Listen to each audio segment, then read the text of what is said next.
Have I truly traversed into another realm? Luo Tian awoke in an elegantly antiquated room, taking a considerable time to comprehend the peculiar circumstances surrounding his awakening. The Tianyuan realm, the northern domain, the Windling continent, the Nightwind kingdom, the Luo family of Bianbei city, and the indolent and gluttonous young master. Luo Tian, by the heavens, his character profile is simply impeccable. Luo Tian exclaimed with excitement, slapping his thigh. A good-for-nothing scion of immense wealth, this was the very ideal of existence he yearned for in his past life. After all, having lost his parents at a tender age, he had been shackled by financial woes, laboring through his studies to make ends meet and enduring the perils of a rainy night delivering takeout, only to meet a tragic end at the hands of a reckless truck. Yet in a world where martial prowess reigns supreme, being a wealthy wastrel seems perilously precarious, Luo Tian pondered. Fortunately, he had the protection of his biological father, Luo Feng. However, what would happen if his father were to pass away one day? With such vast wealth, yet being utterly inept, the prospects of demise seemed rather enticing. No, it appears that to maintain a life of affluence, some semblance of strength is imperative. But why am I so ineffectual in this lifetime? Could it be? Suddenly, Luo Tian grasped his spatial ring and rapped on it. Elder, are you present within? The ring remained silent, offering no response. No elder within the ring? Might it be an ancestral pendant? The kind that requires a drop of blood for recognition? Luo Tian promptly removed the pendant, biting his finger to let a drop of blood fall upon it. Yet, it remained eerily quiet. If it is not a pendant, could it be a ring? A jade talisman? A jade flute? A treasured sword? A vase? An ancient painting? Slippers? A spittoon? A urinal? Luo Tian meticulously dripped blood onto every object in the room. However, apart from bloodstains, there was not. I feel a bit dizzy and rather cold. He hastily wrapped himself in a quilt and sat down. After this ritual of blood recognition, he felt somewhat anemic. Alas, it seems this is not the traditional fantasy realm. Then is there a system? System, if you are here, do present yourself. Silence ensued. System brother, I may have spoken harshly, please show yourself. The stillness was palpable. System dear, come greet your grandson. A gust of wind swept by, accompanied by the distant cawing of crows. Surely, not even a system exists? A mortal realm? This is quite unfortunate. Luo Tian shook his head in resignation. Just then, a humming resonated within his mind. What's this? He perceived a dazzling vision, as if 9 resplendent tomes materialized before his consciousness. The 9 volumes of celestial scripture? Luo Tian was taken aback. The 9 volumes hung, suspended in his awareness like 9 radiant suns. Is this my golden finger? How extraordinary! With a mere thought, the first volume of the scripture materialized before him. Introduction to the Tao of Heaven, a manual for cultivation, featuring unparalleled speed of cultivation, unmatched accumulation of spiritual energy, and unrivaled density of the accumulated spiritual energy. Is it truly this straightforward and direct? As Luo Tian seamlessly turned to the first page, a resounding hum filled the air, and a wealth of knowledge instantaneously merged into his consciousness. The breathing technique of the Heavenly Path, Body Refinement chapter? Luo Tian was taken aback, for this was a skill he had only just acquired, yet it felt as though he had possessed it since birth. The second page will not turn. Eager to delve deeper, he found that the heavenly scripture remained obstinately still. I see. It appears that the second page can only be revealed after I achieve a breakthrough. He mused, nodding as he returned the tome and summoned the second volume. The technique of body refinement of the Heavenly Path, synopsis, an invincible body refinement art characterized by rapid cultivation speed and unparalleled power. Goodness, another invincible body refinement technique? Let's see the contents. Luo Tian turned the page. Bang! As before, the text from the first page effortlessly flowed into his mind. The technique of body refinement of the Heavenly Path, Body Refinement chapter. Still unable to view the second page. Nodding again, he summoned the third volume. The contemplation method of the Heavenly Path, synopsis, the ultimate soul-refining heart method, characterized by invincibility, truly devoid of unique traits. After absorbing this content, Luo Tian called forth the fourth book. The body technique of the Heavenly Path, synopsis, the most powerful body technique of all ages, defying the heavens and earth, impervious to all methods. The fifth book, the sword technique of the heavenly path, synopsis, invincible. The fifth technique of the heavenly path, synopsis, invincible. The palm technique of the heavenly path, synopsis, invincible. The blade technique of the heavenly path, synopsis, invincible. The spear technique of the heavenly path, synopsis, invincible. The contents of the first pages of all 9 volumes had now been integrated into Luo Tian's memory. The 9 volumes returned to their original positions. All right, since my golden finger has been activated, let us commence with the cultivation. Luo Tian settled into a meditative posture, preparing to practice the breathing technique of the heavenly path. With such grand claims in the scripture, I am eager to discover just how invincible this breathing technique truly is. He declared, beginning his practice. Exhale. Inhale. As Luo Tian established a rhythmic breath, the spiritual energy within 100 meters of his room surged toward him like a tsunami. The energy coalesced in the air, ultimately transforming into the purest white vapor, flowing into his body. Shortly thereafter, a series of spiritual lights erupted from within him. Why can I no longer draw in energy? Luo Tian opened his eyes, gazing at himself. What on earth? Have I reached the pinnacle of the 9th level of body refinement? He was astonished. Just moments ago, he had only possessed the first level of body refinement. In the span of merely a dozen breaths, he had ascended to the pinnacle of the 9th level. This cultivation speed is indeed invincible. Luo Tian was awestruck. It seemed that the strength of his golden finger far surpassed his expectations. Wait, something feels amiss. My realm is unstable, and my meridians ache slightly. Has my rapid advancement outpaced the strength of my body and meridians? Luo Tian recalled from memory that such a condition was perilous. Should it escalate, it could lead to a severance of his meridians, resulting in the complete ruin of his cultivation. Practice the Heavenly Dao Body Refinement Technique. Luo Tian was already aware of the benefits of the 9 volumes of celestial scriptures and approached his training with utmost seriousness. The first chapter of the Heavenly Dao Body Refinement Technique comprised 24 peculiar movements. Consequently, during his initial practice, his motions were somewhat sluggish. However, upon completing all 24 movements, the pain in his meridians and body dissipated almost entirely. Oh, after just 1 round, my physical strength has reached an average level of a 9th stage of body refinement? What if I practice a few more times? Luo Tian's eyes sparkled with excitement as he commenced his second round. During this iteration, he distinctly felt a considerable reduction in pressure compared to the first. The movements flowed much more smoothly, allowing him to finish in half the time it took for the first round. Onward, as he progressed through the 3rd, 4th, 5th rounds, before he knew it, he had completed the 10th round. Upon finishing the final movement of the 10th round, a radiant golden light erupted from within Luo Tian, enveloping him.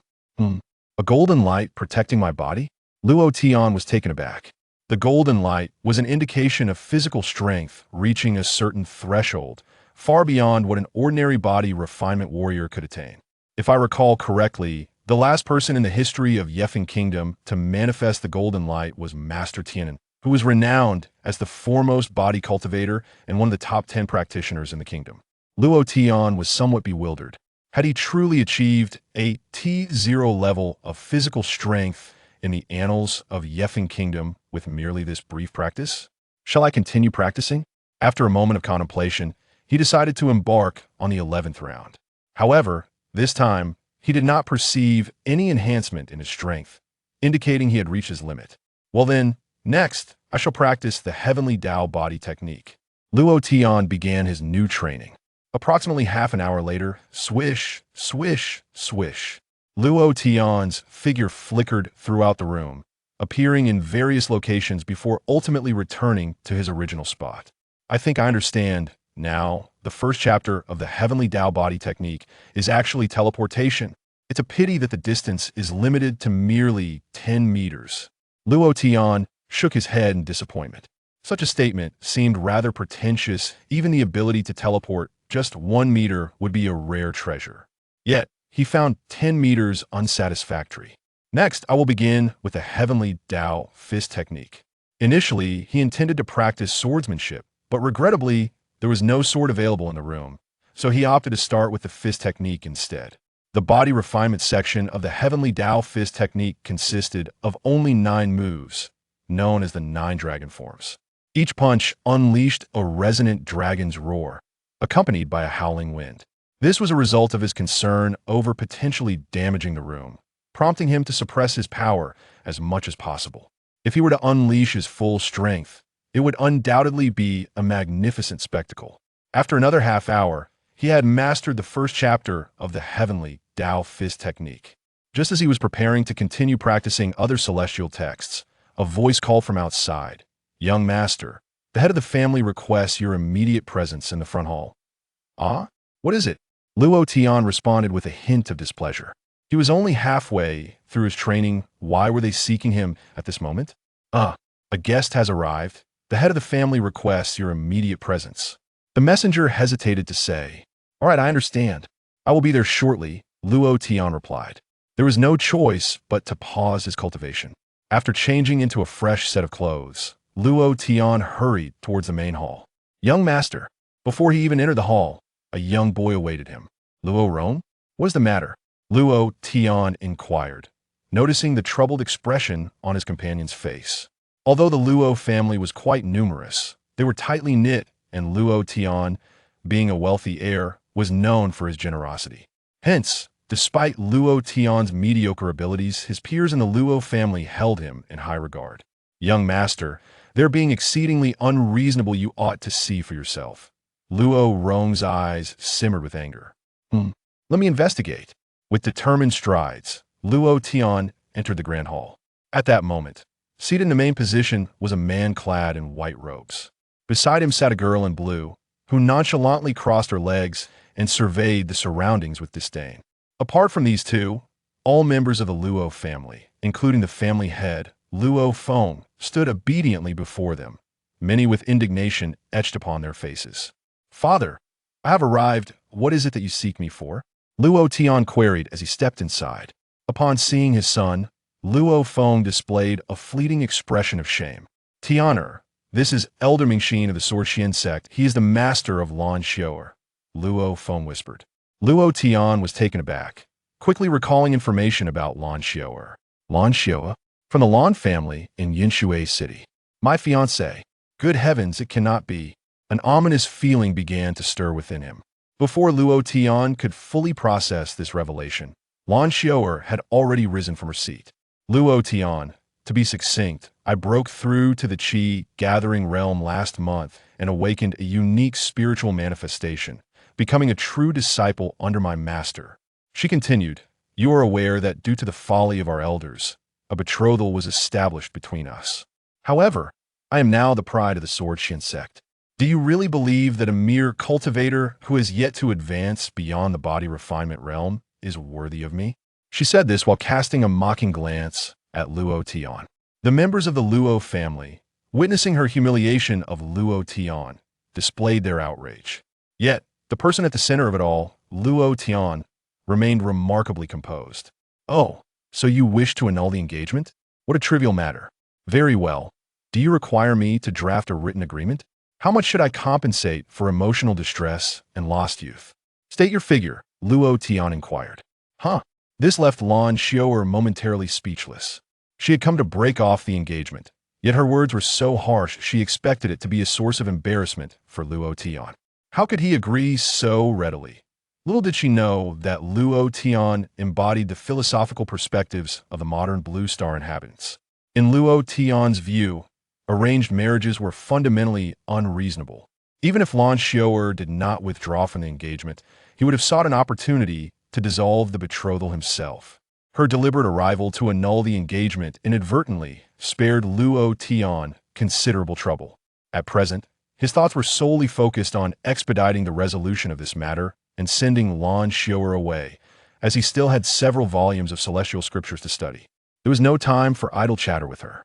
However, at that moment, a voice emerged from the crowd. "Ha! The young master truly possesses remarkable grace. Such broad-mindedness is commendable," Luo Rong praised from among the onlookers. "Indeed, The ability to endure and adapt is the hallmark of a true gentleman. An elder from the Luo family nodded sagely, stroking his beard. It is indeed a fortunate affair for our Luo family to have such a young master. Someone remarked with a hint of admiration. I. Luo Tian's face turned crimson with embarrassment. He merely harbored a distaste for Lan Xiao'er and arranged marriages. What were these people imagining? Meanwhile, Lan Xiao'er, observing the scene, felt a flicker of indignation and embarrassment. Master, she turned and cast a look of grievance towards Ming Xen, who sat nearby. Ming Xen squinted slightly, a glint of menace flashing in his eyes. Luo Tian, you do not intend to bide your time and seek revenge on my disciple after achieving success in your cultivation, do you? He queried coldly, fixing his gaze on Luo Tian. What? I would never, Luo Tian replied, bewildered. Haha, do not attempt to deceive me. I have traversed the world for decades. I have encountered all manner of individuals. You may be capable of patience, but your cunning in my presence has been thoroughly discerned, Ming Xen asserted. Luo Tian attempted to clarify. No, you are overthinking it. Ming Xen continued. You are not naively dreaming of 30 years in the East, 30 years in the West, are you? How utterly naive. Luo Tian raised his hands in exasperation. I truly am not. You are reading too much into this. Ming Xen cut him off with a wave. Let me tell you, Xiao'er possesses extraordinary talent, and with a master like me, her future accomplishments are beyond your reach, no matter how hard you strive. Luo Tian nodded. Oh, then I congratulate her. As Ming Xen spoke, he had already approached Luo Tian. However, I'm a person who values stability in my actions. Even the slightest risk must be eliminated. Therefore, I think I shall dispose of you here, Ming Xen declared. Huh? Luo Tian was left utterly perplexed. Chapter 3. The Demise of the Sky Sovereign Realm. What in the world is happening? Having already agreed to dissolve the engagement, how can the other party seek to eliminate me? What has this individual conjured in his mind? Is he deranged? Ming Xen, what do you intend to do? Luo Feng bellowed. Silence. Ming Xen waved his hand, and a chilling aura instantly enveloped Luo Feng. Luo Feng's complexion turned pale, his body trembling uncontrollably. Why you are of the Sky Sovereign Realm? Luo Feng stammered. In martial arts cultivation, the first stage is body refinement, the second is qi gathering, the third is spirit transformation, the fourth is sky sovereignty, and the fifth is the mystical connection. These are the first 5 realms. Currently, Luo Feng, being at the third stage of spirit transformation, is already one of the top 3 warriors in the entire North Border City.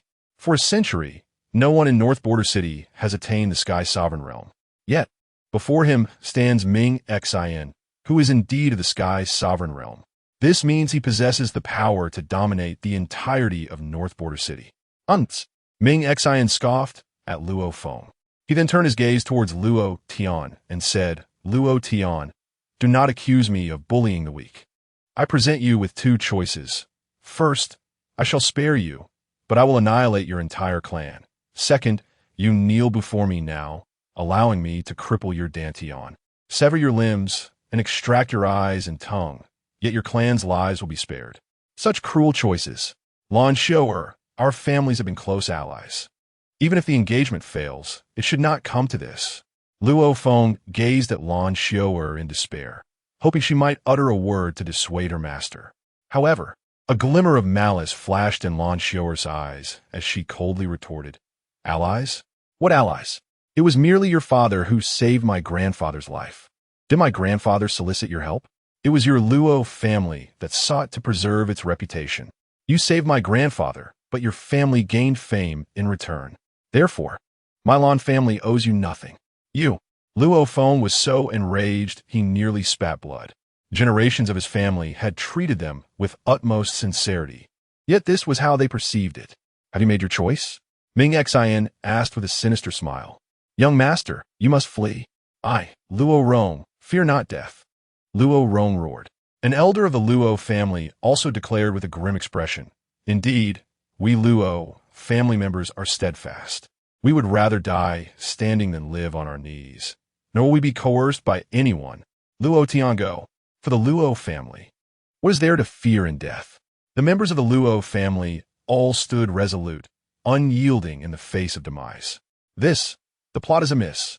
Luo Tian gazed in shock at his family behind him. Though he was aware of their unity, this was an extraordinary display of solidarity. Beside him, Ming Xian's eyes glimmered with murderous intent. The Luo family possesses unyielding spirit. Such character is indeed troublesome. To guard against any eventuality, today I shall eradicate their lineage. Ming Xian had made up his mind, determined to eliminate the Luo family. However, before that, he wished to toy with Luo Tian a bit longer. Come now, Luo Tian. Will you choose death or life? The choice is yours. He regarded Luo Tian with a mocking gaze. As long as Luo Tian chooses to live in cowardice, the beliefs of the Luo family will inevitably crumble. The very person he strives to protect is a coward. To kill is one thing, but to strike at the heart is another. At this moment, Luo Tian found himself utterly speechless. The sight of Ming Xian and Lan Xiao'er before him was increasingly repugnant. He merely wished to return to his room to cultivate, yet they dared to threaten his entire family?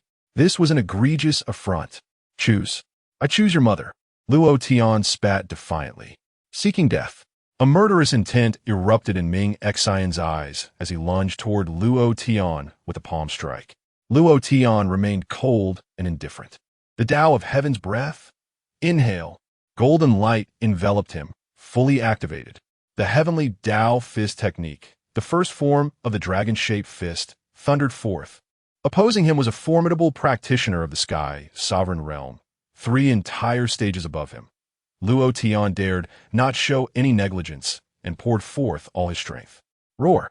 As Luo Tian unleashed his attack, a golden dragon shadow manifested atop his fist, surging towards Ming Xian. Ming Xian froze momentarily, reaching out a block. However, crack! His arm was struck by the dragon shadow, instantly breaking into several segments. How could this be? Ming Xian panicked, narrowly dodging to the side in midair to evade the dragon shadow. Nonetheless, the Heavenly Dao Body Technique, with a swift push off his toes, Luo Tian teleported directly beneath Ming Xian. How could this be? When did he? Ming Xian's expression shifted dramatically. The speed of Luo Tian was so astonishing that he could barely perceive it. Luo Tian roared, delivering an uppercut with all his might. Boom! This punch landed squarely on Ming Xian's body, propelling him skyward with such force that he shattered the ceiling of the Luo family's hall. Everyone present was left in a state of shock, gazing upward through the broken ceiling into the sky. A full 10 breaths later, boom! Ming Xian's lifeless body plummeted from the heavens, crashing heavily to the ground. At that moment, half of his body had been obliterated, a ghastly sight indeed. An eerie silence enveloped the area, as all were unable to believe their own eyes. This was a practitioner of the sky sovereign realm, a being capable of annihilating the entire northern border city single-handedly. Yet, he had been slain by Luo Tian in just 2 punches? Was this truly their infamous young master? In truth, it was not only them. Even Luo Tian himself was bewildered. Could it be that, having merely reached the body refinement realm, he could effortlessly slay someone of the sky sovereign realm? It appeared that the invincible reputation of the 9 scrolls of heaven was not mere rhetoric. As Luo Tian contemplated this, his gaze shifted to the nearby Lan Xiao'er. He approached her slowly. Lan Xiao'er, too, was rendered speechless. This scene surpassed her understanding. The young master of the Luo family, whom she had so often looked down upon, had turned out to be as powerful as a monster. As Luo Tian drew near, Lan Xiao'er trembled, forcing out a smile more sorrowful than tears, saying, H-husband, actually, what just happened was a joke. The crowd. Luo Tian cast a disdainful glance at her and coldly retorted, Shut your foul mouth. Who the hell is your husband? Lan Xiao'er, vexed and her expression shifting tumultuously, finally gritted her teeth and declared, Luo Tian, I warn you, do not even think about laying a hand on me. I am not only a true disciple of the Sword Profound sect, but I am also the woman of the crown prince of the divine martial king of the Night Wind Kingdom. Even if you are formidable now, your strength is nothing more than that of an ant in the eyes of the divine Martial King's residence. Should you dare to harm me in the slightest, I assure you, the Luo family will be utterly eradicated. As she concluded her statement, her voice became increasingly frantic. The members of the Luo family, upon hearing her, all changed their countenance. The divine Martial King? How does this involve him again? An elder of the Luo family stammered. The divine Martial King, one of the top 10 powerhouses of the Nightwind Kingdom? Luo Feng's face also revealed a grave expression. Have you finished? Luo Tian inquired, gazing at Lan Xiao'er. She nodded slightly. With a sudden motion, Luo Tian delivered a powerful kick that struck Lan Xiao'er's dantian. Puff! Lan Xiao'er spat out a mouthful of blood, her spiritual energy dissipating in all directions. You have destroyed my dantian? She uttered, her voice trembling. Chapter 4. He has grown stronger. Crack. Luo Tian remained silent as he stepped forward, crushing Lan Xiao'er's arm with a single strike. A piercing scream escaped her lips. Emotionless, Luo Tian lifted his foot again, delivering several more blows that shattered her legs and another arm. How ruthless! The onlookers from the Luo family were taken aback. Luo Tian reached out, hoisting Lan Xiao'er as one would a lifeless dog. You worthless wretch, I grant you the opportunity. Call upon the Swordxian sect or the divine Martial King's manor. Summon anyone you wish. Within 3 months, let them come to me, Luo Tian, for vengeance. After 3 months, I shall personally visit the Lan family and annihilate your entire clan. Begone. With that, he flung Lan Xiao'er aside. Outside, members of the Lan family were waiting to carry her away. Tianer, why did you let her go? Luo Feng observed the departing Lan Xiao'er with a worried expression. To him, it seemed as if Luo Tian had released a tiger back into the mountains. However, Luo Tian merely smiled and replied, given the commotion today, even if I hadn't let her go, those who need to know would still find out. If those individuals are lurking in the shadows, it would only complicate matters. By releasing her, I aim to draw out our enemies, allowing me to eliminate them all at once, thus saving time and effort. With his unparalleled cultivation, Luo Tian felt invincible. Why should he cower? Of course, it was time to revel in his newfound strength. Luo Feng and the others exchanged glances, struggling to comprehend Luo Tian's perspective. Young master, how'd you become so powerful? Luo Rong gazed at Luo Tian with admiration. The others, too, looked at him with curiosity. Luo Tian, once regarded as the infamous waste of the Luo family, now exhibited such prowess. I encountered a fortuitous event and reaped substantial benefits, Luo Tian explained. The 9 scrolls of Heavenly Scripture were indeed a remarkable stroke of fortune, and an exceptional one at that. But let us not dwell on this now. I must enter seclusion. Upon my return, I shall elucidate everything. Father, I shall take my leave, he added. Luo Feng quickly nodded, saying very well. You proceed with your seclusion. We shall manage the remaining affairs. As they bid farewell to Luo Tian, Luo Feng turned to the other elders. Esteemed colleagues, what course of action shall we take now? The Luo family, being a prominent clan, required collective deliberation rather than unilateral decisions from the head of the family. The Grand Elder, Luo Tong, spoke first. The Swordxian sect is considered a second-tier sect within the Nightwind Kingdom, boasting a number of experts in the Skyward Realm. It is rumored that they even have an ancestor in the Profound Realm who remains in seclusion.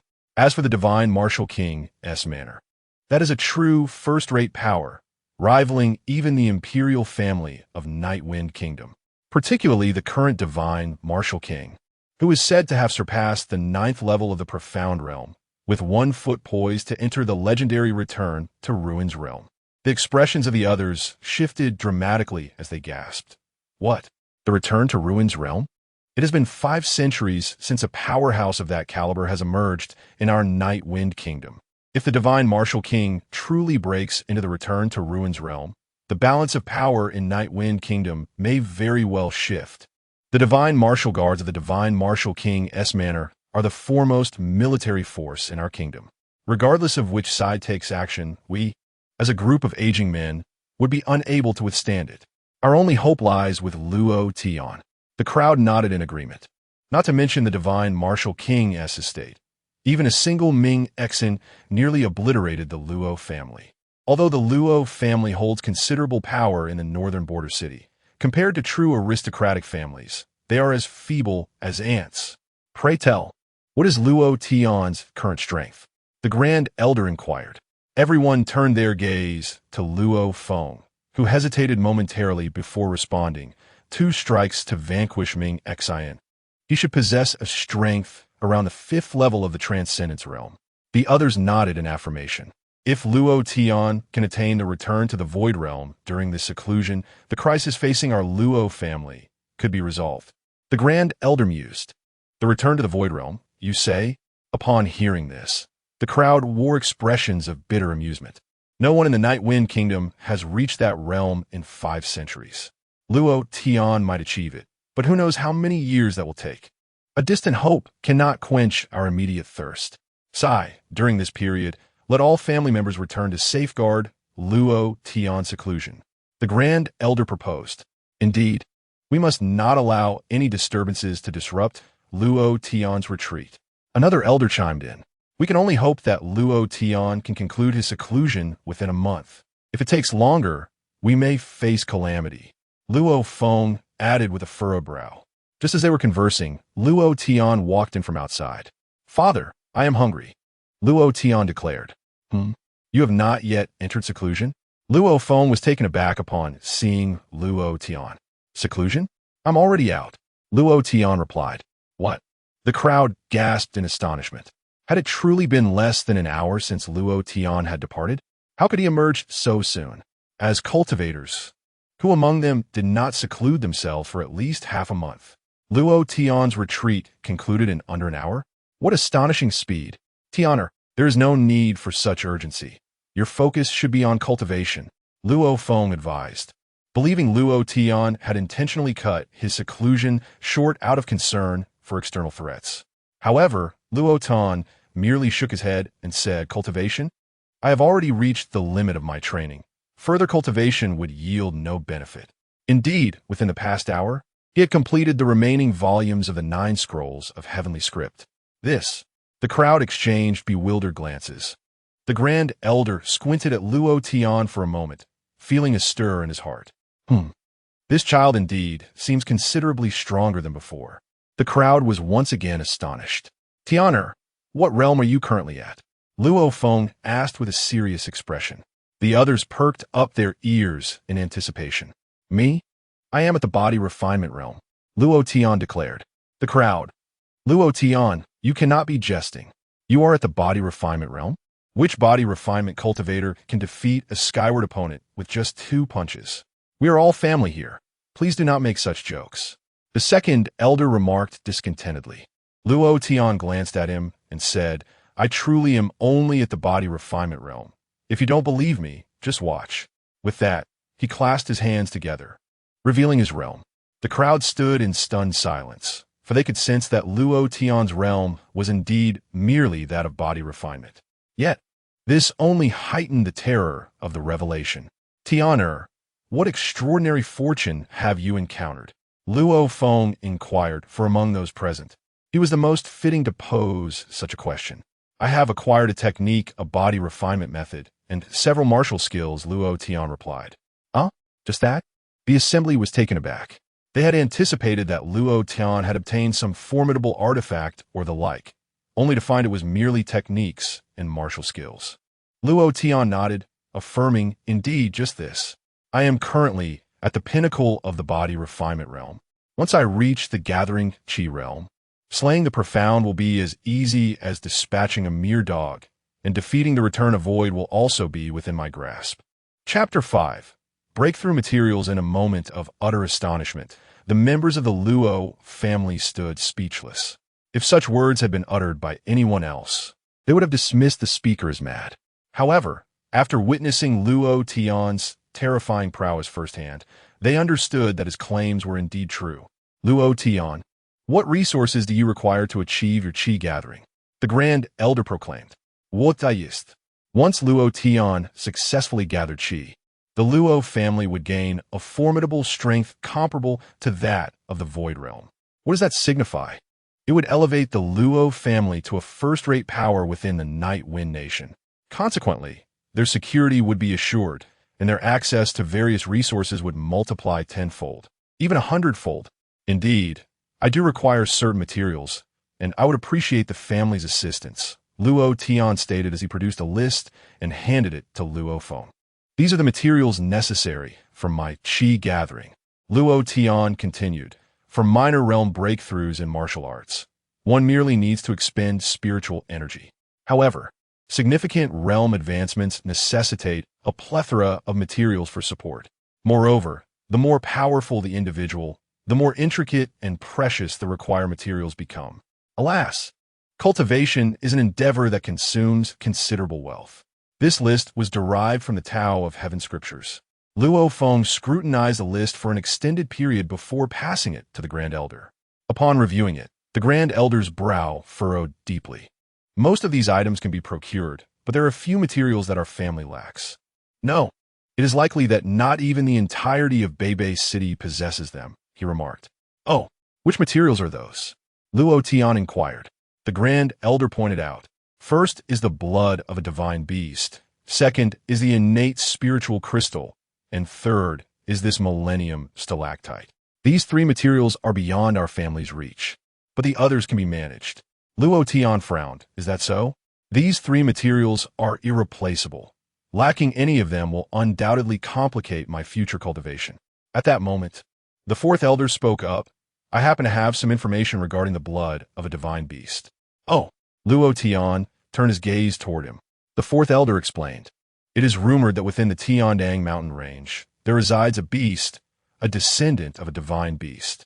I wonder if its blood might suffice? Luo Tian's expression brightened. That poses no problem. As long as it possesses divine beast blood, even if it is diluted, it will do. The fourth elder hesitated. However, the Tiandang mountain range is the domain of ferocious beasts. Even a formidable master of the Void Realm would face grave danger entering there. Luo Tian chuckled. Fear not. I shall undertake the journey myself. The others nodded in agreement. Luo Tian's strength far surpassed that of a Void Realm master, and with him leading the way, success was assured. The third elder interjected, speaking of the Millennium Stalactite, I believe I know of a place that might possess it. Oh, where is that? The assembly inquired. The Di Ming sect. Their specialty lies in geomancy, and they possess numerous mineral veins. I recall hearing several years ago that they had offered a millennium stalactite for sale. The third elder explained. Luo Tian's eyes sparkled with excitement. Excellent.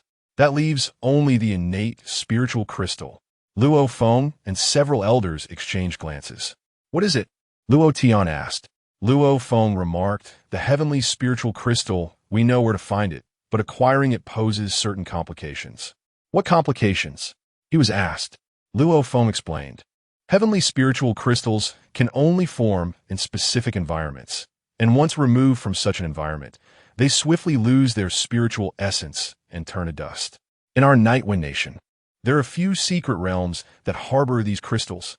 However, these realms are only accessible at particular times, and each is guarded by formidable forces. The Luo family lacks the qualifications to enter. Indeed, while the Luo family is considered a prominent clan in the northern border city, in the grand scheme of the Nightwind Nation, they barely rank among the fifth tier. The disparity is vast. Which secret realm is set to open soon? Luo Tian inquired. The Ziwei secret realm of the Guiyuan sect will open on the first day of next month, Luo Feng replied. The Grand Elder interjected. The Guiyuan sect is a first-tier sect within our Nightwind Nation, home to 3 powerful experts in the Transcendence realm. It is said that while they occupy the Ziwei secret realm, they do not keep it all to themselves. They release a certain number of slots each year, though the Luo family has no qualifications to acquire them. At this juncture, he paused and added, of course, that refers to the former Luo family. With the emergence of a formidable expert like Luo Tian, the Luo family has now reached the threshold of a second-tier family in terms of peak combat strength.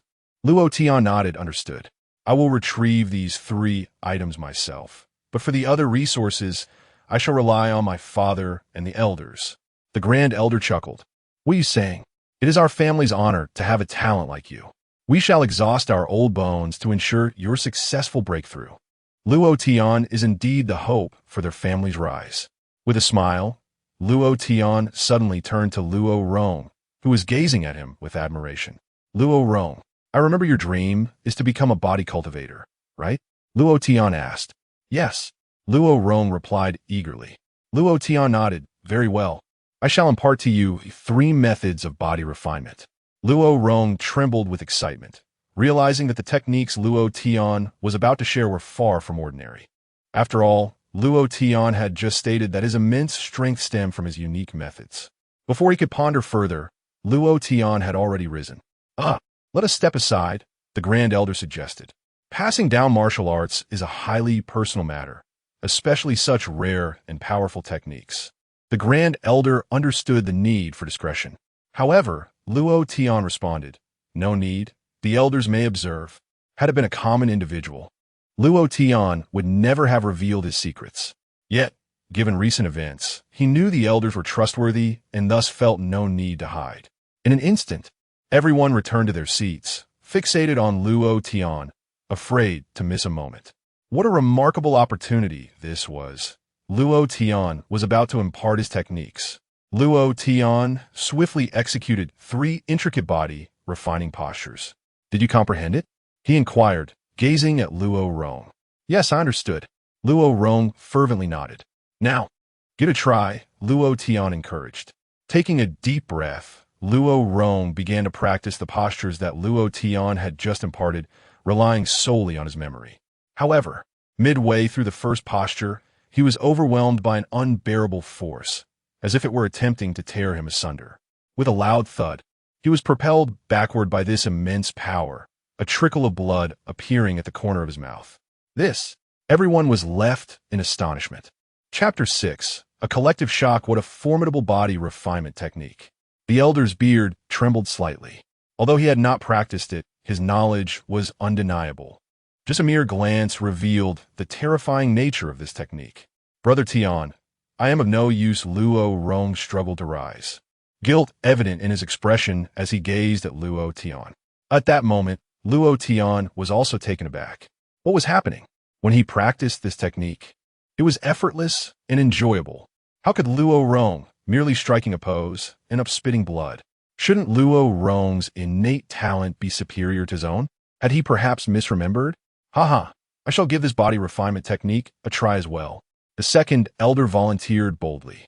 As one of the few body cultivators in the Luo family, he mimicked the first movement of the Heavenly Dao body refinement technique as taught by Luo Tian. However, his motions were excruciatingly slow, and his face turned a deep shade of crimson. Just before completing the first movement, he could no longer endure.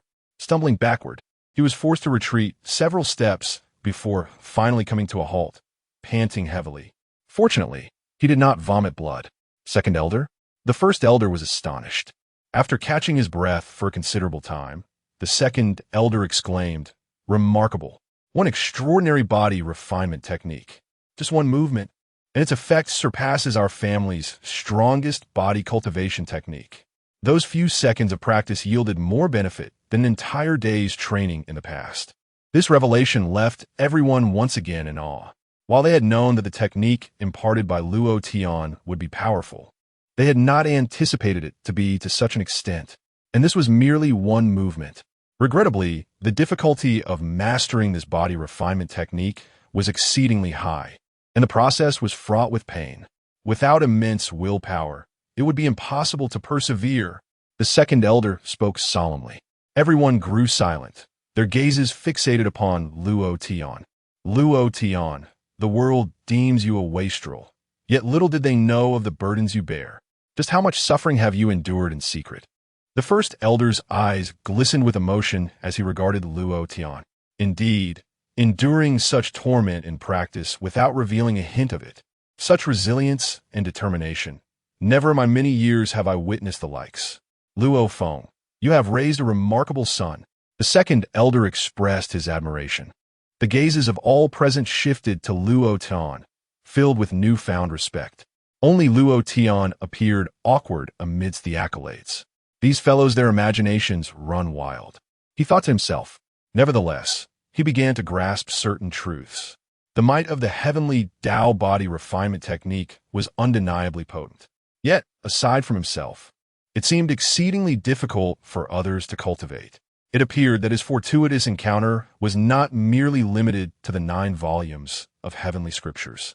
Rest assured, young master, from this day forth, I shall devote myself entirely to this body refinement technique, Luo Rong declared gratefully to Luo Tian. However, Luo Tian waved his hand, saying, "No need to call me young master. It sounds peculiar.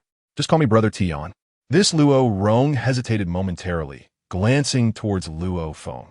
Upon receiving a nod from the latter, he knelt on one knee and declared, "Yes, Brother Tian. Moreover, I solemnly vow never to divulge this body refinement technique." However, Luo Tian shook his head and replied, "There is no need for that. From now on, these techniques shall be regarded as the ancestral body refinement arts of the Luo family." "What? Tianer, are you truly serious?" Luo Feng exclaimed, standing up in excitement. Just moments prior, he had been contemplating the potential enhancement in the family's strength if this body refinement technique were to be entrusted to the clan members for their cultivation. Nevertheless, since this was ultimately Luo Tian's method, he could not presume to make such a decision unilaterally, even though Luo Tian was his son. To his astonishment, Luo Tian had proactively proposed it.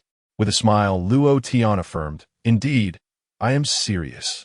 Additionally, I possess a breathing technique, a visualization method, skills in body movement, as well as techniques in boxing, swordplay, knife techniques, and spear techniques, which shall also be passed down as the Luo family's ancestral teachings."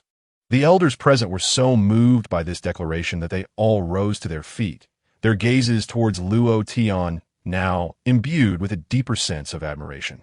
Meanwhile, Luo Tian took out paper and pen, inscribing the mental methods and techniques to hand over to Luo Feng, albeit only imparting a single move for each discipline. While the performance of the Luo family members was commendable, Luo Tian was wise enough not to reveal everything at once. Moreover, based on the earlier display by Luo Rong and the second elder, Luo Tian had come to realize that the difficulty of practicing the techniques from the 9 scrolls of heaven varied significantly between himself and others. A single move was more than sufficient for them. This breathing technique is remarkably ingenious. What a splendid sword technique. I never knew such exquisite swordplay existed in this world. My previous years of practice were utterly wasted. This body movement, what I practiced in the past, was nothing but rubbish. The elders wept tears of joy. Luo Tian approached Luo Feng and stated, "Father, this technique may be cultivated by the family members, but the prerequisite is that the practitioners must possess commendable character. Furthermore, it must not be shared with anyone outside the Luo family." Luo Feng nodded solemnly, saying, "Tianer, rest assured, I will carefully select the practitioners." "Very well. I shall now seek the 3 materials. During my absence, instruct our kin to remain dormant and not act recklessly. I will return shortly. You need not worry. I have my plans," Luo Tian affirmed before stepping out of the hall. "Luo Feng, it seems our Luo family shall soon be soaring to great heights," the elder remarked, filled with contentment. As night fell in Yinshui City, at the Blue family residence, the family head, Blue Meng, was horrified to see his daughter, Blue Xiaoer, with her limbs broken. "Xiaoer, what has happened to you? Who has done this?" "Dad, it was Luo Tian," Blue Xiaoer replied weakly. "Luo Tian? That little scoundrel? How could he possibly inflict such harm upon you? Could it be that some of those old wretches from the Luo family lent him their hand? It must be so. What a Luo family. Just wait, daughter. I will gather people and raze the Luo family to the ground, leaving no trace behind." Blue Meng roared in fury. "However, father, do not go. The Luo family is dangerous," Blue Xiaoer cautioned. Dangerous? What danger could the Luo family possibly pose?" Blue Meng scoffed. His understanding of the Luo family was quite profound. In terms of strength, even the most formidable member of the Luo family, Luo Feng, pales in comparison to myself. My master met his demise at the hands of the Luo family, Lan Xiaoer declared. "What?" This revelation left Lan Meng utterly astounded. Lan Masto, Ming Xin, was a formidable figure of the Skyward Realm. How could such an individual perish within the confines of the Luo family? Could it be that the Luo family possesses hidden depths unknown to him? Father, grant me the communication talisman. I must convey a message to the sect and the divine martial king's manner. Only their intervention can avenge me. Lan Xiaoer's eyes were filled with venomous hatred. Chapter 7. The forces at play at the main peak of the Jianxian sect. A gray-clad middle-aged man rushed into the main hall in a state of agitation. The sect leader, Huinan, slowly opened his eyes and regarded the newcomer with a furrowed brow. Han Feng, how old are you now, yet still so flustered? What has transpired? He inquired, his tone unhurried. Han Feng's expression was somber as he replied, Senior brother, the Lan family has sent word that junior brother Ming Xin has perished at the hands of the Luo family in the northern border city. What? Huinan's countenance shifted dramatically. Elaborate. He urged with urgency. Lan Xiaoer's message indicates that she had sent Ming Xin to the Luo family to annul his engagement. But the Luo family, brazen and unreasonable, not only outright refused, but also launched a surprise attack, resulting in Ming Xin's death and incapacitating Lan Xiaoer's cultivation. Moreover, the Luo family's young master, Luo Tian, has boasted that in 3 months, he will come to our Jianxian sect to eliminate all our disciples and obliterate our sect's legacy. Han Feng recontied. A glimmer of cold light flickered in Huinan's eyes before it was ultimately subdued. What she claims is likely a fabrication, intended to incite us into action to eliminate her adversaries, Huinan deduced. Han Feng paused, scratching his head. Your wisdom is indeed unmatched, senior brother. I had not considered this angle. So, should we disregard it? A spark of intelligence flashed in Huinan's gaze. Disregard? How could that be? Even if her words are untrue, the fact remains that junior brother Ming Xin has died. This vendetta must be avenged. Indeed, we must seek retribution for our brother. Han Feng declared. Shall I descend the mountain now and eradicate the Luo family? Huinan cast a disappointed glance at Han Feng. When will you employ your intellect? Junior brother Ming Xin was at the 5th level of the Void Realm, his strength comparable to yours. He has fallen. If you go now, it would only be to meet the same fate. After contemplating, Han Feng nodded.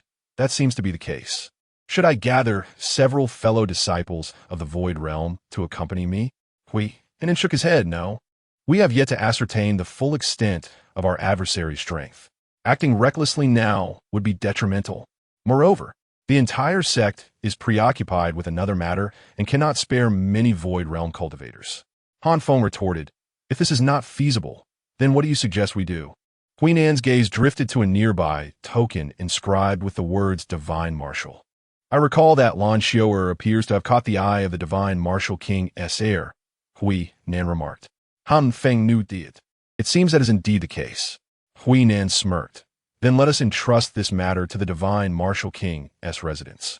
We shall lend them our strength. And in return, they ought to assist us in resolving this issue. Han Feng's eyes brightened as he gave a thumbs up. Senior brother, brilliant.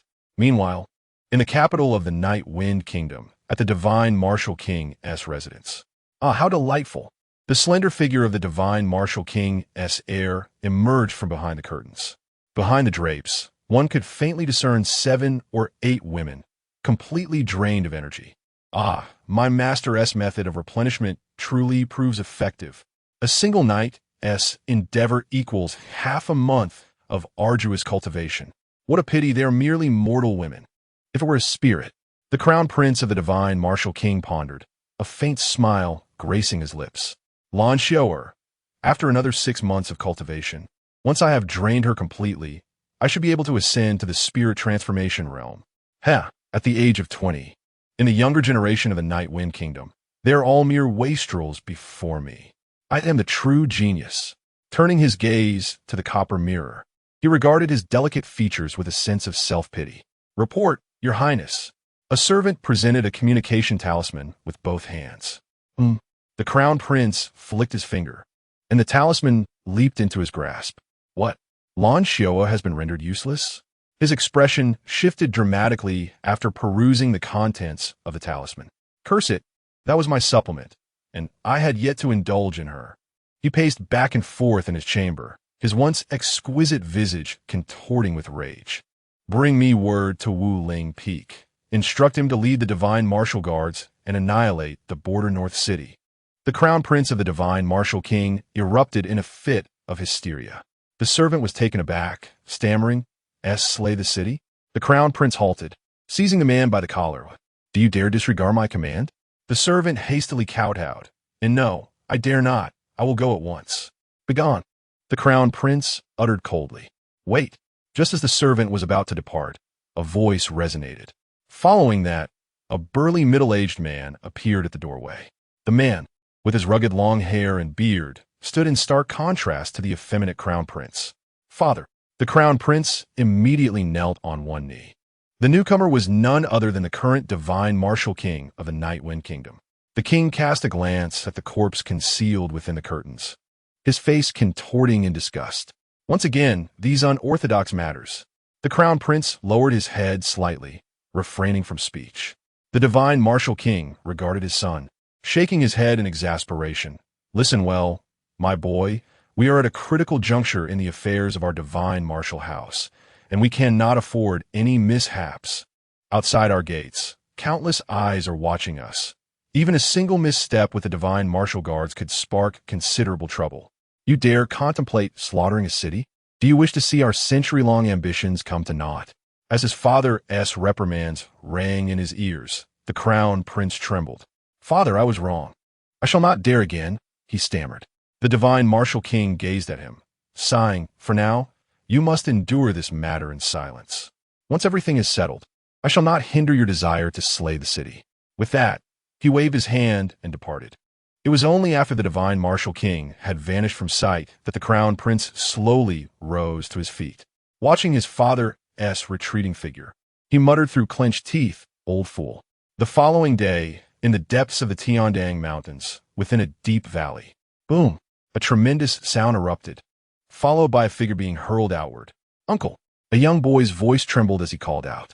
"All three of you, do not concern yourselves with me. Flee at once." The fifth uncle, propelled away, was a middle-aged man, drenched in blood and gravely injured. How unfortunate! He seethed inwardly. They were merely on the outskirts of Tiandang Mountain. Yet a demon wolf of the transformation realm had appeared. Today, he had ventured into the mountains with 2 nephews and a niece for a hunting expedition. His intention was to procure some demon beasts to repay debts and allow the children to practice their combat skills. However, to his dismay, shortly after entering the mountains, they were targeted by a demon wolf. They fought while retreating, and upon reaching this valley, they were finally pursued, igniting a fierce confrontation. Or rather, it could not be called a battle, for in the blink of an eye, the fifth uncle was gravely injured. This was a one-sided massacre. Howl! The enormous wolf demon raised its head and let out a chilling cry to the heavens. "Go you all! Split up and flee. Save as many as you can. I will hold it off." The fifth uncle took a deep breath, resolved to face death. But at that moment, what a massive dog! A voice echoed from above the valley. Chapter 8, Is he a celestial being? A wolf. In the valley, for individuals and a wolf stood in stunned silence. What a large dog! Is this wolf demon what they refer to? Who is mad enough to call this creature a dog? Howl! In the next moment, the wolf demon unleashed a ferocious roar. With that roar, a violent gust of bloody wind swept through, severing several large trees in half. How terrifying! Among the 4, the only girl was nearly brought to tears from fear. Dreadful! This creature is enraged. You must flee at once. Uncle Wu shouted, preparing to confront the wolf demon with his life. But just then, whoosh, the figure above the valley leaped down from the heights. What? Jumping down from the valley? Could he be a master of flight, capable of soaring through the air? Uncle Wu froze, a glimmer of hope appearing on his face. If a master of flight had arrived, they might yet be saved. Wait, no. Why is he just plummeting downwards from such a height? Is he merely committing suicide by jumping off the cliff? Uncle Wu quickly sensed something amiss. As the figure descended, he showed no signs of slowing down. It was far from the graceful descent of a flying master. Boom! In the next instant, a tremendous sound erupted as the figure crashed heavily into the valley below, raising a cloud of dust. This Everyone was left dumbfounded. Indeed, far more exhilarating than bungee jumping. From the dust, a voice emerged as a figure stepped forth. It was Luo Tian. What? He survived such a height. Uncle Wu was astonished. Is this man's body forged from bronze and iron? Luo Tian brushed off the dust from his clothes, glanced at Uncle Wu, then at the wolf demon, and could not help but inquire. It appears larger up close. May I ask, is this creature a divine beast? Luo Tian looked to Uncle Wu. This is the Black Wind Wolf Demon, a demon beast, not a divine beast, Uncle Wu replied. Upon hearing this, Luo Tian's expression shifted to one of disappointment. I thought my luck was extraordinary. It turns out it's merely a demon beast. Begone! He waved dismissively at the wolf demon. Once again, the four and the wolf were left in bewilderment, especially Uncle Wu. What is this? Even if it is not a divine beast, it is still a wolf demon of the spirit transformation realm. In the outside world, it would be enough to intimidate an entire region. This young man before me truly regards it as a mere dog? Human brat. The wolf demon was incensed, glaring at Luo Tian with malice. What the heck? It could talk. Luo Tian exclaimed in surprise. I will tear you apart. What the heck? It really can talk. Did you all hear that? Luo Tian looked at Uncle Wu with delight. The latter's face turned awkward. A spirit transformation demon beast has attained intelligence. Is it not normal for it to speak? No, this is not the time for such discussions. I will distract this creature. You all must run. Young brother, you should also escape, he said, staggering toward Luo Tian. Meanwhile, the wolf demon had already raised its paw, aiming to strike Luo Tian. Young brother, Uncle Wu cried out, unable to bear to look away. Being struck at such close range by the wolf demon of the spirit transformation realm, even an adept of that level would find it nearly impossible to escape death. However, a gust of wind swept through, rendering the valley eerily silent. Uncle Wu, look, the young girl suddenly trembled as she spoke. Uncle Wu was taken aback, slowly turning his head to find Luo Tian standing still, facing him, maintaining the same posture as before. Yet, upon him rested an enormous wolf claw. The demon wolf strike had failed to budge him. At this moment, Uncle Wu was utterly bewildered.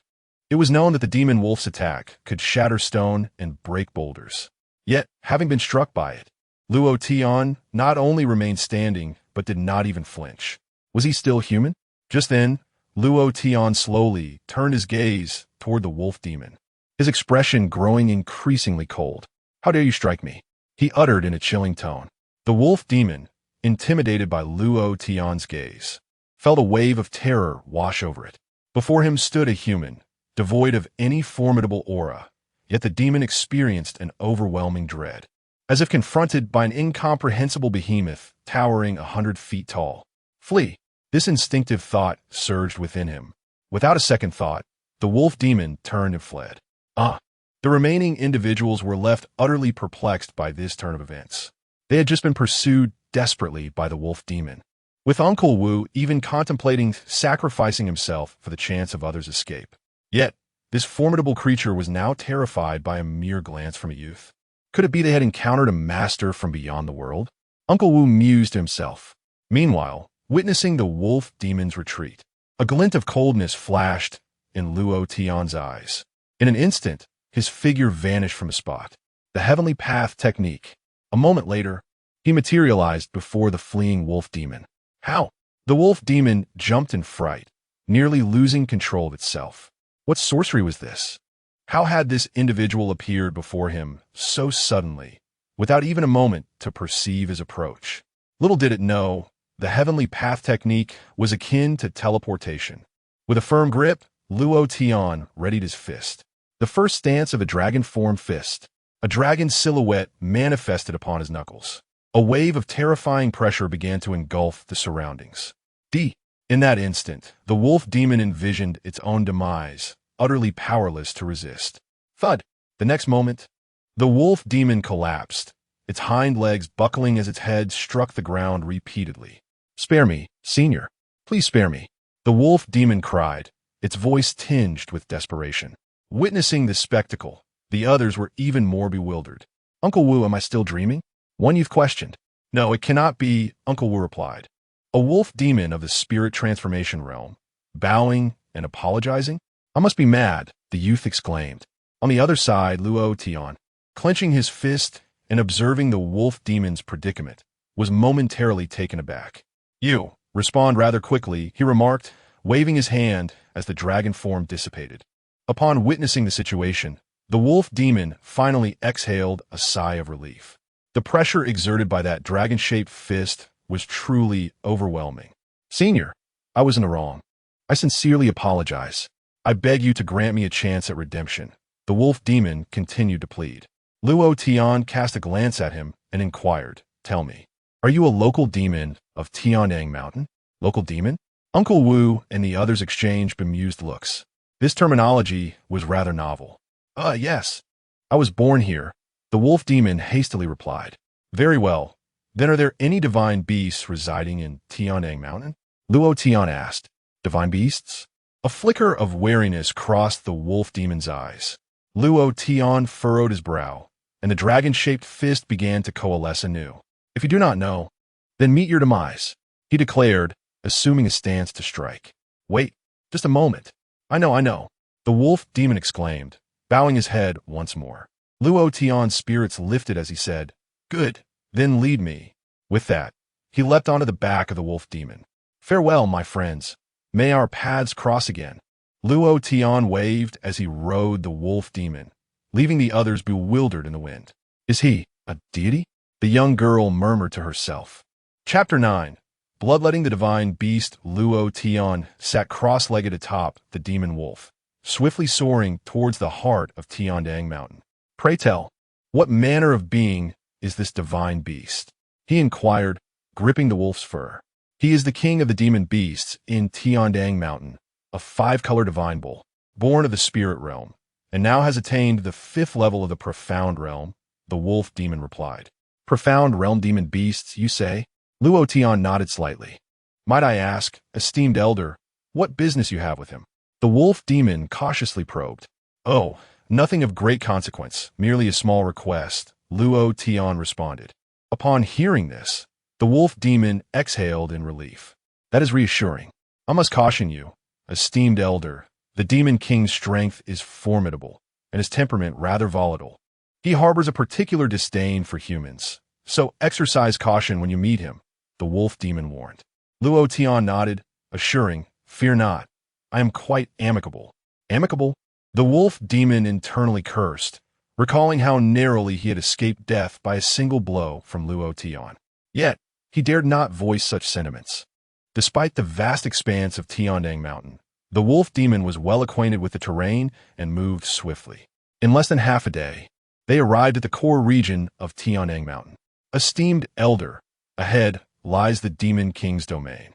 Please be vigilant and avoid inciting his wrath. The consequences can be dire. The wolf demon clearly held the 5-color divine bull in great apprehension. Understood, Luo Tian nodded.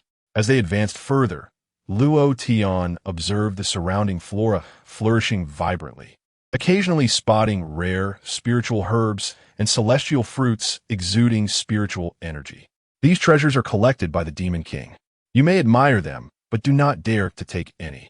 Once a profound realm demon beast attempted to pilfer from a celestial fruit tree and was brutally slain by the Demon King. The wolf demon explained. Luo Tian was taken aback, exclaiming, Oh, even a fellow of the profound realm could meet such a fate. The wolf demon nodded gravely. Indeed, what you must understand is that the bloodline of divine beasts is incomprehensibly powerful. In terms of equal realms, a divine beast can best 5 demon beasts. This is even with the Demon King's bloodline being impure. A purebred 5-color divine bull possesses even greater strength. Luo Tian nodded in acknowledgement. Just then, a booming voice echoed, Who dares trespass upon my territory? The wolf demon trembled, immediately responding, My lord is I. A human elder seeks an audience with you regarding a matter of importance. Human? The voice darkened, tinged with anger. The wolf demon shuddered and instinctively prepared to flee. Enter. Fortunately, the tone softened once more. Relieved, the wolf demon carried Luo Tian to the resting place of the Demon King. Luo Tian beheld a scene of enchanting beauty. with a divine spring gushing and celestial herbs flourishing. 2 rows of bird-like demons perched on branches, elegantly singing, while amidst the water plants lay a massive white spirit stone, continuously emanating spiritual energy. Upon the spiritual stone, a magnificent 5-colored divine bull, several times larger than a locomotive, lay languidly, continuously inhaling and exhaling spiritual energy. Senior, this is our demon king. Remember, choose your words wisely. Utter not a syllable that ought not to be spoken. The wolf demon cautioned. He was unconcerned about Luo Tian. His sole apprehension lay in the potential repercussions for himself. After all, he had witnessed the demon king's formidable prowess firsthand. Should that being unleash its wrath, he doubted he would be left with even a remnant of himself. Rest assured, Luo Tian replied with a nod. Meanwhile, the 5-colored divine bull slowly raised its head, gazing at Luo Tian with astonishment. A human of the body refinement realm? Do you seek something from me? Luo Tian nodded affirmatively. Indeed, the divine bull snorted, speak. The wolf demon rejoiced inwardly, for the 5-colored divine bull was notoriously temperamental and had never been fond of humans. Its unexpected willingness to engage was quite the surprise. It seemed the situation had become less perilous. The wolf demon mused. I wish to draw a bit of your blood, Luo Tian declared. In an instant, a profound silence enveloped the surroundings. Even the previously singing bird demon ceased its melody. That was the demon king, a divine beast, the unequivocal sovereign of the Tiandang Mountains. A mere human dared to enter its presence and audaciously proclaim an intention to draw blood? Senior, have you lost your mind? Drawing blood from the demon king? Do you think this is akin to purchasing tofu pudding? The wolf demon whispered, filled with regret for having agreed to bring Luo Tian here. On the other side, the 5-colored divine bull was momentarily taken aback. You wish to draw my blood? Luo Tian nodded and produced a vial from his spatial ring. Indeed, just this one vial will suffice. You even brought a vial? The wolf demon felt faint. Was this individual truly insane? He had already warned him about the demon king's volatile temperament, yet he dared to utter such words? Ha ha! The demon king, enraged to the point of laughter, emitted a thunderous roar. You wish to draw blood, and you even brought a vial? Excellent. Young human, if you possess the capability, come and take it yourself. Luo Tian nodded resolutely. Very well. With that, he propelled himself from the wolf demon's side and landed before the 5-colored divine bull. Is he truly going? The wolf demon stared in disbelief, unable to fathom Luo Tian's audacity. With a swift motion, Luo Tian drew his sword, aiming for the divine bull's back. The 5-colored divine bull cast a cold glance at Luo Tian, a glimmer of mockery dancing in its eyes. This brazen human dared to seek my divine blood? My body, forged of bronze and iron, cannot be pierced by any weapon. If he dares to strike, my protective aura will surely obliterate him. As the 5-colored divine bull contemplated how Luo Tian might meet his demise, a sudden thrust. Luo Tian's blade pierced through its protective aura and skin. In an instant, vibrant 5-colored blood flowed from the wound. The wolf demon, along with the bird demon perched in the trees, stood frozen in astonishment. Is a master in such a good mood today? To willingly dissipate his protective aura and allow the human to draw blood? Was it truly a willing act? How could one perceive that individual wielding a sword to cleave through the barrier of energy? Are you out of your mind? You are well aware of the immense physical prowess possessed by our master. If it were not for his own volition, how could anyone possibly inflict harm upon him? Several sparrow demons chattered among themselves. Meanwhile, the multicolored divine bull, with its body pierced, felt its aura surging violently. Damn that human! You seek your own demise. With a fierce determination, it attempted to rise. However, on the other side, Luo Tian's vessel had merely absorbed a trickle of blood. As he observed the divine bull poised to stand, a frown creased his brow. He waved his hand, and instantly, a colossal golden hand, even larger than the divine bull itself, materialized. Heavenly Dao Technique. Do not move. Boom! The golden hand descended upon the back of the multicolored divine bull. Chapter 10. The Soaring Sword Intent Boom. The five-color divine bull had barely risen halfway when it was forcefully struck back down. What? The five-color divine bull was taken aback. As that palm descended, it felt as though a mountain had been placed upon its back. This creature is concealing its true strength. Only now did the five-color divine bull realize that something was amiss. Anger surged within its eyes. Cursed human, get away from me. The five-color divine bull let out a roar. In an instant, its aura surged again, and it slowly rose against Luo Tian's Heavenly Dao Palm technique. I instructed you to remain still. Why do you still move? Lie down. Luo Tian furrowed his brow as golden light flickered around him. Boom! In that moment, the golden palm grew even larger. Crack! A sharp sound echoed from the five-color divine bull's body as its massive form crashed to the ground once more. This has actually fractured my bones? The five-color divine bull was astounded. With a single strike, it had sustained multiple fractures. Just how terrifying is this human strength? One must understand that the bodies of demon beasts are inherently stronger than those of humans. Furthermore, the strength of a divine beast body is several times that of a demon beast. To be able to break my bones with a mere palm? What kind of monster is this human? What is his purpose in being here? In an instant, the five-color divine bull dared not move again, obediently lying on the ground. Ah, isn't this much better? At that moment, Luo Tian had successfully collected a vial of the five-color divine beast's blood and nodded with satisfaction. Thank you for your divine blood. Luo Tian turned to leave. You're leaving just like that? The five-color divine bull was taken aback. It had assumed that Luo Tian had ulterior motives for coming here. Little did it expect that after obtaining the divine blood, he would simply depart. Stop right there. The five-color divine bull called out as it gazed at Luo Tian's retreating figure. What is it? Luo Tian turned back to look at him. The five-color divine bull regarded Luo Tian with caution. Who exactly are you? What is your true purpose? Speak plainly. Do not toy with me any further. Even if I must die, I wish to die with clarity. The five-color divine bull fixed its gaze upon Luo Tian. What? Did you just mention death? My heavens! Was the great net of energy not dispersed just moments ago? But how could that be? The master is a transcendent divine beast. Could it be that this human youth is of the returning ruins realm? Several bird demons gazed at Luo Tian in astonishment. Upon hearing the words of the five-color divine bull, Luo Tian merely smiled lightly and said, I am Luo Tian. I've already stated that I only borrowed a bit of your divine blood.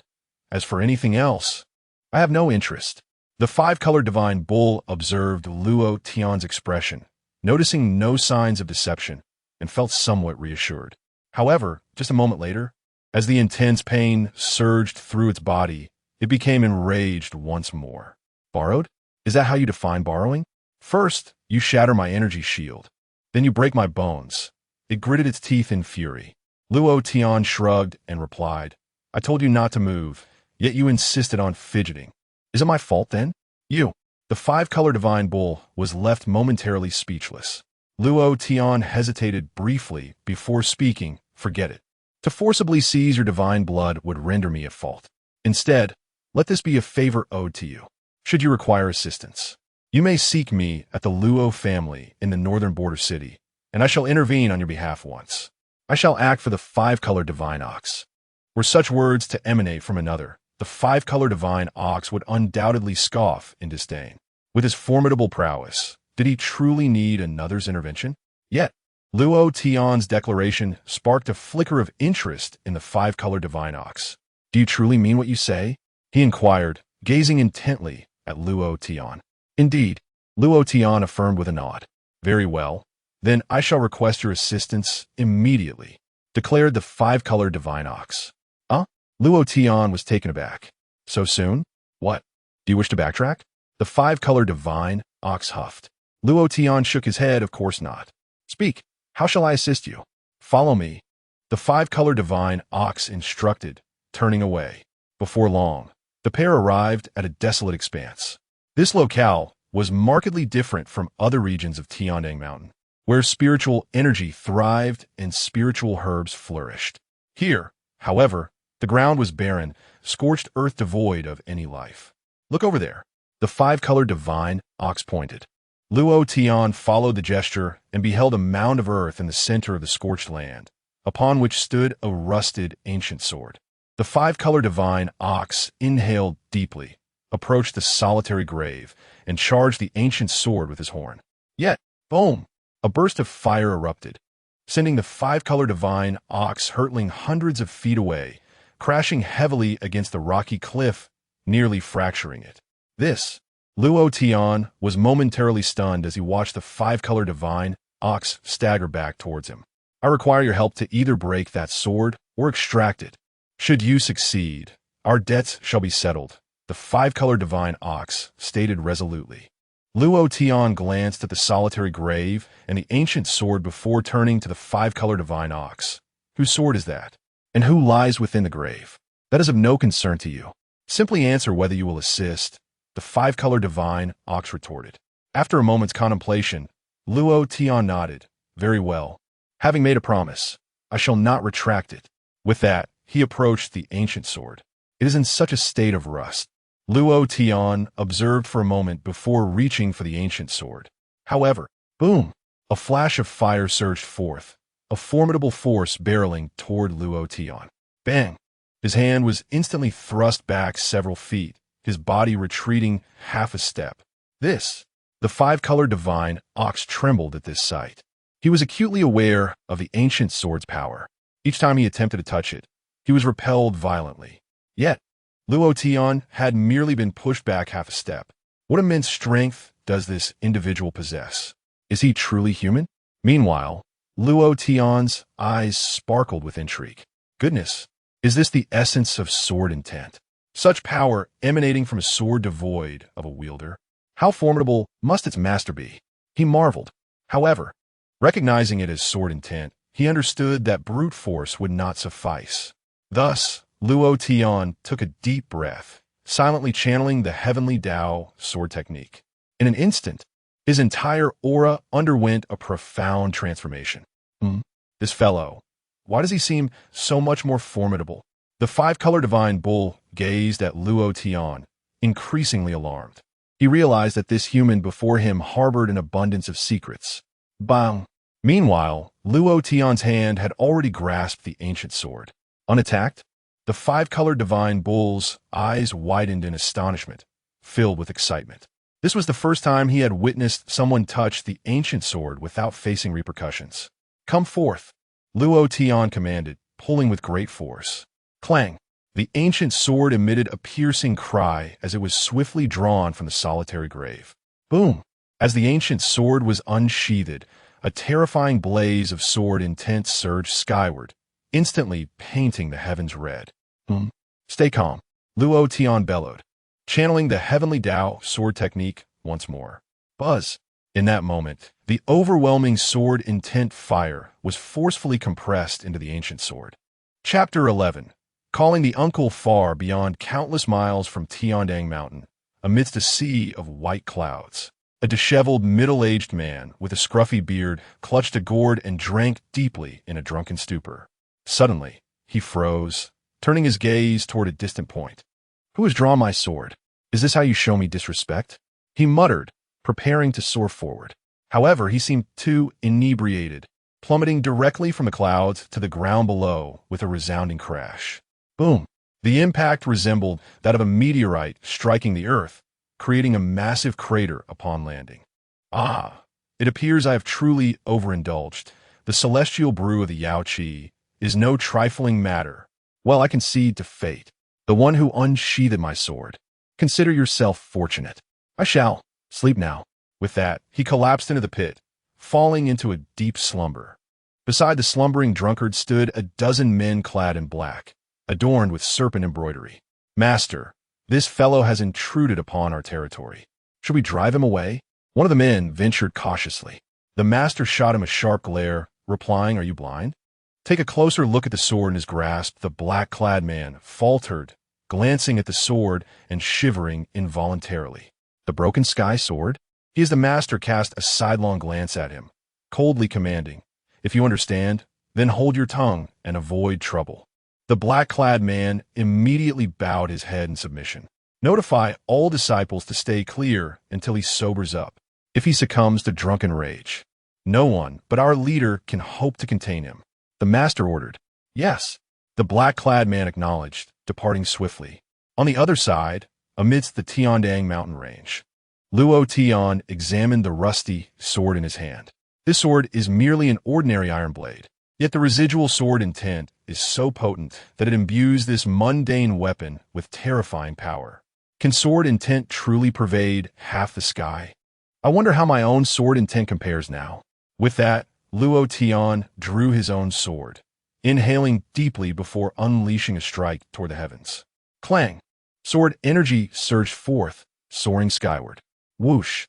The fierce wind howled, cleaving the clouds asunder. The five-color divine bull was utterly in awe of this strike. If just moments ago Luo Tian had bled himself with that blow, he surmised he would be finished by now. It was clear he had indeed shown restraint.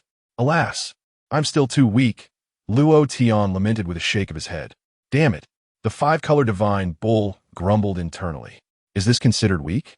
There is still considerable sword intent remaining in this rusty sword. I estimate it can be wielded 3 more times. I shall keep it, for it may prove useful in the future, Luo Tian said as he stowed the rusty sword within his spatial ring. Just as he intended to converse with the five-color divine bull, a sudden sound erupted from beneath his feet. A hand emerged from the solitary grave. What in the world? Luo Tian jumped back in alarm, preparing to attack. Wait, do not strike. At that moment, the five-color divine bull hurried over and knelt before the grave with a thud. Mother, upon finishing her words, she broke into tears. However, what a disgrace to weep for your mother. She is not dead. A voice emanated from the grave, and then a hand parted the earth, revealing a figure emerging from within. This was. Luo Tian gazed at the woman before him, momentarily taken aback. The woman appeared to be no older than 17 or 18. Yet, atop her head sprouted a pair of horns, and a large copper ring hung from her nose. Coupled with the fact that the five-color divine ox referred to her as mother, it was evident she was a cow demon transformed. Mother, after 500 years, I have finally seen you again, the five-color divine ox exclaimed as it rushed forward. However, bang! The woman struck with a resounding slap, sending the five-color divine ox flying. How dare you even speak? After 500 years, you finally rescued your mother.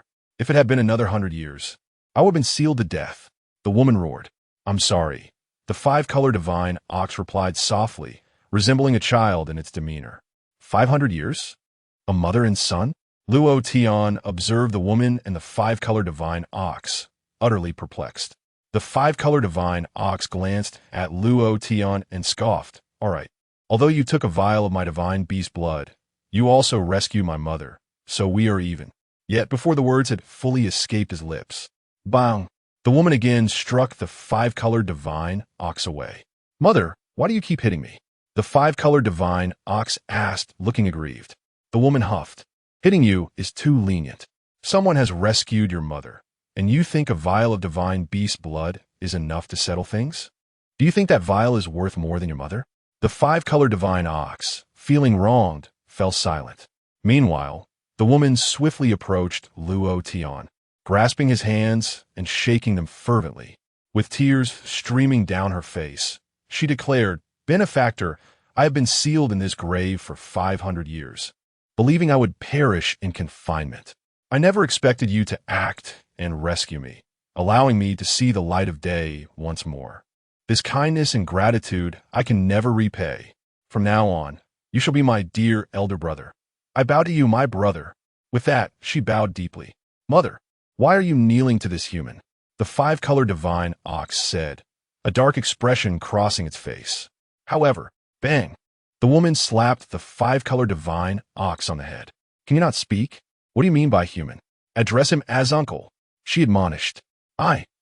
The five-color divine ox began, but upon seeing the cold glint in the woman's eyes, it recoiled in fright and reluctantly said, You uncle. Luo Tian was left speechless. What kind of situation was this? He had merely drawn a sword at random and suddenly gained a sister and a nephew who was a cow. Moreover, this woman had been sealed for over 500 years, and her actual age was likely far greater. Such a being dared to call him brother? What exactly is going on with you two? Luo Tian inquired.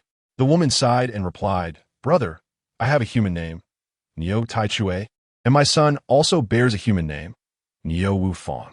Luo Tian's lips twitched slightly as he raised his thumb and exclaimed, What a splendid name. These two truly possess a remarkable talent for naming. The sister of the Iron Hammer continued, Our clan, the five-colored divine cattle, originally resided in the southern region. During my youth, due to unforeseen circumstances, we fled to the northern region, finding refuge in the Tiandang mountain range. Upon reaching adulthood, I ascended to the position of the demon king of the Tiandang mountain range, a time when our demonic kin flourished. Even the royal family of the Night Wind Kingdom had to show me a modicum of respect. However, this period of prosperity was short-lived. 500 years ago, a drunken human soared immortal passed through Tiandang Mountain and coveted my divine beast bloodline, insisting on taking me as his steed. When I refused, he casually sealed me within a grave with a single stroke of his sword, proclaiming that unless someone could draw out this sword, I would remain sealed for a millennium. Alas, dear brother, my lifespan is already less than 700 years. Had it not been for your timely rescue, I would have surely perished in that confinement. You are indeed my savior. Chapter 12. The imaginative sister of Iron Hammer, Luo Tian, nodded slightly, beginning to grasp the sequence of events. Meanwhile, Niu Taichue wiped away her tears and inquired, By the way, dear brother, I still do not know your name or the location of your celestial homeland. Luo Tian, feeling somewhat speechless, replied, I am from Beibei City, and my name is Luo Tian. Niu Taichue slapped her thigh and exclaimed, Ah, as expected of my dear brother. Such a magnificent name. What is our father's name? Luo Tian placed his hand on his forehead and clarified, Let me be clear, that is my father, and his name is Luo Feng. Niu Taichue nodded and said, Oh, I remember. So, dear brother, how did you come to Tiandang Mountain? With a sense of resignation, Luo Tian recounted his need for materials. Upon hearing this, Niu Taichue raised an eyebrow. Jianxian sect. What a pathetic organization to dare provoke my dear brother. I have never heard of them. Wufang, do you know this Jianxian sect? Niu Wufang lowered his head and replied, I have heard of them. They're a sect that rose to prominence 400 years ago and are rather arrogant. 100 years ago, a freshly enlightened individual came to Tiandang Mountain, intending to capture me as a battle pet, but I nearly beat him to death, and he fled. Niu Taichue scoffed, Such audacity. Dear brother, do you need me to send my nephew to Jianxian sect to deal with him? Luo Tian was taken aback and shook his head, saying, There is no need. I will handle this matter myself. He paused, suddenly struck by inspiration, and added, If you're truly willing, you could assist me by guarding my family's Luo residence in Beibei City for a few days. I will be away, and I am concerned that some ill-fated individuals may disturb my family. Niu Taichue's eyes sparkled, and she assured him, Dear brother, rest assured, I will take care of all matters concerning the Luo family. Anyone who dares to provoke us will meet a fate worse than death. Luo Tian felt utterly exasperated. This Iron Hammer sister was far too familiar. By the way, dear brother, if you require the blood of divine beasts to break through, the bloodline of Wu Fang here is too diluted. You should use mine instead. As she spoke, she sliced her wrist, and a copious flow of blood imbued with five-colored radiance gushed forth. Although Niu Wu Fang's divine blood appeared potent, it paled in comparison to that of Niu Taichue. Before long, a vial was filled, and Niu Taichue presented it to Luo Tian. Dear brother, take this. If it is insufficient, just call for me, and I will provide as much as you need. Niu Taichue said earnestly. This gesture stirred something within Luo Tian. Very well, I shall not decline. I will accept the blood. He then stored the blood in his spatial ring. Dear brother, are you hungry? I will prepare a meal right away. Feel free to select any demonic beast from Tiandang Mountain. I will swiftly slay it for you. Or would you prefer to taste your dear nephew? Niu Taichue proposed. Mother, Niu Wufang panicked. He sensed that if Luo Tian genuinely made a request, Niu Taichue might indeed slice off a piece of him. Luo Tian wore a look of resignation. This Niu Taichue was a bit too enthusiastic. There is no need. I am pressed for time and must head to Diming's sect, Luo Tian stated. Niu Taichui nodded and responded. Diming's sect, you say? That is easily arranged. I shall summon a flame sparrow to escort you there. The blazing sparrow, renowned for its swiftness, would reach the Diming sect within half a day. Luo Tian's eyes sparkled with excitement as he expressed his gratitude. Soon, under Niu Wufang's command, a colossal blazing sparrow soared into the sky, carrying Luo Tian aloft. Safe travels, dear brother, Niu Tianhui called out with a wave. Once Luo Tian's figure faded into the distance, Niu Wufang huffed indignantly. Mother, even if that lad saved you, is it truly necessary to go to such lengths? Niu Wufang was visibly upset. The smile on Niu Tianhui's face gradually vanished, replaced by a stern expression. Niu Wufang, do you believe your mother is inherently foolish, reveling in calling others brother? My actions are merely to seek a protector for us. Niu Tianhui replied coldly. Ah, a protector? That lad? Niu Wufang was taken aback. Niu Tianhui glanced at her son and scoffed. What do you think of his strength? After a moment of contemplation, Niu Wufang replied, I believe he is stronger than I, but not as formidable as you were in your prime. However, unlike ordinary humans, his physical prowess is quite extraordinary. Niu Tianhui nodded. In terms of physical strength alone, you would need to reach the 9th level of the Transcendence realm to even have a chance of catching up to him. Niu Wufang scoffed. That is not too concerning. By the time I reach the 9th level of the Transcendence realm, I may very well not lose to him. With a sudden, forceful blow, Niu Tianhui knocked her son to the ground. Mother, why do you keep hitting me? Niu Wufang whined in protest. Niu Tianhui glared at him. Because you are foolish. He is currently only at the 9th level of the Body Refinement realm, yet his physical strength rivals that of your 9th level in the Transcendence realm. Do you still think you would not lose to him? You have already reached the 5th level of the Transcendence realm. Haven to you? Do you think you are faster in breaking through realms than he is in his body refinement? Upon hearing his mother's words, Niu Wufang was astonished. What? He is truly only at the 9th level of the Body Refinement realm? He isn't deliberately concealing his realm? Previously, when Luo Tian had shattered his bones with a single strike, he had assumed that Luo Tian was hiding his true strength to deceive him. However, from his mother's tone, it appeared otherwise. Niu Tianhui remarked coldly, Can't you discern his realm for yourself? His physical strength is astounding, yet his spiritual energy is dispersed throughout his body and has not coalesced into a sea of energy. Niu Wufang was taken aback. He hasn't gathered his energy yet? But I sense the concentration of his spiritual energy surpasses my own. How can this be? Niu Tianhui sighed. Surpass you? If we are to discuss the quality of spiritual energy alone, even I am slightly inferior to him. Niu Wufang's eyes widened in disbelief, struggling to accept his ear's report. It was known that Niu Tianhui had reached the returning ruins realm 5 centuries ago. This fellow, is he a monster? If he is already so formidable at the Body Refinement realm, what would happen if he attained the Transcendence realm? Is there truly such a terrifying individual in this world?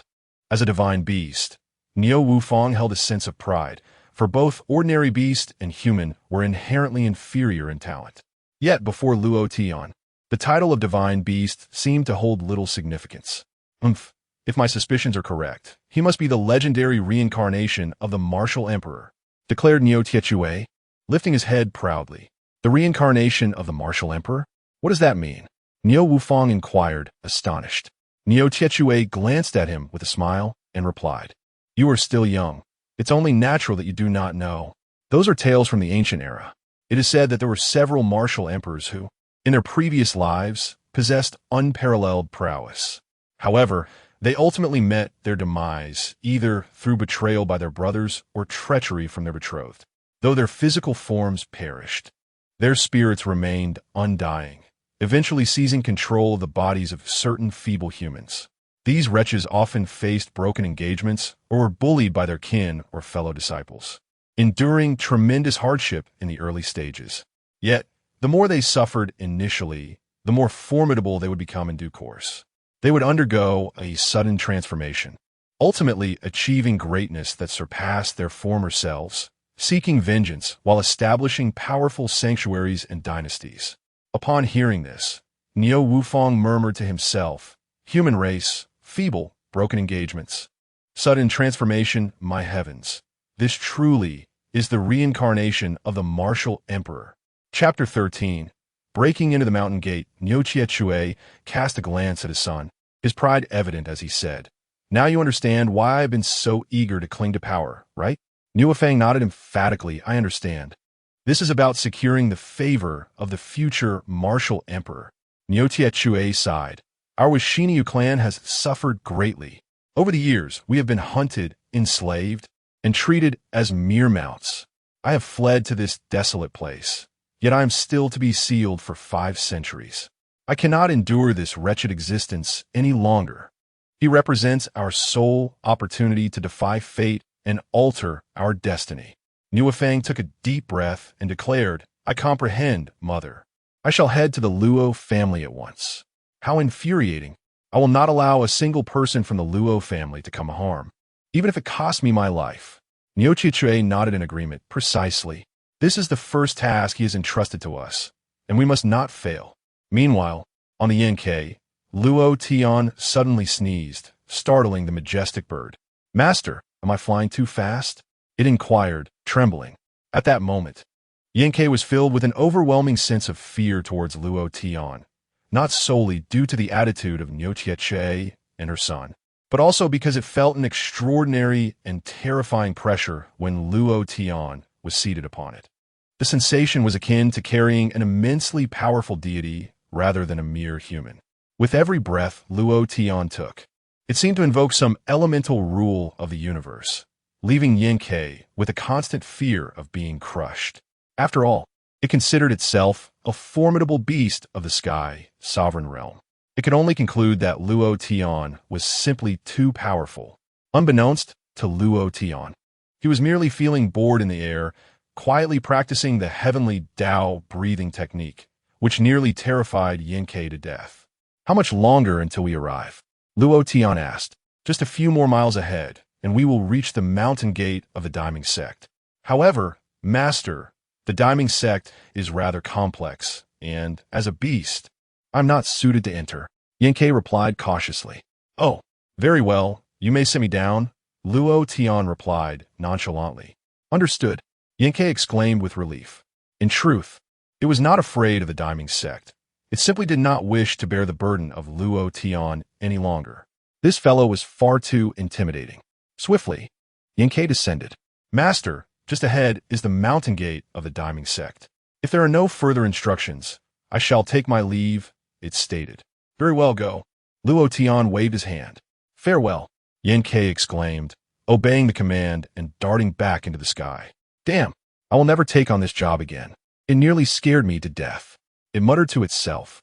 On the other side, Luo Tian followed Yang's guidance and soon arrived at the foot of the Daiming sect's mountain gate. However, the scene before him was peculiar.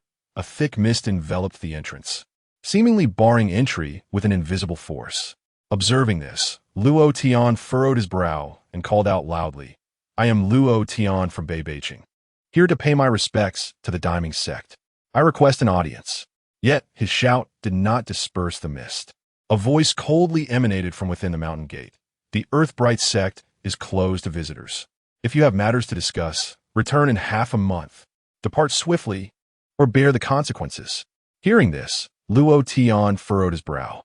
How could he be so courteous, yet receive such blatant disrespect? To suggest he return in half a month? He had no time to squander. "Very well, if you refuse to see me, I seek merely a millennium stalactite from the Earthbright sect. Hand it over, and I shall take my leave," Luo Tian declared. However, the crowd from Yunwu was incensed. "You deaf fool, you have 3 breaths to depart, or you shall face death without mercy." One shouted, "Death without mercy?" Luo Tian's eyes flashed with a cold glint. "It seems my benevolence has led them to mistake me for a fool." With that, he stepped forward, seeking death. The Yunwu crowd erupted in fury. A sword energy cleaved through the mist, aimed directly at Luo Tian. "Sword energy? They dare to employ such a tactic against me?"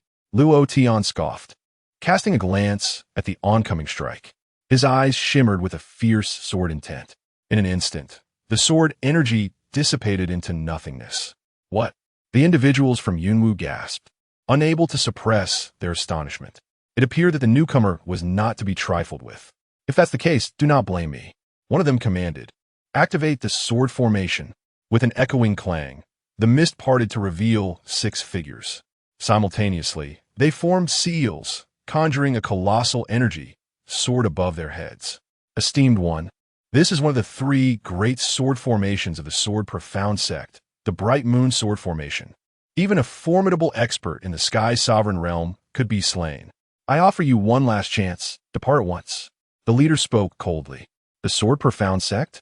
Luo Tian raised an eyebrow. Isn't that the sect of Lan Xiao? I never imagined the Earthbright sect would be affiliated with them. One of the 3 great sword formations, you say? Very well. I am curious to witness its true power. As he spoke, Luo Tian pressed onward. Seeking death, then act. The 6 simultaneously formed seals. With a resounding clang, the massive sword energy descended upon Luo Tian. Not evading? The 6 stared at Luo Tian, who was nonchalantly ascending the mountain, unperturbed by the impending attack, their expressions frozen in disbelief. Is he mad? Who knows if he wishes for death? Let us grant him his desires. As they spoke, the sword energy reached Luo Tian. A radiant golden light enveloped him, shielding him entirely. With a clear ring, the sword energy struck the golden aura, failing to penetrate further. Unfazed, Luo Tian continued his ascent, step by step, as if the sword energy were invisible to him. With each stride, the sword energy shattered into fragments. After traversing a mere dozen steps, the colossal sword energy disintegrated completely, vanishing into the ether, leaving no trace behind. The 6 atop the mountain, affected by the backlash of their own attack, simultaneously coughed up blood and collapsed to the ground. How is this possible? The leader's face paled dramatically. In the next moment, Luo Tian stood before him. It was you who proclaimed that you would show no mercy, was it not? Luo Tian seized him by the throat. Fear filled the man's eyes at that instant. Initially, he had merely intended to display a semblance of authority, but he never anticipated that he would encounter such formidable resistance. Esteemed friend, I implore you to show mercy. Just then, a sound of slicing air pierced the atmosphere, and 3 figures descended before the mountain gate. Elder Huang, Elder Yi, and Elder Wu. The young individuals outside the gate exclaimed in unison upon witnessing the scene. Elder Huang, leading the group, landed and glanced at Luo Tian, clasping his hands in a gesture of respect. Esteemed friend, your journey from afar has revealed our shortcomings in hospitality at the Diming sect. It is our fault. Might I beseech you to temporarily release our disciple? Luo Tian furrowed his brow and loosened his grip on the man's neck.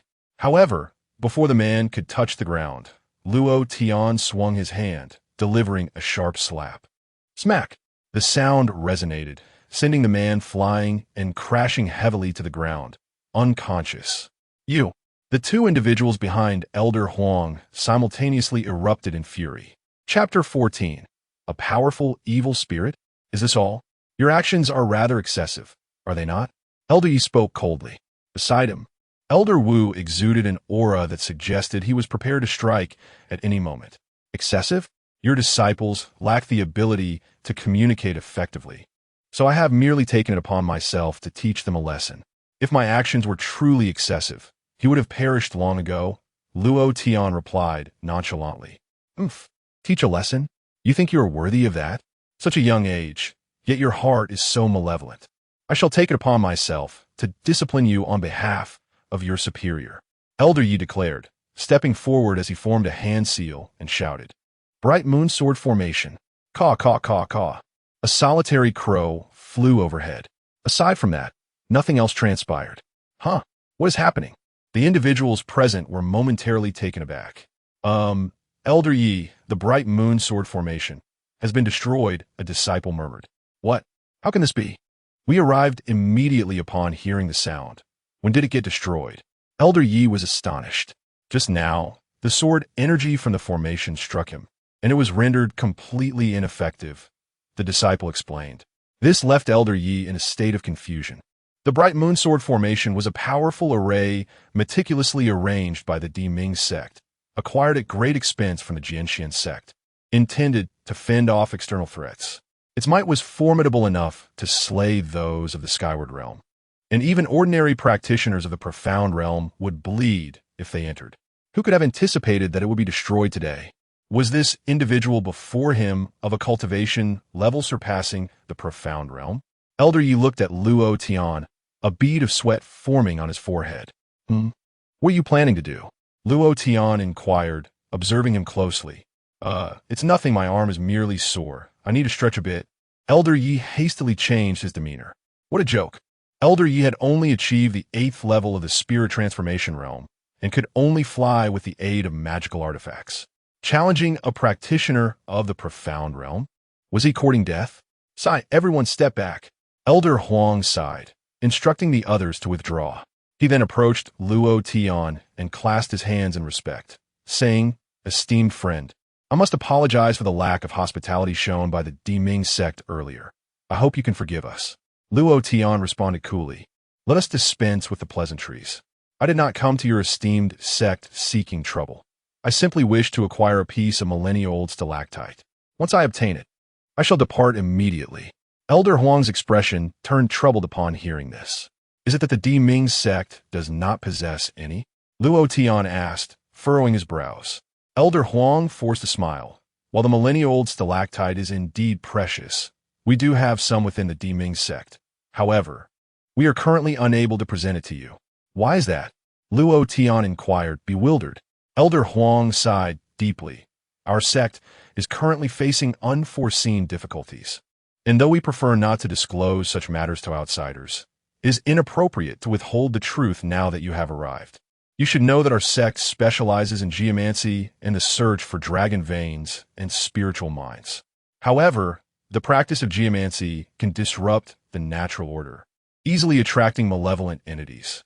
Several months prior, a few esteemed elders within our sect inadvertently summoned a malevolent spirit during a geomantic assessment, which subsequently occupied our largest mine.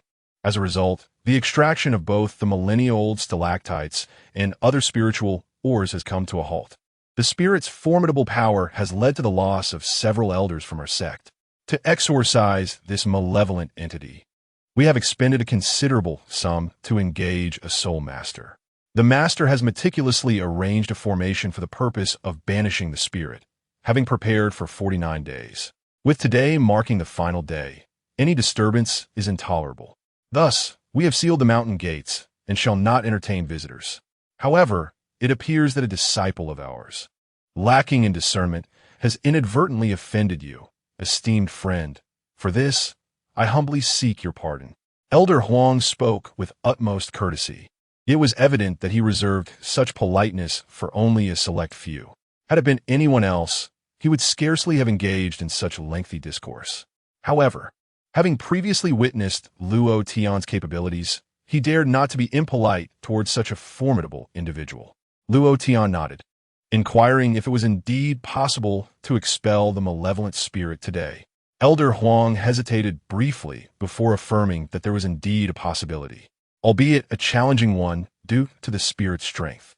He then suggested, should Luo Tian not mind, that he accompany them to the mine.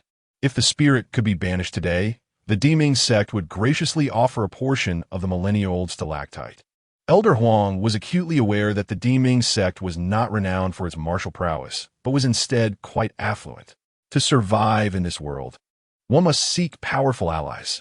Luo Tian's demonstrated strength had already qualified him as a potential support.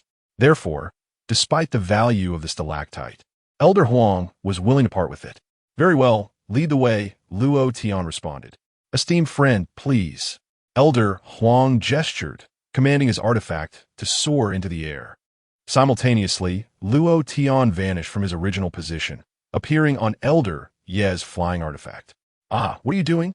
Eldad Ye gasped, startlet, and gazed at Luo Tian in astonishment. I cannot fly. Please take me with you, Luo Tian replied. You cannot fly? Elder Yi found it hard to believe that a powerful being of the Profound Realm would lack such ability. Are you jesting? He mused, convinced that Luo Tian was deliberately seeking to provoke him. Despite his reluctance, Elder Yi recognized that Luo Tian was not someone he could afford to offend, and thus he begrudgingly complied, guiding him as they ascended towards the sect. In no time, they arrived at the rear mountain, amidst a mine. Esteemed friend, the individual below is a third-tier soul master overseeing the exorcism of the malevolent spirit. I kindly ask you to exercise caution in your words and actions. You are surely aware that soul masters can be quite eccentric, Elder Huang advised. Rest assured, I am well aware, Luo Tian replied nonchalantly. As they descended, they were met by a gaunt elder at the forefront, who glared at them with a flash of ire. How many times must I reiterate? During the preparation period, there is to be no noise. Have you no desire to banish this malevolent spirit? The elder admonished angrily. Upon witnessing the scene, Elder Huang's face flushed with embarrassment as he bowed and said, "My apologies, Elder Su. I was in the wrong." Elder Su snorted in response, "Step aside. And should this happen again, I shall take my leave." "Yes, yes," Elder Huang replied, visibly disgruntled, as he retreated to the side. At that moment, Elder Su took a deep breath and approached one end of the platform. Five-soul formation, arise. With a thunderous command from Elder Su, the fire basin surrounding the platform suddenly transformed into a vibrant green. Simultaneously, a formidable force field began to radiate outward. "Malefactor, reveal yourself," Elder Su bellowed. A chilling howl echoed from the distant mountains. Soon after, dark mist churned within the forest, and a shadowy humanoid spirit slowly emerged. "Everyone, be cautious. Do not let that dark mist touch you. It is soul poison and exceedingly perilous," someone warned loudly. The members of the Earthbright sect appeared tense and on high alert. Only Luo Tian stood there, his expression one of astonishment. An evil spirit? Is this truly it? He mused inwardly. Chapter 15. The Soul-Subduing Nail Friend. Do not underestimate that malevolent spirit. Though it may appear weak, it is exceedingly perilous. Elder Huang seemed to discern Luo Tian's thoughts and cautioned him aloud. "Silence. Do not disturb my master while he casts his spell," a young man admonished Elder Huang. At first glance, he seemed to be merely in his 20s. Yet Elder Huang, daunted, refrained from retorting. After all, he was the disciple of a soul master. Upon the altar, Master Su ignited a bundle of yellow paper offerings. In an instant, green flames erupted all around, accompanied by the haunting wails of anguished spirits. Hundreds of soul shadows began to gather above his head. The soul-subduing nail appear. Master Sukemandith. Clang. In the next moment, a 1-foot-long, soul-subduing nail materialized above him. Was that the manifestation of soul power? How formidable! This must be a jest. Such a powerful practitioner truly exists? The members of the Diming sect were all struck with astonishment, while Luo Tian could only shake his head in disbelief. Must it really come to this? He inquired. Elder Huang, overhearing him, quietly replied, "It is not surprising that you, who are not a soul cultivator, do not understand. Cultivating soul power is exceedingly arduous. Only a select few formidable beings can achieve its manifestation." Luo Tian smiled faintly, choosing not to elaborate further. After all, he was merely here to seek the Millennium Stalactite. There was no need for verbosity. Attack! On the other side, Master Su wielded the soul-subduing nail, launching it fiercely at the malevolent spirit, resulting in a tremendous collision. A piercing howl erupted from the spirit as it charged toward the soul-subduing nail. Bang! The deafening sound reverberated through the air, causing several young disciples with insufficient cultivation to spasm and faint. This fluctuation of soul power. Elder Huang's brow furrowed as he turned to glance at Luo Tian. Yet the latter remained expressionless, betraying no sign of reaction. Such composure, Elder Huang couldn't help but admire. Meanwhile, Master Su directed the soul-subduing nail to relentlessly strike the malevolent spirit, forcing it to retreat repeatedly. Excellent. Master, exert more strength and vanquish this evil. His disciple cheered from the sidelines. Even the members of the Diming sect exhaled in relief, appearing confident that the malevolent spirit could finally be subdued. Only Luo Tian's brow began to furrow deeper. Elder Huang, go and ask Master Su to cease his actions. Otherwise, his life will be in jeopardy, Luo Tian insisted. Huh? Elder Huang was taken aback. With Master Su currently in a position of dominance, how could Luo Tian claim that his life was at risk? What are you? To dare speak so recklessly about my master? Are you tired of living? Luo Tian's words were overheard by Master Su's disciple, who immediately turned to rebuke him. Friend, do not speak lightly. Master Su is a soul master, and you have witnessed the power of the soul-subduing nail. He is not someone you can afford to offend. It would be wise for you to apologize swiftly. Elder Huang realized the gravity of the situation and urged quietly.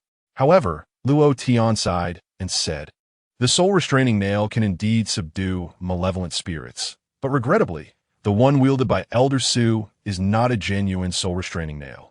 What do you mean by not a genuine soul-restraining nail? Elder Huang was taken aback. Luo Tian gestured towards the flickering lights surrounding the altar and the ethereal souls entwined around Elder Su. His soul power is insufficient to conjure a true soul-restraining nail. So he resorted to setting up a formation and employing secret arts to burn wandering souls, forcibly manifesting a semblance of the nail. However, its foundation is unstable and cannot be sustained for long. If he were to vanquish the malevolent spirit within 3 strikes, he would assuredly prevail. Yet, if it drags on for more than 5 strikes, his chances of victory dwindle to a mere 50%. And now, he has already extended the battle to 10 strikes. With his waning soul power, defeat is inevitable. Elder Huang listened intently, momentarily astonished. Meanwhile, Elder Su's disciple, feeling a surge of anxiety, stubbornly retorted, Nonsense! What do you know of soul arts? How dare you speak so presumptuously here? However, before he could finish, Luo Tian turned to him with a piercing gaze. This is the 2nd time you have spoken disrespectfully to me. Do you believe that if you utter another word, I will not sever your head from your body? Luo Tian's tone was frigid. The disciple of Elder Su hesitated, but upon meeting Luo Tian's gaze, he felt an overwhelming chill that penetrated to his very bones. He had no doubt that if he dared to speak again, Luo Tian would indeed take his life. With a huff, he clenched his teeth and turned his head away, silencing himself. At that moment, someone shouted, Look! Suddenly, the tides of battle shifted dramatically. The once dominant soul-restraining nail began to falter, retreating repeatedly, and on several occasions, it nearly shattered. What is happening? It was not like this just a moment ago. Someone exclaimed in disbelief. The soul-restraining nail has weakened. Another observed keenly. Look at Elder Su. Someone pointed at the altar. At this moment, the altar revealed that the surrounding green flames were gradually fading, exposing their original hue. Elder Su appeared unsteady, barely able to maintain his stance. Finally, he spat out a mouthful of blood, and the green flames around him vanished abruptly. The soul-restraining nail in the air also dissipated into nothingness. Elder Su had been defeated. Instantly, a profound silence enveloped the Diming sect. The malevolent spirit in the air let out a series of howls, almost taunting. Even Elder Su has fallen? Surely, our Nightwind Nation has no stronger soul masters left? It seems we must abandon our ancestral grounds. The faces of the Diming sect members turned ashen. Elder Huang, displaying a look of resignation, turned to Luo Tian and said, My friend, as you can see, with the malevolent spirit still intact, the Millennium Stalactite cannot be granted to you. Luo Tian glanced at Elder Huang and replied, So, if we eliminate this malevolent spirit, you will indeed provide me with the Millennium Stalactite, correct? Elder Huang was taken aback but nodded, saying, That is indeed the case, but as you have witnessed, even Elder Su could not succeed. With a smile, Luo Tian declared, Very well, it's settled then. I shall assist you in vanquishing the malevolent spirit, but you must prepare the Millennium Stalactites. The members of the Dimming sect were left utterly bewildered. What is this nonsense? Vanquishing a malevolent spirit? Even the elderly Su wore a peculiar expression at that moment. Youngster, which clan do you hail from? You seem to underestimate the art of soul techniques. Is it possible for you to tackle matters that even I find insurmountable? Su wiped the blood from the corner of his mouth and spoke coldly. Luo Tian replied nonchalantly, That merely reflects your lack of skill. Su's anger intensified upon hearing this. Who was he? He was the most formidable soul master in the Nightwind Kingdom. When had he ever endured such humiliation? My skill is lacking? Huh. This is the first time someone has dared to say that to me. Dimming sect. Is this how you treat your guests? Very well. I shall observe how you intend to deal with this malevolent spirit. As he spoke, he regarded Luo Tian with a mocking gaze. Luo Tian, with a faint smile, responded, "The soul-subduing nails, correct?" "Yes, it seems to be so." As he spoke, he formed a single-handed seal. Clang, clang, clang, clang. In an instant, 4 soul-subduing nails appeared above his head. Chapter 16, everyone stunned. What is that? The soul-resisting nail? It can't be real, can it? How did 4 of them suddenly appear? Is this some kind of martial technique? In an instant, everyone present wore expressions of astonishment. Only a few individuals of elder rank or above sensed that something was amiss. Particularly, Elder Su on the platform above. He stared blankly at the soul-resisting nails hovering above Luo Tian's head, feeling as if his very soul might shatter. I spent over a month preparing, relying on formations and burning wandering souls to temporarily condense a single soul-resisting nail, and this fellow managed to condense 4 all at once. Elder Su was profoundly shaken. With his strength, he could instantly discern that Luo Tian's soul-resisting nails were genuine. Moreover, they were significantly more powerful than his own forcibly condensed version. Roar! At that moment, the malevolent spirit in the sky also took note of the soul-resisting nails. As a pure spirit entity, ordinary attacks posed no threat to it. However, the soul-resisting nails, being manifestations of spiritual energy, were an entirely different matter. Suddenly, it felt as if it were facing a formidable adversary. Malevolent spirit? I'll give you a chance. Leave the Diming sect and never return. Otherwise, I shall spare your life, Luo Tian declared, gazing at the malevolent spirit above.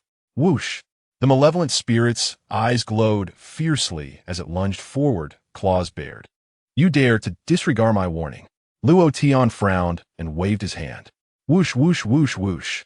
4 soul-resisting nails shot towards the malevolent spirit in pursuit. Boom! The 2 sides collided mid-air, and the malevolent spirit's body was instantly pierced through by 4 large holes. What? Elder Su was increasingly shaken by this sight.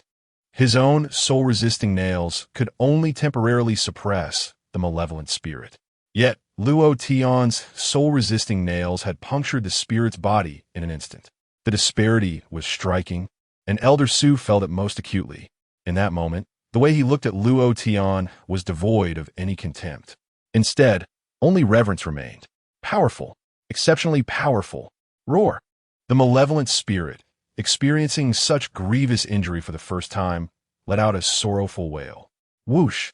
At that moment, the soul-resisting nails returned and lunged at the malevolent spirit once more.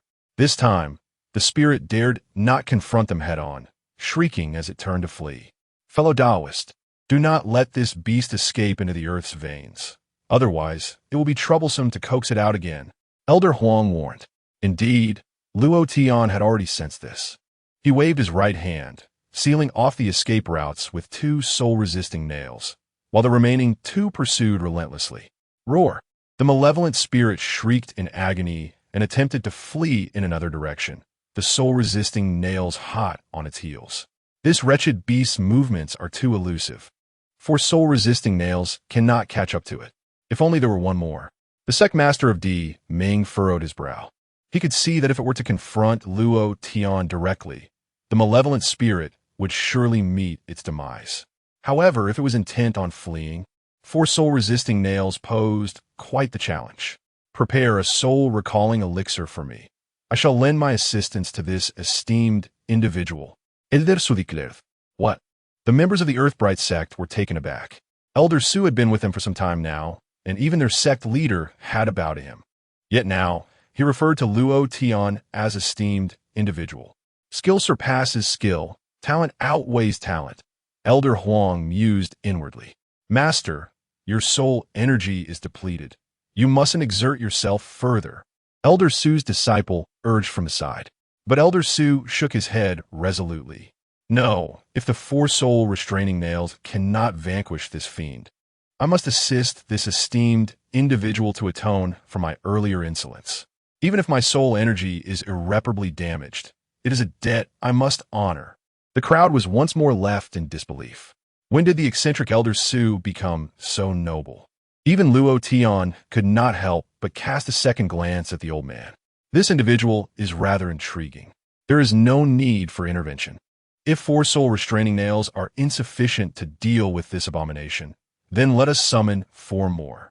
Luo Tian smiled, channeling his soul energy as 4 more soul restraining nails materialized above his head. What? The crowd erupted in astonishment.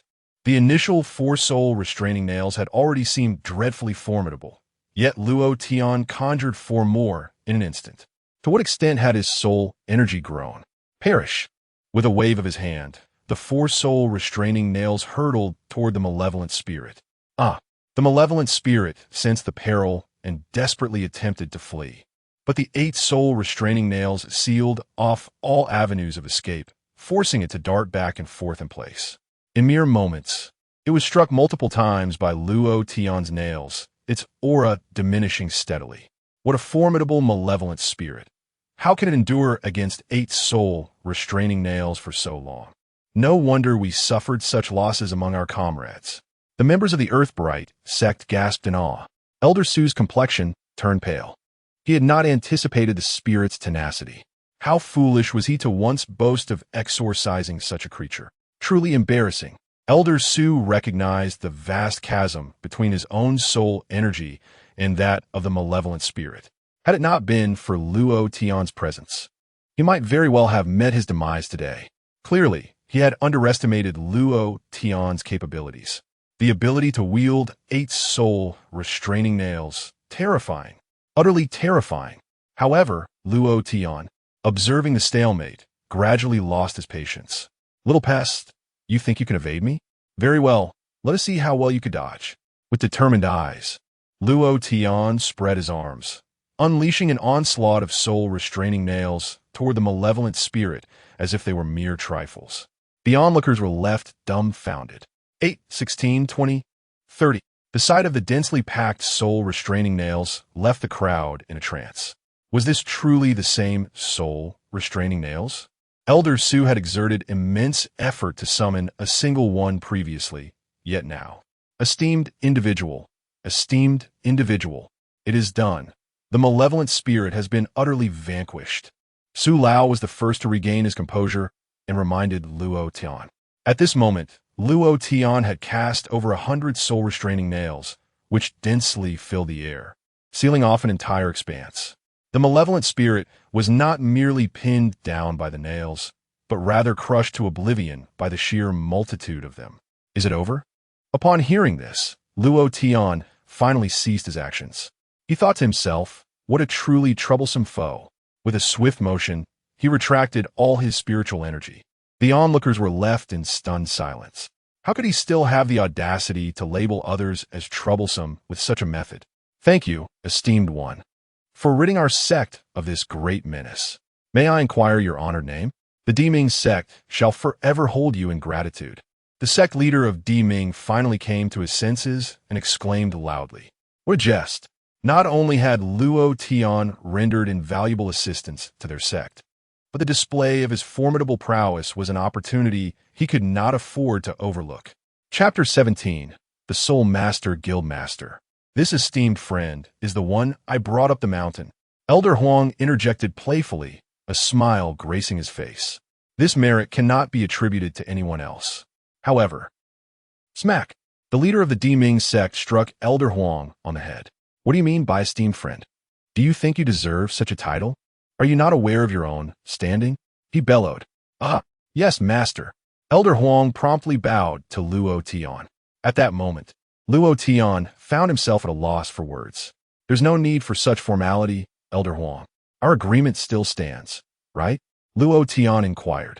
Absolutely, of course it does. Elder Huang nodded vigorously. Agreement? What agreement? The Diming sect leader asked, perplexed. Elder Huang swiftly relayed Luo Tian's intentions. So, master, may I receive the Millennium Stalactite? Luo Tian inquired with a smile. The Diming sect leader trembled, bowing deeply. I would never presume to have you call me master. I am Wei Su, leader of the Diming sect, and I shall present the Millennium Stalactite immediately. I am just curious. What is your name, esteemed one? Thud. Before Luo Tian could respond, the Soul Master Su knelt before him.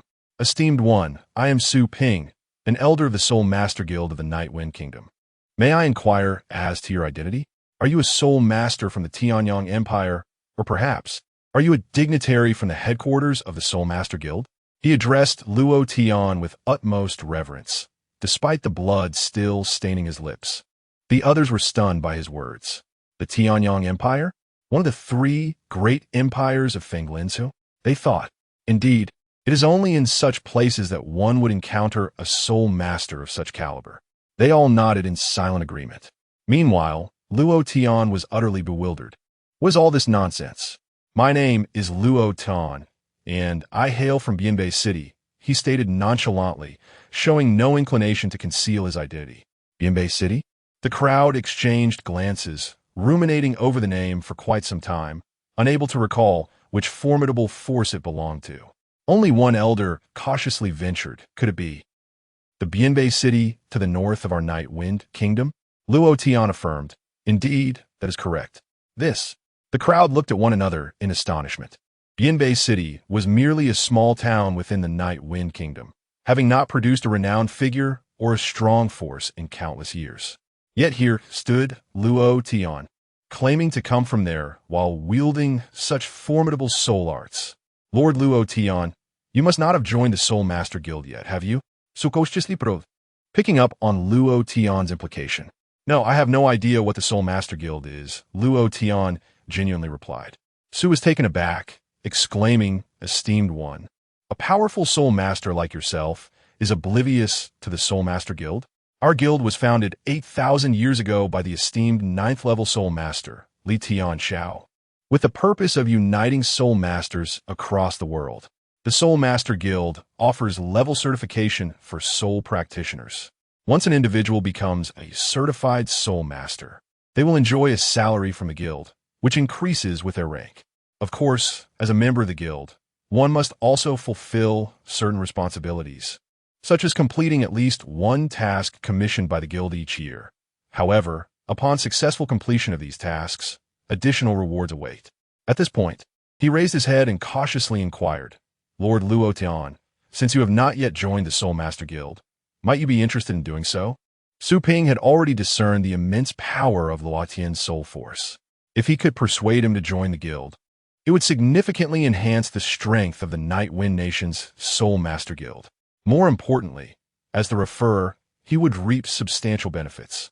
Well, what does the guild's salary entail? Is it solely spirit stones? Luo Tian asked. Su Ping was momentarily taken aback and quickly replied, it's not just spirit stones. We can provide martial techniques, celestial herbs, spiritual elixirs, and other cultivation materials as per your needs. I assure you, our Soul Master Guild is exceedingly formidable. There are very few items we cannot procure. Oh, in that case, I shall join. Luo Tian responded decisively. After all, it was merely a guild, and joining posed no significant detriment. The more crucial aspect was the acquisition of cultivation materials. The complexity of materials required for advancing from body refinement to energy gathering was already considerable. Moving forward, one could not possibly traverse vast distances for each breakthrough. Having a guild to assist with material collection would undoubtedly ease his burdens. Is that truly the case? Su Ping could scarcely believe his ears. Had he truly managed to gain the allegiance of such a powerful figure so easily? Huh? Is there anything else you wish to ask? Luo Tian inquired. No, none at all. Please hold on. Su Ping, fearing Luo Tian might change his mind, promptly retrieved a token from his robe and inscribed his mark upon it using his soul force. My lord, please also inscribe your mark with your soul force. He implored, holding the token with both hands. Luo Tian complied, marking the token with his soul force, prompting Su Ping to let out a long sigh of relief. My lord, my authority is limited. I can only issue you a first-level Soul Master token. If you have some free time, you may visit the Soul Master Guild branch in the capital of the Night Wind Nation for further evaluation. With your strength, you are sure to attain a fourth. No, a fifth-level soul master. The thought of potentially becoming a referrer for a fifth-level soul master filled Su Ping with exhilaration. Very well. I shall make an effort to visit when the opportunity arises. Luo Tian nodded, securing the token. Master, we have procured the 1,000-year stalactite. At that moment, a disciple from the Earthbright sect approached Wei Su. Haha, Lord Luo Tian. Here is the 1,000-year stalactite you requested. Additionally, as a token of gratitude from the Earthbright sect, we offer you 5 million low-grade spirit stones. Please accept them. Wei Su said with a smile. Oh, in that case, I shall not be polite, Luo Tian replied, gathering the stalactite and spirit stones without further ado. My lord, might you do us the honor of staying a few more days at the Earthbright sect? It would be advantageous for us to consult you whenever necessary. Wei Su suggested. In truth, he feared that the mind might experience further anomalies, which was why he made such a request. However, Luo Tian shook his head and said, Never mind, I have matters to attend to and am pressed for time. We shall meet again when circumstances allow. After speaking, he turned to glance at the utterly stunned Elder Wu. Ah, my brother, you brought me into the mountains. I would appreciate it if you could escort me down as well, Luo Tian remarked. Ah, of course. Elder Wu mechanically nodded. Previously, he had harbored some trepidation towards Luo Tian, but now he was genuinely petrified by him. As they watched Luo Tian and Elder Wu depart, the members of the Di Ming sect collectively exhaled with relief. Sect Master, the millennium-long stalactite is already incredibly precious. Did you truly need to grant him 50 million low-grade spirit stones? He is merely a soul master. After all, a discontented elite disciple queried beside Wei Su. With a sharp slap, Wei Su struck the disciple on the back of the head, nearly knocking him unconscious. Foolish child, can you not perceive his strength? Wei Su said coldly. How strong? The elite disciple asked in astonishment. Wei Su took a deep breath and replied. If those soul-binding nails he just used were aimed at us, they could obliterate our entire Di Ming sect. The elite disciple was taken aback. Is it truly that exaggerated? Wei Su continued 100 times. Chapter 18. The Wrath of Luo Tian in the City of Cloud and Water, within the Blue Residence. The injured Blue Shower lay on the couch, her expression dark and brooding. She fixed her gaze on the ceiling, repeatedly cursing Luo Tian in her mind. Shower, how do you feel? Blue Ming entered hastily. Blue Shower tilted her head and asked, Has the Luo family been eradicated? Blue Ming hesitated slightly before shaking his head. What? The Sword Xian sect and the Divine Martial Prince's mansion cannot eliminate them? Blue Shower exclaimed in shock. It was common knowledge that both the Sword Xian sect and the Divine Martial Prince's mansion were immensely powerful entities. How could such formidable forces fail to eradicate a mere Luo family? Neither the Sword Xian sect nor the Divine Martial Prince's mansion has taken action, Blue Ming explained. What? How can this be? Blue Shower could hardly believe it. The Sword Xian sect may be excusable, but I am the beloved of the Divine Martial Prince, the future Divine Martial Princess. How could he not seek vengeance for me? She cried out in desperation. Ah! The Sword Xian sect mentioned they are preparing for a significant event and cannot spare personnel, asking you to wait a few more months. As for the Divine Martial Prince's mansion, they stated that the Divine Martial Guards cannot leave the capital nor take direct action. Blue Ming sighed. What? How can this be? Blue Showa was taken aback. She had thought that, as the woman of the Divine Martial Prince, having been harmed in the northern border city, both the Sword Xian sect and the Divine Martial Prince's mansion would do everything in their power to avenge her. To her astonishment, both factions appeared so indifferent. Shower, do not despair. Although the Sword Xian sect will not act directly, they have informed a friend of your master, who has agreed to go to the Luo family in northern border city. Blue Ming reassured her. Blue Shower was incensed. A friend of my master? Is he avenging my master? What does that have to do with me? Father, I want Luo Tian dead. I want the entire Luo family dead. I want everyone in northern border city to perish. She shouted hysterically. Blue Ming gritted his teeth. Shower, rest assured, I will ensure justice is served. I have spent a considerable sum to hire an assassin from the Ghost Kill Hall to eliminate the Luo family. This assassin possesses the cultivation level of the 8th realm of void control, stronger than your master. Blue Xiaoer narrowed her eyes. 2 practitioners of the void control realm are still insufficient. Father, the divine martial prince, once gifted me a divine martial token, which can command a guest elder from the divine martial prince's mansion who is at the void control realm. Use it. Blue Meng's eyes brightened. Oh, is that so? If 3 void control experts strike simultaneously, even that Luo Tian, no matter how extraordinary, is surely doomed. He declared and turned to leave, watching Blue Meng's retreating figure. A chilling, murderous intent flickered in Blue Xiaoer's eyes. Luo Tian, dare challenge me? I will have you dead. Your entire family shall perish. She seethed through clenched teeth. Meanwhile, thousands of miles away, Luo Tian was walking along the road when he suddenly sneezed. What is happening? Am I catching a cold? Luo Tian checked his body and found no abnormalities. How peculiar, he thought, shaking his head as he refocused on the map before him. Upon exiting the realm of the Ming Zone, he set his sights on the next destination, the Guanzong. However, lacking the ability to soar through the skies, his pace remained frustratingly slow. Alas, what a miscalculation. Had he known better, he would have refrained from releasing that bird. Luo Tian sighed. At this rate, it would take him several days to reach the Guanzong. Such a delay would be detrimental. Ah, how foolish of me. Why not utilize the method of the Heavenly Dao to hasten my journey? Luo Tian declared, immediately commencing his teleportation. Although each teleportation covered a mere 10 meters, his abundant spiritual energy allowed him to continue this method. Thus, he teleported in 10-meter increments and, before long, traversed a distance of 100 miles. 100 miles consumed a considerable amount of spiritual energy. Teleportation is indeed quite taxing. Luo Tian couldn't help but comment. Nevertheless, the Heavenly Dao breathing technique. Inhale, exhale, inhale, exhale, inhale, exhale. Standing still, he practiced the Heavenly Dao breathing technique. Boom! In an instant, the surrounding spiritual energy rapidly converged towards his body. After about 7 breaths, my spiritual energy is replenished. Onward I go.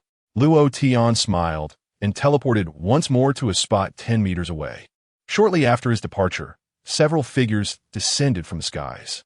Master Uncle, what was that recent surge of spiritual energy? Inquired a young disciple. The leading middle-aged Taoist wore a grave expression. I am uncertain.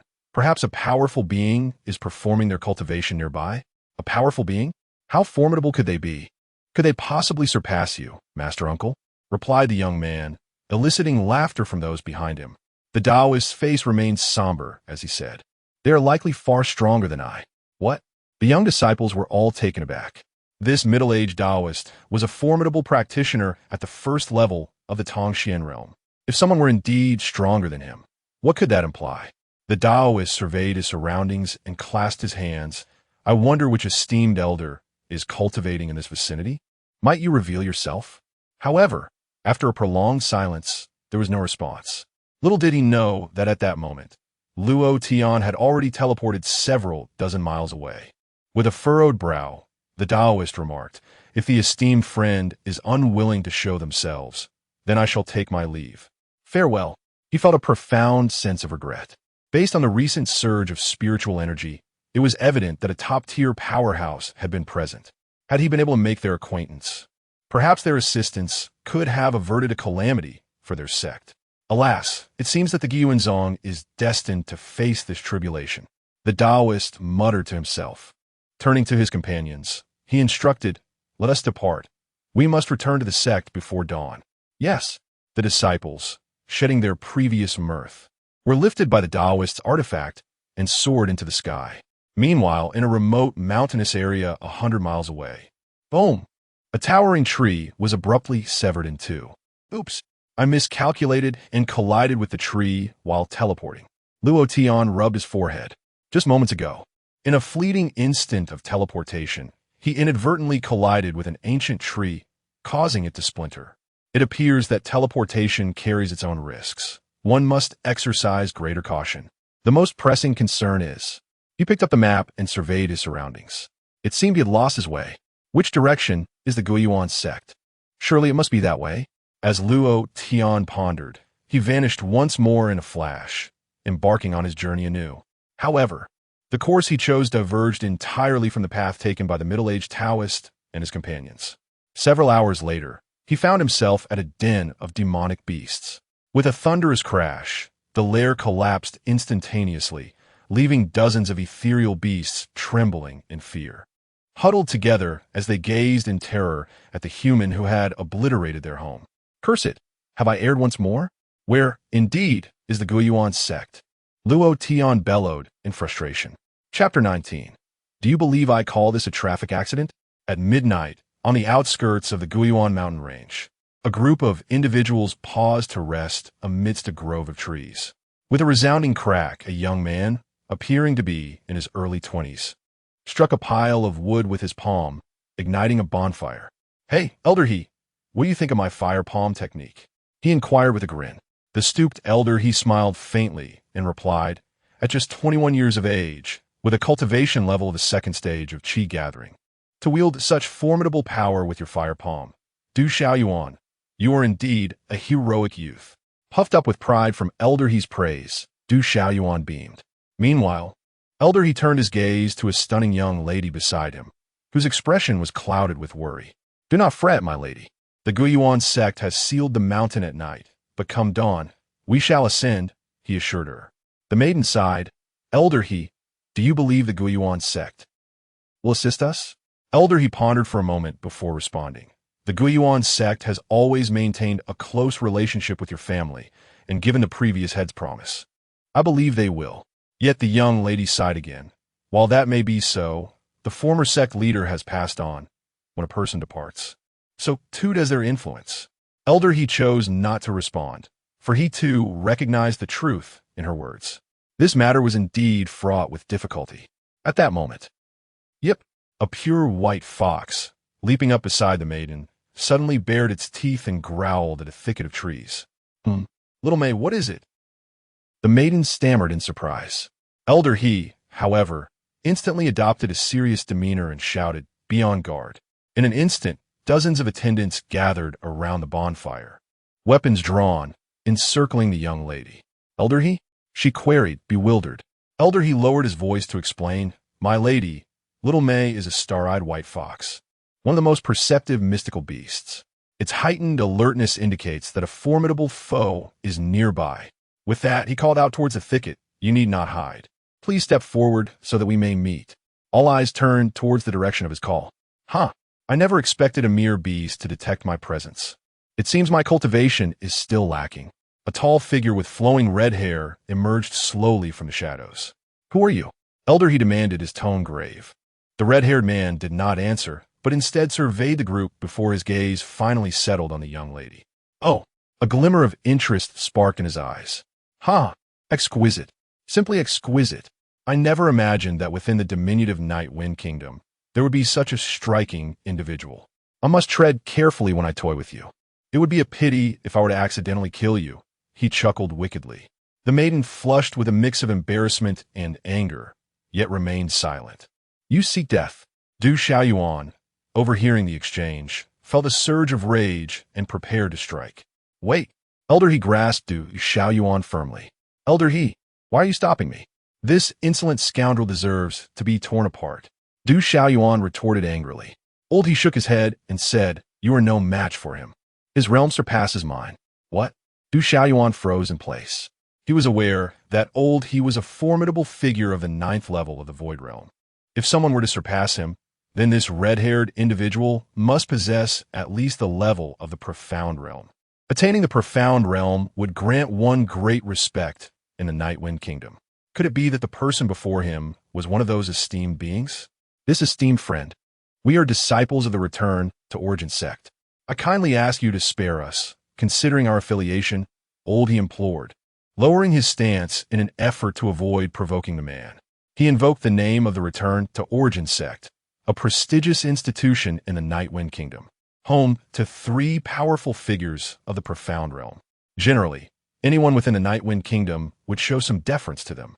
However, upon hearing the name of the Return to Origin sect, the smile on the red-haired man's face instantly evaporated, replaced by an overwhelming coldness. You are indeed disciples of the return to origin sect? How delightful. I was rather bored, having been unable to enter the mountain gate due to its nighttime closure. But now, it seems I shall have the pleasure of slowly torturing you all to death. After I am done with you, the sect will surely reopen its gates. With that, he stepped forward. In an instant, a chilling aura of murderous intent radiated from him, almost palpable. Everyone, including old He, involuntarily took a step back, overwhelmed by the oppressive force that emanated from him. Even old He, despite his vast experience, could not help but feel a pang of despair. This red-haired man was simply too powerful. Just then, this must be the place. Ahead lies, oh no, get out of the way. From the other end of the dense forest, a figure suddenly appeared. The red-haired man turned to look, but in the next moment, the figure had instantaneously moved to occupy the same space as him. Before the red-haired man could utter a word, he was struck by an immense force. Crack, crack. Bones shattered within his body as he twisted grotesquely. Bang! In an instant, the figure landed, and half of the red-haired man's body lay obliterated. Blood, flesh, and shattered bone scattered across the ground. Thud! The remnants of the red-haired man collapsed lifelessly to the earth. This sudden turn of events left everyone present in a state of shock. What has transpired? A moment ago, he was an invincible superpower intent on slaughtering them all. The next, he lay dead, and the manner of his demise was unspeakably gruesome. Simultaneously, all eyes turned to the figure that had appeared so suddenly. It was none other than Luo Tian. At that moment, Luo Tian himself was somewhat dazed. After wandering aimlessly for a considerable time, he was in a rather irritable mood. Thus, when he had just employed the Heavenly Path technique to hasten his journey, he was somewhat distracted. Upon realizing there were people ahead of him, it was already too late to alter his course. Gazing down at the remnants of a lifeless body, Luo Tian reached out to feel for any breath. Could this be a fatal collision? My dear brother, I had no intention of ending your life. Would you believe me if I said this was merely an unfortunate traffic accident? He murmured to himself. Since arriving in this world, he had taken lives before, but that had been justified. Ming Xin had deserved his fate. However, this situation was entirely different. He did not recognize the individual before him, yet he had inadvertently caused his demise.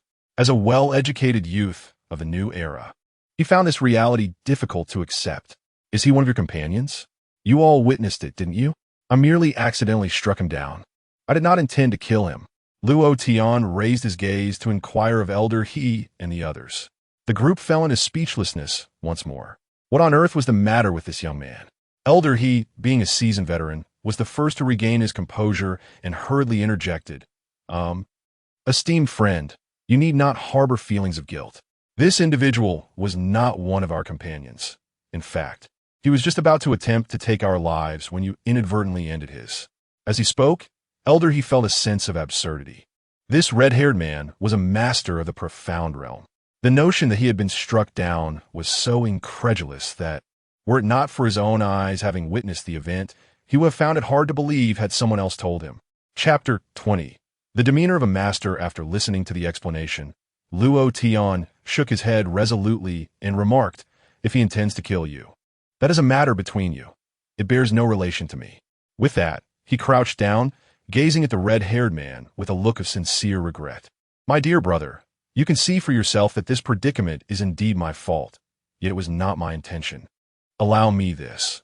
I shall first gather your remains, and, when the opportunity arises, find a suitable resting place for you.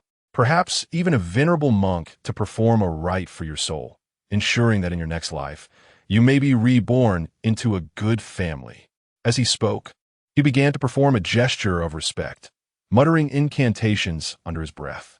Witnessing this scene, Du Xiaoyuan wore a skeptical expression. Old Crane, surely you did not misjudge? That red-haired individual, is he truly of the transcendent realm? He turned to Old Crane for confirmation. Old Crane hesitated for a moment before shaking his head, asserting, impossible. The aura he exudes is unmistakable. Du Xiaoyuan pointed at the body, exclaiming, but have you ever heard of a transcendent realm expert being killed in such a manner? Old Crane found himself at a loss for words. Indeed, A transcendent realm master is considered a formidable force in the Nightwind Kingdom.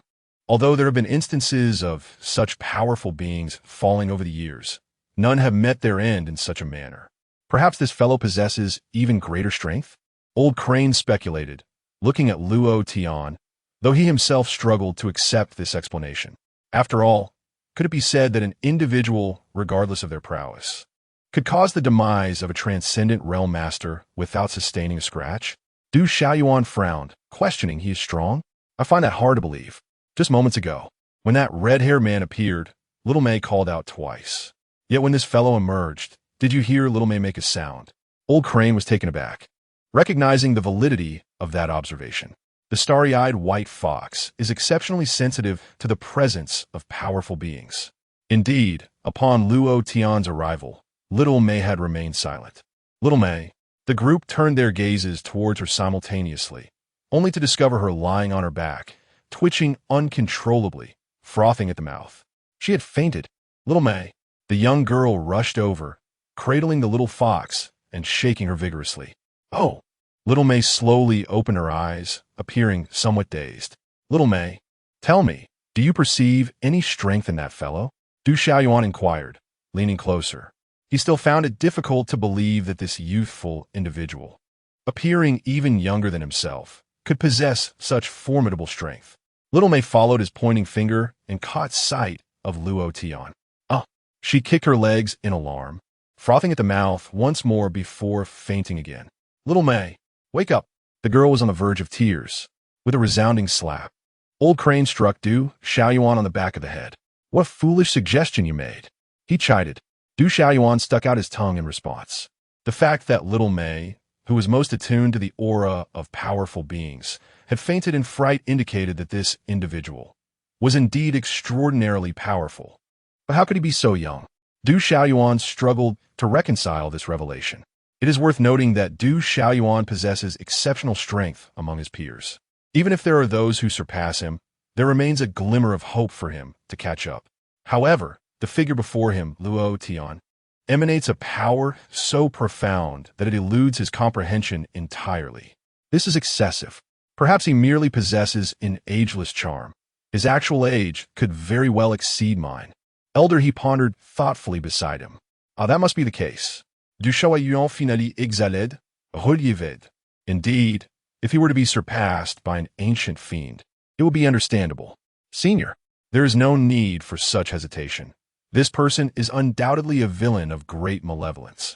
Should you eliminate him, it would merely be an act of divine justice. Elder, he stepped forward to address Luo Tian. Luo Tian turned his gaze toward him, inquiring, do you know him? Elder, he shook his head. I do not. Luo Tian responded. Then how can you be so certain he is a great villain? Elder, he found himself at a loss for words. With a sigh, Luo Tian said, never mind. What is done is done. Let us discuss this later. I ask you, how far are we from the Guiyuan sect? Elder, he promptly replied, we are at the Guiyuan sect's mountain range. However, the sect closes its gates at night, concealed by a formation. By dawn tomorrow, the gates will become visible. Upon hearing this, Luo Tian let out a long breath. At last, he felt he was on the right path. During the day, he had traversed countless unnecessary routes, and it had taken him until now to arrive here. Even with the heavenly path's agility, the fatigue accumulated along the way was unbearable. Are you also heading to the Guiyuan sect, Senior? Meanwhile, the young girl, shaking Xiao Wuyue, asked Luo Tian. Luo Tian turned at the sound, momentarily taken aback by the girl's presence. Goodness, if Lan Xiaoer were to be rated a 70, this girl would undoubtedly score a 98. Remarkable. Senior? The girl inquired again.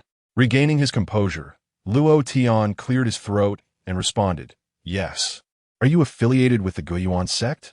The girl shook her head. No, but my family shares some connections with them. We're here on business. Since you are traveling the same route, would it not be wise to rest together here until we ascend to the Guiyuan sect tomorrow? Sir, is that appropriate? Du Xiaoyuan furrowed his brow, wishing to dissuade her. But the girl shook her head. What could be inappropriate? Without the senior's assistance, we might already be dead.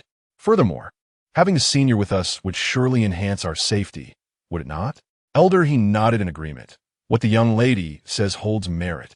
The only uncertainty lies in whether the senior finds this arrangement agreeable. All eyes turned to Luo Tian.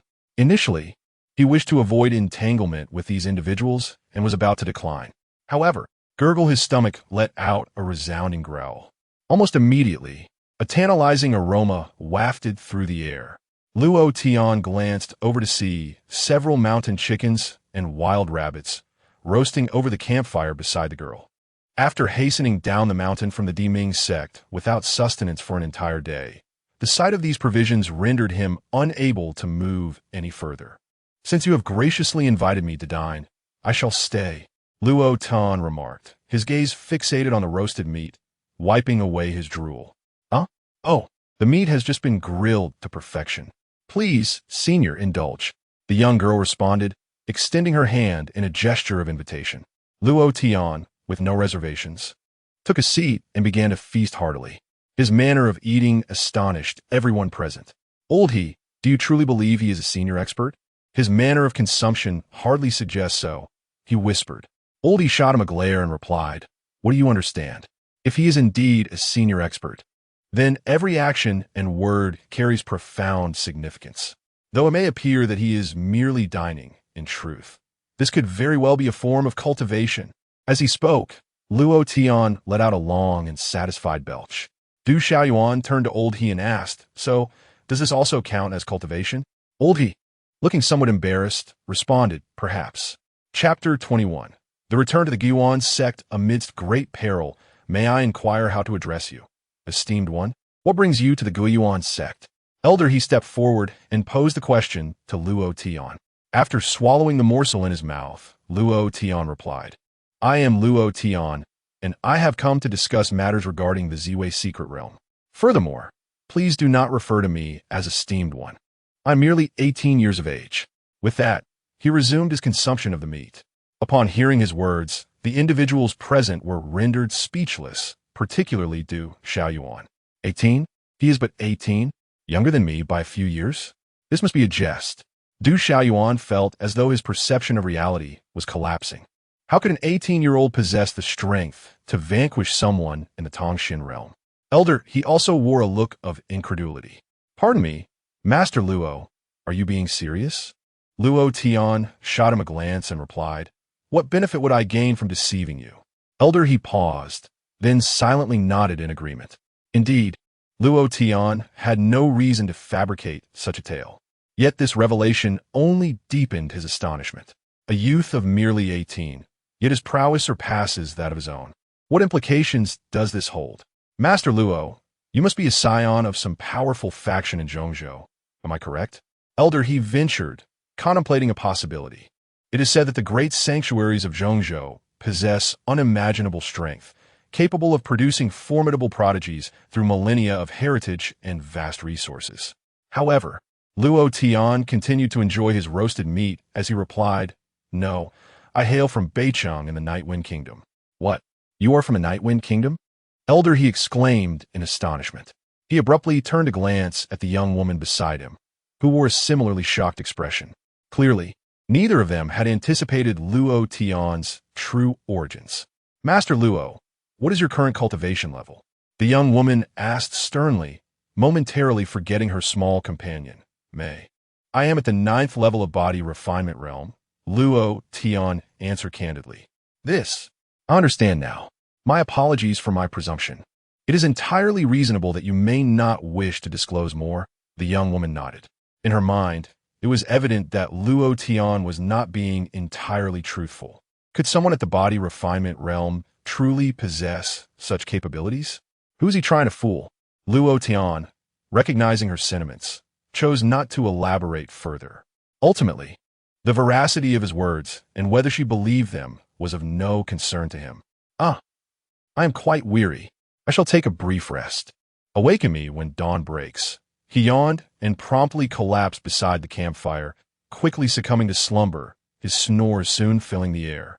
"My lord, you should also retire early. We have mountains to ascend tomorrow," Elder he suggested to the young woman. She nodded, gently caressing May, and settled down to rest in her attire. Nearby, a dozen guards had divided their duties, taking turns to keep watch. The night passed without incident, and soon dawn broke. Elder He was the first to open his eyes, only to find Du Xiaoyuan beside him, his eyes bloodshot, fixated intently on Luo Tian in the distance. "Have you not slept through the night?" Elder He inquired, regarding him with concern. Du Xiaoyuan mechanically nodded and replied, "I simply cannot comprehend this." Elder Crane cast a glance at the still, slumbering Luo Tian and sighed, saying, "There is nothing enigmatic here. You must understand that this world harbors certain prodigies who cannot be measured by ordinary standards. As long as you remain true to your heart and diligently cultivate your skills." Du Xiaoyuan interjected, "So, I can surpass him?" Elder Crane hesitated for a moment before replying, "Perhaps not." Du Xiaoyuan let out a bitter smile. "Then what difference does it make?" Elder Crane shook his head. "It makes all the difference. As long as you persist in your practice, even if you do not surpass him, you will invariably become stronger than you were yesterday. Xiaoyuan, you must realize that the essence of martial arts cultivation is not to surpass others, but to transcend the self within your heart." Du Xiaoyuan rolled his eyes at Elder Crane and said, "All right, Elder, I shall drink this bowl of wisdom you've served." Elder Crane chuckled awkwardly, recognizing that although Du Xiaoyuan had not entirely overcome his mental barriers, he had, nonetheless, begun to awaken. "Ah, is dawn breaking?" Meanwhile, Luo Tian opened his eyes and stretched lazily. "Young Master Luo, please prepare yourself.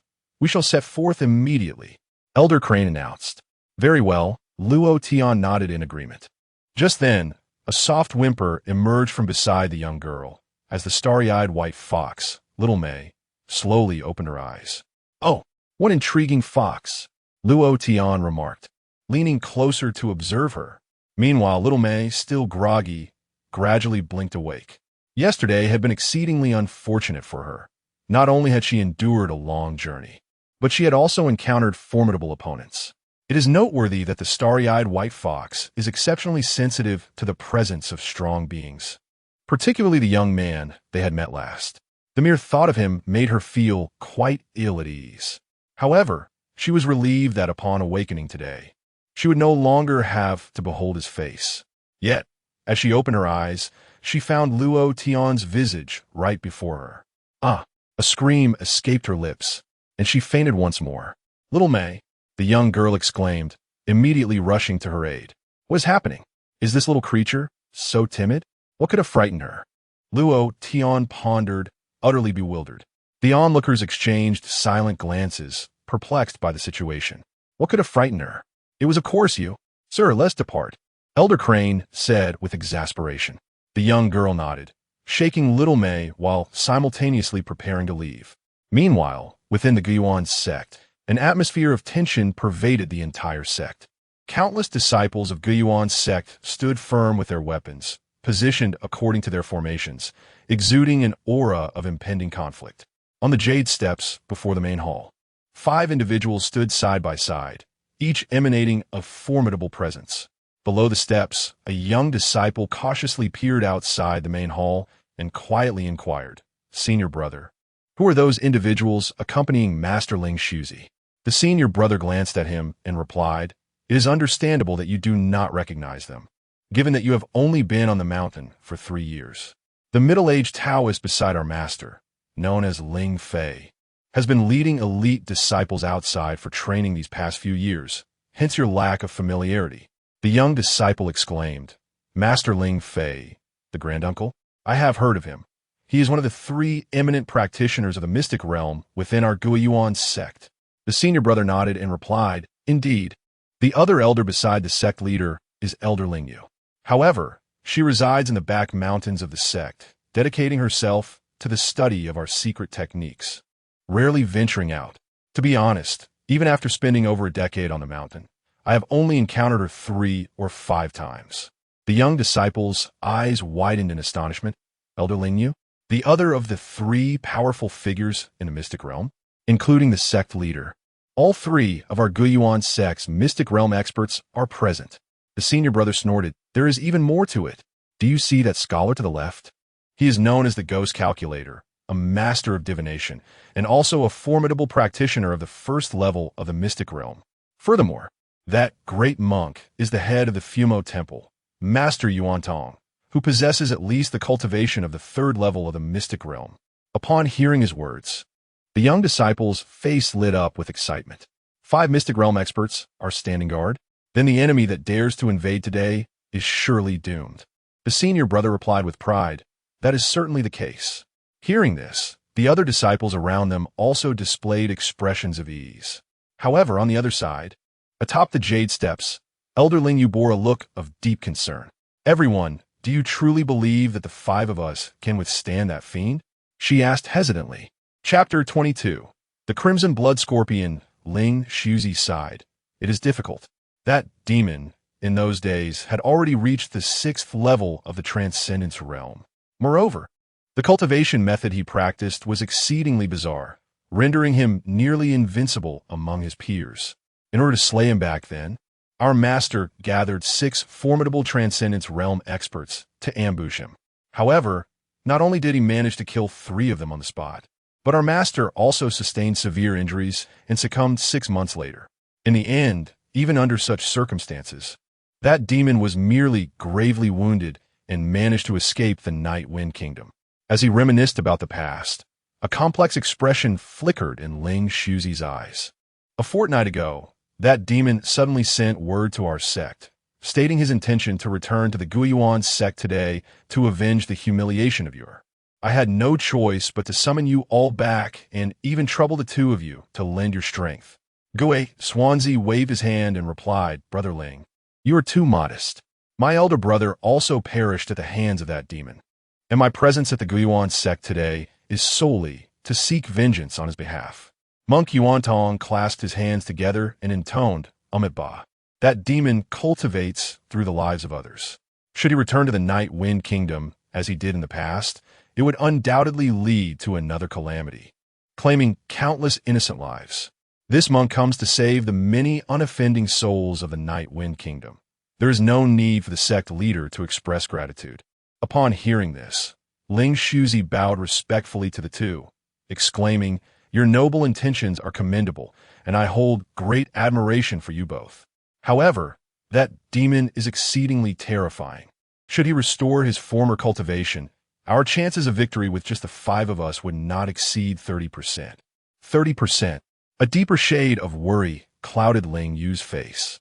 Ling Fei sighed, lamenting, "It is regrettable that I failed to encounter that mysterious elder on our way back to the sect yesterday. Otherwise, he could not help but recall the powerful surge of spiritual energy from the previous day. Yet, evidently, all of this was now rendered inconsequential. At that moment, reporting to the sect leader, the esteemed He Yunsheng has come to pay his respects." A disciple approached Ling Shuzi and presented a ceremonial invitation with both hands. He Yunsheng? What brings him here?" Ling Shuzi was momentarily taken aback, but still extended his hand to receive the invitation. Upon reading the missive, Ling Shuzi furrowed his brow and passed it to Ling Yu and Ling Fei. After perusing its contents, both of them also frowned deeply. "Senior brother, what do you make of this?" Ling Yu inquired. Ling Shuzi sighed and replied, "The presence of He Yunsheng is inconsequential, but the young lady accompanying him is another matter entirely. If we do not meet with them, it will bring forth too many complications." Ling Fei interjected, "However, we are on the brink of battle. We can barely manage our own affairs, let alone assist her family." After a moment of hesitation, Ling Shuzi concluded, "Very well. Let us first have them rest in the side hall. If we manage to survive this ordeal, we can discuss matters further." "Understood." The disciple acknowledged and turned to leave. Moments later, outside the mountain gate, Old He, the sect leader, has issued a directive. "Please have everyone rest in the side hall for now," a disciple of the Guiyuan sect announced. "The side hall?" Old He was taken aback. The disciple nodded affirmatively. "Yes, the sect is currently facing some issues. Once resolved, the sect leader will naturally come to meet you." Old He glanced back at the young lady. The latter nodded slightly and said, "I understand. Let us wait in the side hall. Young Master Luo, shall we go together?" Luo Tian nodded in agreement, of course. Since they had arrived at the Guiyuan sect, he was no longer in a hurry. The group swiftly made their way to the side hall, where a disciple of the Guiyuan sect served tea and promptly departed. "Elder He, why do I sense an unusual atmosphere?" the young girl asked, cradling the now awakened Xiao Wuyue in her arms. However, Xiao Yue still dared not look at Luo Tian, instead hiding in the girl's embrace, trembling slightly. There are indeed some issues, but given that the Guiyuan sect is a major sect, it is understandable that they have numerous affairs to attend to, Elder He replied. Thus, the group quietly sipped their tea. Several hours passed, yet there was still no sign of the sect leader calling for them. Elder He, could it be that the Guiyuan sect is intentionally neglecting us to dissuade us from our pursuit? Du Xiaoyuan finally could no longer contain himself and stood to inquire. Not just him, the girl nearby also wore a face of suspicion. Elder He furrowed his brow and remarked, I do not have much interaction with Taoist Lingshu, but based on my understanding of his character, he should not be that kind of person. Then why? Du Xiaoyuan questioned, puzzled. Elder He pondered for a moment and said, let us find a disciple of the Guiyuan sect and inquire further. Just then, a disciple of the Guiyuan sect passed by in front of them. Young man, please hold on. May I ask what is happening within the Guiyuan sect? Why has Taoist Lingshu not summoned us yet? Elder He stopped the disciple to ask. Although the disciple did not recognize Elder He was aware of his esteemed status. Therefore, upon hearing his inquiry, he immediately bowed and replied, Esteemed Elder, it is not that our sect leader refuses to meet you, but today, a great calamity has befallen the Guiyuan sect. Oh, could you elaborate? Elder He pressed further. The others in the room also perked up their ears. The disciple glanced at the group and sighed. Well, it is no secret, so I shall share it with you. Elder, given your age, have you heard of the title Crimson Blood Scorpion? Crimson Blood Scorpion. Elder He contemplated for a moment, and his expression suddenly changed. Could it be that fiend from a century ago? The disciple nodded. Indeed, this individual sent word a month ago, stating that he would arrive at the gates of the Guiyuan sect today. Thus, you can understand why our sect leader is preoccupied. Elder He collapsed into his chair with a thud, his face pale. Du Xiaoyuan, witnessing this, exclaimed in astonishment, Elder He, what has happened to you? The Crimson Blood Scorpion? What is that? The others also looked at Elder He, awaiting his explanation. Taking a deep breath, Elder He began, the Crimson Blood Scorpion is a moniker for a man from a century ago. His real name was Guyan Zhao, an ordinary disciple from a second-rate sect, utterly unremarkable. However, he later acquired a set of sinister techniques from an unknown source, practicing through the slaughter of lives. In just 3 to 5 years, he wreaked havoc throughout the Night Wind Kingdom, and the innocent lives lost at his hands number over 200,000. What? The group gasped in unison, their shock evident. Such a massacre indeed warrants the title of a demon. Elder He continued. Later, when the truth came to light, his sect sought to purge its ranks. However, by the time they located him, it was already too late. At that point, the Crimson Blood Scorpion, Guyan Zhao, had grown to an unimaginable level of power, turning the tables and sacrificing all thousands of his sect members in a blood offering. Out of that sect of thousands, only 3 fortunate souls managed to escape. Moreover, he advanced in his cultivation by leveraging the lives of his fellow disciples. During that period, the entire Night Wind Kingdom lived in fear. In a bid to confront him, nearly all factions of the Night Wind Kingdom dispatched individuals to hunt him down. Eventually, several profound experts led by the former sect master of Guiyuan sect, Xian Fengzhenren, successfully ambushed him, paying a hefty price, yet still allowing him to slip away.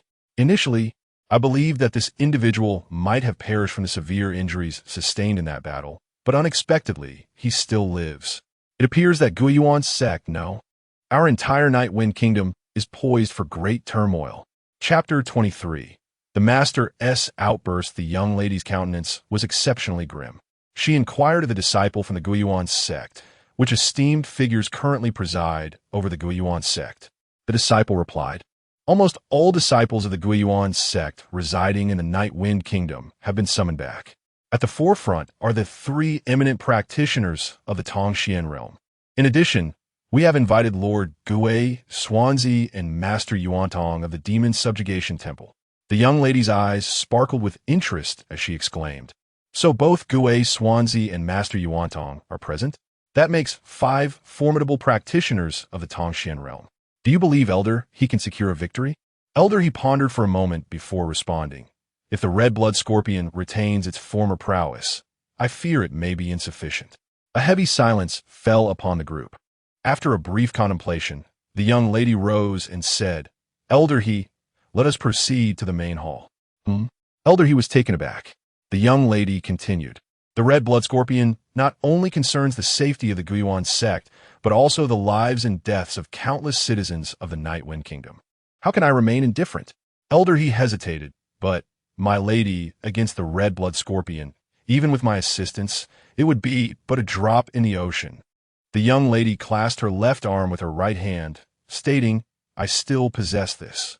Elder He gasped in astonishment. My lady, you mustn't. That item is. The young lady waved her hand dismissively. Elder He, this item was obtained for the sake of the people, to safeguard their lives, and thus is indeed the righteous path. Upon hearing this, Elder He fell into a thoughtful silence. At that moment, Luo Tian interjected, My good fellow, you mentioned Master Yuantong resides on your mountain, correct? The nearby disciple nodded affirmatively. Elder He's heart stirred. Young Master Luo, do you know Master Yuantong? Luo Tian shook his head. Not at all. I merely wish to inquire, is this Master Yuantong a monk? Elder He nodded. Indeed. Luo Tian continued. Then, as a monk, he must perform rites for the souls of the departed, correct? Elder He paused for a moment and then replied, The master of the demon subjugation temple primarily practices the Vajra, fierce gaze. Yet as a disciple of Buddhism, he likely possesses the ability to offer compassion and perform such rites. Luo Tian clapped his thigh in delight. How splendid! I shall accompany you to the mountain. I must implore this master to grant proper rites for the soul of the individual I accidentally struck down. The group exchanged glances, momentarily speechless. However, Elder He quickly regained his composure. Very well, if young Master Luo wishes to join us. That would be most fortuitous. Young man from the Guiyuan sect, I kindly ask you to lead us to meet Taoist Ling Suzi. We are eager to lend our assistance to the Guiyuan sect. All right, since you all share this intention, I extend my gratitude in advance. Please follow me, the disciple replied, turning to lead the way. Luo Tian and the others followed suit. Along the path, the young lady glanced at Luo Tian and then addressed Elder He. Elder He, I nearly forgot that young Master Luo also possesses strength in the Tongxin realm. With his presence, the Guiyuan sect now has 6 practitioners of the Tongxin realm. Surely, this increases our chances of success? Elder He contemplated for a moment, but shook his head. Though I have never encountered the red blood scorpion, I have heard too many rumors about it. According to my estimation, even with the addition of the esteemed Lord Luo Tian, our chances of success remain dismally low. The young maiden's countenance suddenly darkened as she murmured, Is that truly the case? Meanwhile, before the Grand Hall, the sun had begun its slow descent towards the west, yet the elusive crimson blood scorpion remained absent. A palpable anxiety spread across the faces of all present. Senior brother, has that fiend truly returned? Could it be that someone is playing tricks on us? Lingwei was the first to voice her concerns. However, Ling Suzi shook his head and replied, That creature's aura is indelibly imprinted in my memory. The messenger is undoubtedly him. Then why, with half an hour past our agreed time, has he still not shown himself? Lingwei inquired. Ling Suzi responded coldly, Though this villain is cunning, he is a man of his word. If he has promised to come today, he shall certainly appear. Lingwei shook her head and fell silent. Meanwhile, Gue Swansea furrowed his brow and suggested, Lingwei, your concerns are not without merit. Allow me to divine and ascertain the current whereabouts of this fiend. With that, he gestured with his left hand, engaging in a series of intricate calculations. The other 4 watched him intently. Moments later, Gue Swansea's expression shifted dramatically. What is this? He exclaimed. Brother, what troubles you? Ling Fei asked in surprise. Gue Swansea gasped as he declared, The divination reveals that this fiend has already ascended the mountain. What? Everyone was taken aback. If the crimson blood scorpion had indeed climbed the mountain unnoticed, it posed a grave threat to the Guiyuan sect. Brother, can you determine the precise location of this fiend? Ling Fei pressed. Gue Swansea fell silent, continuing his calculations. Yet after some time, he shook his head repeatedly. Strange, strange. My divination broke off midway, as though a massive mountain obstructed my path. No matter how I strive to surmount it, I cannot glimpse the end Gui, Swansea murmured. If even he was unable to divine further, the remaining individuals were at a complete loss. At that moment, a voice resonated from below the jade steps, announcing, Master Ling Suzi, the Princess of Nightwind Kingdom, Yi Yuling, requests an audience. Following this, Luo Tian and the others ascended the steps and soon stood before the five. Ling Suzi's gaze swept across Elder He's face before landing on the maiden's visage, and a smile broke upon his lips. Ah, it is truly an honor to receive the esteemed princess.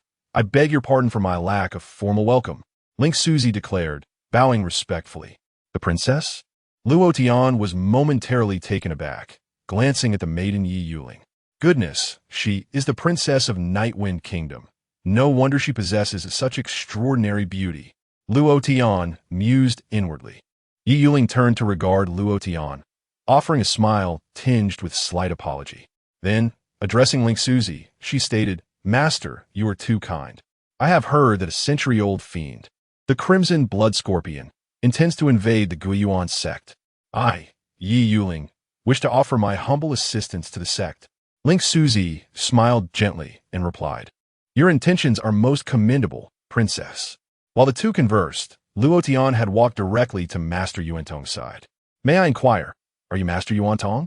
Luo Tian asked. Master Yuantong was taken aback, uncertain why the young man beside Yi Yuning sought him out, yet he nodded and replied, Indeed, I am Yuantong. Do you have business with me? Luo Tian nodded and said, There is a matter at hand. I have accidentally taken a life and wish to beseech the master to grant the departed some peace, thus alleviating my troubled conscience. Master Yuantong furrowed his brow and remarked, Ba, what a grave transgression. It is truly regrettable for you to have committed such an act of violence. Nevertheless, since our fates have intertwined at this moment, I shall assist you in resolving this karmic debt. Pray tell, where lies the body of the one you have wronged, and what was their name? Luo Tian immediately clasped his hands in gratitude, saying, Thank you for your compassion, Master. I have brought the body with me. It resides within my spatial ring. Please take a look. With that, he retrieved the unfortunate soul's lifeless form from the spatial ring. Upon a mere glance at the body, Master Yuantong leapt up in astonishment, exclaiming, What on earth? Chapter 24. A sudden outburst? Upon the jade steps, everyone turned their gaze towards Master Yuantong. He was the esteemed head of the Fumo Temple, a distinguished practitioner of the Tongxin realm. A figure of such stature would remain unruffled even in the face of a great calamity. Yet, how could he so suddenly utter a profane exclamation? Such behavior was unbecoming of his status. Master Yuantong, what troubles you? Inquired Ling Suzi with concern. Master Yuantong took several deep breaths to regain his composure before pointing at the corpse before him, saying, You need only look for yourself. Ling Suzi hesitated for a moment, then lowered his head to gaze upon the scene. The sight caused him to leap back in shock. What the hell? He exclaimed, echoing the earlier outburst. At this, the crowd was left in bewilderment. If even Master Yuantong could lose his composure, how could Ling Suzi, the leader of a sect, react with such disarray? Gui Swansea furrowed his brow and coldly remarked, Gentlemen, what is the cause of this alarm? Such behavior is unbecoming. Just as Gui Swansea was about to admonish the two, he too was startled into a jump upon seeing the body on the ground. The reaction of these three eminent figures left the others in a state of stunned silence. Luo Tian's gaze swept over the trio, his expression one of confusion. Are you all truly so perturbed? He asked. Ancient Yu and Elder He, along with others, were equally perplexed. Senior brother, what is happening? Asked Ling Fei and Ling Yu as they approached, unable to discern the situation. The three exchanged glances, and it was Master Yuantong who finally spoke. Esteemed benefactor, did you kill this man? Luo Tian replied, It was an accidental killing. It was not my intention. Ling Suzi wore a peculiar expression as he asked, Accidental? Are you certain? Luo Tian exclaimed, Certainly I am. What do you know him? I truly did not mean to kill him. They can all attest to that. He gestured towards Elder He and the others. Elder He quickly nodded. Yes, we can testify. It was indeed an accidental death. This revelation only deepened the odd expressions on Ling Suzi and the others' faces. Senior brother, what is the matter? Ling Fei inquired, equally bewildered. Ling Suzi took a deep breath, stating, "What are we doing here?" Ling Fei was taken aback. Was his senior brother confused? Why ask such a question? "We are, of course, here to confront the great demon, the blood-red scorpion," answered Ling Fei. Ling Suzi pointed at the half-corpse on the ground, saying, "This is a gust of wind swept through, rendering the gathering eerily silent." After what felt like an eternity, everyone collectively took a step back and gasped. What the hell? The blood-red scorpion? The great demon from a century ago? A notorious figure responsible for countless atrocities. To combat him, the Guiyuan sect has nearly summoned all its disciples against this formidable foe. In that moment, disbelief washed over them. The entity that had instilled such despair was, in fact, already dead. This individual was the blood-red scorpion? It couldn't be true, could it? Ling Fei remained incredulous, his face a mask of astonishment. Ling Shuzi sighed. "Junior brothers and sisters, a century ago, your cultivation was insufficient, rendering you unqualified to participate in the hunt for this fiend. At that time, I had just broken through to the Tongxian realm, thus accompanying my master into that battle. Even now, I often awaken in the middle of the night, haunted by the memories of that confrontation. Even if he were reduced to ashes, I would recognize him without fail." At this, Ling Fei and Ling Yu were even more bewildered. Gui Swanzi, after much calculation, finally shook his head and lamented. "No wonder I deduced that he had ascended the mountain. Even if nothing else emerged, it turns out it was merely his corpse that ascended." The crowd was left speechless. "Mr. Crane, Your Highness, could you enlighten us on how this demon was mistakenly slain?" Ling Shuzi inquired. However, he had grown unaccustomed to the term by now. Is there truly a possibility for a being of such caliber to be mistakenly killed? On the other side, Old Crane was equally perplexed. Upon hearing Ling Shuzi's question, he regained his composure and replied, "To answer your inquiry, we arrived at the foot of Guiyuan's sect last night and fortuitously encountered this demon. He intended to plot against us, but before he could make a move, this young master Luo Tian inadvertently caused his demise." By the end of his statement, even he felt a twinge of doubt. The Crimson Blood Scorpion was killed by accident? Who would believe such a tale? Indeed, Ling Shuzi and the others exchanged glances. Their eyes filled with skepticism. Killed by accident? How could that happen? Gui Swanzi pressed. "Well, it was a sudden impact that resulted in his death." Old Crane clarified. "A sudden impact? And that was it?" Yuan Tong asked incredulously. "Ah, indeed, that was it," Old Crane affirmed. With a swish, all eyes turned towards Gu Yuning, hoping for a different account. Yet, Gu Yuning nodded in agreement. Indeed, it was a sudden impact, and then he simply perished. Was he truly the Crimson Blood Scorpion? As the others heard this, they exchanged even more bewildered looks. "Please follow me to the main hall," Ling Shuzi announced, inviting everyone into the grand chamber and instructing the remaining disciples to disperse and attend to their duties. Half an hour later, within the hall. "So, this fiend is the formidable Crimson Blood Scorpion you all speak of?" Luo Tian finally grasped the situation after the collective explanations. That should be the case." Ling Shuzi nodded, though he felt a sense of oddity. Formidable? Just half an hour ago, he was certain, yet now, he found himself wavering. "Young Master Luo, regardless of the circumstances, the demise of this demon today rests entirely upon your shoulders. You alone have saved countless lives in the Night Wind Kingdom. Please allow me to pay my respects." Ling Shuzi bowed deeply. "Please, young Master Luo, accept our homage." The others echoed, bowing in unison. Luo Tian regarded the assembly and remarked, "So, to say that I inadvertently killed this fiend is not a negative outcome, correct?" Master Yuan Tong chuckled. "Indeed. Not only is it not a misfortune, but rather, it is a tremendous merit." Upon hearing this, Luo Tian finally let out a long sigh of relief. He cared little for taking lives, as long as his conscience remained clear.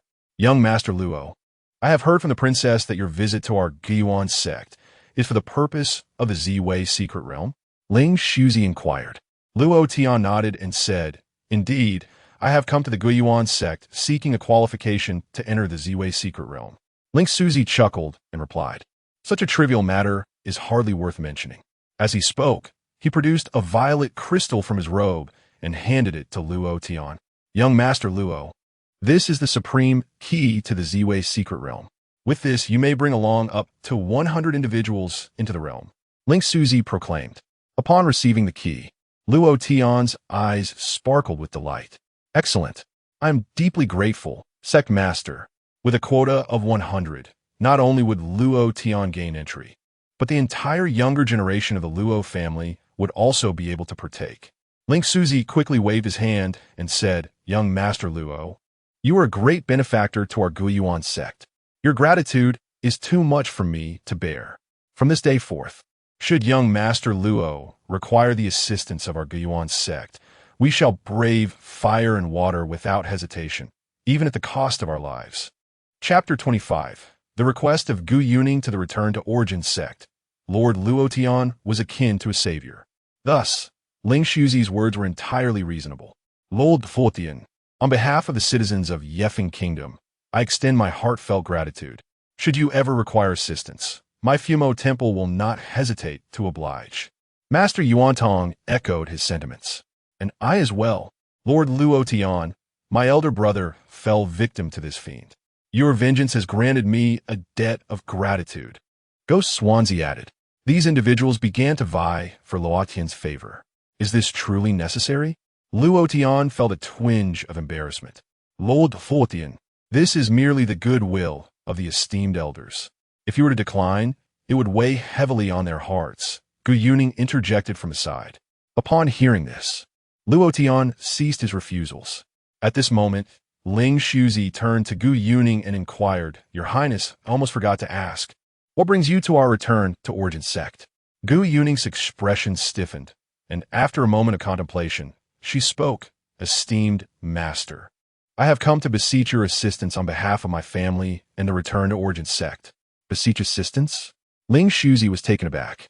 With tears welling in her eyes, Gu Yuning continued, Esteemed Master, my father has been gravely ill and has been bedridden for 6 months. In the court, treachery runs rampant.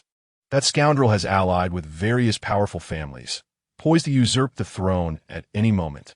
Esteemed Master, our royal family has maintained a cordial relationship with the return to origin sect for generations. I implore you to lend your aid to my father out of compassion for our past bonds. With that, she knelt before Ling Shuzi. He immediately rose to assist her, saying, Your Highness, please rise. This is unacceptable. The return to origin sect has an obligation to assist the royal family. As long as you speak, we shall do our utmost. Gu Yuning's eyes brightened. Thank you, esteemed master. However, Ling Shuzi's brow remained furrowed as he cautioned, Nevertheless, Your Highness, forgive my candor. Decades ago, I discerned that scoundrel's ambitions. His own strength is formidable, and after years of preparation, I fear our sect's power alone may not suffice to challenge him. Gu Yuning gritted her teeth. I am aware of this, yet I shall not yield. Ling Shuzi regarded her thoughtfully and discreetly gestured toward Luo Tian. Gu Yuning hesitated for a moment, then quickly comprehended. With a thud, she knelt before Luo Tian.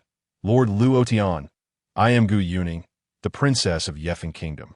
With traitors in the court, I dare to implore you, Lord Luo Tian, to assist me in vanquishing these usurpers.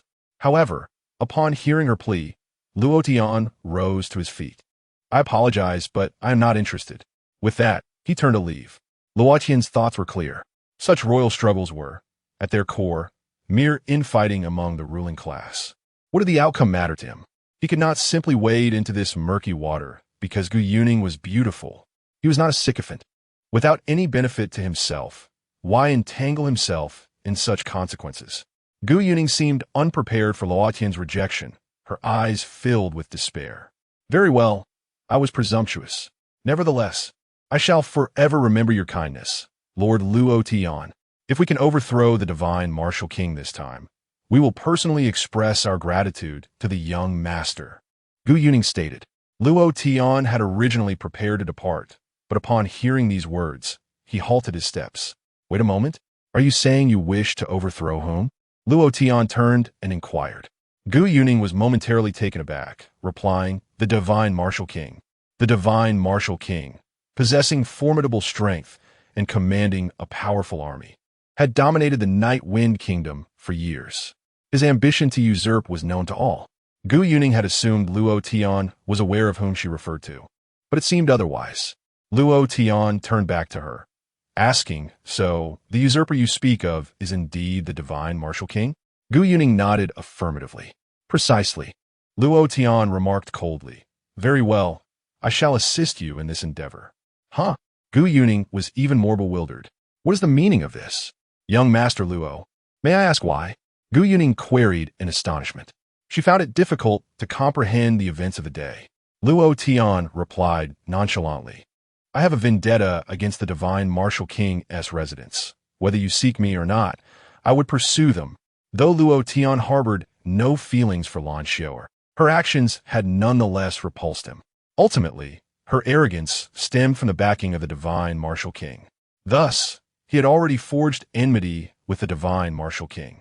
If the divine martial king were to learn that a mere Lan Xiao'er had attracted such a formidable adversary, one could only wonder what his reaction would be. "Thank you, young Master Luo," Gu Yuning exclaimed, her excitement palpable. She had witnessed Luo Tian's prowess firsthand. He was capable of effortlessly vanquishing the crimson blood scorpion. With him by their side, they would undoubtedly possess a significant advantage against the divine martial king. "When do you plan to act?" Luo Tian inquired. Gu Yuning quickly responded, "According to my intelligence network, the divine martial king will seize the opportunity of the heaven sacrifice ceremony to instigate rebellion on the 15th of next month." Luo Tian nodded. "Very well, I will arrive in the capital before the 15th. Gu Yuning was overjoyed. Retrieving a sound transmission talisman from her bosom and presenting it to Luo Tian with both hands. "Young Master Luo, please use this talisman to contact me then." Luo Tian accepted the talisman, tucking it away. "Ba, Your Highness, the divine martial king is ruthless and unkind. Should he ascend as the ruler, it would be a great misfortune for the people." Master Yuan Tong interjected. "I shall also join the fight against the divine martial king," he added. "Thank you, Master," Gu Yuning replied, elated. "And I, for 500,000 low-grade spirit stones, shall also offer my services, Your Highness," the ghost calculator chimed in. "Of course, I appreciate your willingness to assist, esteemed elder," Gu Yuning exclaimed, filled with excitement. It was noteworthy that under normal circumstances, 500,000 low-grade spirit stones would not suffice to enlist the ghost calculator's aid. Clearly, he was showing respect to Luo Tian. "Sect Master Ling Su, I have one more matter to discuss with you," Luo Tian continued. "Young Master, command me as you wish." Sect Master Ling Su replied with a respectful gesture. "I have been away from home for several days. I must return. However, I'm unable to fly, nor am I well acquainted with the paths. Does your sect possess any flying steeds that could be gifted to me?" Luo Tian expressed. He no longer wished to wander aimlessly like a headless fly due to being lost. Ling Shuzi was momentarily taken aback and replied, "Indeed, we have such creatures. Someone, please fetch the finest dragon steed." Soon, a top-tier dragon steed was led before the Grand Hall. "Young Master, the dragon steeds of our Guan sect are all sentient spirit beasts. Simply inform them of your destination, and they will convey you there with utmost swiftness," Ling Shuzi proclaimed. "Oh, how wonderful!" Luo Tian's eyes sparkled.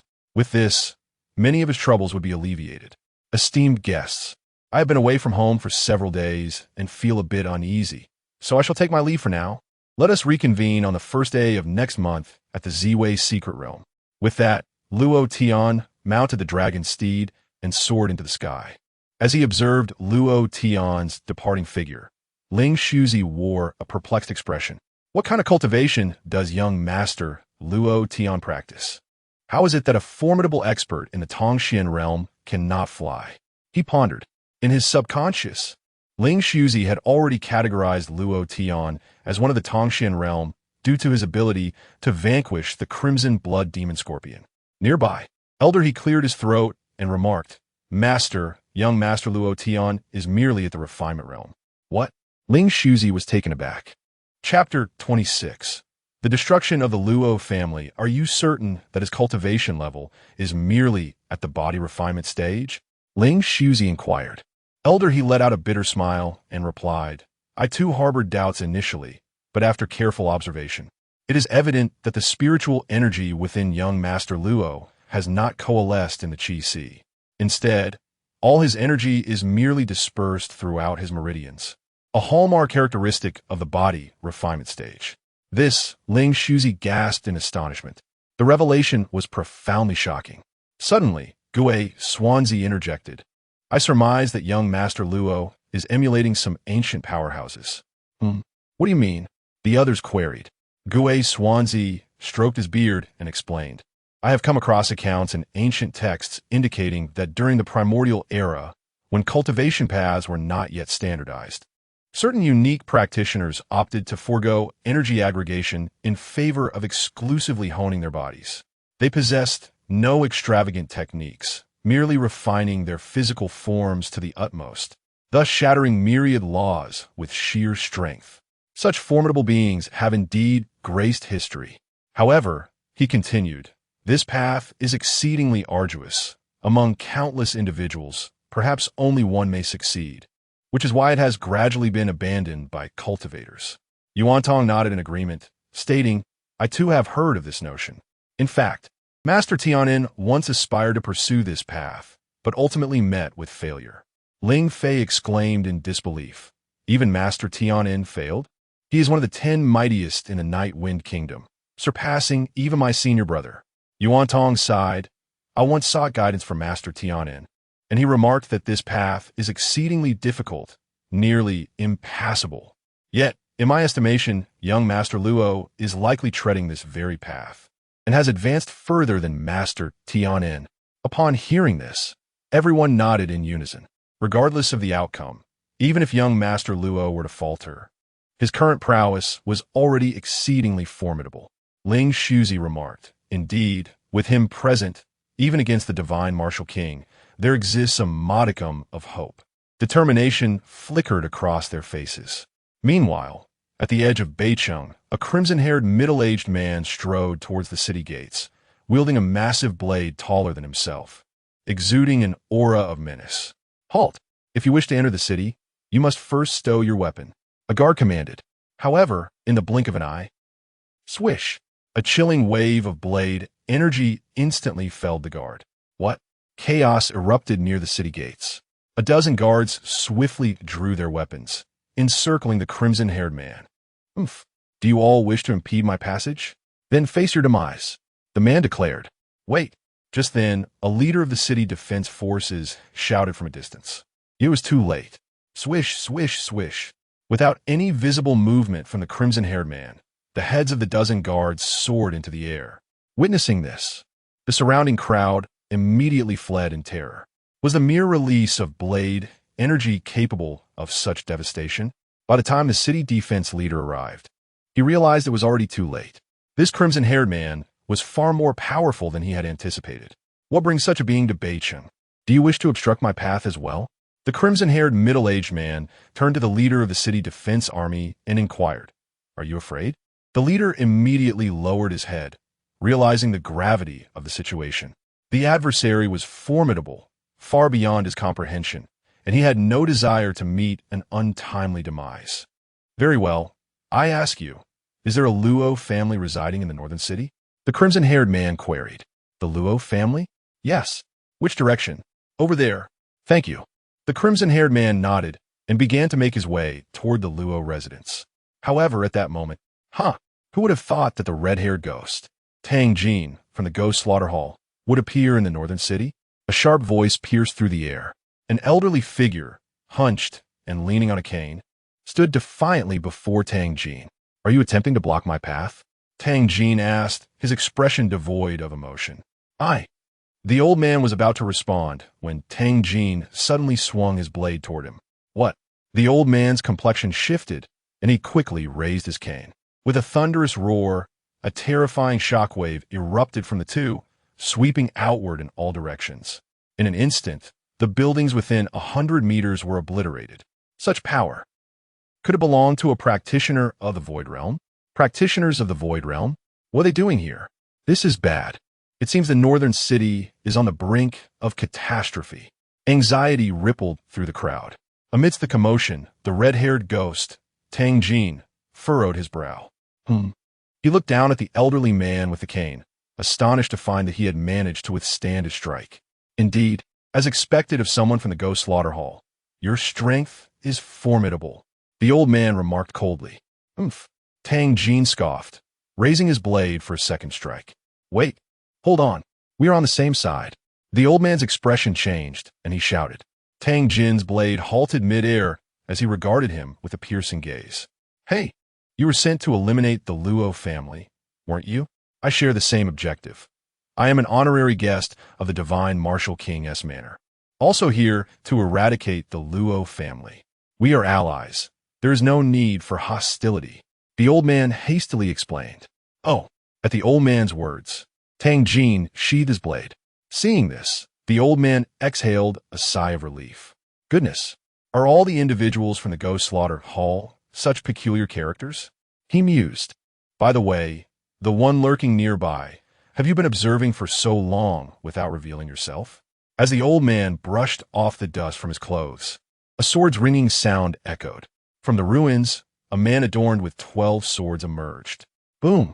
Without uttering a word, Tang Jin launched another strike. Clang! The swordsman swiftly drew 6 swords, interposing them before him. Yet, he was still sent sprawling back several yards by the force of Tang Jin's blow. What tremendous strength! The swordsman's expression darkened as he unsheathed 3 more swords. Wait, Tang Jin, we are all allies. Brother, why not introduce yourself? The old man interjected swiftly. Tang Jin's brow furrowed, his silence unwavering as he scrutinized the swordsman. The man with the sword coldly stated, Ding Chun. My dear friend Ming Xian was treacherously killed by the Luo family in Bianbei City. I've been entrusted by the Jianxian sect to eradicate the Luo family. The elder chuckled and replied, Look, all 3 of us seek the downfall of the Luo family. We are allies, so why resort to infighting? The red-haired specter remained silent, merely sheathing his blade and striding towards the direction of the Luo family. This sinister fellow, Ding Chun, secured all his swords, his expression one of indignation. Those who emerge from the ghostly hall are all of this disposition, yet their power is undeniably formidable, the elder remarked with a grin. Ding Chun coldly retorted, Enough. I shall refrain from conflict with them this time. All I desire is vengeance for my friend. It suffices to annihilate the entire Luo clan. As he spoke, a chilling murderous intent erupted from his eyes. Chapter 27. The crisis of the Luo family in the city of Bianbei. Chaos reigns supreme. Have you heard? 3 formidable experts from the Void Realm have arrived in our city. The Void Realm? Are you jesting? What business could such illustrious figures have in Bianbei? I have no reason to deceive you. My great-uncle witnessed it firsthand. It is rumored that one of them is an assassin from the Ghost Killing Hall. What? The Ghost Killing Hall? The very organization that once annihilated 3 second-rate sects? Indeed, it is them. This cannot be true. What could such a powerful faction want in Bianbei? Surely they do not intend to massacre the city? No, my uncle said their target appears to be the Luo family. The Luo family? Can they withstand such an onslaught? Haha, are you serious? The strongest among the Luo family are merely at the spirit transformation stage. One expert from the Void Realm could easily obliterate them, let alone 3. Does this imply the imminent downfall of the Luo family? What do you think? 3 Void Realm experts could easily decimate Bianbei, let alone the Luo family. In a tavern, several individuals whispered among themselves. Meanwhile, at the Li residence in Bianbei, what? 3 Void Realm individuals are targeting the Luo family? The head of the Li family, Li Chengxi, rose abruptly. Yes, I saw it clearly. They are indeed heading for the Luo family and have declared their intent to annihilate them. An elder stated, Splendid. Luo Feng, you have suppressed our Li family for so many years. Now, it is your turn to face the consequences. Inform the clan that once the assault on the Luo family commences, we shall promptly seize control of all their assets. Li Chengxi declared. In truth, it was not just the Li family. Nearly every clan in Bianbei was poised for action. A single whale falls, and myriad creatures thrive. The Luo family, a colossal entity in Bianbei, was now facing extinction, and naturally, countless individuals were eager to feast upon its remains.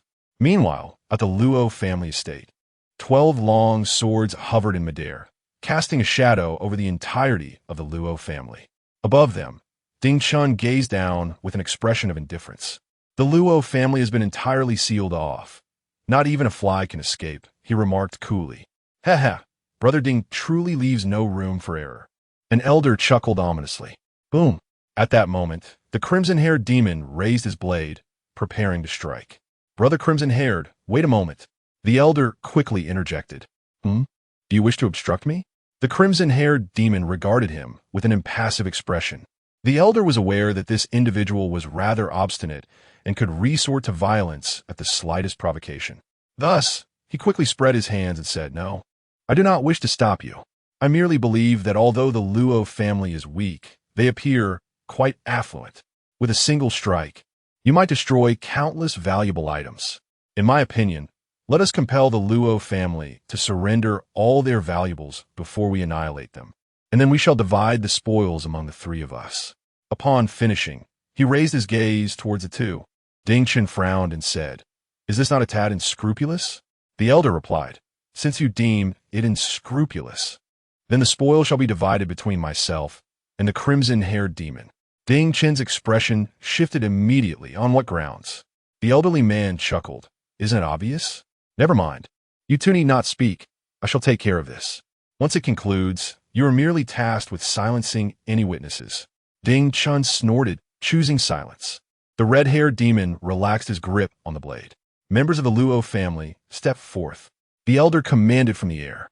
Meanwhile, within the grand hall of the Luo family, the arrival of the three had not gone unnoticed. However, as they attempted to retreat, they found themselves ensnared by Ding Chun's sword formations. At that moment, the elder's voice echoed through the air. Leading the charge was Luo Feng, accompanied by over 10 elders of the Luo family, who made their way into the courtyard. To what do we owe the honor of your presence at our humble abode? Please take a seat in the hall. Luo Feng greeted with a forced smile. The elder scoffed. Seating is unnecessary. Are you the head of the Luo family? Luo Feng nodded, affirming his position. The elder surveyed the courtyard before inquiring, Which of you is the wretched Luo Tian? Old fool, mind your tongue. Luo Rong was the first to step forward, indignantly rebuking him. Are you Luo Tian? Prepare to meet your demise. The elder pointed menacingly at him. Not good. Luo Feng and the others gasped, but it was too late to intervene. A fierce gust of wind struck Luo Rong, sending him flying. Luo Rong, the crowd exclaimed in unison. Even at this juncture, you dare to be arrogant before me? Perhaps you should learn some wisdom in your next life, the elder sneered. Yet, to everyone's astonishment, I am unharmed. Luo Rong struggled to rise, his chest stained with blood, but it was merely a superficial wound. What? How can this be? The elder appeared bewildered, though he had not exerted his full strength with that strike. It should have been sufficient to eliminate a practitioner of the transformation realm. How could it only result in a minor injury to a mere body refinement cultivator? Luo Rong, are you certain you are unscathed? The grand elder inquired. Rubbing his wound, Luo Rong replied, I assure you I'm fine. It seems this fellow's attack lacks potency. Unbeknownst to him, it was not that the elder's strength was weak. Rather, his own physical prowess had significantly increased after cultivating the Heavenly Body Refinement Technique.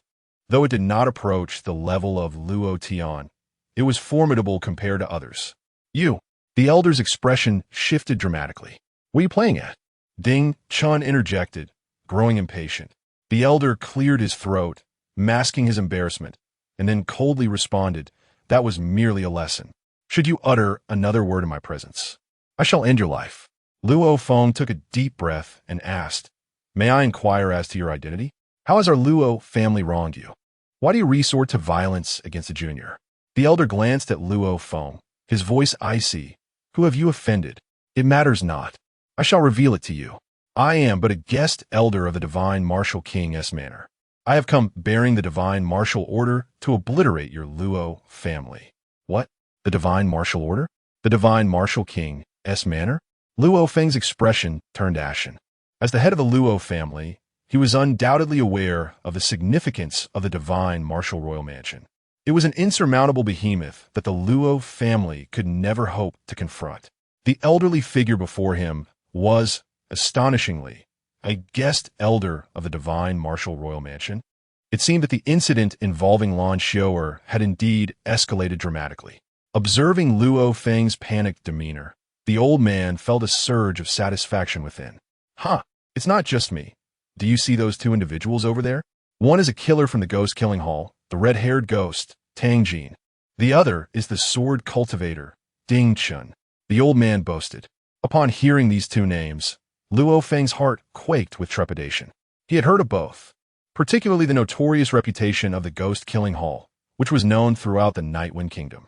He could hardly believe that such formidable figures had arrived at the Luo family. It seemed that calamity was truly looming over the Luo family. Chapter 28.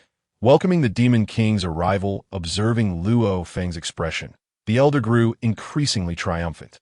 Young ones, we do not wish to shed blood in vain. We are aware that the true culprit who has offended the divine martial king's estate is that wretched creature named Luo Tian. If you hand over Luo Tian's head and surrender all the wealth of the Luo family to us three, we shall spare the rest of your kin. As he spoke, the elder glanced back. Suddenly, a formidable aura emanated from Ding Chun and the crimson-haired demon, pressuring the Luo family members to retreat in disarray. Come now. You have a quarter of an hour to deliberate. Life or death. The choice is yours, the elder declared, his face brimming with arrogance. He believed the Luo family would inevitably yield. After all, sacrificing one Luo Tian or the entire clan was a simple equation. However, fool, do you take the Luo family for fools? Even if Luo Tian is our young master, we would never barter any member of our family, be they an elderly matron or a mere sweeper. The grand elder scoffed. Indeed, the Luo family possesses an unwavering spirit. We would rather perish than betray our own. Old demon, abandon your delusions. We will never submit. The Luo family erupted into a cacophony of vitriol and invective against the elder. Stunned, the elder found himself at a loss. He had never encountered such a situation. What manner of people were these Luo family members? With their lives in his grasp, they not only refused to plead for mercy, but also hurled insults at him, and such vile language at that.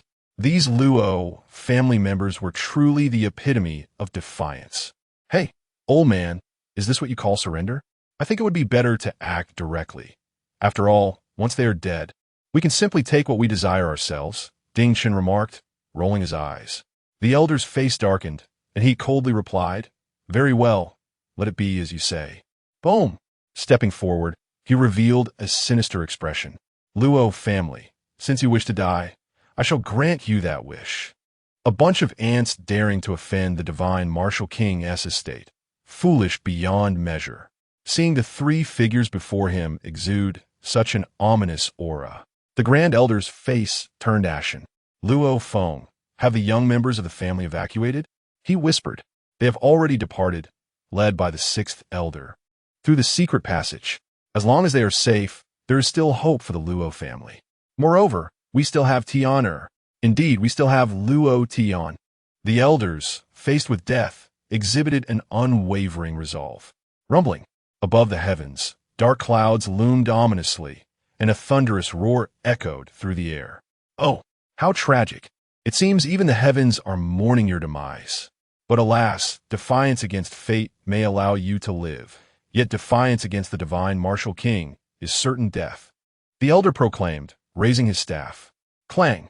A terrifying force coalesced around the staff, poised to strike down at any moment. At that moment, Luo Rong looked up at the sky and exclaimed in astonishment, What is that? The crowd followed his gaze. Above them, the dark clouds parted, and a figure slowly descended from within. Wherever this figure passed, the mist churned and shattered. Even at a distance of several hundred zhong, everyone felt an overwhelming sense of oppression. Gulping, Li Chengxi, the head of the Li family, who stood before a shop that once belonged to the Luo family on the northern street of Beicheng, looked up at the figure, his throat tightening and his body trembling slightly. Another one at the Void Flight Realm? What a terrifying presence. No, my lord, the Void Flight Realm does not possess such a formidable aura. This individual must be at the profound realm. The profound realm? The Luo family has actually provoked such a fearsome being? Huh. It seems that this time, the Luo family is undoubtedly doomed. Li Chengxi's heart swelled with delight. Meanwhile, within the Luo family estate, Luo Feng and the others gazed at the figure, a sense of despair creeping into their hearts. Faced with 3 at the Void Flight realm, he had still entertained the hope of a desperate struggle. But now, with the sudden appearance of a profound realm being, how could they possibly contend with this? On the other side, the trio known as the red-haired ghost stared at the figure in the sky, their pupils contracting. What an ominous presence. This individual is no ordinary profound realm being. The elder inhaled deeply. Indeed, none of the profound realm experts I have encountered exuded such formidable energy. Is he from your divine martial king's manor or the ghost-killing hall? Ding Chen inquired. Neither from the ghost-killing hall. The red-haired ghost's face displayed a rare expression of seriousness. Nor from the divine martial king's manor. I am familiar with the profound realm beings affiliated with them. Wait, look at that figure. It is not human, but a beast. The old man exclaimed, his gaze fixed on the figure in the air. The others focused their attention and soon recognized the truth of his words. The figure in the sky was over 3 zhang tall, with the body of a man and the head of an ox, extraordinarily robust, wielding a wolf-toothed club. This presence, I remember now, this being is the demon king of Tiandang Mountain. Ding Chen gasped. Tiandang Mountain? Yes, it is the 5-color divine bull of Tiandang Mountain. How did this creature come to be here? The elder remarked in astonishment. The 5-color divine bull of Tiandang Mountain was immensely powerful, yet harbored a deep aversion to humans. In the Night Wind Kingdom, several profound realm experts had attempted to challenge it, but all had met with either death or injury. Thus, the core area of Tiandang Mountain was virtually a forbidden zone for the human race, with the 5-color divine bull reigning as its master. Such a formidable being had unexpectedly descended upon Beicheng. Why would it come here? Brother Tang, do you have any dealings with the ghost-killing hall and Tiandang Mountain? Ding Chen asked. The red-haired ghost shook his head. No dealings, only enmity.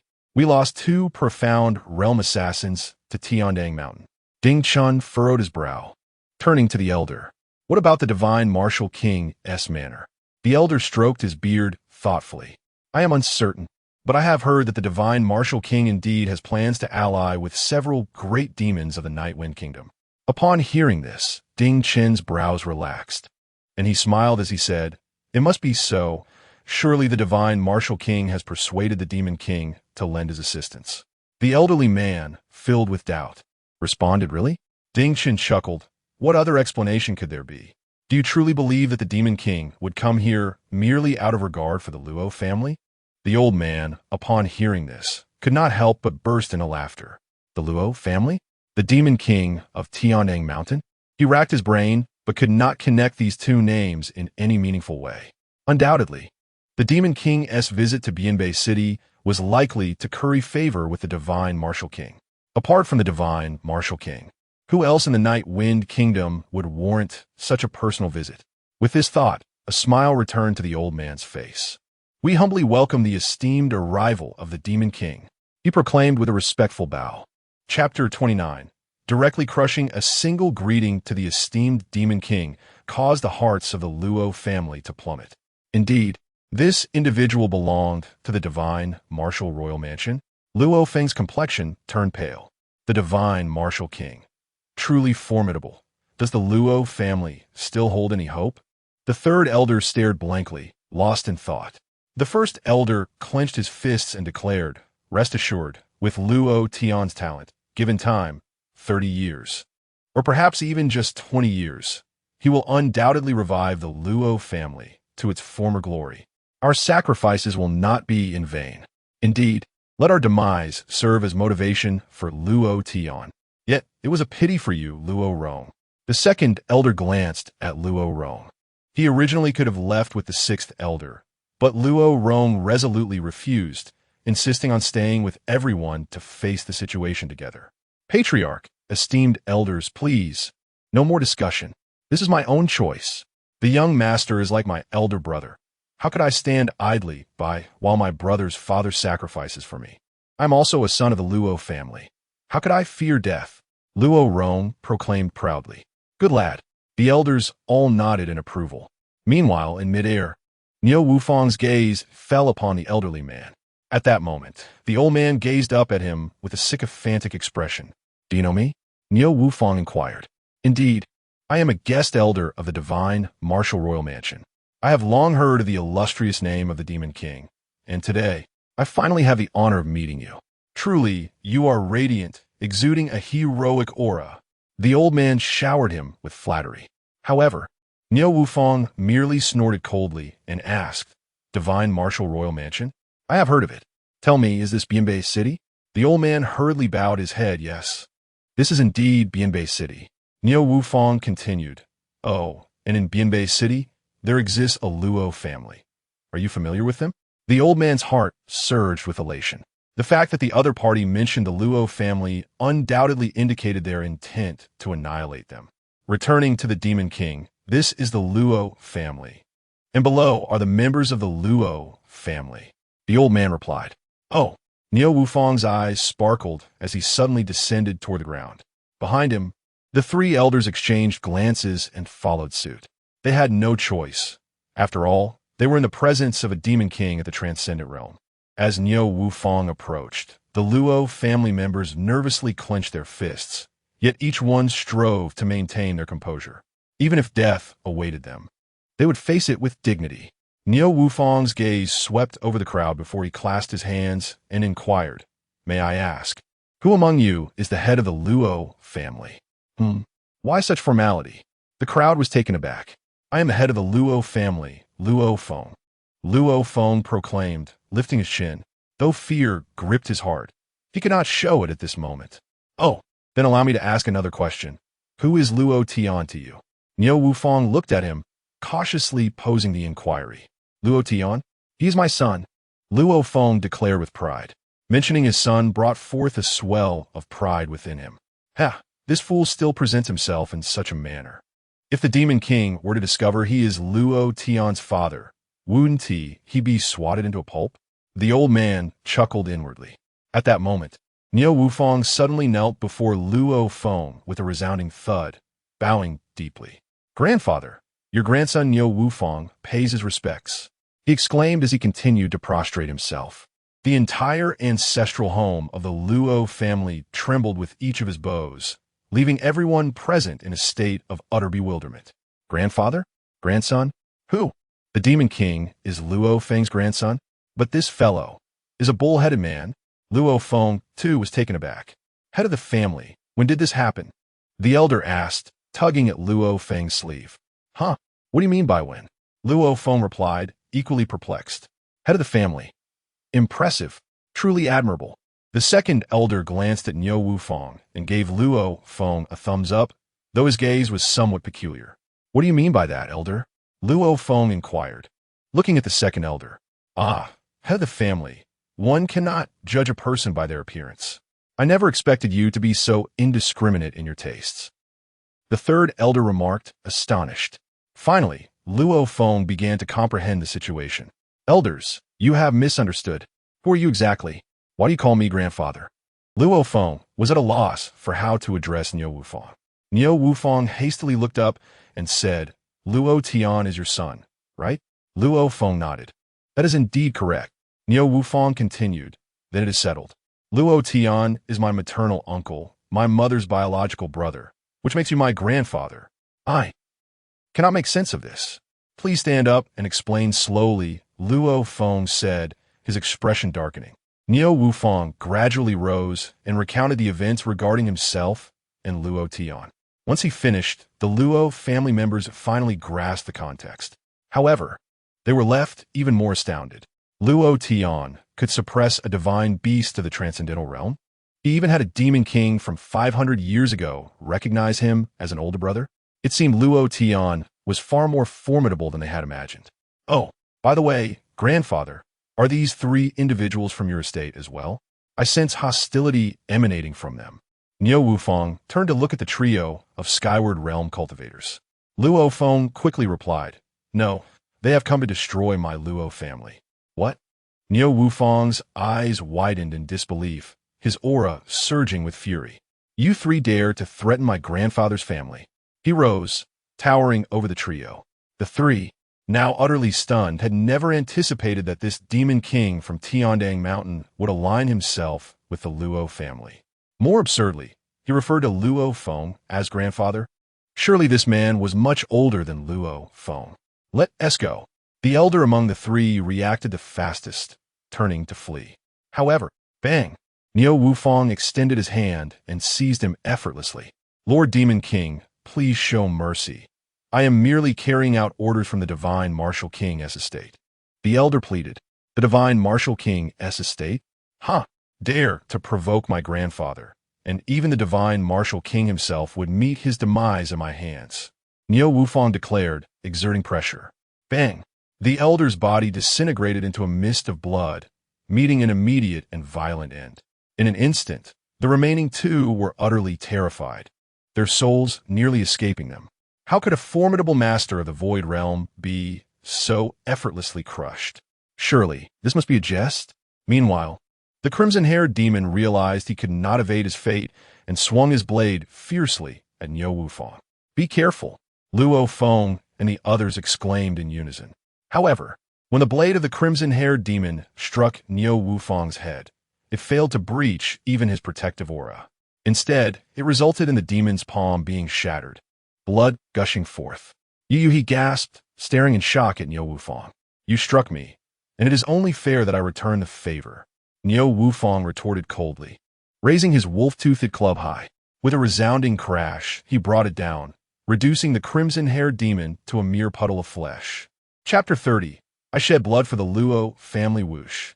Upon witnessing the scene, Ding Chun took immediate flight, accompanied by the 12 swords that bound the Luo family, ascending into the heavens. How infuriating! The disciples of the Jianxian sect deceived me, claiming it would be a trivial matter. Was this truly a trivial endeavor? Ding Chun cursed inwardly. Had he known it would come to this, he would have rather perished than come here. Now, all he desired was to escape this place swiftly.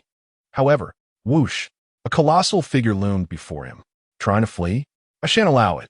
Niu Wufang spoke coldly. What? So soon? Ding Chun was taken aback. The opponent's speed far surpassed his own. Faced with such a foe, he felt utterly despondent. Niu Wufang raised his wolf-toothed club, preparing to strike. But at that moment, buzz! The communication crystal at Niu Wufang's neck illuminated. Why now? Niu Wufang furrowed his brow. Yet one hand restrained Ding Chun, while the other infused spiritual energy into the communication crystal. In the next instant, the crystal shimmered and projected an ethereal image. It was none other than Niu Tietue. Mother! Niu Wufang bowed respectfully. Niu Tietue shot him a sidelong glance, nodding slightly. In this state, you are somewhat presentable. Have you arrived at your maternal grandfather's home? Niu Wufang nodded. Yes, I just arrived. Is everything well at your grandfather's? Niu Tietue inquired.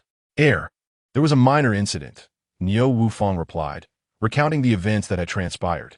By the end of his tale, his countenance had darkened. What? Something indeed occurred? Were there any casualties in the Luo family? Niu Tietue asked. It seems there were none, Niu Wufang responded. Niu Tietue's expression turned grave. You fool. You set out yesterday. How far is Bianbeicheng? Why have you arrived so late? If nothing happened, how will your maternal uncle view this? Niu Tietue unleashed a barrage of reproaches, leaving Niu Wufang hanging his head, trembling in fear. Mother, did you not instruct me not to come in my true form? It has been many years since I transformed, and it took considerable time to succeed, hence the delay, Niu Wufang explained. Niu Tietue's demeanor remained stern. Enough of that for now. What are the 3 fools who attacked the Luo family? Niu Wufang stated, I have slain 2. This is the last one. I shall crush him now. He prepared to act. Ding Chun, suppressed by Niu Wufang, instantly turned pale. Yet at that moment, Niu Tietue interjected coldly. Wait, you intend to simply crush him? What else? Niu Wufang was taken aback. Niu Tietue's expression conveyed frustration. If you were to simply kill him, how would you gain merit before your uncle and grandfather? Niu Wufang scratched his head, perplexed. Mother, I do not understand. Niu Tian huffed. Listen to me. You must feign a fierce battle, sustain significant injuries, and then, through great effort, eliminate him. Only then will the Luo family regard you with esteem. Niu Wufang cast a glance at Ding Chun and remarked, but these fellows are utterly incompetent. They perish with a mere strike. How can one engage in a fierce battle? Niu Tian sighed in exasperation. How did I end up with such a foolish son? They cannot withstand you. Will you not simply stand still and allow them to strike? All you need to do is sustain a wound. Niu Wufang was momentarily taken aback, then nodded very well. With that, he casually released Ding Chun. With a sigh of relief, Ding Chun regained his freedom, yet simultaneously grew increasingly wary of Niu Wufang. This individual was undeniably formidable. Hey lad, draw your sword and strike me, Niu Wufang declared with arrogance. What? I wouldn't dare. I beseech the Demon King for mercy. Ding Chun hastily bowed. Dare not. If you do not strike me, I shall slay you, Niu Wufang retorted. I. Ding Chun wore a perplexed expression. What was the thought process of this Demon King? Come, unleash your most powerful technique upon me. If you prevail, you might just survive. This is your sole opportunity, Niu Wufang insisted. Upon hearing this, a glint of determination flashed in Ding Chen's eyes. Very well, as you wish. 12 swords unsheathed. Clang, clang, clang. 12 swords emerged simultaneously, gathering behind him. Demon King, this is your own doing. I do not boast. My strongest sword technique is derived from the true teachings of a top-tier sword cultivator. The might of this strike transcends realms. Even you, as a Demon King, cannot withstand it, Ding Chun proclaimed. Is that so? Niu Wufang observed him with an expression of eager anticipation. You're courting death, Niu Wufang declared. 12 swords unite. Clang. In an instant, the 12 swords coalesced into a colossal shadow of a sword behind him. Heaven-slaying sword strike. With a thunderous roar from Ding Chun, the immense sword shadow surged towards Niu Wufang. Boom! A tremendous sound erupted in the air. The massive sword shadow advanced slightly upon colliding with Niu Wufang's protective aura, then shattered inch by inch. Within a single breath, the 12 swords disintegrated into scrap metal, failing to even breach Niu Wufang's protective barrier. Niu Wufang lowered his head, gazing at the spot where Ding Chun had struck, his face a mask of astonishment. Heaven-slaying sword? Such a boastful name. And this is its power? He appeared utterly bewildered. It was worth noting that Luo Tian had effortlessly shattered his protective aura with a mere flick, yet this individual, after gathering energy for so long, could only muster this feeble force? A Ding Chun was equally dumbfounded. He had always been confident in his offensive prowess. He had believed that even if he could not slay Niu Wufang, he should at least be able to inflict significant damage. Yet now die already. Niu Wufang scoffed, swinging a wolf-toothed club towards him. Damn it, block it for me, Ding Chun roared, attempting to withstand the blow. However, all was in vain. Unsurprisingly, Ding Chun was utterly crushed. Fool, how can you engage in a fierce battle after killing him? Niu Tian's apparition watched nearby, his face contorted in anger. Ah, forgive me. Mother, I lost control for a moment. What shall we do now? Niu Wufang finally regained his senses. Niu Tian wore a somber expression and remarked, since he is deceased, you must find a way to shed some blood. Only then can you earn merit. Do you understand? Both of us are outsiders. And if you wish to gain your grandfather's recognition, you must be willing to spill blood for the Luo family. Spill blood for the Luo family? Niu Wufang lowered his gaze to his wolf-toothed club. In the next moment, he seemed to have made a resolute decision, and with a mighty swing, he struck his own head with the club, delivering a fierce blow. Boom! A thunderous sound echoed, akin to muffled thunder. Puff! Blood gushed forth from the top of Niu Wufang's head. Mother, is this sufficient? Niu Wufang, dazed from impact, could barely maintain his flight. Yes, quite. Now you may descend. Remember, from this day forth, you shall steadfastly guard the Luo family. As Niu Wufang spoke, the phantom dissipated. Chapter 31. A sword's swift victory boom. Niu Wufang, his head drenched in blood, plummeted from the sky, landing within the ancestral abode of the Luo family. The members of the Luo clan were taken aback, their expressions shifting dramatically. This esteemed figure. How could he be so gravely wounded? The Grand Elder gazed at Niu Wufang, momentarily at a loss for words. It is worth noting that he was the demon king of Tiandang Mountain, a divine beast of the transcendence realm. In the past, such a being was beyond their reach. Yet now, he claimed to be the grandson of Luo Feng, rendering the situation rather awkward. Well, the enemy was exceedingly powerful, and I sustained some injuries. Grandfather, I bled for the Luo family. You must clarify this with my uncle later, Niu Wufang said, clutching his wounded head. Luo Feng immediately adopted a serious demeanor, assuring him, "Rest assured, I will ensure that Tian is informed of this matter." "That is good. Please find me a room. I need to recuperate." Niu Wufang's words were genuine. The blow he had received was severe. "Quickly, prepare a fine courtyard for me." Luo Feng personally directed the arrangements, providing Niu Wufang with a residence for his recovery. Once everything was settled, the elders exchanged glances. "Master, what shall we do next?" The Grand Elder inquired first. After a moment of contemplation, Luo Feng replied, "I am uncertain. It will be prudent to wait for Tian to return and hear his counsel. However, with this demon king of the transcendence realm in our midst, our Luo family shall at least be secure from now on." Upon hearing this, everyone nodded in agreement.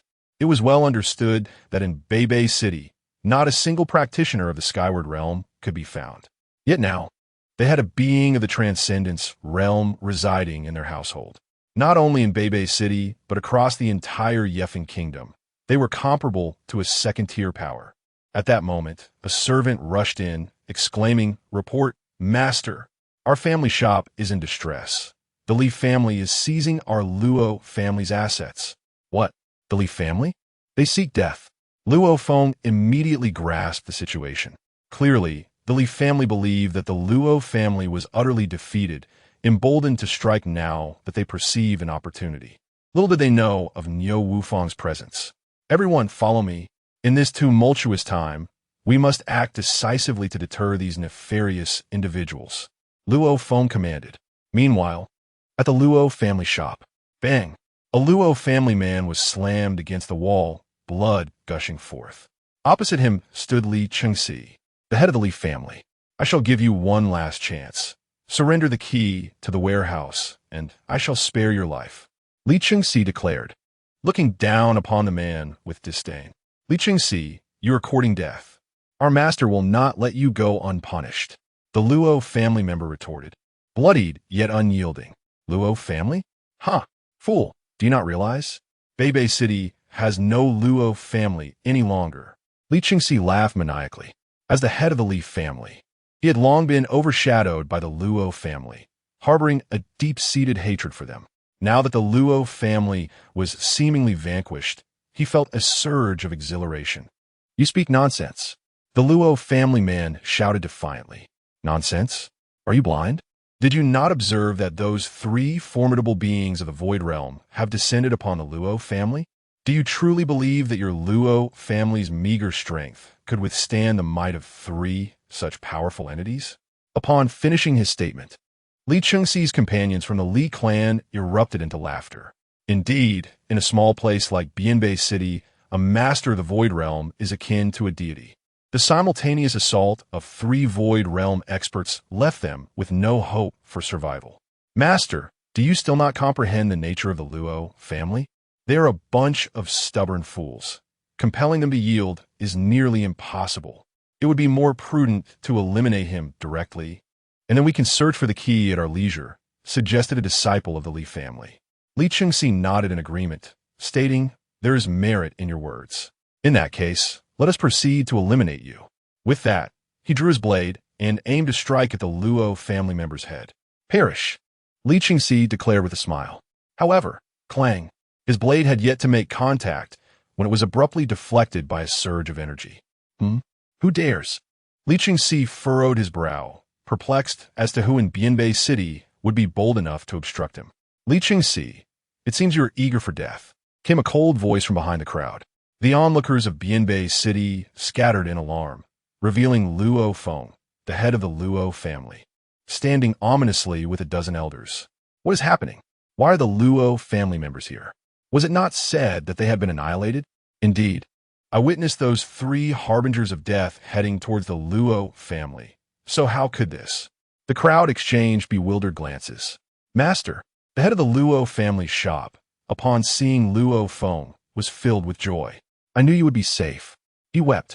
Luo Feng glanced at him and nodded. You have endured much. Do not worry. I shall seek justice for you.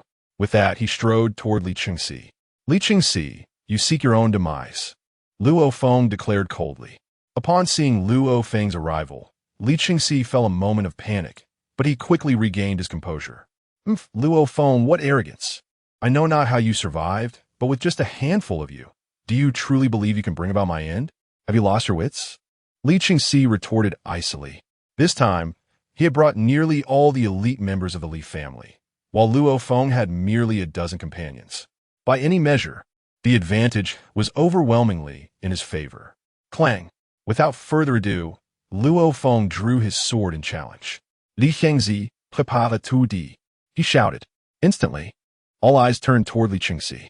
The latter's lips curled in a mocking smile as he replied, Very well, Luo Feng, if you wish for battle, I shall grant you the opportunity. Today, I shall slay you and erase your Luo family from Bianbei City. With that, he leaped toward Luo Feng. Cold light, sword technique. Slash! Li Qingxi roared, unleashing a torrent of sword energy directed at Luo Feng. However, boom! Over there, Luo Feng similarly unleashed a strike. The sword energy colliding with Li Qingxi's, instantly propelling the latter backward. With a thud, before he even touched the ground, Li Qingxi found himself adorned with numerous wounds. Blood gushing forth. Boom!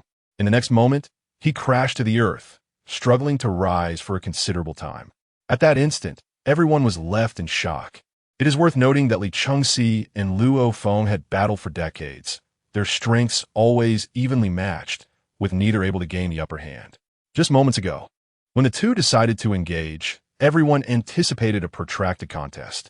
Yet, who could have foreseen that Li Qingxi would be vanquished by a single stroke from Luo Feng? Chapter 32. Sudden Assault. Not only others, but even Luo Feng himself was somewhat astonished at this moment. Although he had long been aware of the formidable sword techniques imparted by Heir, he never anticipated their power would reach such heights. He murmured to himself, indeed. The move he had just executed was the first strike from the Taoist sword technique taught by Luo Tian. Ever since Luo Tian's departure, Luo Feng had been diligently honing his skills. Yet, regrettably, even now, he had merely scratched the surface of this sword technique. Mastery still felt like a distant dream. Nonetheless, even with his limited understanding, he had managed to instantaneously vanquish an opponent who was previously his equal. The potency of the Taoist sword technique was evident. Master, what shall we do about the remaining members of the Li family? At that moment, the second elder reminded Luo Feng from behind. Luo Feng snapped back to reality and commanded the other members of the Luo family beside him. Attack. The Li family had previously dealt ruthless blows to the Luo family, and the Luo family could not simply let this go unpunished. Yes, in an instant, every member of the Luo family surged forward. What followed was a cacophony of anguished cries. Within mere moments, all the Li family members present were slain, with not a single one escaping. Observing the blood-soaked battlefield, everyone in Bianbei City understood. Bianbei City had undergone a transformation. Not only had the Luo family survived the crisis, but more crucially, the strength of the Luo family had significantly escalated. When confronting the Li family, these individuals had dispatched their foes with a single strike, engaging a few against many. They had achieved a complete rout. It was hard to fathom that not long ago, these two families had been evenly matched forces. That day, news concerning the Luo family spread rapidly throughout Bianbei City. Meanwhile, thousands of miles away, Luo Tian was soaring through the skies atop a dragon steed. Indeed, having a mount is quite convenient, he mused, surveying the swiftly retreating earth below, feeling quite content. At this pace, he should be able to return to the Luo family before nightfall. However, just then, roar! A terrifying wave of energy surged from the ground, hurtling towards him like a cannonball. By the time Luo Tian noticed, it was too late. Boom! The energy wave struck both him and the dragon's steed directly. Puff! The dragon's steed was pierced through by the wave, blood gushing forth. Hey! Luo Tian instinctively reached out to pull it, but instead, he plummeted from the sky along with the dragon's steed. Boom! Moments later, both man and beast crashed to the ground, creating a massive crater. Cursed thing! In the depths of the crater, Luo Tian struggled to emerge. He had sustained no injuries, yet he was drenched in the dragon's steed's blood and dirt, appearing rather disheveled. Looking down, he discovered the dragon's steed was lifeless beyond recovery. Who dares to ambush me?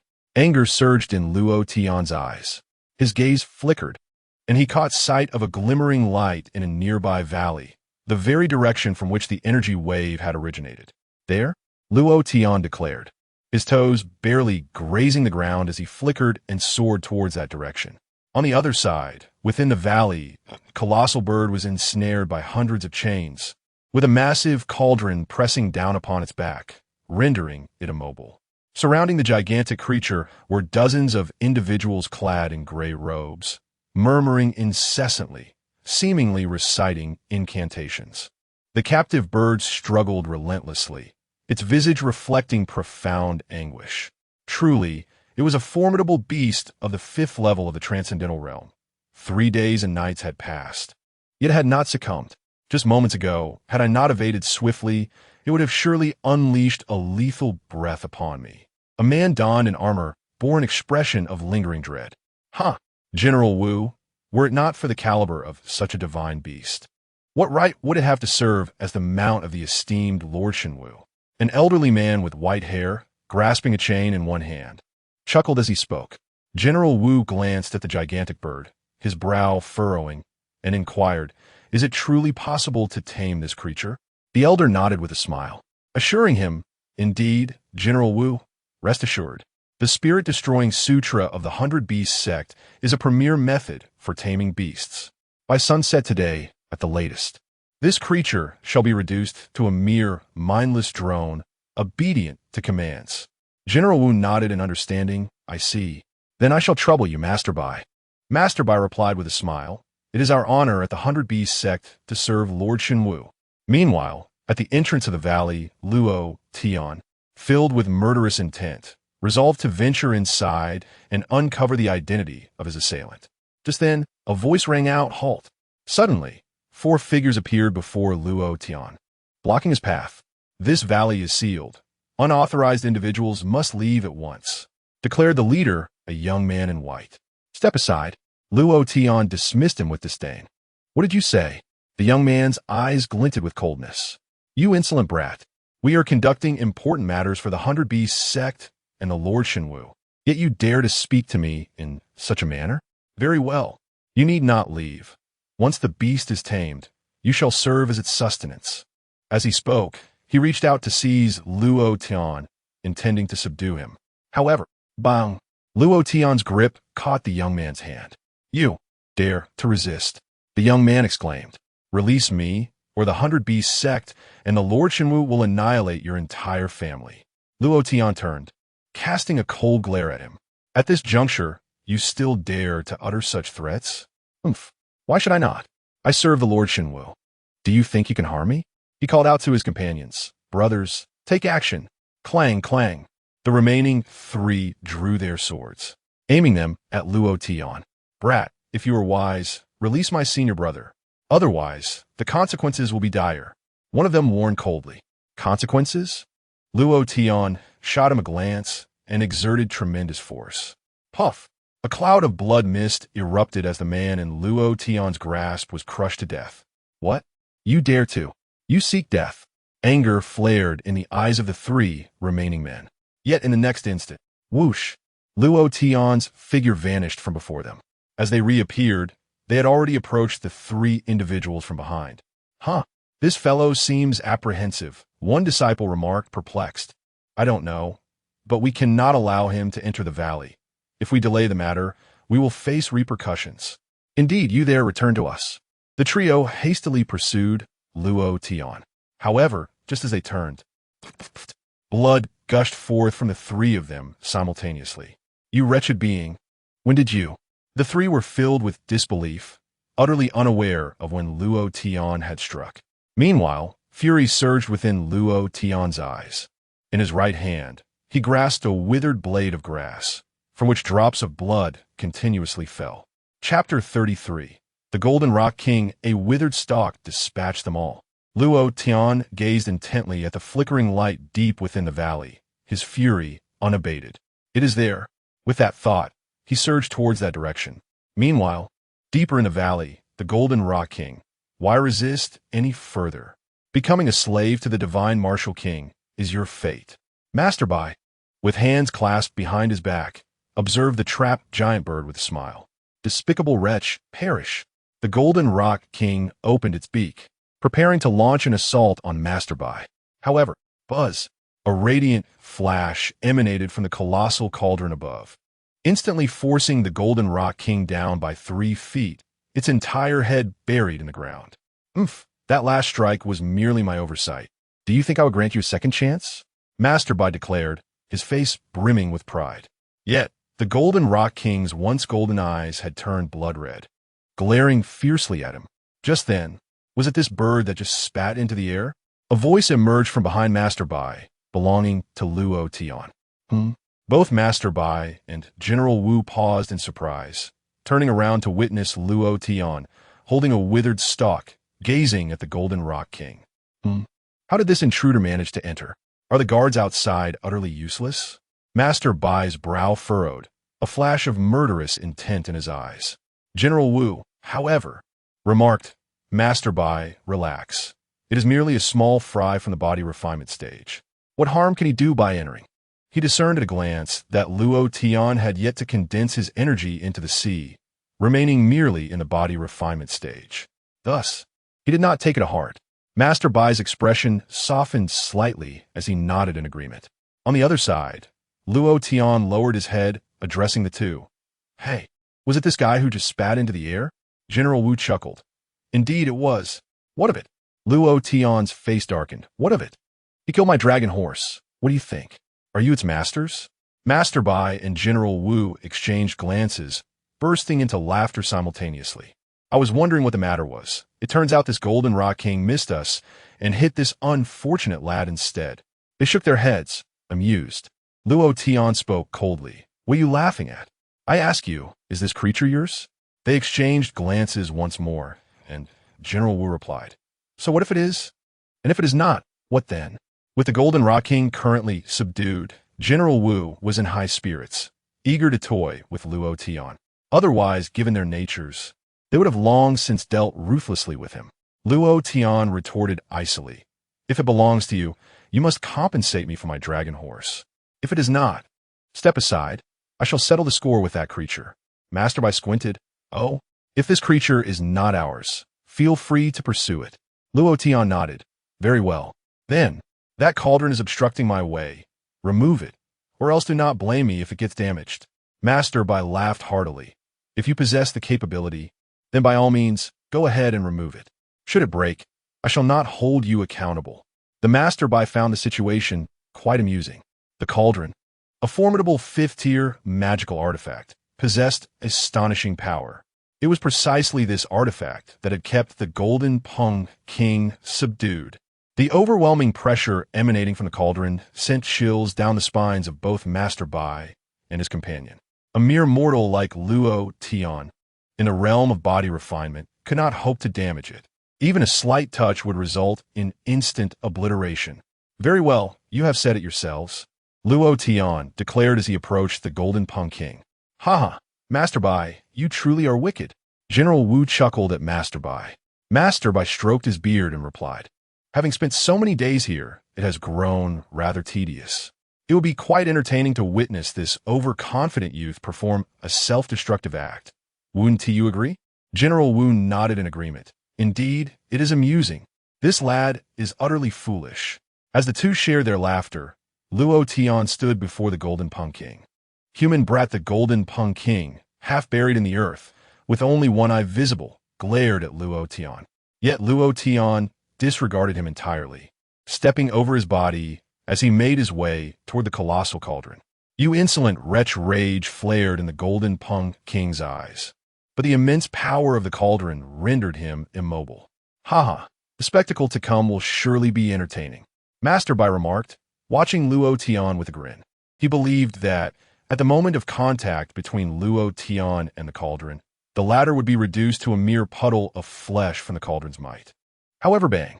Luo Tian grasped one of the cauldron's legs and hurled it backward with tremendous force. Whoosh boom! The cauldron was flung through the air, crashing heavily into the cliff behind, embedding itself deep within, its shadow disappearing from view. What? This scene left everyone astounded. A cauldron capable of subduing a quasi-divine beast was treated as if it were refuse. Am I still dreaming? Master Bai murmured. Oh no, the Golden Peng King. General Wu was the first to react. Boom!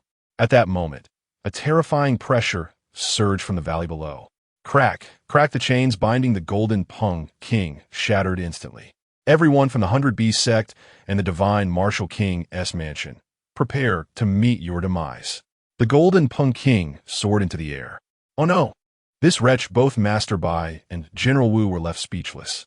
The Golden Peng King was immensely powerful.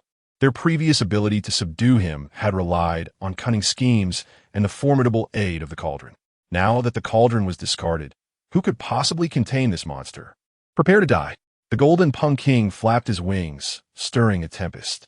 In an instant, all the disciples of the 100 Beast sect reciting the Annihilation Sutra perished.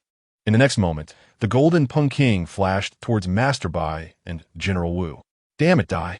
General Wu roared, unleashing a powerful palm strike. Whoosh! The force of his strike howled like an avalanche, raising a cloud of dust into the air. However, in the next moment, the colossal claw of the golden rock shattered the gust of wind, appearing directly before the General of War. With a swift motion, the claw retracted, rendering the general into several mangled pieces, resulting in immediate death. Swoosh! Meanwhile, the white leader, sensing the dire situation, turned to flee. He understood that this time, they had suffered a complete defeat. Yet, even now, he could not fathom the reason for their downfall. Why was it that Luo Tian could so effortlessly discard the colossal cauldron? Nevertheless, none of this mattered to him anymore. Roar! The golden rock let out a fierce roar behind him, transforming into a beam of white light that hurtled towards him. With a chilling sound, the white leader was obliterated into nothingness amidst the echo of the roar.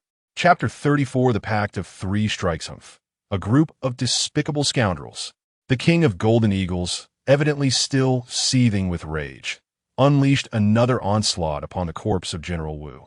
After a lengthy interval, he finally ceased his assault.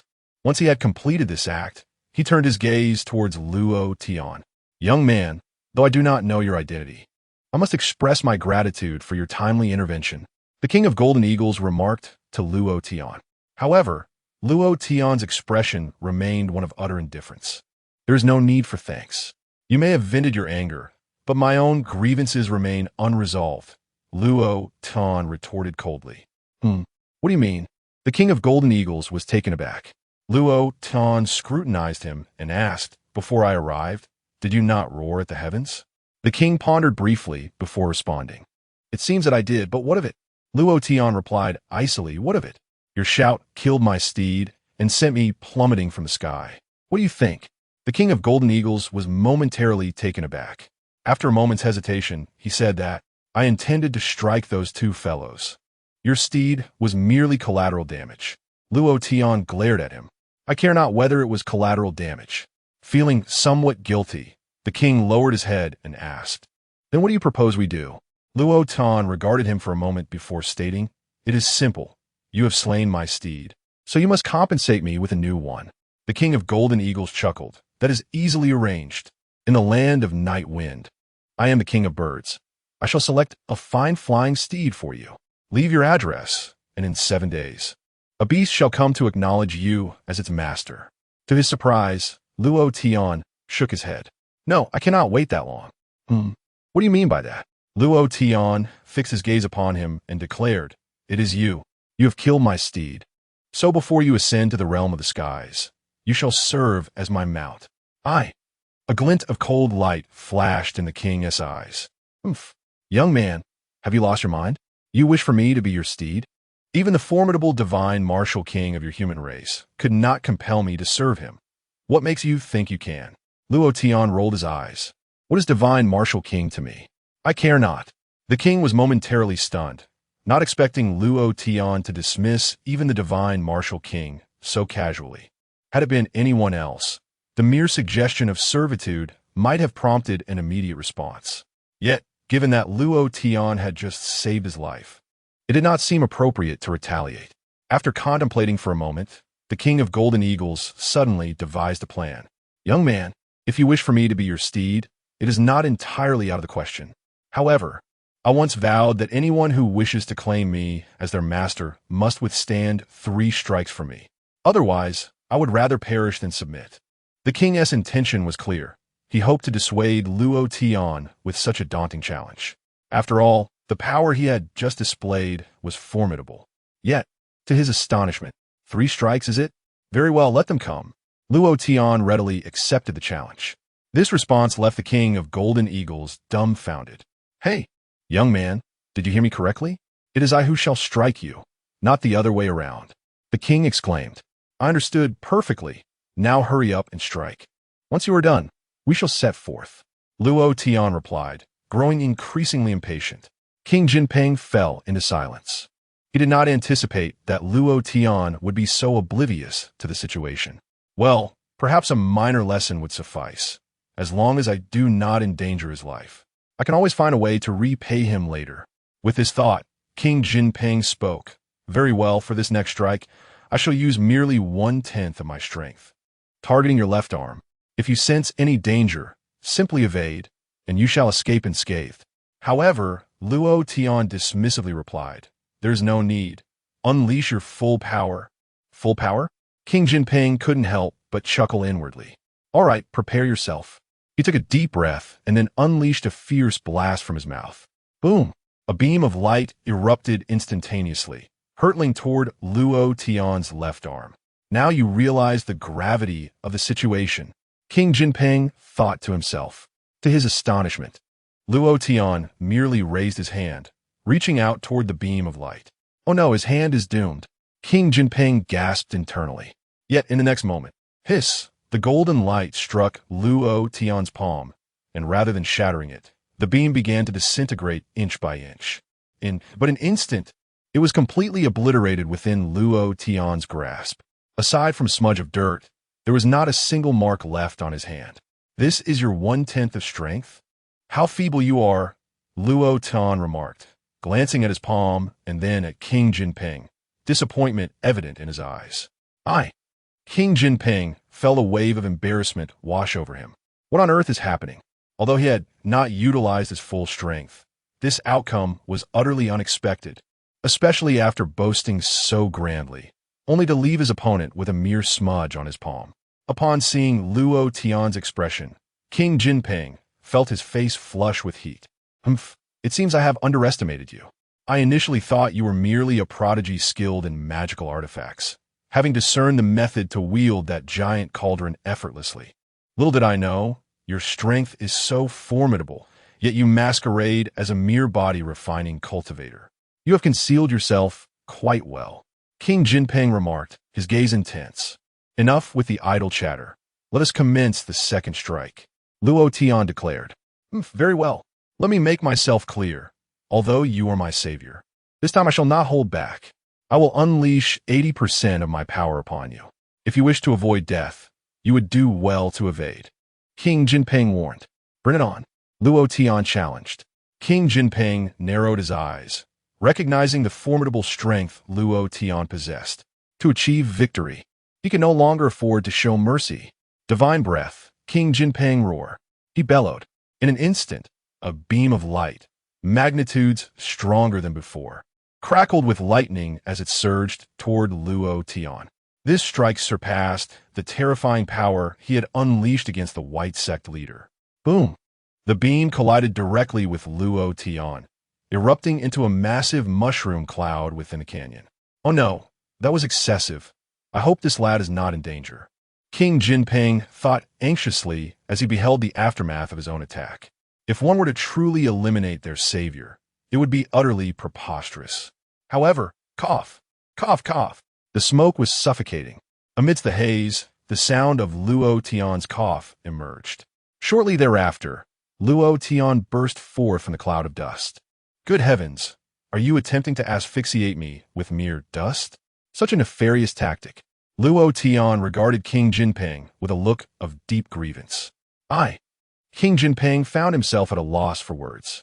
His renowned technique had failed to harm his adversary. Instead, it was the stirred dust that had provoked Luo Tian's discomfort. Should this incident become public knowledge, it would surely tarnish his reputation for a lifetime. Hey, there's still one final move left. Hurry up. Luo Tian urged from the other side. Chapter 35. Return upon the brow of the golden Peng King. Beads of sweat began to form. The recent strike had been delivered with utmost seriousness, yet Luo Tian had nearly disregarded it. The prowess of this individual was far more terrifying than he had anticipated. Could it be that he was destined to become this human steed? The mere thought of such a fate stirred a wave of resentment within the golden Peng King. After all, he was a demon beast of the transcendence realm, honored with the title of Demon King. The notion of being treated as a mount by a mere human was unbearable. As this image flashed through his mind, his resolve solidified. Listen well, young one. I must make it clear that my next strike shall be unprecedentedly powerful. Even your esteemed God Martial King would struggle to withstand it. Furthermore, once I unleash my attack, it cannot be retracted. Are you certain you wish to endure it? The golden Peng King declared earnestly. Luo Tian, growing impatient, replied, Enough with your ramblings. Simply unleash your attack. A flicker of determination shone in the golden Peng King's eyes as he thought to himself, Very well, I have spoken all my good words. If you perish, it shall be your ill fortune. With that, he flapped his wings and ascended into the sky. This strike, if you can withstand it, I shall consider you worthy of being my steed. Divine breath, celestial might. Boom! In an instant, the golden Peng King unleashed a terrifying beam of crimson light. Unlike the previous beam, this one radiated a blood-red hue, its power more fearsome than before. As it materialized, it stirred the very heavens. Moments ago, the sky was clear, yet now it was shrouded in ominous clouds. It was as if divine thunder was descending upon Luo Tian. Luo Tian lifted his gaze to meet this formidable attack, his brow furrowing in concern. The earlier strike had raised a considerable amount of dust. If this one were to land, would I not be choked by it? No, it cannot touch the ground. I must take the initiative. Resolute, Luo Tian steadied himself. Heavenly Dao Fist, dragon form, fourth style, roar.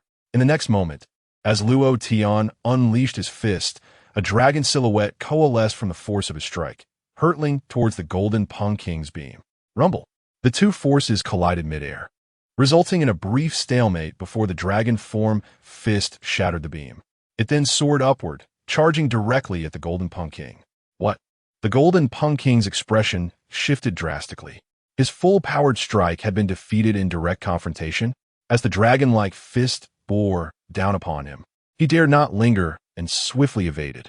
Whoosh! The dragon form fist grazed the golden Peng King's head, shooting skyward. Though it missed him, the overwhelming pressure nearly rendered him unconscious. Boom! The force ascended, dispersing the clouds overhead, revealing a resplendent sun once more. Witnessing this spectacle, the golden Peng King was rendered speechless. Was this a jest? The power of that punch, could he possibly be at the Void Return realm? The golden Peng King understood that had he been struck by that fist, even survival would be a grim affair. It was merely a single punch. In an instant, he turned to face Luo Tian, his eyes filled with awe. Well, 3 strikes have passed. What do you have to say now? Luo Tian inquired, gazing at him. Jin Peng Wang's eyes twitched a few times before he laughed heartily towards the sky, proclaiming, Enough, enough, accepting defeat in this wager. Having a formidable being from the Gui Su realm as a mount is not a loss at all. With that, he descended directly before Luo Tian, bowing his head and stating, I am Jin Peng Wang, and I am willing to serve as my master's steed. May I know your name, esteemed master? Beibei City. Luo Tian introduced himself. Luo Tian, is it? I shall remember that. Jean Peng Wang nodded. Now, I am pressed for time. Please take me back to Beibei City. Luo Tian declared as he gracefully mounted Jean Peng Wang's back. Though he had lost a dragon steed, acquiring a mystical beast of the Tongxian realm as a mount felt like a fair trade to him. With a powerful flap of his wings, Jean Peng soared into the sky, his speed undeniably surpassing that of the dragon steed. Master, may I inquire about your current realm? Jean Peng Wang asked during their flight. Me? Did you not already ascertain that? I am in the body refinement stage.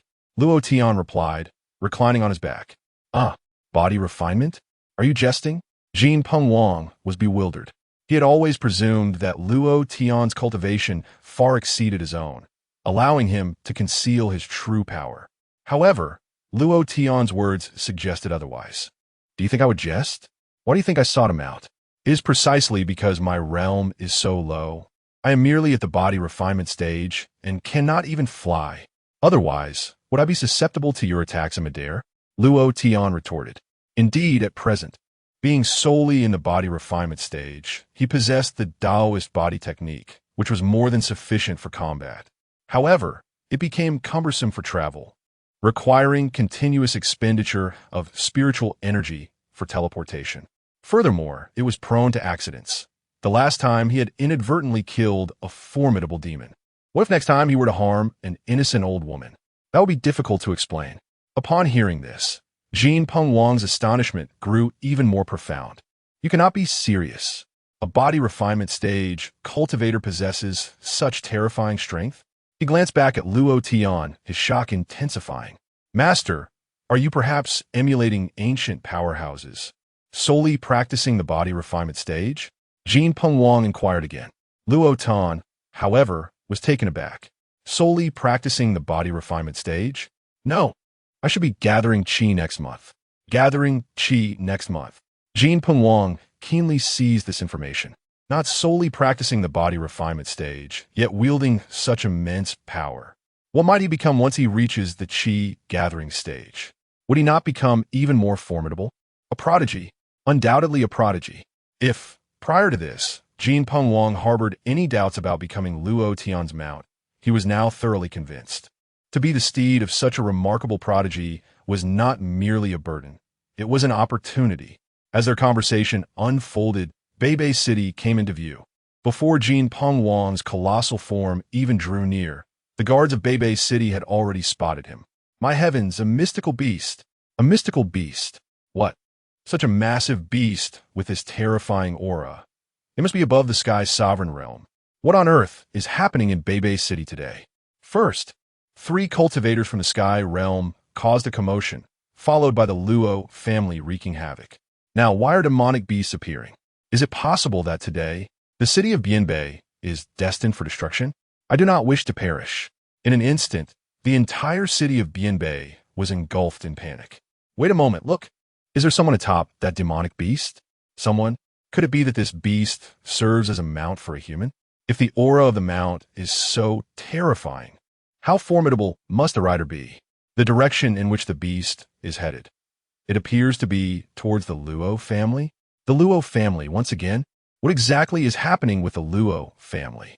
The crowd speculated fervently, yet none possessed the clarity of what was truly unfolding. Meanwhile, on another front, the Golden Peng King had just approached the Luo family when he suddenly felt a shiver run down his spine. This aura.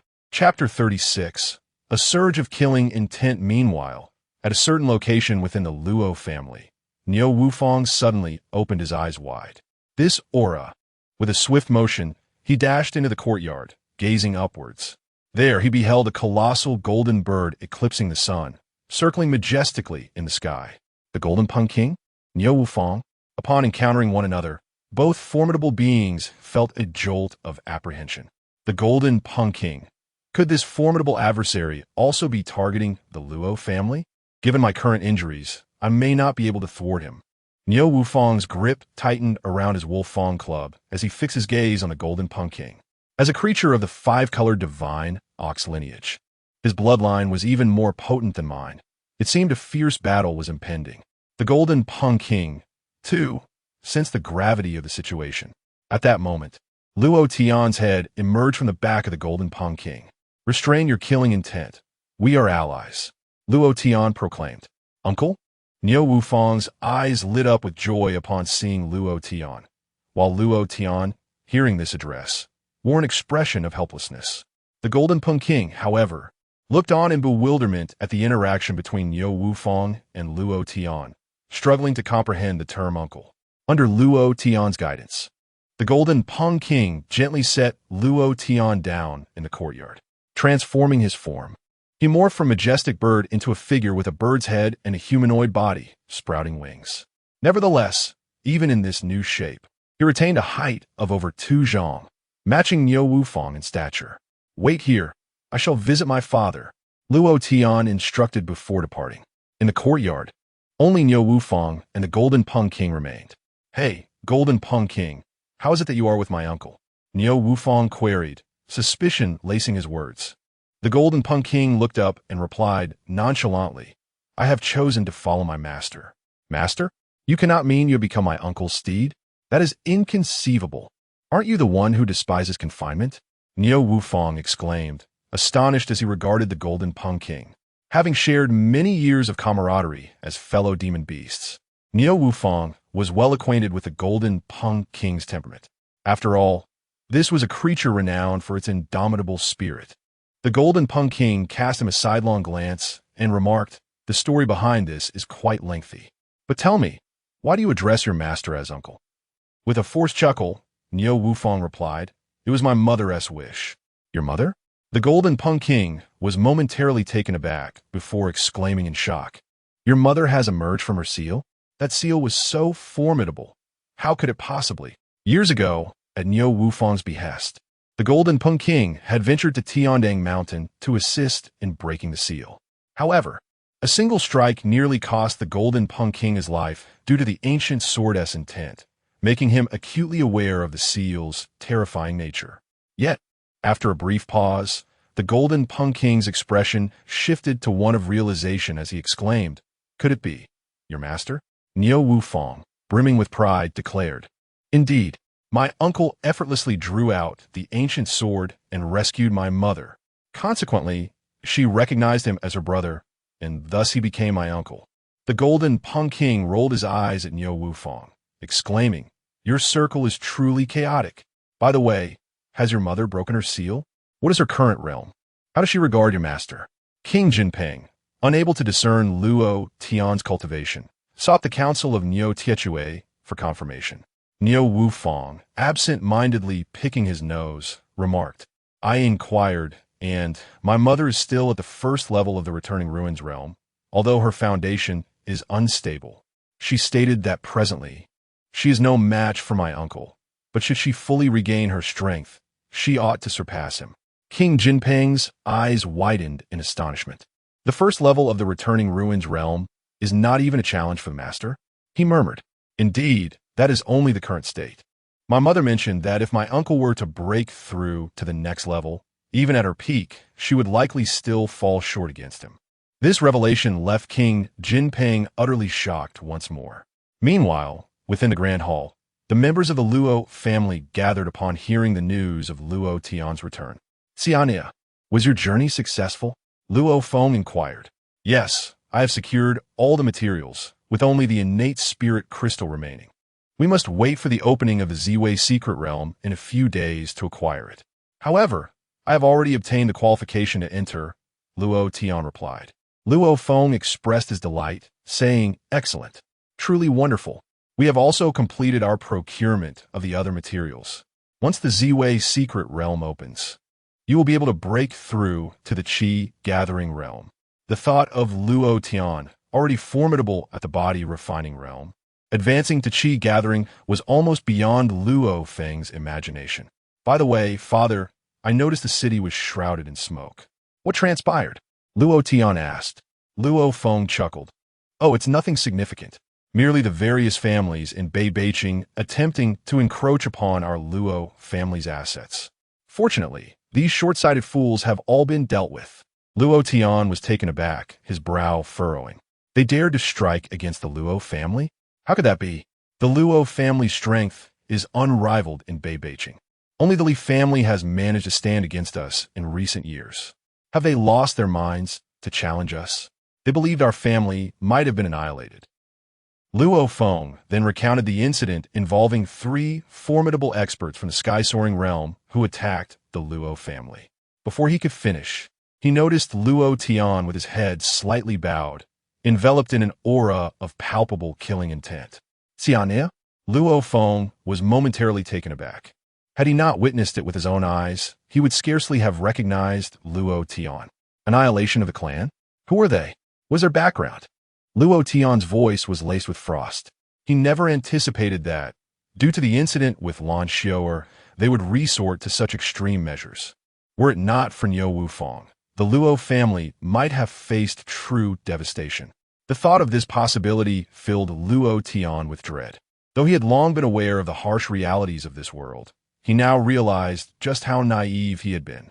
Young master, we have conducted a thorough investigation. The 3 assailants include a killer from the Ghost Fiend Hall known as the Crimson Ghost, Heir by the Lan family, another named Ding Chun, a sword cultivator from the sky-soaring realm, employed by the Jianxian sect, and lastly, a guest elder from the divine martial king S. Manor, reported the 3rd elder. At this moment, he sensed the unusual demeanor of Luo Tian, prompting him to speak with utmost respect, entirely unlike the attitude an elder would typically exhibit towards a junior. The Lan family, the Ghost Killing Hall, the Jianxian sect, and the Divine Martial Royal Mansion, you say? Understood. Remain here while I briefly attend to a matter. As Luo Tian spoke, he made his way to the courtyard. Uncle, Niu Wufang attempted to greet Luo Tian, but before he could finish his sentence, he was paralyzed by the murderous aura emanating from Luo Tian, rendering him motionless. Niu Wufang, safeguard the Luo family. Should anyone dare to cause trouble here, eliminate them without hesitation. Luo Tian commanded coldly. Chapter 37. The Timid Genius Girl Yes. Niu Wufang replied, lowering his head. When his gaze averted from Luo Tian, he felt as though his body was on the verge of collapse. In that fleeting moment, a chill coursed through his heart. Merely looking at Luo Tian instilled within him an overwhelming sense of pressure. Although he had previously acknowledged Luo Tian's formidable strength, it was only now that he comprehended the true extent of it. It dawned upon him that when Luo Tian had once easily broken his bones with a single slap, it had merely been a jest. Had Luo Tian been serious, he could have easily taken his life. King Jinping, follow me, Luo Tian commanded. Yes, King Jinping, too, felt a surge of trepidation. This was the first time he had encountered Luo Tian in such a state, rendering him speechless as he transformed into his true form. Whoosh! Luo Tian leapt onto King Jinping and soared into the sky. Grandfather, uncle, what are they up to? Only after Luo Tian had departed did Niu Wufang, with lingering apprehension, inquire. He is likely seeking trouble, Luo Feng murmured. Meanwhile, in Yushui City, at the Lan residence. Father, have there been any updates? Lan Xiu'er lay weakly upon her bed, her gaze fierce despite her frail appearance. Lan Ming observed his daughter and replied with a smile, Fear not, my child. With the combined efforts of the 3 formidable experts from the Yujing realm, the Luo family is undoubtedly doomed. Lan Xiu'er nodded, choosing not to speak further. Elsewhere, in the Lord's Manor of Yushui City, Lord Longmin, I am immensely grateful for your assistance in fortifying our city's protective array. Wu Wentian, the Lord of Yushui City, expressed with palpable excitement. Before him stood Long Ingqiu, the master of the September sect, a superlative expert of the Tongxian realm. It was an awe-inspiring moment, for this was the first time he had encountered such a powerful figure. There is no need for such courtesy, Lord Wu. My intervention was motivated primarily by your 3rd miss, Wu Yuro, Long Ingqiu remarked, turning his gaze towards a nearby young lady, his eyes brimming with warmth. Lord Wu, how is it that a mere spirit transformation realm individual can produce such an exceptional offspring? This child, at only 17, has already transcended to the spirit transformation realm. If I am not mistaken, even the heir of the divine martial king has yet to reach this level. She undoubtedly stands as the foremost among the younger generation of our Night Wind Kingdom. Given time, she shall surely ascend to the Tongxian realm. Indeed, it would not surprise me if she aimed for the Guishu realm. At that juncture, she will truly be the preeminent figure in our Night Wind kingdom. Wu Wentian glanced at his daughter, pride illuminating his features. Yet he humbly retorted, "You flatter me, master. My daughter's achievements are entirely due to your exceptional guidance. Had it not been for your unprecedented decision to accept her as a disciple, how could she have attained such heights?" Flattered by Wu Wentian's praise, Long Yingqiu burst into hearty laughter. However, at that moment, Buzz, the focal point of the protective array of Yushui City, began to radiate with light. This glow, a Tongxian realm expert, is approaching, Long Yingqiu exclaimed, casting a glance at the array's center. What? A Tongxian realm expert? Wu Wentian's expression shifted noticeably. Long Yingqiu reassured him with a smile. Lord Wu, there is no need for concern. The formation I have just established is impenetrable, even to those who possess the strength of the transcendent realm.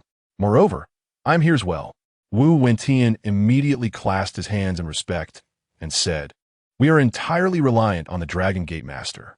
Long Yingqiu nodded and replied, "Very well. Let us proceed to the city walls and discern the identity of our esteemed visitor. Yiruo, you shall accompany me. Encountering a formidable being will also serve to refine your temperament." "Yes," Wu Yiruo softly responded, a flicker of anxiety barely concealed in her eyes. Observing her, Long Yingqiu shook his head slightly.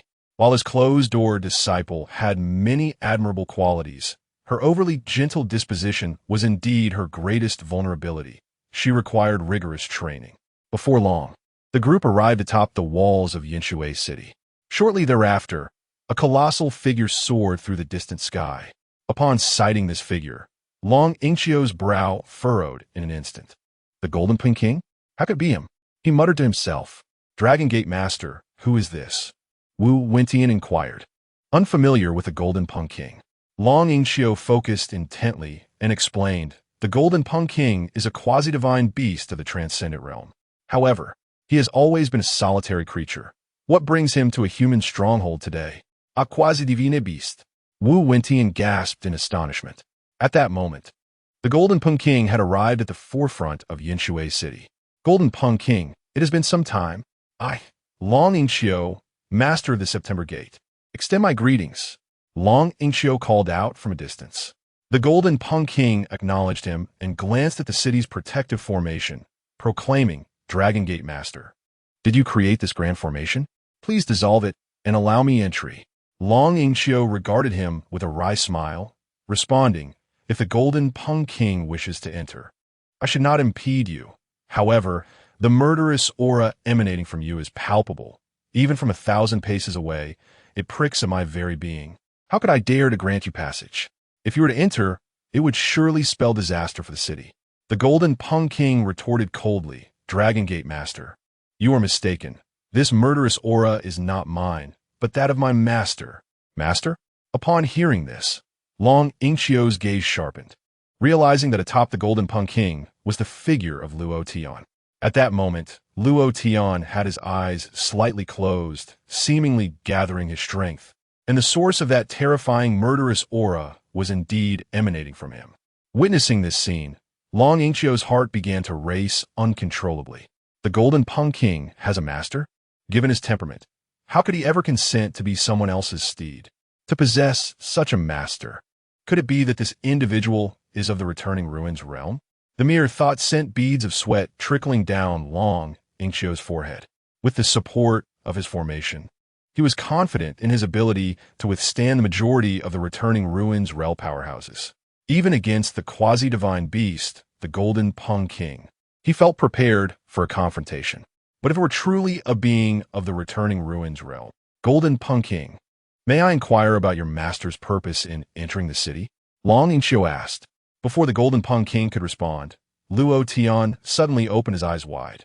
In that instant, two icy beams of light shot forth towards the city walls, leaving behind deep and profound marks. Upon merely exchanging a fleeting glance with Luo Tian, Wu Yiruo felt her legs weaken, causing her to collapse onto the ground. I shall dispel the formation.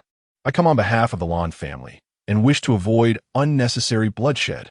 However, should you choose to intervene on their behalf, I would not hesitate to eliminate you as well, Luo Tian stated coldly. Long Yingxiu, capable of leading a sect, was certainly not a fool. Moreover, given that he was entirely unaware of the Lan family's identity, how could he possibly advocate for them? Please hold on a moment. I will dismantle the formation at once. Why provoke those one cannot afford to challenge? Long Yingxiu, having ascended to the position of sect leader, surely possessed a modicum of discernment. With a resolute breath, Long Yingxiu formed a seal, and a corner of the grand formation was unveiled. Thank you, King Jinping expressed, soaring directly into Yinshui City. As he observed the direction in which King Jinping departed, Wu Yuntian's forehead throbbed with tension. The Lan family? Have they lost their minds? Why would they provoke such a formidable figure? Chapter 38. The Blue Family, the destruction of Long Yingxiu side. None of this matters anymore. The Blue Family is destined to become a footnote in history. Once a suspected master of the return to the Void Realm intervenes, even the small clans of Yinshui City are doomed. Not to mention our GUS sect, a secondary force in the Night Wind Kingdom, which will also face annihilation. Master. At that moment, Wu Yiru's voice trembled as she spoke. What is it? Long Yingxiu inquired. Master, did you not say my talent was quite exceptional? But why is it that the young man we just saw, who appears to be a similar age to me, is so much stronger? After exchanging glances with Luo Tian, Wu Yiru felt her resolve shattering. Despite her remarkable aptitude, her overly gentle nature led her to constantly doubt herself. In that fleeting moment, she even began to question whether she was worthless. Long Yingxiu glanced at his disciple and reprimanded, "You foolish child. Do you truly believe that boy is of the same age as you?" Wu Yiru was taken aback, "Isn't he?" Long Yingxiu retorted, "Have you ever encountered anyone of such youth possessing such formidable strength? That individual merely has the art of retaining youth. His actual age is likely far greater than mine." Wu Yiru gasped in astonishment. "Is that so?" Long Yingxiu scoffed. "What else could it be? Do you think a person in their early 20s could surpass me? Is that even conceivable?" Wu Yiru nodded thoughtfully. "It does seem to make sense." Seeing her regain her confidence, Long Yingxiu continued, "Regardless of his age, his power is indisputable. Remember this, my dear. When you traverse the martial world, should you ever cross paths with him, you must not lose your manners. Such ancient beings can be terrifying when provoked." Wu Yiru promptly replied, "Yes, I will heed your teachings, master." Meanwhile, at the Blue Family, boom! A tremendous sound reverberated through the air, startling the entire Blue Family. "What is that? What a colossal bird! A beast! It is a beast! How did it come here?" "Quickly, inform the head of the family." However, there was no need for notification.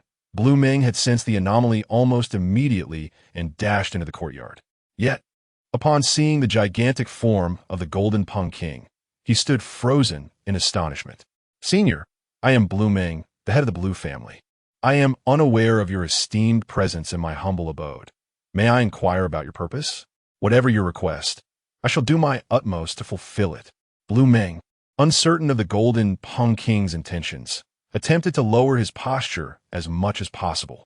Though unaware of the other's strength, he recognized that should the being desire his demise, it would be a trivial matter. Just then, "Blue Ming, how audacious of you!" A voice emanated from the back of the Golden Peng King, belonging to Luo Tian. At this moment, Luo Tian looked down upon Blue Ming, as if surveying an ant. Upon hearing the voice, Blue Ming looked up to see Luo Tian, his pupils trembling in shock. Luo Tian, you're not dead?" he exclaimed in disbelief, then immediately regretted his words, forcing a smile as he said, "Nephew, what brings you here?" Luo Tian's expression turned cold as he replied, "Nephew, I am your ancestor. Lan Meng, your life is granted by my Luo family.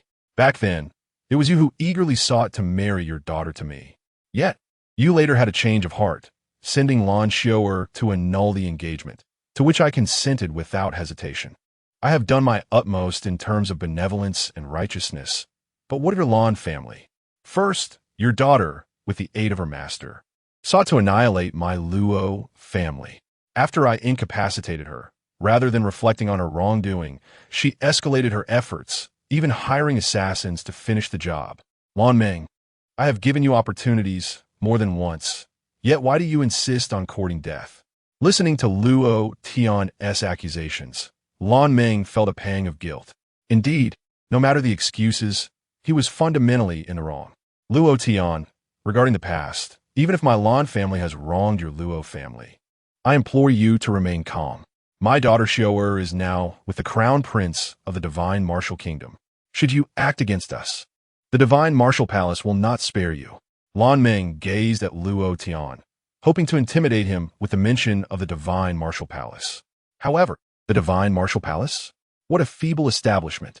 Be it the divine martial palace of the night wind kingdom. Today, not even the realms of heaven and hell could save your Lan family. As Luo Tian spoke, he effortlessly summoned a spear into his grasp. Lan family, your end is nigh, he declared, unleashing the Heavenly Path spear technique. In an instant, from the tip of his spear, a torrent of energy surged forth, crashing towards the Lan family. Luo Tian, Lan Meng bellowed, but before he could finish, the force tore him to shreds.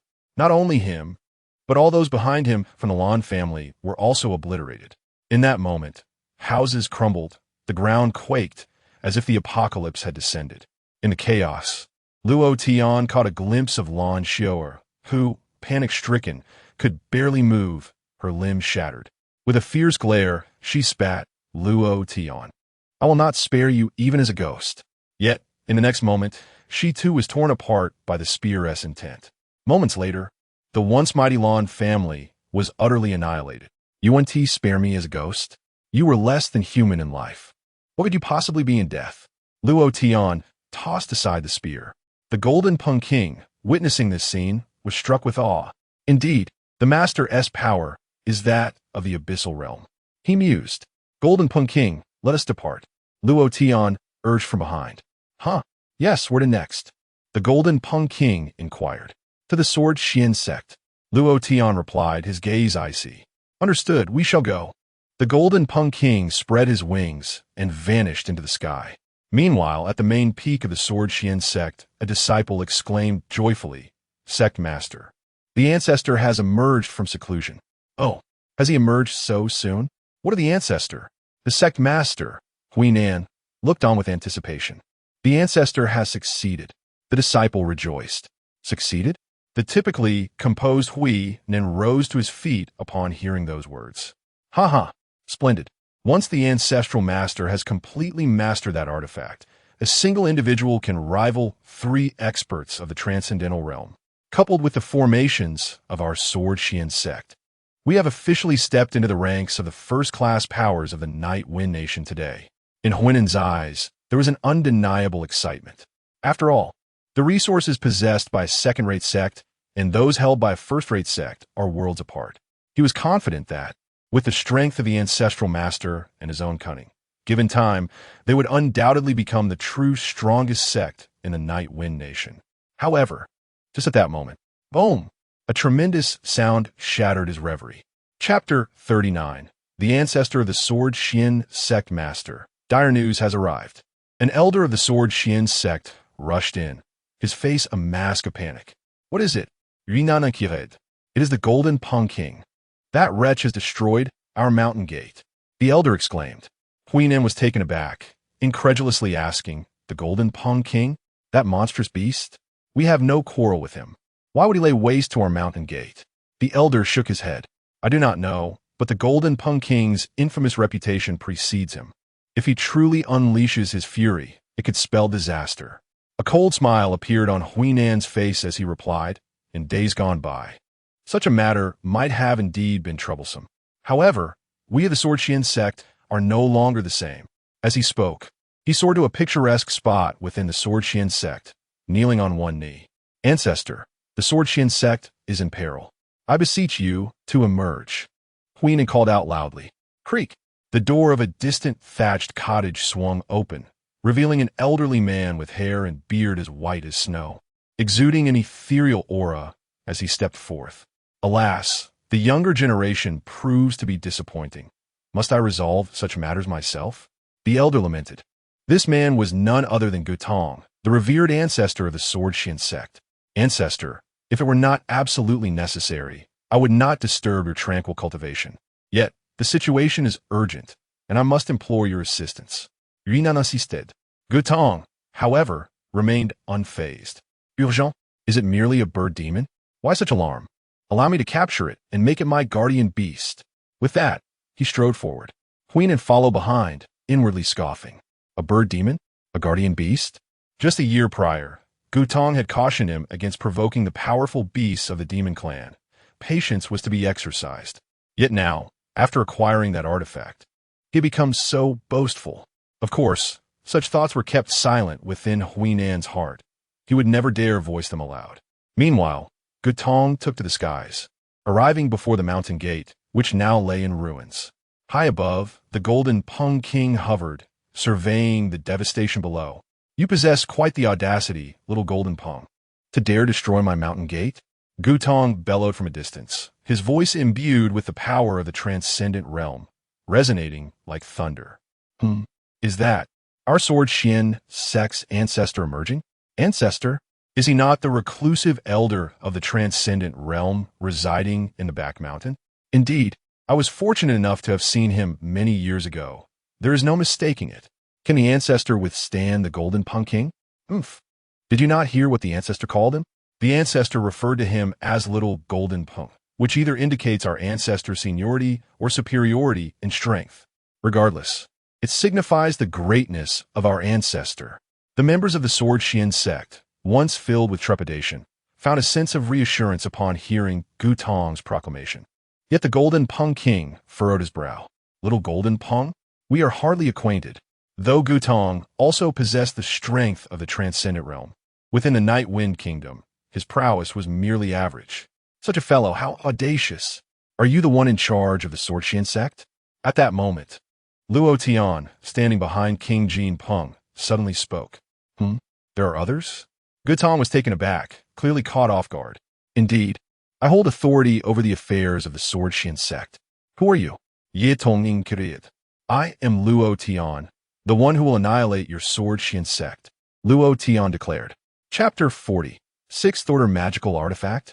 A flick of the finger sends my sword flying? Gutong was momentarily taken aback, then erupted into wild laughter. Even Huinan wore a smile upon his face. Luo Tian? The Luo Tian from the northern city? You employed despicable tactics to bring about the demise of my disciple, and I had thought you to be a clever individual. Thus, I entrusted the task to others with great caution. Yet now I realize that you are nothing but a fool. Huinan shook his head repeatedly. I was foolish enough to use Ding Chun as a pawn to test you, and your trump card is merely the golden Peng King? It appears I have been overly cautious. Luo Tian paid no heed to the two, standing resolutely upon the back of the golden Peng King, proclaiming loudly, Do not say that I have not afforded you a chance. Within 30 breaths, those who vow to withdraw from the Sword Qian sect and leave the sect shall be spared from death. Those who remain shall face execution without mercy. Upon hearing these words, a wave of laughter erupted from below. What? Vow to leave the Sword Qian sect? Who do you think you are? I have truly never encountered such a dim-witted individual, relying on a golden Peng King and daring to speak such grandiose words. The golden Peng King must be utterly exasperated with this incompetent ally. Fool, your golden Peng King is not even a match for our ancestor. You might as well cease your pretense. With Gutong as their backing, the members of the Sword Qian sect grew increasingly audacious in their remarks, disregarding Luo Tian's words entirely.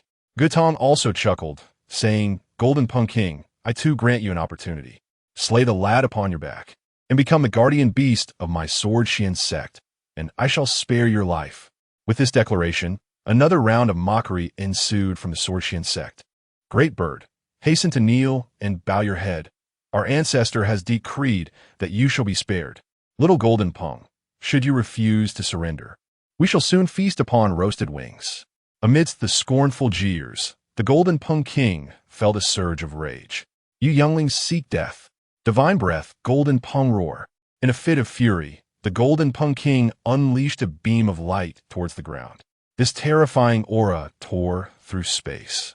instantly altering the very fabric of the heavens and earth. The ordinary disciples of the Sword Xian sect turned pale at the sight. Is this the power of a transcendent realm expert? For most, it was their first encounter. Mere tricks. Gutong snorted disdainfully, soaring into the air and meeting the golden Peng King's breath with a decisive strike of his sword. Clang! As the sword energy whistled through the air, it collided head-on with the golden Peng King's breath. Boom! The two forces clashed in the sky, causing the very heavens to tremble. Our ancestor has withstood it. No, the ancestor's power seems to be inferior to that of the beast. The onlookers observed as Gutong's sword energy was gradually subdued by the golden Peng King's breath. Is this the might of a near-divine beast? Though my realm is comparable, his strength overwhelms mine. In past times, I may have indeed faced defeat, but alas, I am no longer who I once was. As Gutong pondered, he wielded his sword to contend with the golden Peng King, while his other hand reached into his robe to retrieve an object. It was a brass seal, emblazoned with the characters Revolution of Rivers. King Jinping, allow me to showcase my true strength. With a fierce command, the seal flew from his grasp, hurtling towards King Jinping's breath. Bang! The breath that King Jinping had steadfastly maintained to suppress Gutong shattered upon contact with the seal. What? A flicker of astonishment crossed King Jinping's eyes. The seal imparted an overwhelming sense of helplessness. Since you refuse to submit to me, then perish. After shattering the breath in a single strike, Gutong's expression turned icy as he continued to direct the seal towards King Jinping. Curse be it. King Jinping's countenance shifted drastically, prompting him to evade. Yet, under Gutong's manipulation, the seal swiftly altered its course, pursuing King Jinping with alarming speed. Witnessing this, Queen Anne's eyes sparkled with admiration. Truly a sixth-tier magical artifact, its might. While it may not rival the true power of the return to the Void Realm, it is not far from it. With such an object in hand, the vast Night Wind Kingdom would hardly possess anyone capable of challenging the ancestor. Queen Anne extolled. Gutong merely scoffed, saying, "Without this artifact, how many in the Night Wind Kingdom would be my match?" Queen Anne silently derided him. Was he so soon to forget how he had just been subdued by King Jinping without the artifact? Of course, he kept this thought to himself. Meanwhile, the disciples of the Sword Xian sect, seeing Gutong gain the upper hand, resumed their mockery. Little Jinping, were you not so arrogant? How did you become a stray dog? What stray dog? It's a stray bird. What a foolish bird. And you there, you who just declared you would slaughter us without mercy. Why the silence now? Indeed, that one who threatened to annihilate my Sword Xian sect, keep barking. Why don't you? The crowd erupted in a frenzy of insults. On the other side, as King Jinping felt the seal closing in, his expression turned frantic. Master, what should we do? He inquired of Luo Tian. Halt! Luo Tian replied calmly. Halt! But, he glanced back at the pursuing seal. It matters not. Simply stop. Luo Tian stated with indifference. Gritting his teeth, King Jinping indeed halted midair. Has he surrendered? Perhaps that is for the best. After all, death is inevitable. And it shall all end here. Gutong chuckled, continuing to propel the seal towards them. Just then, Luo Tian extended his hand behind King Jinping, conjuring a massive golden palm before him. It was none other than the Heavenly Dao Palm Technique. Meanwhile, the seal was nearly upon the two. In that instant, Luo Tian's golden palm suddenly pinched its thumb against its middle finger, directing its force towards the seal. What is that fellow doing? Is he condensing his qi into a palm? A commendable tactic, yet alas, before the ancestor, it amounts to nothing. Several elders of the Sword Xian sect stroked their beards, wearing expressions of amusement. In their eyes, Luo Tian's demise was as certain as death itself. However, bang! Just as the river-overturning seal was about to descend, Luo Tian's golden hand flicked a finger, striking the seal directly. Astonishingly, what had originally seemed an insurmountable force was sent soaring away as if it were a fragile glass orb. Whoosh!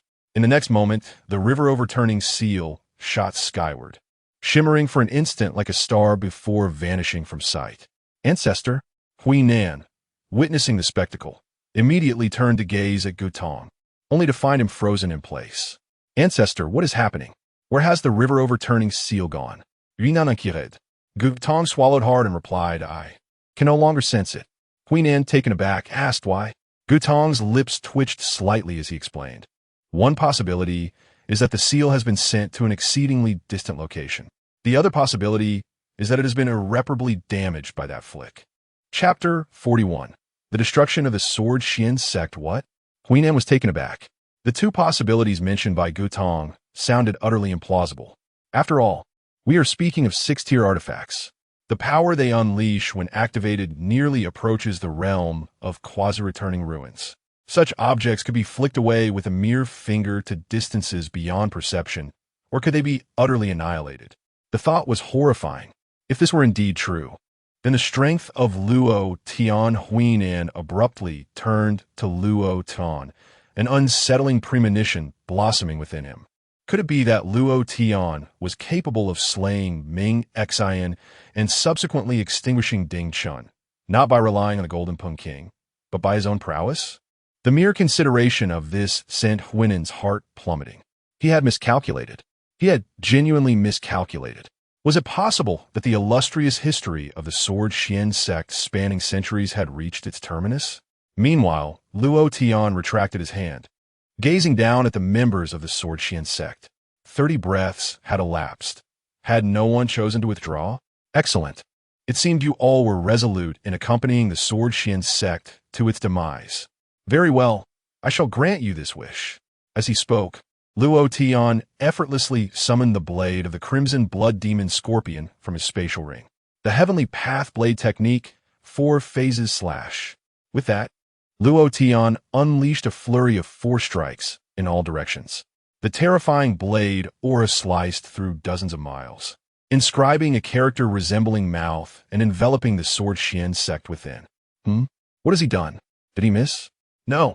This fellow managed to flick away the ancestor's trembling river seal with a mere finger. Surely it cannot have been mere coincidence.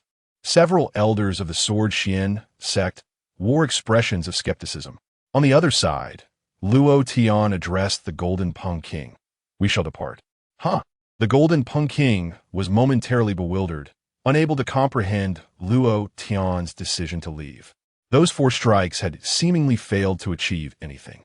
Nevertheless, he had no choice but to obey Luo Tian's command. With a powerful flap of his wings, the Golden Peng King turned to depart. Wait, why is he leaving? It was unclear. Could there be some sinister scheme at play? Perhaps that young man was merely putting on a show. Or maybe his power had limitations, usable only once, and he feared exposure, prompting his hasty retreat. This speculation held some merit. The members of the Sword Xian sect exchanged murmurs. Even Gutong appeared perplexed. Although he could not fathom Luo Tian's motives for such an action, he nonetheless breathed a sigh of relief at his departure. After all, that individual's strength was exceedingly enigmatic. Master, are you not going to eliminate them? The Golden Peng King, bearing Luo Tian, questioned with evident confusion.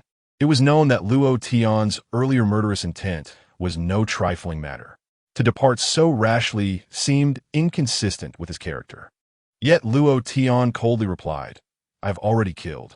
The Golden Peng King was momentarily stunned, instinctively glancing back. Buzz! Behind him, at the very spot where Luo Tian's blade aura had descended, a brilliant blade light erupted violently from the ground. Almost simultaneously, 3 other locations unleashed massive beams of blade light, soaring into the sky and enveloping the Sword Xian sect within their radiant embrace. The King of Golden Phoenix was taken aback, his pupils dilating in shock. Even from a considerable distance, he could perceive the dreadful threat emanating from those blade auras. A chilling realization washed over him. Even he would surely perish if touched by such lethal blades. What is happening? What is this? Is this fiend attempting to trap us here? Look, the blade auras seem to be shattering. Amidst the astonished exclamations of the Jian Xian sect members, the colossal blade auras encircling them erupted into countless tiny blades, surging menacingly towards the crowd. Curse be it, break through. An elder of the Jian Xian sect unsheathed his sword, determined to resist slashing at a blade aura. However, his sword shattered instantaneously, and the myriad tiny blades pierced through his body, resulting in his immediate demise. This is dire. Everyone flee. A wave of despair swept through the Jianshin sect. Yet, under the relentless assault of countless blade auras, escape was utterly impossible. It is over, entirely over. It is all my fault for misjudging the situation. Upon witnessing the blade auras, Huinan comprehended that both he and the Jianshin sect were doomed. At that moment, regret consumed him. Why did he provoke Luo Tian? Why did he not investigate Luo Tian's strength more thoroughly before taking action?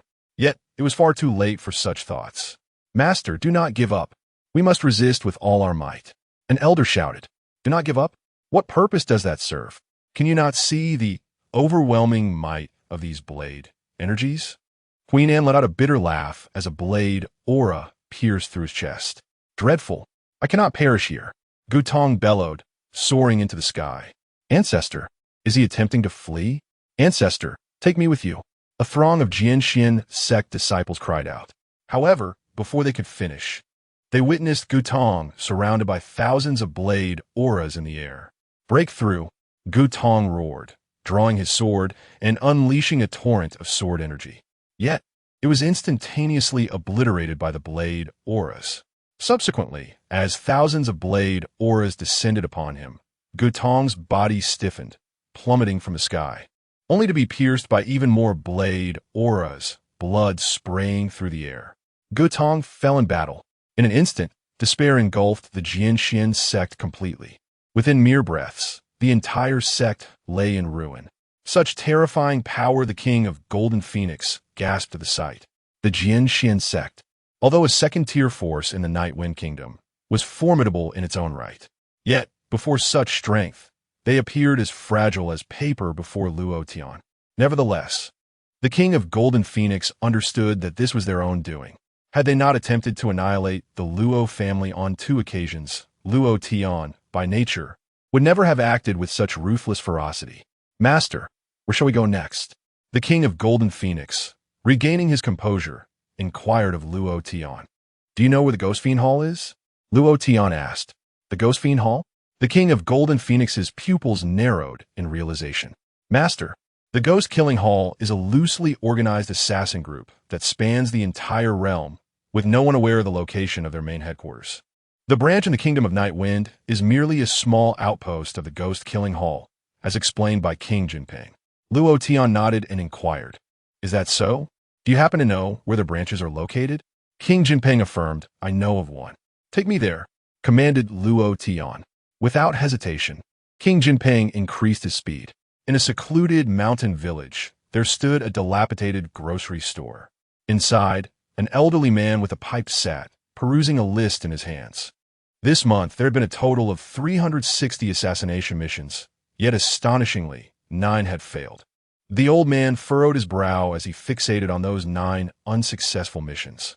Among them, 6 were failures in the assassination of the Divine Martial King, one in the attempt on Master Tian'en, and another concerning the leader of the Divine Moon sect. For these individuals, our Ghost Killing Hall has lost hundreds of assassins over the years, truly a formidable challenge. As he spoke, his gaze fell upon the last entry. The Luo family of Beicheng and their young master, Luo Tian, also failed? How could this be? The elder's face was a portrait of astonishment. Chapter 42. I kill myself. The old man meticulously reviewed the task list several times before finally putting it down. Yet, upon completion, disbelief still lingered on his face. Beibeicheng? That remote little town, which seemingly lacked even a formidable presence from the skyward realm. The crimson-haired ghost, despite being one of our elite assassins in the Night Wind Kingdom. How could he have failed? Are you certain the intelligence is accurate? He inquired with astonishment. From the shadows behind him, a voice slowly emerged. The information is correct.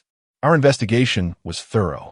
The crimson-haired ghost perished in Beibeicheng, and he was killed in an instant. Killed in an instant? Who could possibly accomplish that? The elder was taken aback. The demon king of the Tiandang Mountains, the divine beast, was Shenyu. The voice from the shadows replied. The old man instantly wore a look of comprehension and remarked, Is it that fellow? That's not surprising. In terms of brute strength, that beast ranks among the top 3 in the entire Night Wind Kingdom, both among humans and demons. However, how could he be connected to the Luo family? This point eluded his understanding.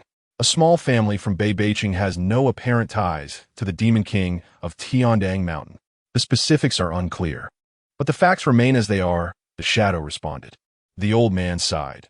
To lose a crimson-haired ghost for merely 500,000 low-grade spirit stones, this transaction seems rather unprofitable.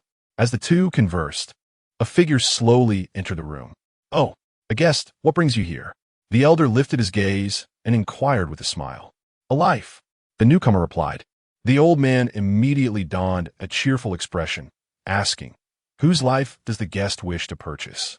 "Luo Tian," the visitor stated. "Luo Tian? This same Luo Tian? If I may ask, what sum are you offering?" The elder inquired. 1 billion low-grade spirit stones, came the reply. "What? 1 billion? The old man's eyes widened in disbelief. It must be noted that such a price constitutes a significant transaction. "Dear guest, do you have any special requests?" The elder probed. "Indeed, I require the assurance that only he shall be killed, and no harm shall come to those around him. Otherwise, no payment will be rendered," the visitor declared. The old man chuckled. "That is easily arranged. However, dear guest, to engage the services of our ghost-killing hall's assassins, a simple registration is necessary to ensure we can locate you for payment after the task is completed. May I inquire your esteemed surname?" The visitor raised his head, looking directly at the elder. "Luo Tian." The elder's smile froze instantly. "Luo Tian? This individual is indeed Luo Tian? The Luo Tian from Bianbeicheng? Is this not the target he seeks to eliminate?" "Dear guest, may I ask who you are?" The elder pressed once more. "Luo Tian. I am willing to pay to kill myself. Upon success, I can use my own head to collect the bounty from the Luo family. Do you understand?" The stranger explained. Indeed, the visitor was none other than Luo Tian. On his journey there, he had initially contemplated annihilating the ghost-killing hall outright. However, after the introduction by King Jinping, Luo Tian realized that eradicating the ghost-killing hall would prove exceedingly difficult. For the ghost-killing hall is an organization with a presence throughout the realm. More critically, this organization is exceedingly loose-knit, allowing entry and exit at will. In other words, the ghost-killing hall resembles more of a killer's intermediary, ubiquitous in nature. To obliterate one's opponent through sheer force in a brief span of time is nearly impossible. Thus, he directly arrived here to issue a task for his own assassination. "Are you jesting, esteemed guest?" The elder squinted and inquired. "Do you possess the standing to jest with me?" Luo Tian retorted. The elder's lips curled into a slight smile as he proclaimed, "Very well. We at the Ghost-Killing Hall shall accept this task." As he spoke, he pointed his finger, inscribing a message within a jade slip. Our brothers are indeed fortunate. We had intended to rest here, yet unexpectedly, a bounty of 10 billion low-grade spirit stones has presented itself." A voice chuckled from the shadows. Subsequently, 2 gaunt men, identical in appearance, emerged from the darkness. "Montak Fai, Emotion, such a sumptuous prize cannot be monopolized by the 2 of you. I shall claim Luo Tian's life." A robust figure sauntered in from another direction outside the room. "What do you mean?" he foamed. The Mo brothers exclaimed in indignation. "Who declared that this task is solely for your completion?" He foamed retorted with a sneer. "Very well, let us rely on our own abilities. Whoever secures the prize first shall claim it," Mo Fei declared. He foamed nodded in agreement. "Agreed. Let us see who is swifter." With that, the 3 turned their gazes towards Luo Tian, preparing to strike. However, at that moment, whoosh, a wave of murderous intent suddenly enveloped all present. He foamed and his companions were momentarily taken aback, turning to the shadowy corner. Emerging from the gloom was a figure. "I am in dire need of funds. This lad's head shall be mine," the newcomer stated. As he approached, it became evident that he was a disheveled, middle-aged man, his hair unkempt and garments tattered. Upon his appearance, he foamed, and his companions instinctively recoiled a few steps, their faces betraying sheer terror. "Shihua Wang? How can it be you?" He foamed, gasped in shock. "Shihua Wang? one of the three renowned assassins of the Ghost-Killing Hall from the Nightwind Kingdom. Montag Fiery mocked. You, were you not suppressed by Master Tianin? How could you possibly be here? Mo Xiang echoed in astonishment. Shi Huaguang, however, appeared nonchalant. Of course I escaped, he replied. That detestable bald monk captured me after my failed assassination attempt. For over a decade, I was forced to endure his incessant sermons. I nearly lost my mind. Recently, I finally seized the opportunity to flee. He then turned his gaze towards Luo Tian, stating, My previous savings have dwindled. I was lamenting my lack of funds, only to find someone delivering money to my doorstep. His attention shifted to the other three. This lad's head belongs to me. You have no objections, I trust? None. Absolutely none, the trio exclaimed in unison. What ist? These three were merely at the Void Realm. While their strength was commendable, the Shi Huaguang before them was at the Profound Realm. Though he was but a novice at the first level, dispatching all three of them would be a trivial task. Very well, then. Young man, your head is now mine. Shi Huaguang laughed heartily as he reached out toward Luo Tian. Yet, in the next instant, suddenly, Shi Guanghua felt as though the heavens and the earth had inverted. Following this disorienting sensation, he beheld a headless corpse standing before him. The figure appeared oddly familiar. Wait a moment. Was that not his own lifeless body? His head? It was only at this juncture that he comprehended the grim reality. His head had been severed from his body. But who had committed this heinous act? Shi Guanghua's gaze flickered, and the final image seared into his memory was that of Luo Tian sheathing his blade. Could it possibly be this young man? But how could that be? I refused to accept this fate. I had only just attained my freedom. Amidst Shi Guanghua's despair, his consciousness began to fade. Ultimately, it succumbed to the void. Now, it is your turn, the three of you. Meanwhile, Luo Tian turned his attention toward He Feng and the others. Chapter 43. The ascendants of the Luo family, a killer of the transcendental realm, perished so effortlessly. The few individuals present scarcely observed how Luo Tian had executed a strike. At that moment, Luo Tian shifted his gaze towards the three assassins who had just aimed to take his life. Instantly, they felt as though they were plummeting into an abyss. Flee! A voice cried out, and the three, almost synchronously, turned to escape. However, puff, puff, puff. As they turned, each of them spat forth a mouthful of blood and then collapsed in despair. They were dead. In the blink of an eye, 3 lives extinguished. The room fell into an eerie silence. After a prolonged moment, the elder finally swallowed hard and managed to utter, "What does this mean, esteemed sir?" Hearing this, Luo Tian turned to regard him with a cold smirk. "What, is it permissible for you, the ghostly death hall, to kill while others are forbidden from retaliating? Their demise is merely a testament to their inadequacy. If you wish to eliminate me, send forth stronger assassins. I am ever ready." With that, he clasped his hands behind his back and departed the chamber. Outside, the king of Golden Eagles awaited, having transformed into his true form to escort Luo Tian away. Once Luo Tian had left, the elder finally regained his composure. This fellow, is he daring to provoke the ghostly death hall? Does he not comprehend the extent of their power? The elder's countenance darkened. Young man, you shall undoubtedly regret your decision," he muttered under his breath. Meanwhile, high in the skies, the king of Golden Eagles inquired, "Master, where shall we head next?" Luo Tian pondered for a moment and replied, "To the capital." "How long will it take?" The king of Golden Eagles considered and responded, "At full speed, it will take approximately 6 days for a round trip." Luo Tian's brows knitted in concern. Such a lengthy journey? If we go now, it may delay matters concerning the Ziwei secret realm very well. Let the divine martial king's manor endure a few more days. Take me home. Understood, the king of Golden Eagles affirmed. With the king of Golden Eagles soaring at full speed, Luo Tian swiftly returned to the border North City.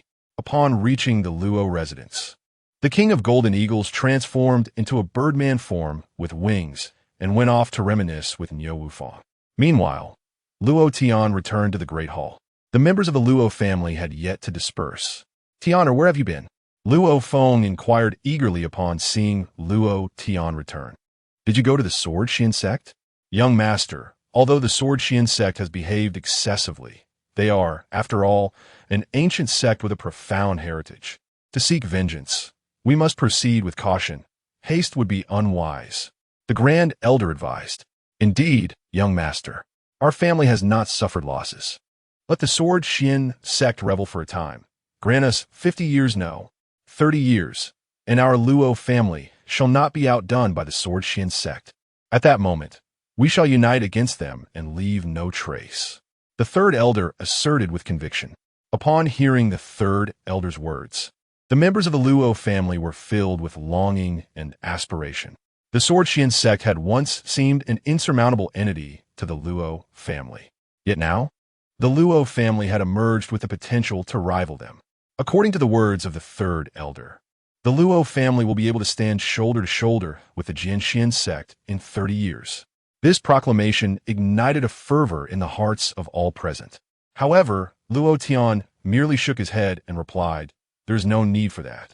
The third elder was taken aback, initially believing Luo Tian lacked confidence, and chuckled. "It's all right. If not in 30 years, then in 50. We, the Luo family, shall repay our debts." Yet Luo Tian smiled and clarified, "What I mean is, there is no need for vengeance. The Lan family and the Jianxian sect have both been eradicated by me." What? The crowd was struck dumb by his words, unable to believe their ears. "Tianer, you say who has been destroyed? The Jianxian sect?" Luo Feng stood up in astonishment. While he was not surprised by the downfall of the Lan family, the Jianxian sect was an entirely different matter. Luo Tian chuckled and recounted the events that had transpired. Now that the Jianxian sect had been dealt with, the ghost-killing hall would not pose a threat to the Luo family in the near future. At most, they would send someone to assassinate me. As for the divine Martial King's mansion, I shall pay a visit to the capital after the Ziwei secret realm and deal with them effortlessly. Luo Tian spoke as casually as if discussing mundane affairs. Nevertheless, the members of the Luo family listened in disbelief, their mouths agape, unable to close them. One person had annihilated the Jianxian sect and then dared to provoke the ghost-killing hall, eliminating 4 formidable experts. Furthermore, he claimed he would effortlessly eliminate the Divine Martial King's mansion. What was the Divine Martial King's mansion? It was undoubtedly a top-tier force in the Nightwind Kingdom. If one disregarded the fragmented royal family, it would not be an exaggeration to say they were the foremost power in the Nightwind Kingdom. Ordinary individuals spoke of the Divine Martial King's mansion with a reverence that ran deep. Yet, Luo Tian spoke of their destruction, and he said it would be effortless. This was simply, "Tianer, just how powerful are you now?" Luo Feng inhaled deeply and inquired. At this, everyone turned their curious gazes toward him. Luo Tian stroked his chin and said, "I cannot say for certain, but in the past few days, I've encountered several experts of the Transcendental Realm and felt I could dispatch them with ease. As for the return to the void, I have yet to encounter one. I wonder if I could defeat them. If I meet one, I shall test my abilities. Transcendental, to kill with ease." Upon hearing this, the members of the Luo family felt their minds spiraling into confusion. What audacious words these were. "By the way, how have you all fared with the techniques I imparted?" Luo Tian inquired. The second elder immediately responded with a smile. "Remarkably well. Far beyond my expectations. I have been practicing the first stance of your body refinement technique for the past few days and can now maintain it for a quarter of an hour. Though I have yet to master the second movement, my physical strength has doubled compared to before." Luo Feng added, "I am studying the sword techniques, but regrettably, I can only grasp the first stance incompletely. Nevertheless, with this little understanding, I can effortlessly defeat the head of the Li family, who was once my equal." The first elder stroked his beard and remarked, "In the past few days, I have focused on mastering your breathing technique and have made significant progress. Having been stuck at the 9th level of the transformation realm for many years, I thought I would never advance further.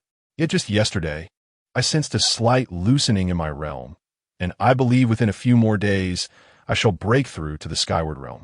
"Congratulations, first elder," the crowd exclaimed in unison. "Young master, I have begun to practice the second stance of your body forging technique," exclaimed Luo Rong, his face brimming with excitement. "Although I nearly perished while mastering the first stance, I managed to persevere, Luo Feng chuckled in response. Tian, young Luo Rong possesses both extraordinary talent and remarkable determination. He is the first to successfully complete the first stance of the body forging technique. Luo Tian glanced at Luo Rong and nodded in approval. Indeed, keep up the good work. He then turned to Luo Feng and inquired, how is the training of the younger generation within the family progressing? He understood that the cultivation of the youth was vital for the family's ascendance to strength. In accordance with your previous instructions, we have made your techniques and martial arts accessible to all the family members. However, these methods remain rather profound for them.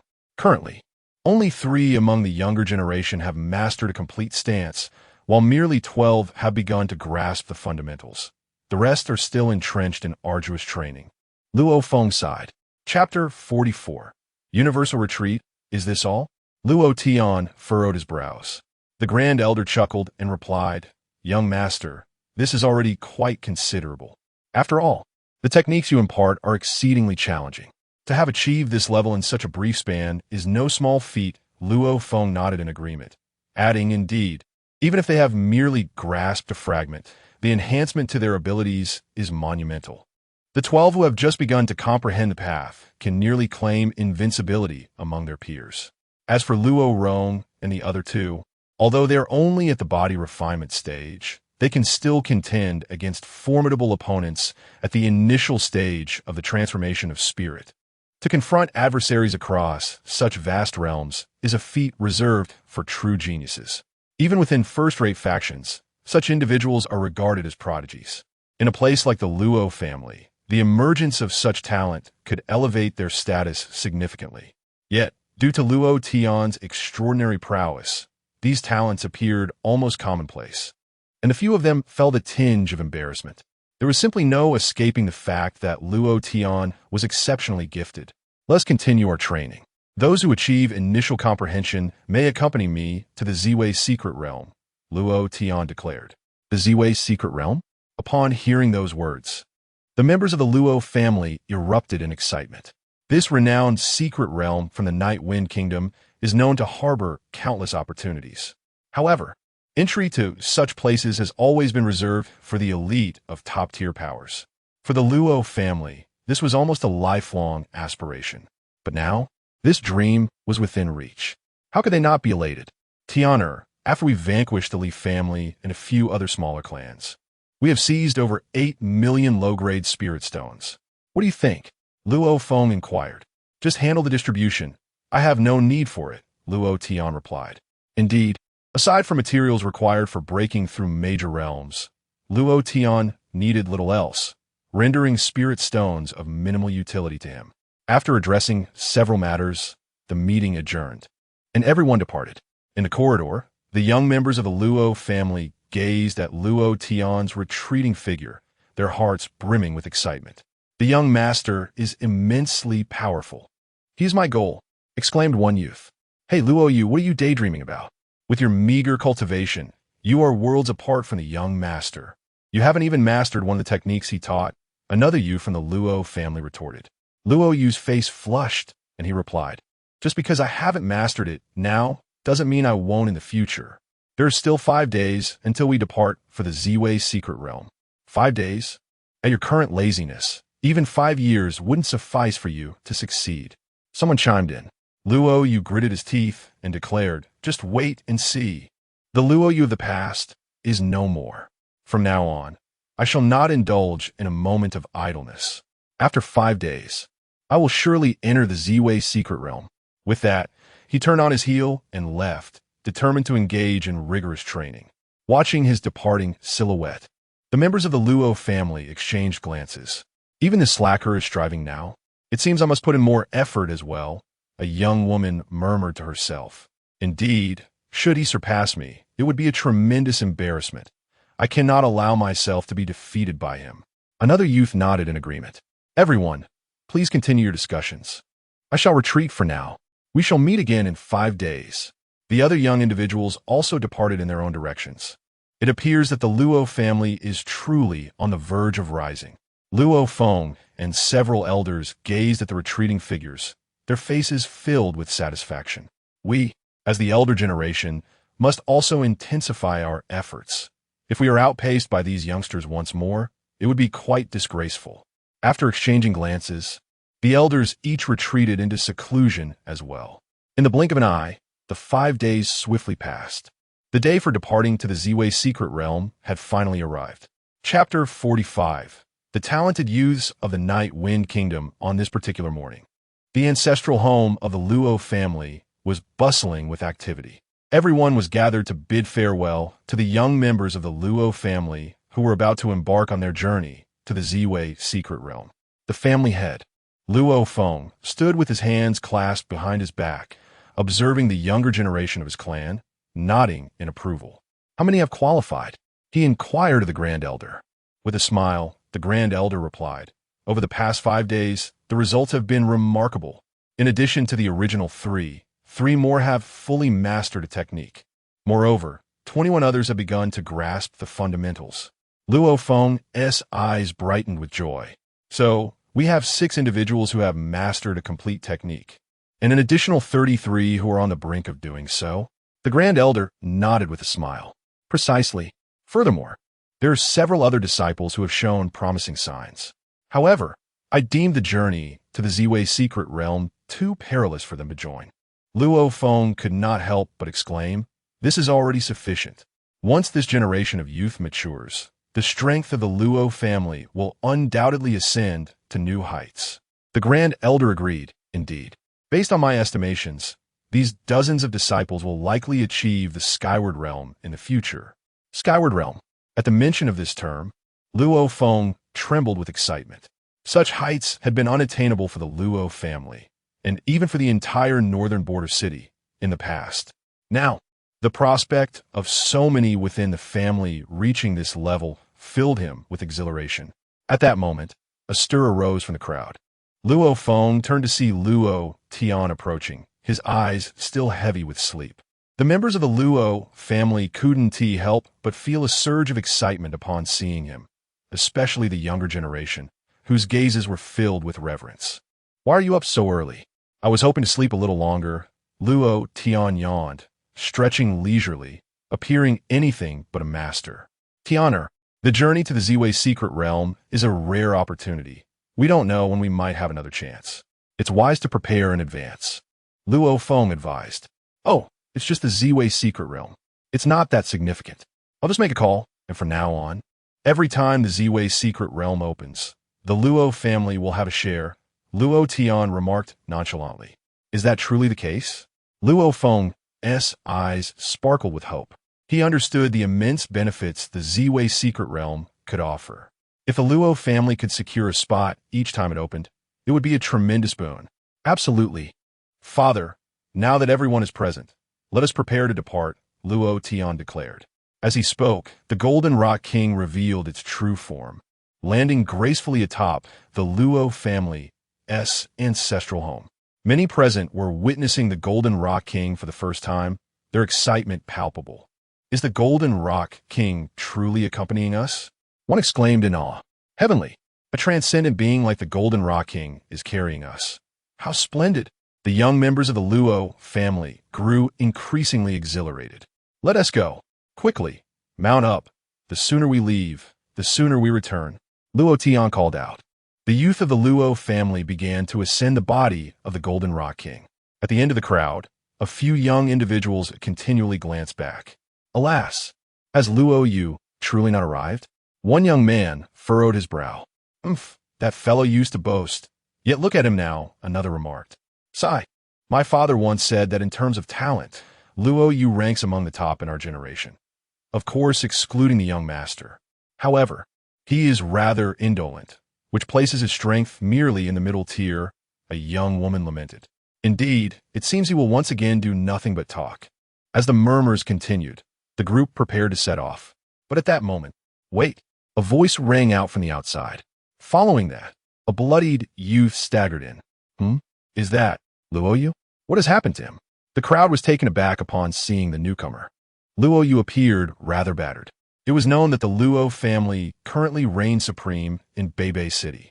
As a member of the Luo clan, who would dare to harm him? Luo Yu? What on earth happened? Luo Feng inquired with a frown, thinking Luo Yu had been attacked. Yet, Luo Yu smiled and declared, "Head of the family, count me in for this expedition to the purple weeping secret realm." The elder beside him frowned deeply and said, "Luo Yu, you are aware of the rules for entering the purple weeping secret realm, correct? The young master's techniques and martial skills require one to have at least a preliminary understanding of them. If I recall correctly, you have not yet reached that level. Have you?" Luo Yu chuckled and immediately unleashed a punch. With a resounding roar, a dragon head phantom materialized above his fist. "What is that? The dragon form fist?" The crowd gasped in astonishment. Even Luo Tian could not help but cast a more attentive glance at him. This young man had indeed grasped the essence of the dragon form fist. Although he still had a considerable gap to bridge compared to Luo Tian. "Well done, lad. I did not expect you to achieve this." The elder nodded approvingly at Luo Yu. "Head of the family, elder, may I proceed to the purple weeping secret realm?" Luo Yu inquired with a smile. "Of course, you may go," Luo Feng responded. "Thank you," Luo Yu exclaimed, leaping onto the back of the Golden Rock King. The members of the Luo family instinctively made way for him, fully aware that he had now become one of the strongest among the younger generation of the Luo family, excluding Luo Tian, of course. "Niu Feng, Golden Rock King, let us depart," Luo Tian commanded. Yes, both the Golden Rock King and Niu Feng acknowledged the order. In the next moment, the Golden Rock soared into the sky, carrying dozens of young members of the Luo family, vanishing from sight in an instant. "May they find fortune this time," Luo Feng murmured, watching their retreating figures. "Rest assured, with the young master present, there will be no issues," the elder reassured him. Upon hearing this, Luo Feng nodded in agreement. Meanwhile, at the entrance of the purple weeping secret realm, the mysterious realm of Ziwei is on the verge of opening, and the factions that have secured entry qualifications have long since established their positions in anticipation. Once the gates are opened, they will rush in at the first opportunity to seize their fortunes. Suddenly, the resonant sound of a bell echoes as an elderly monk, accompanied by several young acolytes, descends from the distant sky, landing upon a hillside. Is that Elder Chanshin from the Fumo Temple? He is personally leading the expedition. Fumo Temple, you say? I wonder if there are any prodigious talents among their ranks this generation. Talents? Surely, it must refer to that individual. Monk Ruoming, merely 22 years of age, yet already at the 9th level of Qi gathering. Furthermore, it is rumored that he practices the indestructible Vajra technique, a lineage that traces back to the legendary Master Tianin. Whispers abound that his indestructible body surpasses even that of Master Tianin in his youth. Oh, such formidable strength! Suddenly, another resounding note of a sword rings out. As a dozen flying swords pierce the air, the disciples of the Sword Rain sect have arrived. That is the young sword immortal, Shaolin, deemed a worthy contender for the title of the foremost youth in the Night Wind Kingdom. The crowd gasps in astonishment. Chapter 46.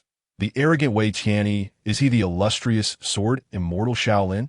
It is said that he mastered the Sword Rain sect's sword techniques at the tender age of 6, capable of soaring through the skies on his flying sword. Earlier this year, he even personally vanquished a spirit-transforming beast. What? He is merely at the 9th level of Qi gathering? How could he possibly slay a spirit-transforming beast? This is astounding. The crowd gazed at Shaolin in awe and admiration. At that moment, whoosh, the sound of breaking air resonated as an elderly man and a young boy arrived. The Chen family from Star City, a prominent family in the Night Wind Kingdom, has sent only 2 individuals? Do not be deceived by their numbers. That young man is an extraordinary figure.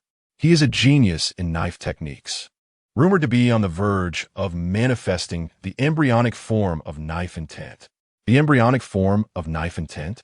The crowd was once again astonished. Look over there. The members of the Guiyuan sect have arrived. Following the sound, the crowd turned to see a young man clad in the attire of the Guiyuan sect, gracefully descending upon a dragon horse, appearing ethereal and unearthly. I recognize him. He is Luo Tian, the foremost of the younger generation of the Guiyuan sect. It is said that he possesses peculiar traits. Peculiar? In what way? Well, how should I put it? His cultivation seems unremarkable, as if he lacks any particular specialty. Yet, over the years, he has faced many talented individuals from various sects, and the results have always ended in a stalemate. Huh? A stalemate with the elites? Does that not indicate his formidable strength? You misunderstand my point. I mean to say that regardless of his opponent's prowess, he matches them evenly. This is truly unfathomable. Could it be that he is deliberately concealing his strength? That is a possibility. However, I consulted a senior brother who has sparred with him, and he assured me that Luo Tian has exerted his full effort without any intention of hiding his capabilities. This is indeed peculiar. The crowd nodded in agreement. But just then, boom, a thunderous sound echoed through the air. Following that, a massive palanquin, drawn by 72 dragon horses, descended from the heavens. Which faction do they belong to? 72 dragon horses, such extravagance.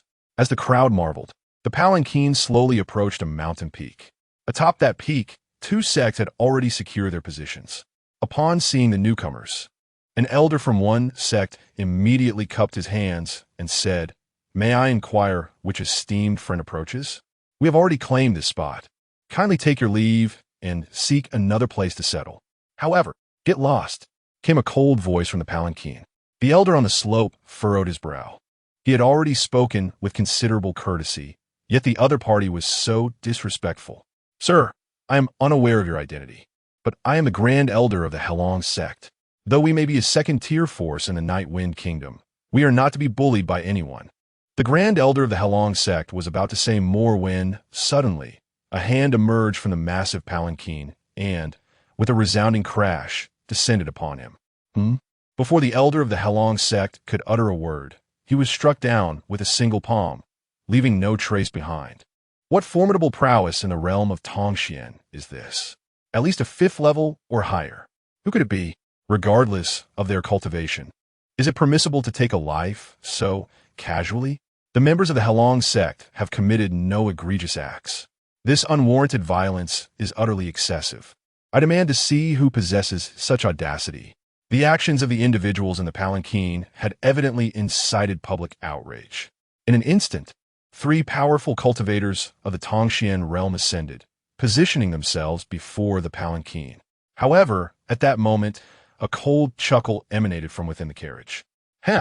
Are the ants of the Night Wind Kingdom truly this oblivious to their fate? As he spoke, a young man approached the edge of the palanquin, hands clasped behind his back, gazing down upon the crowd. While he appeared unconcerned, the presence of several individuals beside him caused a collective intake of breath among the onlookers. For figures of varying heights and physiques stood alongside the young man, all of whom exuded an unmistakable aura of power, each one a master of the Tongxian realm. 4 Tongxian cultivators, and each at least at the 5th level. What is the meaning of this? It is well known that within the Night Wind Kingdom, possessing a single Tongxian cultivator is the threshold of a second-tier power. 3 Tongxian cultivators signify a first-tier force. Yet here, 4 of them appeared simultaneously. Furthermore, the reverence displayed by these 4 formidable beings towards the young man suggested a master-servant dynamic. To command 4 masters of the Tongxian realm as mere attendants? Even a royal family could scarcely boast such strength. "Are you not a citizen of the Night Wind Kingdom?" inquired an elderly cultivator of the Tongxian realm. "The Night Wind Kingdom? What a wretched nation. I'm certainly not one of its denizens. I am Wei Tian, the young master of the Wei family from the Yulong Kingdom," he declared with pride. "The Yulong Kingdom? He is indeed from the Yulong Kingdom? Its power far surpasses that of the Night Wind Kingdom by several folds. Yet what brings them here? Moreover, I have heard tales of the Wei family. It is said that their ancestor is a formidable being of the 7th level of the Guishi realm." The Guishi realm? At level 7? Is this a jest? It has been years since a Guishi realm master graced the Night Wind Kingdom. Yet, this family boasts an ancestor of such caliber. The disparity is staggering. Are we to prevent the Wei family from claiming a territory? Wei Tian relished the astonishment of the Night Wind Kingdom's populace. His gaze swept over the crowd with a provocative air.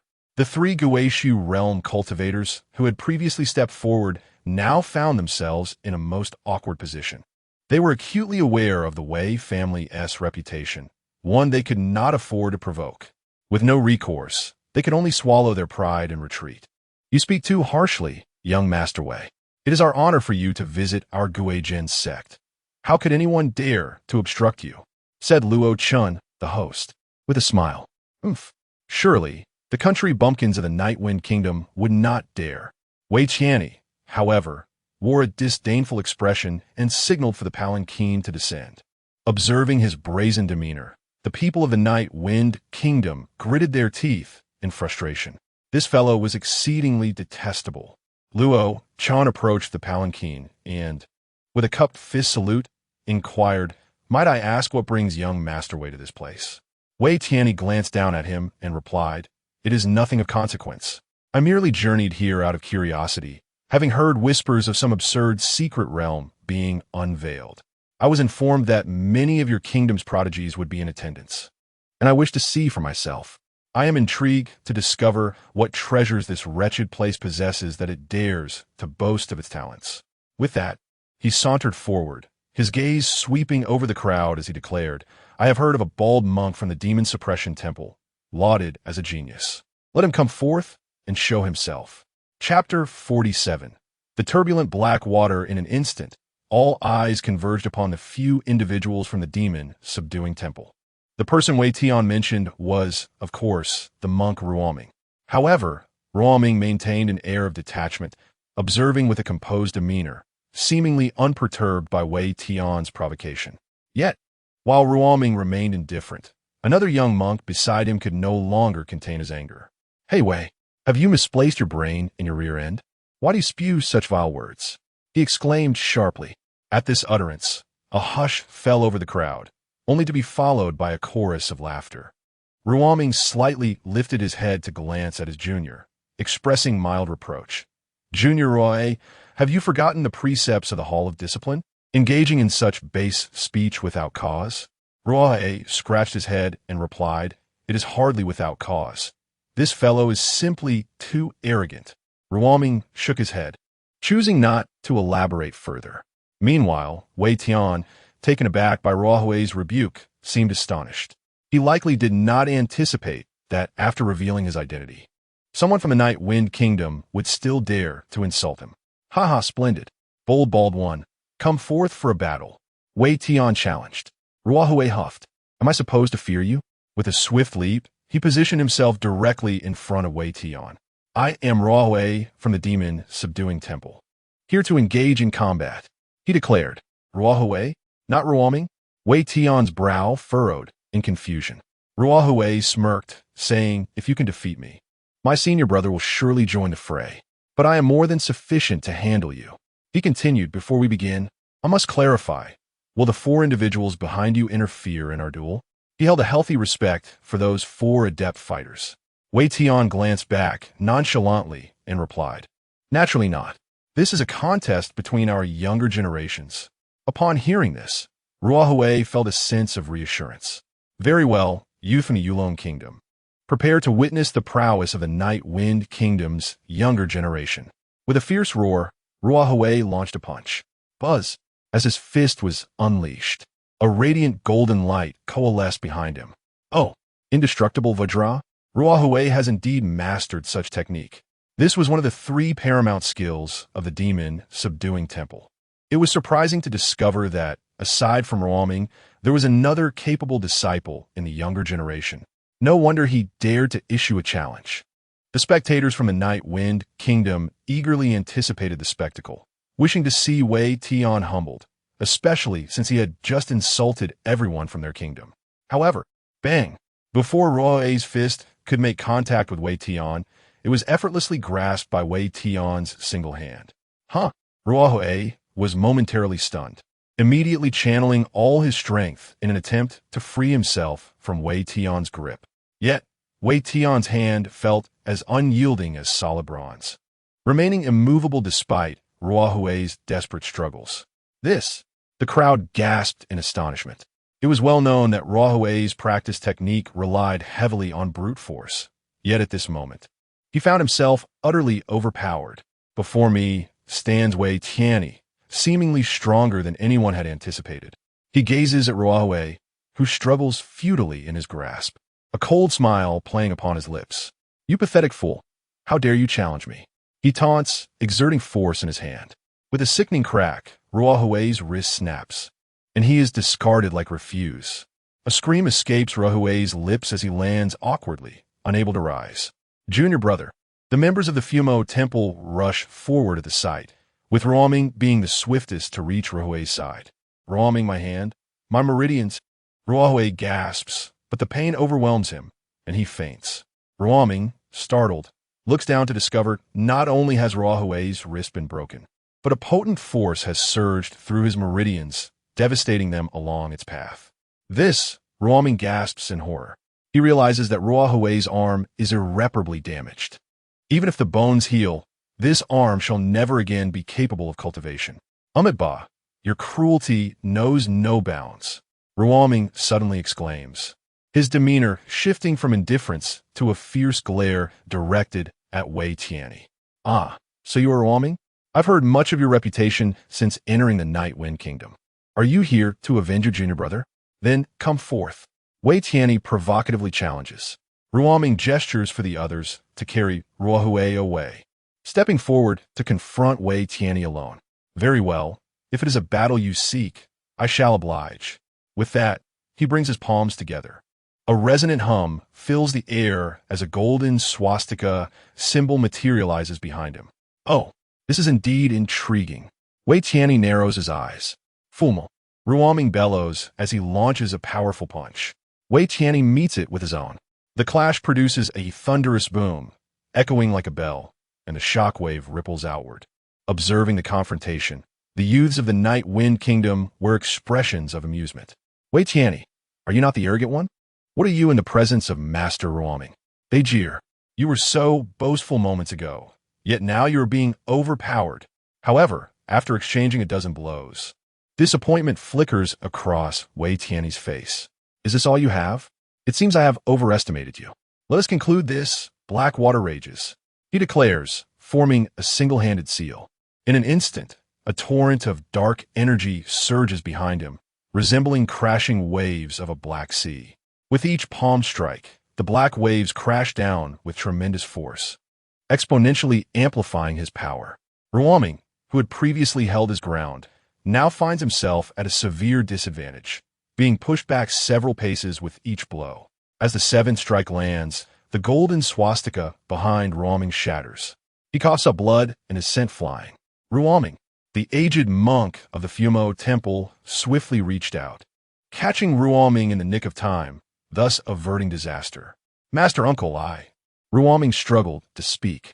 "Do not utter a word. Focus on your recovery," the old monk instructed.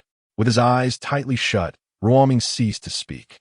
Meanwhile, Wei Tian observed the fallen Wei Tian with a hearty laugh. "Oh, is this the pinnacle of talent from the Night Wind Kingdom? How utterly pathetic. You actually consider such a thing a treasure? It appears that the youth of your Night Wind Kingdom are all equally worthless." Wei Tian derided. The people of a Night Wind Kingdom seethed with indignation. Yet none dared to voice their discontent. Alas, the circumstances were overpowering. At that moment, a commanding voice rang out. "Wei Tian, do not be so arrogant. I shall take you on." Chapter 48. The Legacy of the Purple Micro-Taoist. As the words fell, a youth soared through the air on his sword, landing gracefully upon the hillside. It was none other than the young sword immortal, Shaolin. Had he truly made his move? Indeed, the swordsmanship of the Sword Rain sect was formidable. Even at the Gathering Chi realm, he could fly using his sword. Shaolin had once slain a beast in the Transformation Spirit realm. Perhaps he could emerge victorious in this battle. The crowd from the Night Wind Kingdom rallied below, cheering for Shaolin. Wei Tian glanced at him, a hint of disdain flickering across his face. "Swordsmanship? Merely a diversion," he scoffed. Shaolin raised his head defiantly and stated, "Whether it is a diversion or not, one must test it to know. The martial path is not merely spoken of." Upon landing, he wielded his sword with one hand, forming a sword technique with a fierce shout. Swordsmanship, sword energy rampant. Clang, clang, clang. In an instant, dozens of sword energies coalesced behind him, slicing towards Wei Tian. Wei Tian, observing the incoming sword energies, smirked and formed a technique of his own, coolly declaring, "Black water, sword technique, strangulation." Clang, clang, clang. In that moment, the turbulent black water behind him transformed into the shape of flying swords, rushing forth to meet Shaolin's sword energies. Clang, clang, clang. In mere breaths, Shaolin's sword energies were utterly shattered by the force of the Blackwater sword. Moreover, the onslaught of the Blackwater sword did not cease. It relentlessly pursued Shaolin. What? Shaolin was taken aback. He had never anticipated that his sword energy would falter, and so thoroughly. As the Blackwater sword approached, he realized he could not withstand it and immediately took to the skies, attempting to create distance. "Huh, you think you can escape after attacking me? How naive." A glint of malice flashed in Wei Tian's eyes, and the speed of the Blackwater sword surged abruptly. This, Shaolin, in shock, turned to look back, only to find it was too late to evade. Puff! In an instant, several Blackwater swords pierced his body, sending him plummeting from the sky. Shaolin, the elder of the sword rain's sex expression changed drastically as he flew over, catching Shaolin in his arms. However, upon examining Shaolin's condition, he discovered a gaping wound at his dantian, and the young man had succumbed into unconsciousness. The elder staggered, nearly falling from the air. This was their sword rain's sex most prodigious talent of the younger generation. To think he had been rendered incapable. It is said that if one's dantian is destroyed, their life as a martial artist is over. Wei family. He turned his gaze toward Wei Tian, only to see him wiping his hands with a smile, saying, "What? You are unsatisfied after defeating the young one? You are free to seek vengeance on me. However, I must forewarn you, should you act, my 4 companions shall not remain idle. Not only will you perish, but your sect shall face annihilation as well." The elder of the Sword Rain sect clenched his fists tightly, ultimately choosing to swallow his anger and turn away. There was no choice. The Wei family of the Jade Dragon Kingdom was not to be provoked. At this moment, the arena was enveloped in silence. The Night Wind Kingdom had fought 3 battles, losing all 3. One had his arms severed, another had his golden body shattered, and yet another had his dantian destroyed. To recognize the 3 individuals who have taken action, one must acknowledge their status as the CR de la CR of the younger generation. All of them have faced defeat. Who, then, can emerge victorious? Alas, why does no one come forth? Could it be that this generation of Night Wind Nation is composed of inept individuals? Wei Tian cast a scornful gaze over the crowd, reveling in his derision. The people of Night Wind Nation could only grit their teeth in silence, left with no other recourse. At that moment, laughter erupted. "Ha ha! Brother Wei single-handedly dominates an entire nation. What a display of might!" Scoffed 2 figures at the edge of the crowd. "Oof! Such prowess can only be found in a nation as wretched as Night Wind Nation. It is hardly impressive." The crowd turned toward the source of the voices, revealing 2 young men at the back, one standing and the other seated, both wearing expressions of mockery. The seated young man stood tall, at 7 feet, adorned in exquisite garments, idly fanning himself with a folding fan. The standing young man, towering nearly 2 yards, exuded an overwhelming muscularity, his strength unrestrained. The people of Night Wind Nation regarded them with skepticism, having no recognition of their identities. However, Wei Tian felt a jolt in his chest. Han Wenzhou and Tang Diaolong from Yulong Nation's Tina sect. "What brings you here?" he inquired, narrowing his eyes. At this revelation, the people of Night Wind Nation realized that these 2 were indeed from Yulong Nation. An elder gasped in astonishment, exclaiming, "So they are from Yulong Nation's Tina sect? A force that boasts strong practitioners of the Goeishu realm." The mention of the Goeishu realm sent a shiver through the crowd. Meanwhile, Han Wenzhou, fanning himself, rose to address Wei Tian, stating, "Your presence here mirrors mine. We are both here for the same reason." "You." Wei Tian scrutinized the 2, his expression growing grave. Han Wenzhou chuckled, "Little Wei, do not be alarmed. It is merely the inheritance of the ZY Taoist. Let's rely on our own abilities." "The inheritance of the ZY Taoist?" His words fell like a stone into a tranquil pond, creating ripples of intrigue. Master, what does he mean by the inheritance of the ZY Taoist? A young man, puzzled, turned to the elder beside him for clarification. The elder's breath grew heavy. After a long pause, he managed to respond. The ZY Taoist was a formidable figure from our Nightwind nation 3,000 years ago, and the master of this ZY secret realm. It is said that he transcended the Goeishu realm, reaching even higher realms of tribulation. However, in his later years, while attempting to break through to an even loftier level, he met with an untimely demise. Rumors have circulated that he left his legacy within the ZY secret realm. Yet, for 3 millennia, the realm has opened countless times, and innumerable powerful figures have searched for clues, all in vain. Thus, the world has come to regard this tale as mere myth. Could it be that the rumors are indeed true? No wonder the Wei family has come. Upon hearing this explanation, the crowd erupted in astonishment. This was the legacy of a practitioner from the tribulation realm. If one were to obtain a legacy, some individuals have begun to indulge in fanciful thoughts. You see, Wei Tian gazed at the two, revealing the truth with a flash of anger in his eyes. Han Wenzhou chuckled. Brother Wei, you cannot possibly believe that it is solely your Wei family that has received this information, can you? Although it is merely a rumor, it is likely that all the influential forces that ought to be aware of it already are. Do you believe that in the shadows, not only our Yulong kingdom, but also the powers of surrounding nations have become aware? They simply do not exhibit your level of arrogance. This realization rendered Wei Tian's expression increasingly grim. He had originally thought that by stealthily arriving in the Nightwind Kingdom, he could easily dominate the local bumpkins with his prowess and effortlessly seize the legacy of the purple micro-Taoist. However, after hearing Han Wenzhou's words, he understood that the reality was far more complicated than he had initially perceived. Chapter 49. The arrival of Luo Tian, observing the expression on Wei Tian's face. Han Wenzhou chuckled. Yet, I must say I am quite in favor of your recent actions. Wei brother, the mystic realm of Ziwei is indeed not suitable for all to enter. After all, if the rumors hold true, then whether it be you or other formidable beings who have acquired the legacy of the Ziwei Taoist, I shall have no objections. As he spoke, his gaze swept across the individuals from the Nightwind Kingdom. Before continuing, however, allowing these worthless beings to obtain the inheritance is out of the question. When wolves vie for their prey, how can we allow the mutts to benefit? Henceforth, the mystic realm of Ziwei shall be off limits to the people of the Nightwind Kingdom and their dogs. The folks from the Nightwind Kingdom were visibly enraged. This fellow's words were even more abrasive than Wei Tian's. Beside them, Luo Tian's brow was also furrowed in discontent.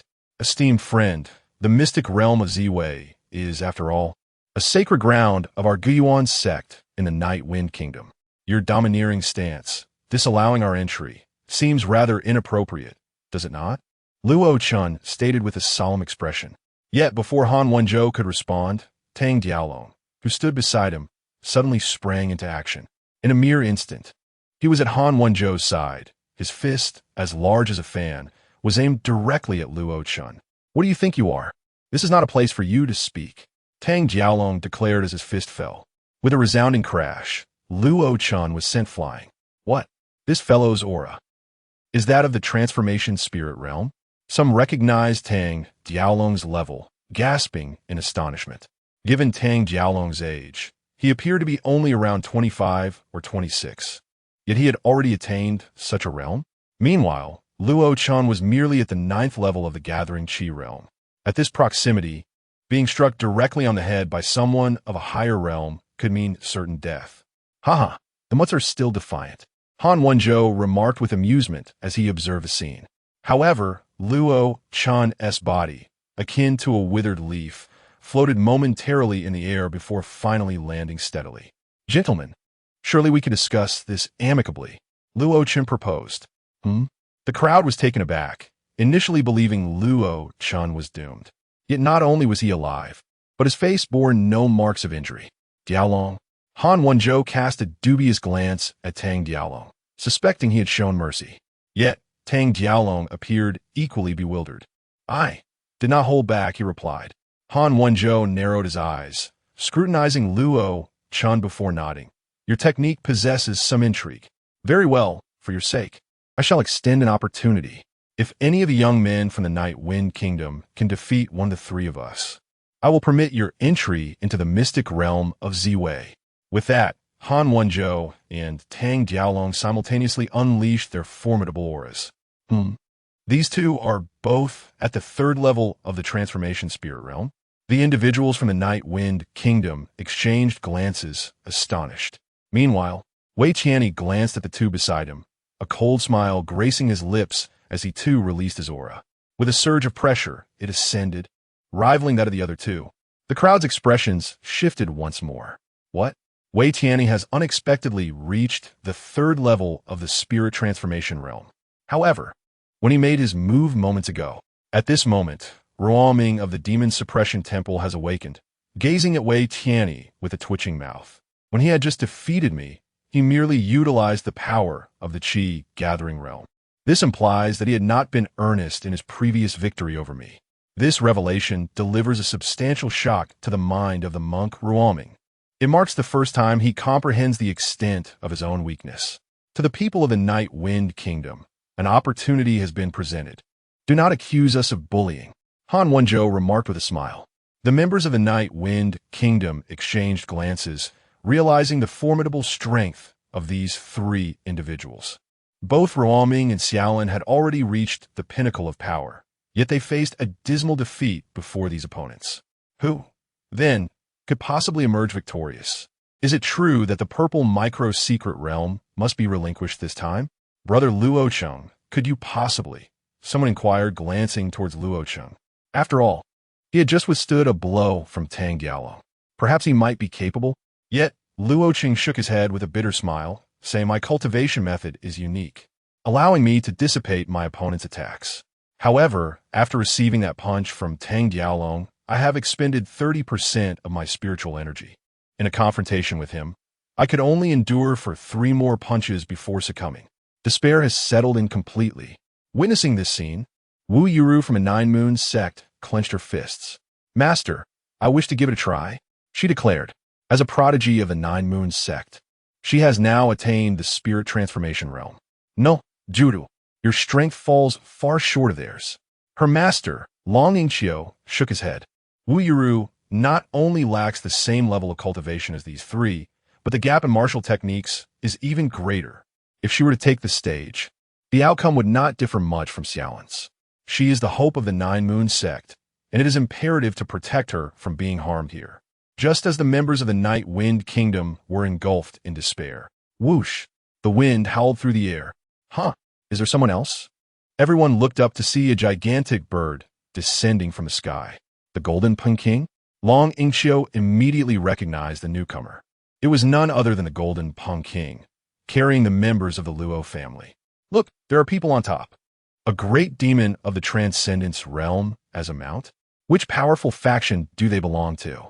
No, the Golden Peking is the Demon King of our Night Wind Kingdom. Could it be that they are from our own forces?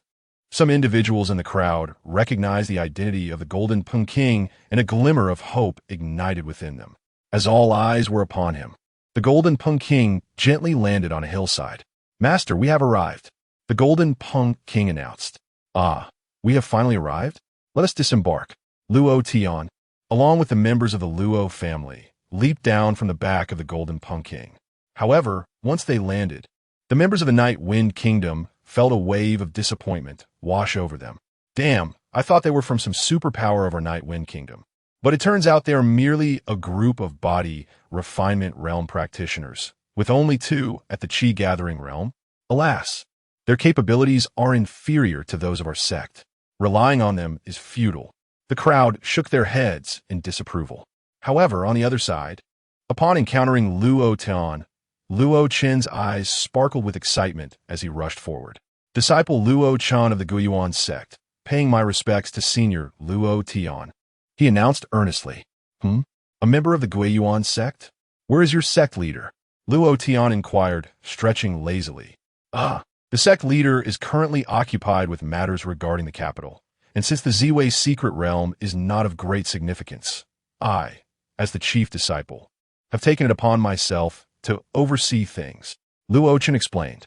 Luo Tian nodded thoughtfully. I see. Very well then, let's proceed to open the secret realm. Chapter 50, Astonishing. Every member of the Luo family is a prodigy.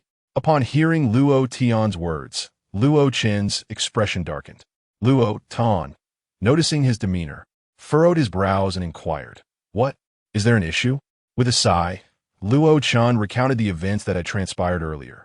After listening, Luo Tian's brow knitted tighter as he directed his gaze towards Wei Tianyi and his companions, stating so. Defeating these three individuals will grant us entry into the Ziwei secret realm, correct? Luo Tian nodded affirmatively. Indeed, not only that, but we may also acquire the legacy of the Ziwei Taoist. Luo Tian scoffed. Very well, I shall send these three flying. With that, he stepped forward. However, at that moment, a disciple of the Luo family emerged from behind him. Young master, why use a sledgehammer to crack a nut? They are merely three brash fools. Allow me to alleviate your burden, he proclaimed loudly.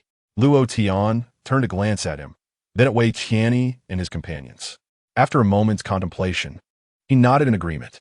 All right, go ahead, and do not hold back, he commanded. He also wished to utilize this opportunity to hone the skills of the family's younger generation.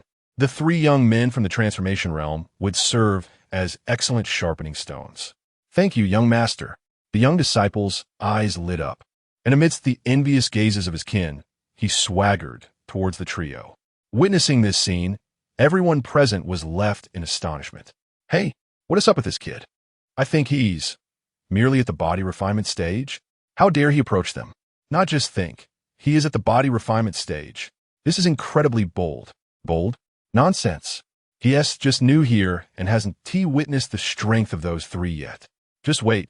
A spectacle is about to unfold, whispered the crowd from the Night Wind Kingdom.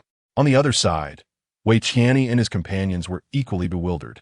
The previous challengers, such as Ruan Ming and Xiao Lin, were strong practitioners of the gathering qi stage. Yet what was this body refinement kid doing here? While they were still in a daze, the young disciple had already reached the trio. With his head held high, he addressed them. I am Luo Da from the Luo family in Beicheng. I come to challenge you. Han Wenzhou, infuriated, retorted with a mocking smile. Very well, the three of us welcome your challenge. If you manage to defeat any one of us, we shall no longer obstruct your entrance to the Ziwei secret realm. Luo Da's gaze swept across the three, ultimately settling on Tang Diaolong. You big fellow, it's you. Step forward, he declared. This audacious choice infuriated Tang Diaolong, veins bulging on his forehead. Clearly, Luo Da believed himself to be the weakest among the trio. How could he possibly endure such an insult? With a fierce expression, he strode towards Luo Da. Observing his demeanor, Han Wenzhou chuckled. Oh, the unfortunate lad named Luo is about to face the wrath of an enraged Tang Diaolong. Even I must retreat in the face of such fury. Meanwhile, Tang Diaolong had reached Luo Da boy. Do you have any last words? He inquired. Last words? Go ahead and speak, replied Luo Da. Yu Tang Diaolong's eyes nearly bulged out of their sockets. This fellow was insufferably infuriating. Then perish. Tang Diaolong Zhao. Launching a powerful fist towards Luo Da, a thunderous crash resonated, stirring up a cloud of dust in an instant. It was over. The onlookers, witnessing this scene, closed their eyes in dread, unable to bear the sight. A body cultivator in the transformation realm was striking a physical refinement realm opponent head-on. What could possibly be the outcome? Undoubtedly, Luo Da would be crushed beyond recognition, leaving not even a complete corpse behind. Yet, that hurts. The voice of Luo Da emerged from the heart of the battlefield. The crowd turned towards the sound, only to see Tang Diaolong still poised to strike. While Luo Da had retreated several paces, nursing his fist and exclaiming in pain. Among the crowd, Luo Tian was taken aback by the scene. The previous blow had evidently favored Tang Diaolong, but that was not the crux of the matter. One must understand that Tang Diaolong was in the transformation realm. Luo Tian had personally experienced the sheer force of his fists.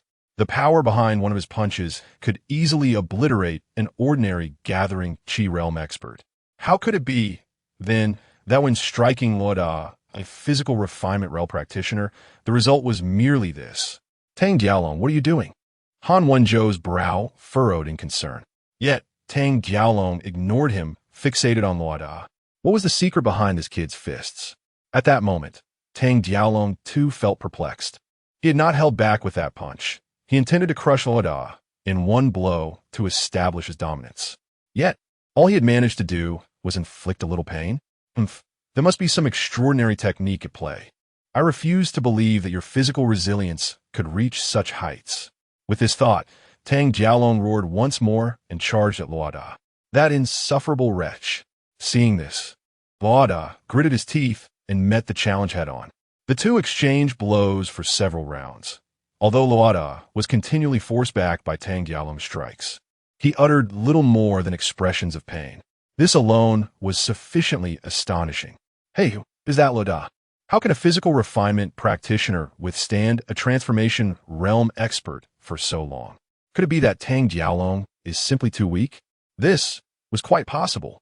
Meanwhile, having been revived after a rescue attempt, Monk Ruoming had also regained consciousness. Observing the duel, his pupils trembled incessantly. No, Tang Jiaolong's power is undeniably formidable. His physical strength is nothing short of terrifying. If I were in his place, I would succumb after enduring at most 5 of his punches. Even now that I have reached the transformation realm, I would fare no better than Luo Da. His words quickly spread among the crowd. What? Even Master Ruoming says so? Then, this Luo Da. Oh heavens! Luo Da, when did our Night Wind Kingdom produce such a prodigy? How was I unaware of this? If such a person were to reach the gathering chi and transformation realms, how powerful would they become? The spectators regarded Luo Da with eyes filled with awe. At that moment, Luo Da had endured several more punches from Tang Jiaolong and was finally beginning to falter. Wait, I cannot defeat you. I concede. Rhoda clasped his hands and shouted loudly. You! Tang Jiaolong glared at Rhoda, his eyes ablaze with fury. Meanwhile, the members of the Rhoda family looked at Rhoda with expressions of discontent. Fei, Rhoda, what on earth are you doing? Is that guy's punch truly that painful? One remarked. Exactly. Are you perhaps afraid? Don't bring shame to the Rhoda family. Listening to the derision from the Rhoda family, the others from the Night Wind Kingdom exchanged bewildered glances. If Rhoda had belonged to their faction, based solely on his recent performance, he would have been exalted to the heavens.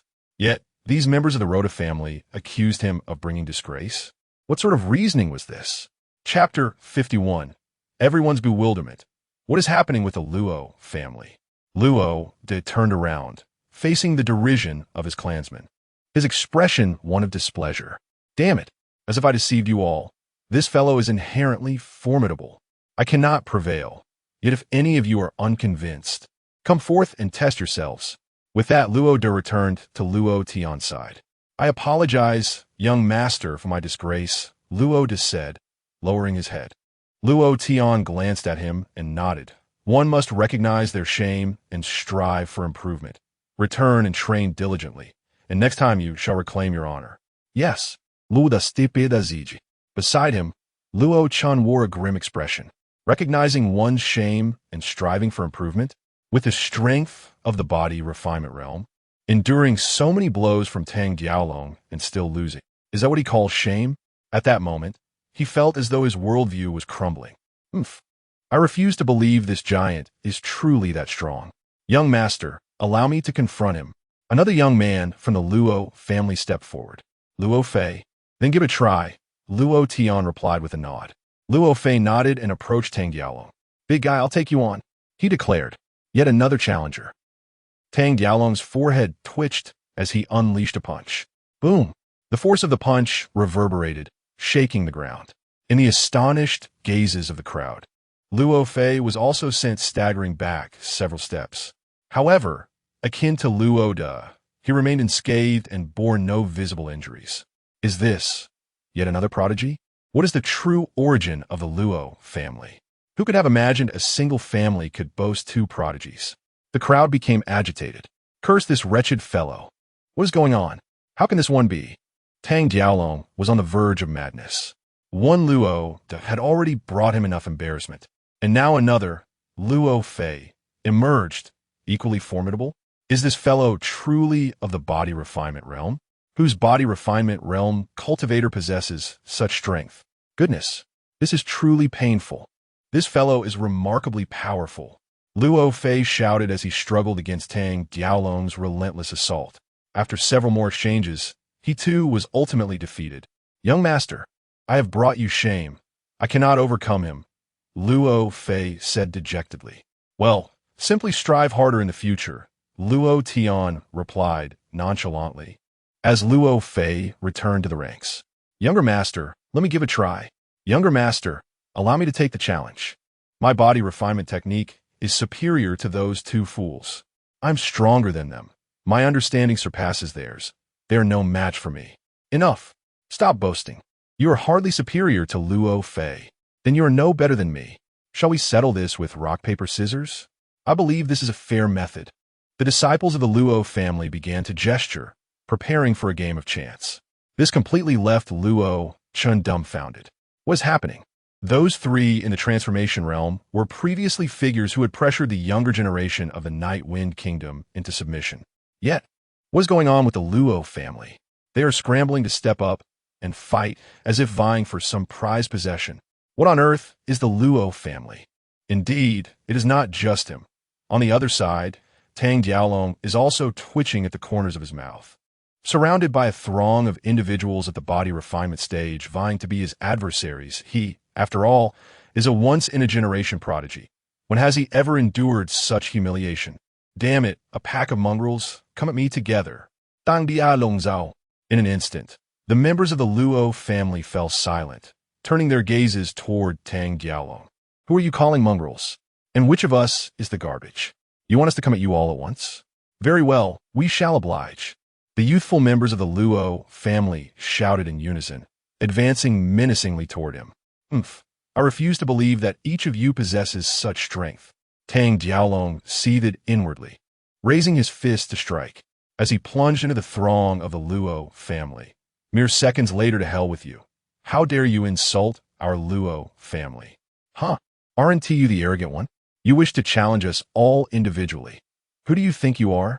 Just a piece of trash. Do you believe I won't kick you to death? Those at the front, if you've had enough, step aside. I haven't even had my turn yet. In the heart of the battlefield, Tang Diaolong had already been brought down, surrounded by the members of the Luo family, who unleashed a flurry of punches and kicks upon him. Those on the periphery could not squeeze their way in. In that moment, everyone was dumbfounded. Wasn't this supposed to be a contest of prodigies? When did it devolve into a street brawl? Where has all the semblance of skill gone? Luo Tian stood beside Luo Tian, his demeanor having shifted dramatically, although it was evident that the Luo family was outnumbering him. The dozen or so youths attacking were all at the body refinement stage. Were it anyone else facing a master like Tang Diaolong, not even 1,000 from the body refinement stage would suffice. They would merely serve as human targets. Yet these 10 or so young men from the Luo family managed to bring Tang Diaolong to such a state.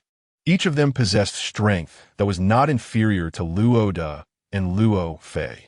What on earth is happening with the Luo family? On the other side, Han Wenzhou regained his composure. Cease this at once, he bellowed, transforming into a bolt of lightning that surged into the crowd, extracting Tang Diaolong from the fray. At that moment, Tang Diaolong's face was battered and bruised, resembling that of a pig's head, and he had lost consciousness, appearing utterly wretched. Fortunately, his life was not in danger. What is the meaning of this, you lot? Han Wenzhou glared at the members of the Luo family. What do you mean by that? He asked us to come at him together. Indeed, it was his own request. We all heard it. Exactly. If he hadn't said so, could we have beset him as a group? Is it my fault? The members of the Luo family retorted, looking at Han Wenzhou. Han Wenzhou's anger surged to a boiling point. However, he found himself at a loss. After all, it was indeed Tang Diaolong who had called for them to join forces. Very well, even if he did call for it. But we had previously agreed that in order to qualify for entry into the Ziwei secret realm, one must defeat one of the three of us in a one-on-one duel. Therefore, this battle does not count, Han Wenzhou declared. As these words escaped his lips, The night air was filled with a chorus of disdain from the crowd. Very well. If it doesn't count, we shall simply engage in battle again. Allow me to take the lead this time. Step aside. If anyone is to take the lead, it shall be me. Or shall we continue with a game of rock, paper, scissors? The members of the Luo family began to bicker once more, leaving the onlookers utterly speechless. The Luo family was indeed peculiar. At that moment, Luo Rong, standing beside Luo Tian, interjected, "Enough. Everyone, step back. Can you not see? Those three are formidable experts in the transformation realm. With your lackluster skills, you might stand a chance in a group confrontation, but in a one-on-one duel, it is utterly hopeless." Luo Chun, listening from the side, was on the verge of cursing. How could the Luo family refer to these monsters as lackluster? What did that make individuals like him? He then observed Luo Rong addressing Luo Tian, "Young master, allow me to handle this." Chapter 52. A single blow to shatter among the myriad martial arts and techniques imparted to the Luo family by Luo Tian. Luo Rong has gained the most and has delved the deepest into their practice. It is safe to say that among the younger generation of the Luo clan, aside from Luo Tian, Luo Rong stands as the foremost figure. It is only natural that he would voluntarily step forward to battle. Luo Tian glanced at Luo Rong and nodded, saying, "Very well, go forth and resolve this swiftly." "Yes." Luo Rong's face lit up with delight. After bowing respectfully to Luo Tian, he promptly turned and left. His gaze swept over Wei Tianyi and Han Wenzhou, ultimately settling on Wei Tianyi. "I challenge you," Luo Rong declared. "You wish to challenge me? Excellent." A fierce glint flashed in Wei Tianyi's eyes. Black water surging. He chose to strike without hesitation. In an instant, a tempest of energy surged from his back. Unlike before, he unveiled his full strength, showcasing his cultivation at the spirit transformation realm. Consequently, the intensity of his spiritual energy was significantly augmented. Before he even struck, the crowd felt an overwhelming pressure. Not only the youth, but even a group of middle-aged individuals were visibly shaken. 18 layers of waves. Wei Tianyi roared, unleashing a torrent of black water toward Luo Rong. "Block it!" Luo Rong's expression turned solemn as he countered with a powerful punch. Boom! The two forces collided, and Wei Tianyi's 18 layers of waves surged forward relentlessly. "What tremendous force! It surpasses even my own," gasped a middle-aged man at the spirit transformation realm, taken aback. "Damn, I feel as if I've wasted my life. His strike is stronger than that of a 50-year-old like me. Can that Luo fellow withstand it?" Concerns began to arise among the onlookers. Yet, at the heart of the battlefield, Luo Rong remained steadfast, unyielding before the onslaught of Wei Tianyi's 18 layers of waves. As the first wave shattered, the second and third followed suit. Yet Luo Rong did not retreat an inch. In the blink of an eye, after the 18 layers had struck, Luo Rong stood his ground without faltering. The monk Ruoming, observing from the sidelines, felt his pupils quiver in disbelief. He fixed his gaze on Luo Rong, hardly able to trust his own eyes. After all, he was acutely aware of Wei Tianyi's formidable power. Even a suppressed attack from Wei Tianyi was beyond his own capacity to withstand. Yet, this Luo Rong managed to endure Wei Tianyi's full force. How could he not be astonished? Simultaneously, in the crowd, Wu Yuru's complexion paled. With her eyes slightly reddened, she looked at her master, Long Yingxiu, and trembled as she spoke. "Master, did you not say that I am the foremost talent of the younger generation in the Night Wind Kingdom?" She had always been a person lacking in confidence. Today, after witnessing the three from the Yulong Kingdom, her faith had already begun to waver. However, she could rationalize that they were not from the Night Wind Kingdom, and that their cultivation surpassed her own. But now, the young members of the Luo family left her feeling utterly unsettled. These Luo Yus were merely at the Body Refinement realm, 2 levels below her own. However, from the recent battle, it is evident that all the members of the Luo family who previously intervened are no less formidable than she is. At this moment, Luo Rong appears to surpass her by a considerable margin. Furthermore, Luo Rong's realm is also that of the Body Refinement stage. In an instant, she is engulfed by a sense of inadequacy, her resolve wavering. At the side, Long Yingxiu is rendered speechless. He yearns to provide comfort to his disciple, yet he finds himself at a loss for words. What on earth is happening with the Luo family? It is not unusual for a family to produce one prodigious talent, but to have a collective of such extraordinary individuals. Is it not a bit abnormal? Longingqiu is filled with questions. Meanwhile, on the battlefield, after Wei Tianyi completes his 18-layered waves, he too is left in a daze. Luo Rong, observing him, coldly states, "You're finished. It's my turn now." With that, he takes a step forward. "Watch my fist." Luo Rong bellows. This punch embodies the Heavenly Dao fist technique of Luo Tian. However, as Luo Rong primarily cultivates physical techniques, his understanding of the Heavenly Dao fist is somewhat limited. Nevertheless, with the might of his formidable physique, it is more than sufficient. In an instant, a torrent of energy surges, coalescing around his fist. Although it does not fully take the form of a dragon, it exudes an overwhelming resonance of a Dao. Block this. Wei Tianyi's complexion pales as he swiftly channels his energy. Instantly, dark waters surge forth, gathering before him. Yet, boom! Luo Rong's fist strikes the dark waters, shattering Wei Tianyi's defenses in a mere heartbeat. The force continues unabated, crashing into Wei Tianyi, spitting a mouthful of blood. Wei Tianyi is sent flying, spinning through the air a dozen times before barely stabilizing himself and collapsing to the ground. He attempts to rise, but after a few futile struggles, he cannot succeed. In that moment, he stares incredulously at Luo Rong, disbelief etched across his face. One punch. How could one punch leave him gravely injured? What manner of monster is this? Simultaneously, the spectators from the Night Wind Kingdom fall into a momentary silence, only to erupt in a cacophony of cheers. Luo Rong is astonishing. He has defeated Wei Tianyi with a single punch. They exclaim, "Oh, the people of the Yulong Kingdom, did you not claim we were mere waste? What do you say now? The worthless Wei Tianyi is nothing." The taunts reverberate around, rendering Wei Tianyi's expression utterly bleak. "What now? Do you concede?" Luo Rong inquires, his stance relaxed as he gazes at Wei Tianyi. Wei Tianyi's eyes dart around before he forces a smile and clasps his hands in respect. "Brother Luo, your talent is exceptional. I admire you. In this battle, I acknowledge my defeat." Luo Rong nods in acknowledgement. "As long as you concede, we can now enter the Ziwei secret realm, correct?" Wei Tianyi replies with a smile. "Of course, but may I pose a few questions to Brother Luo? At the very least, I wish to understand the defeat I have suffered." "Very well, ask away." Luo Rong permits. Wei Tianyi inquired, "May I ask, Brother Luo, what kind of family is the Luo clan?" Upon utterance, an eerie silence enveloped the surroundings.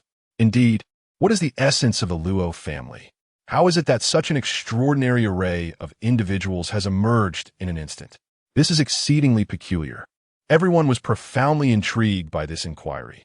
Luo Rong, without hesitation, responded, "Our Luo family has resided in Bianbei City for generations. We are of the Night Wind Kingdom." Bianbei City? The crowd discreetly took note, planning to investigate thoroughly after the Ziwei secret realm. Wei Tianyi continued his questioning. "I see. Then may I inquire, Brother Luo, is the cultivation method you practice passed down from your ancestors? What realm does your esteemed elder currently inhabit? I have encountered some perplexities in my own cultivation and would like to seek your guidance." Chapter 53. One for each. Luo Rong responded without a moment's hesitation. "My ancestors from the Luo family have long since passed away. How could there be any realm to speak of? If we were to discuss realms, the strongest among us is our family head, Luo Feng, who has merely reached the 9th level of the transformation realm. Our family does not even possess a single practitioner of the void realm. I suggest you refrain from seeking guidance." "What?" Wei Tian was taken aback. The others were equally astonished. A family without a single practitioner of the void realm? What sort of status did that confer? Even the Night Wind Kingdom. Such a family would be considered inconsequential. Perhaps they would fare slightly better in smaller towns, but among the prominent forces present, any of them could easily eradicate such a family. "Luo, brother, you must be jesting," Wei Tian said, fixing his gaze on Luo Rong, clearly suspecting him of mockery. Luo Rong retorted, "Do you think I would jest with you? Our Luo family indeed lacks any formidable practitioners of the Void Realm. As for our cultivation techniques, they have all been imparted by our young master, Luo Tian. Upon hearing this, the crowd erupted into a cacophony of murmurs. Nearby, Luo Tian listened in silence, feeling exasperated. Luo Rong was undeniably loyal, yet his naivety was troubling. In a matter of mere words, he had divulged their family secrets. If this continued, disaster was inevitable. It seemed imperative to educate the clan members more thoroughly in the future. Wei Tian, gazing into Luo Rong's eyes, sensed the truth in his words. A glint of malice flickered within his gaze as he smiled. So, it is as such, no ancestors, no backing. Suddenly, he turned to the 4 practitioners of the profound realm accompanying him and commanded, "Old you, let us strike together, incapacitate this fool and their young master, while eliminating the rest." As those words escaped his lips, the surrounding crowd fell into stunned silence. Why had he so suddenly incited his followers to act? Was he truly so petty? No, it was not merely pettiness. Among the crowd, Long Yingqiu instantly grasped Wei Tian's intentions. Through his dialogue with Luo Rong, he had formed a rough understanding of the Luo family. This was a family devoid of deep roots, historically lacking any powerful figures. The current strength of the Luo family's youth had erupted suddenly. The source of this rise was undoubtedly their young master, Luo Tian.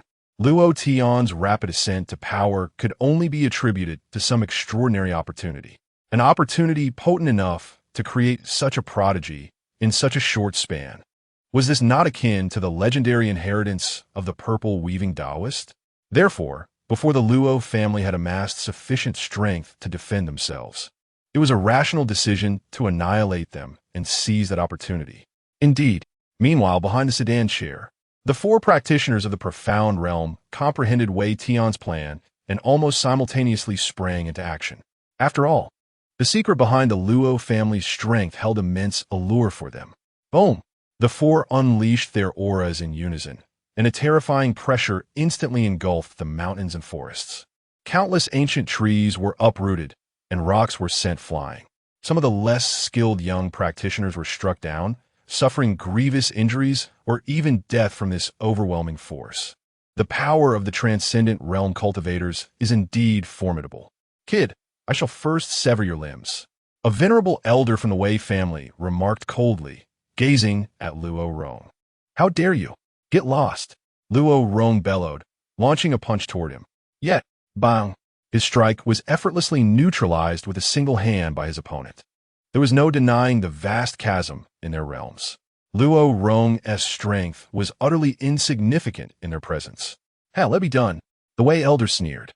Suddenly, with a muffled thud, blood erupted as an arm was sent soaring into the air.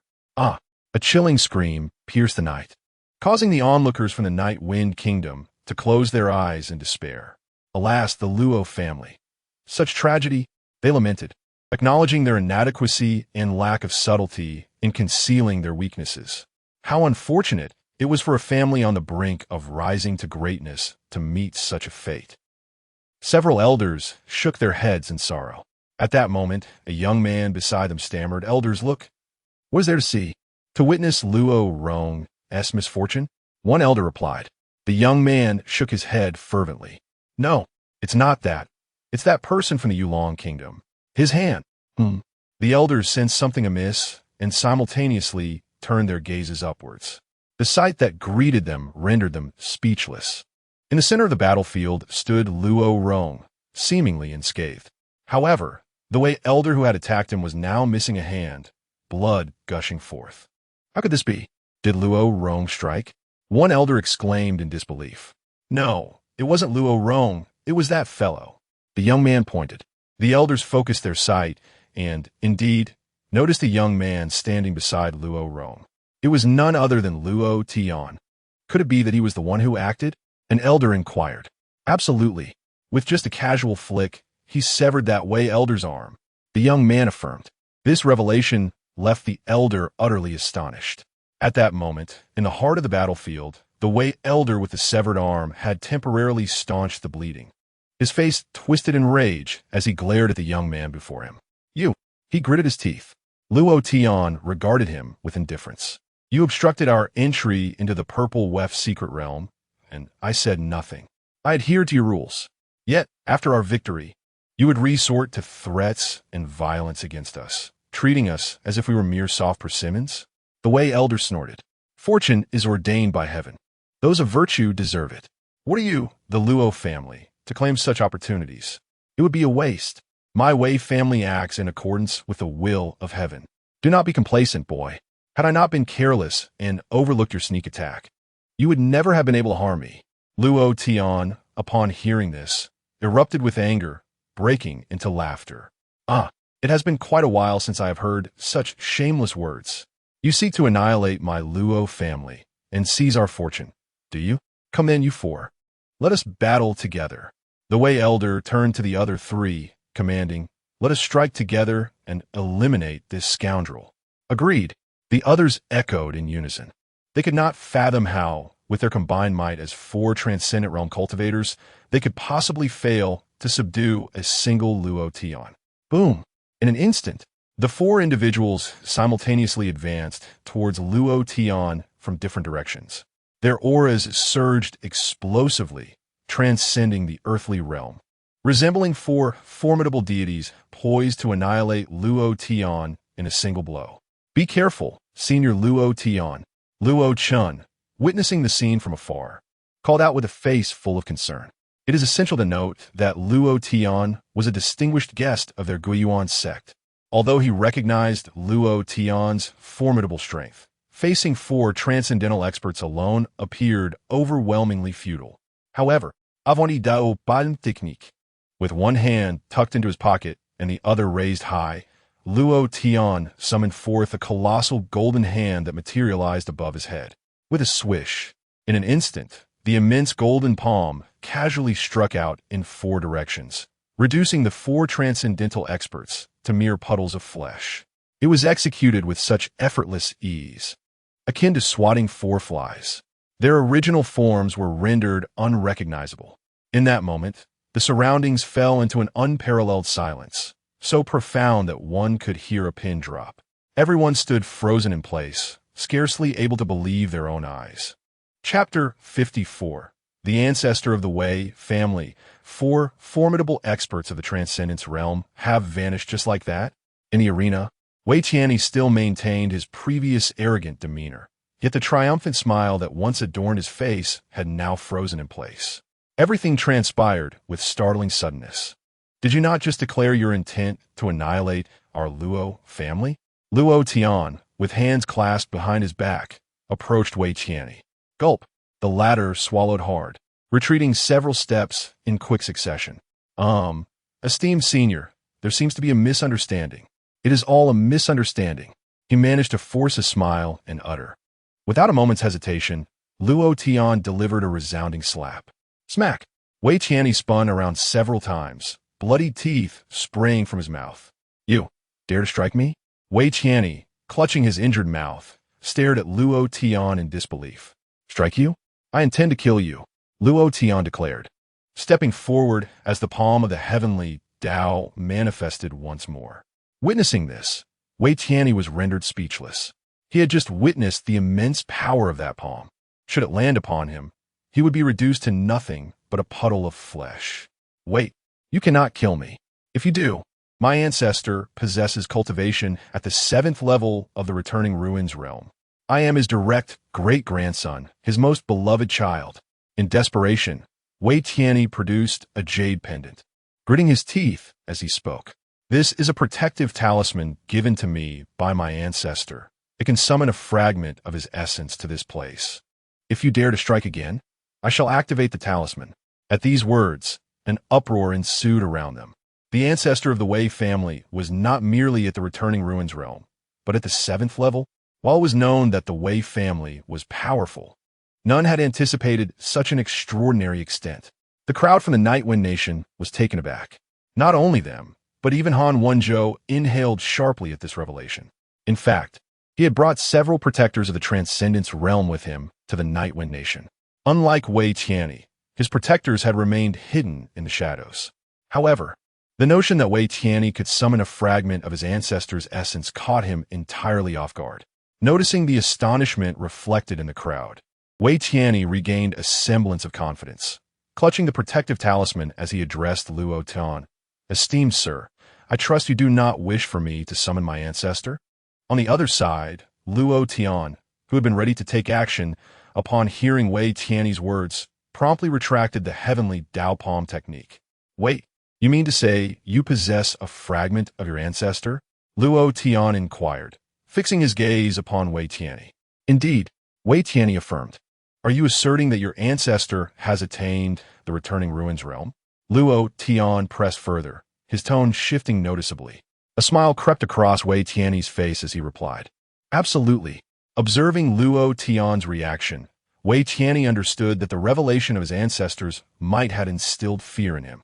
After all, in a place like the Nightwind Nation, no expert of the returning ruins realm had emerged for centuries. Now, upon hearing of his ancestors' prowess, how could one not be apprehensive? In that moment, Wei Tianyi felt as though the clouds had parted and the rain had ceased. He believed himself to be back in control. "Now, do you comprehend the gravity of the situation? Release me at once, and perhaps you may still preserve your life. Should you dare to show me even a modicum of disrespect again, be wary of your fate." Wei Tianyi intended to utter a few more fierce words. Yet, in the next moment, slap! Luo Tian delivered another resounding blow to his face, sending the remnants of his other tooth flying. "How dare you strike me again?" Wei Tianyi exclaimed, his disbelief evident as he stared at Luo Tian, his speech now slurred. The onlookers were equally astonished. What was happening with Luo Tian? Knowing the formidable strength of his opponent, how could he still act so brazenly? Luo Tian, brimming with excitement, shouted at Wei Tianyi, "Now, summon your ancestor to me. If you fail to do so, I shall shred you to pieces. Do you believe me?" Huh? Wei Tianyi was taken aback. Was this person deranged? Knowing full well the immense power of his ancestor, he still dared to utter such words. "Are you all right?" Wei Tianyi had no inkling of Luo Tian's true intentions. Ever since Luo Feng had inquired about his own strength, Luo Tian had been ruminating on this question daily. He yearned to discern the balance of power between himself and the formidable beings of the Guishi realm. This obsession had even robbed him of sleep on several occasions. However, with the vastness of the Night Wind Nation, where could he possibly seek out a powerhouse of the Guishi realm? Just then, Wei Tianyi had mentioned that his own ancestor possessed such strength, igniting Luo Tian's interest immediately. "Hurry! If you do not summon your ancestor, I shall sever your limbs first," Luo Tian commanded fiercely. Wei Tianyi, pale with fright, hastened to activate the protective talisman in his possession. Buzz! In an instant, as spiritual energy surged forth, a brilliant light emanated from his hand, dazzling to the eye. Following that, a tremendous aura began to ripple through the mountains. As the brilliance faded, an elderly figure materialized before Wei Tianyi. Han Wenzhou's heart trembled as he beheld the elder's form. Indeed, it was he, the venerable ancestor of the Wei family, the titan of the Yulong kingdom, Wei Baidao. Wei Baidao slowly opened his eyes, two beams of spiritual light blasting forth, illuminating the heavens. Tianyi, did you not venture to the Night Wind Nation to seize the legacy of the ZY Taoist? Why have you summoned my projection?" Wei Baidao inquired. In the next moment, he caught sight of the bloodied Wei Tianyi, and a cold glimmer flashed in his eyes. "What transpired? Who has harmed you? Where are your guards? Why did they not come to your aid? How can they fail so miserably at their duty without fearing my wrath upon them?" Wei Baidao roared. His voice echoed with a murderous intent, causing the very heavens and earth to tremble. The surrounding crowd was overwhelmed by the terrifying pressure, scarcely daring to breathe. The aura of a Guishi realm powerhouse was utterly fearsome.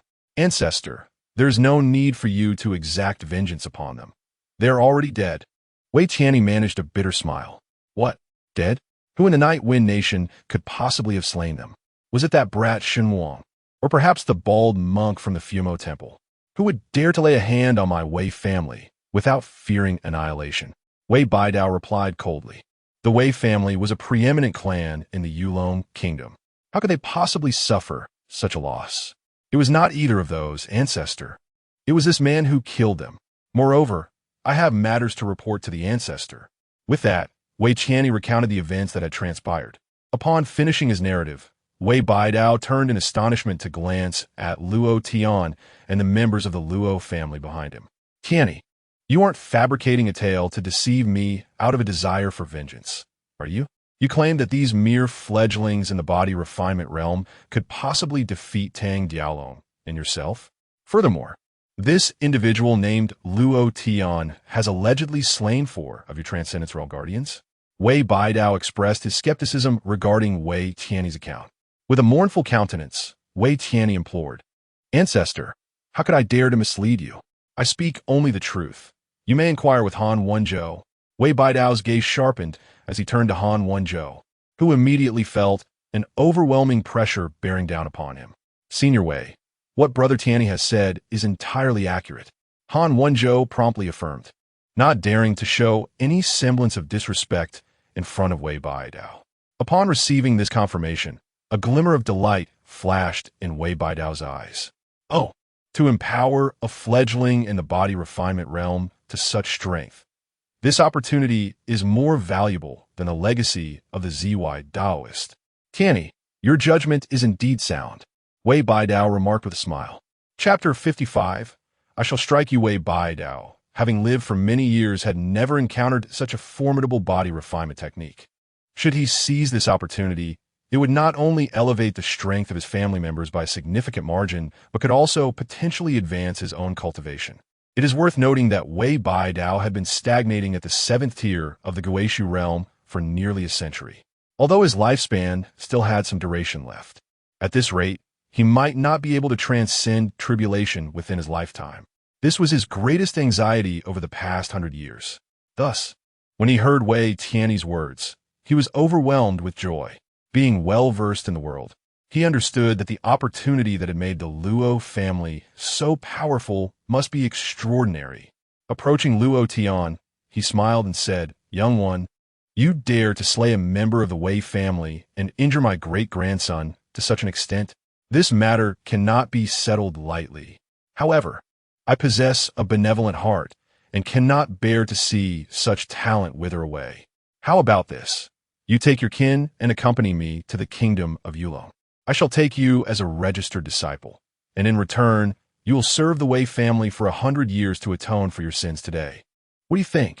Upon hearing this, a group of bewildered onlookers were momentarily taken aback. They had assumed the Wei family to be unreasonable brutes. Yet it seemed that Wei Baidao was rather decent. It appeared that the Wei family's strength was not without reason. Such magnanimity was indeed remarkable.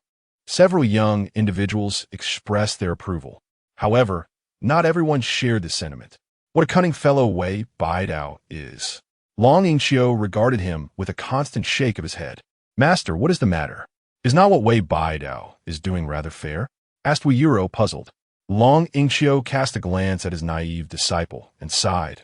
Ah, you are too inexperienced in the ways of the world. Wei Baidao's words are far from fair. His motives are rooted in 2 primary reasons.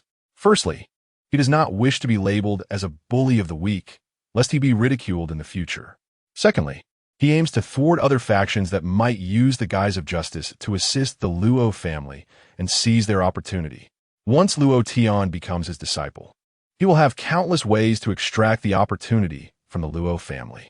At that point, the members of the Luo family may find it exceedingly difficult to escape their fate. Wu Yuro gasped, what? How can he be so malicious? Should we not warn him? Long Yingxiu shook his head.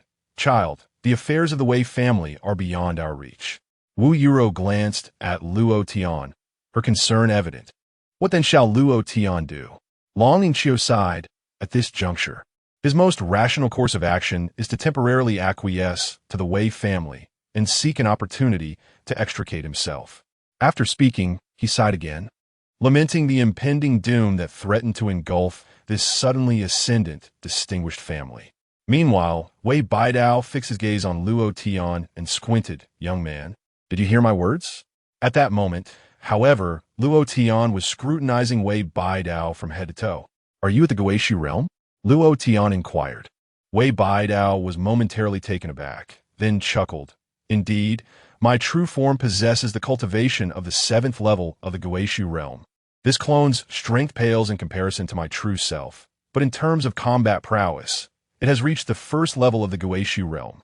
Why do you ask, young man? However, Luo Tian sighed and replied, the 1st level of the Guishu realm. Is it? While it may be somewhat weak, it is still adequate. Old man, I'm going to strike you. What? Wei Baidao, who had been stroking his beard while contemplating how the despairing Luo Tian would yield for the safety of his kin, found it incomprehensible that this young man would claim weakness and still express a desire to attack him. Was this lad truly a fool? Before he could regain his composure, Luo Tian's fist came crashing toward him. The first form of the dragon fist strike. With a mighty roar, the power of the punch transformed into a dragon shadow, surging toward Wei Baidao. What? Wei Baidao was taken aback and raised a single hand to block. He intended to easily deflect the blow, but to his astonishment, upon mere contact with the dragon's shadow, he felt an unimaginable pressure wash over him. Boom! With a thunderous sound, Wei Baidao was sent flying several dozen yards by the force of the punch. Wei Baidao executed a spin and managed to steady himself at a distance, narrowly avoiding a fall and preserving his dignity. However, he felt that one of his hands had nearly gone numb from the impact of Luo Tian's strike. Such formidable strength. Wei Baidao turned to gaze at Luo Tian in shock. What? On the other side, Long Yingqiu was equally astonished. He did not expect Luo Tian to dare to make a direct move. Moreover, he had gained the upper hand with his initial attack. This fellow is utterly reckless. Simultaneously, Luo Tian called out loudly, "Old man, here I come again." As he spoke, he sprang forward with swift footwork, appearing before Wei Baidao in an instant. What kind of movement technique is this? Wei Baidao was once again taken aback. With his keen eyesight, he could not perceive Luo Tian's trajectory at all. Little did he know, Luo Tian's technique of the Way of Heaven allowed for instantaneous movement. Heavenly Dao Technique. Without further ado, Luo Tian unleashed another palm strike. Boom! A colossal golden hand descended. The turbulent black waters surged. Wei Baidao did not dare to underestimate the situation and immediately activated his cultivation technique. This move had also been employed by Wei Tianyi before. However, now, when executed by Wei Baidao, its power and momentum had increased exponentially. In an instant, it was as if a vast ocean had been summoned by Wei Baidao, surging toward the descending palm of the Heavenly Palm technique. But the outcome? Boom! The Heavenly Palm descended, shattering the roiling black waters effortlessly. What? Wei Baidao was taken aback and hurriedly formed a hand seal to forcibly consolidate the dispersing spiritual energy. Yet, at that moment, Luo Tian had already teleported behind him and casually grasped a branch. Heavenly Sword Technique, one strike, Luo Tian declared, swinging the branch like a sword. You think I am easy prey? Wei Baidao's forehead bulged with veins as he summoned Wei Tianyi's sword, slashing forth. The two streams of sword energy collided, only managing to withstand for half a breath before Wei Baidao's sword energy shattered, while Luo Tian's sword energy surged forth with unyielding momentum toward Wei Baidao. What? Wei Baidao's face went pale with shock. He wielded a sword, while his opponent brandished a mere grass stick. Yet, to his astonishment, he was utterly defeated. This indicated that the essence of his opponent's swordsmanship far surpassed his own. Before he could fully comprehend the situation, a flash caught his eye, and Luo Tian vanished. Elder, behind you. From a distance, Wei Tian, in a frantic voice, urgently warned him.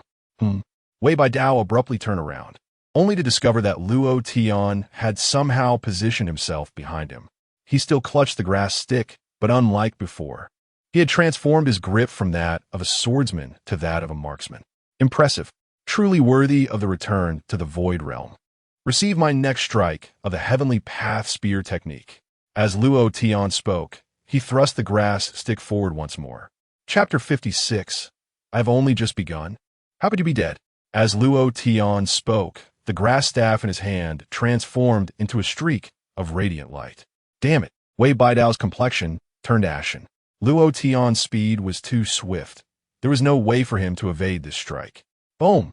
In the next instant, the radiant light pierced through his chest, directly impaling Bianbeicheng.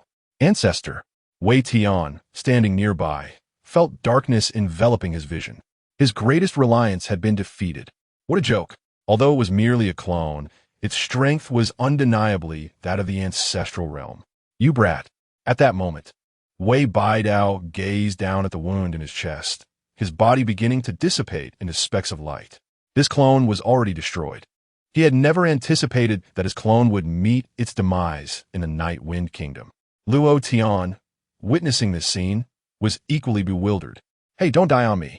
I still have several moves left to try. Could you at least take 2 more strikes before you perish? Just 2, if not 1 would suffice. Luo Tian implored.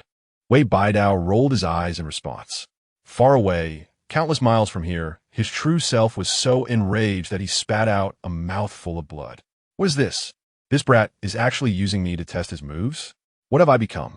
Seeing that Bianbeicheng did not respond, Luo Tian approached Tian and delivered 2 powerful punches, nearly knocking him unconscious. Do you have any more J pendants? Summon another clone for me, quickly. I'm not done fighting yet. Luo Tian demanded angrily. I don't have any left. Tian was on the verge of tears. What on earth is happening? Whether in the Night Wind Kingdom or the Jade Dragon Kingdom, who would be terrified knowing that their ancestor had a clone? Yet here was Luo Tian pressing him about it. No, you don't even have a clone of the ancestor? How are you so useless? Luo Tian fumed. The onlookers were left speechless. Meanwhile, the dissipating Bianbeicheng felt his fury surging. Brat, release my grandson. Otherwise, I shall ensure the entire Luo family accompanies him to the grave. Bianbeicheng threatened. The Luo family to the grave? Luo Tian abruptly halted, casting a cold glance at him. Bianbeicheng replied icily, my true self will soon arrive in the Night Wind Kingdom, and if I find my grandson even slightly harmed, I will annihilate your Luo family. Luo Tian's gaze remained fixed on Bianbeicheng, while his other hand waved towards Tian. Bang! In the next moment, Tian's head exploded. Bianbeicheng's eyes widened in shock. He never expected Luo Tian would dare to strike. One after another, you threatened to kill my entire family. Do you think I'm afraid? Bianbeicheng, if you have the guts, come and kill me. If you dare not, I will go and obliterate your Wei family. Luo Tian declared coldly. You, wait. Bianbeicheng's eyes blazed red as he uttered his final words before vanishing completely. At that moment, silence enveloped the surroundings. Everyone stood in utter astonishment. What just transpired surpassed their comprehension. The ancestral realm, in the realm of Nightwind. A formidable presence of this caliber had not been witnessed for 5 centuries.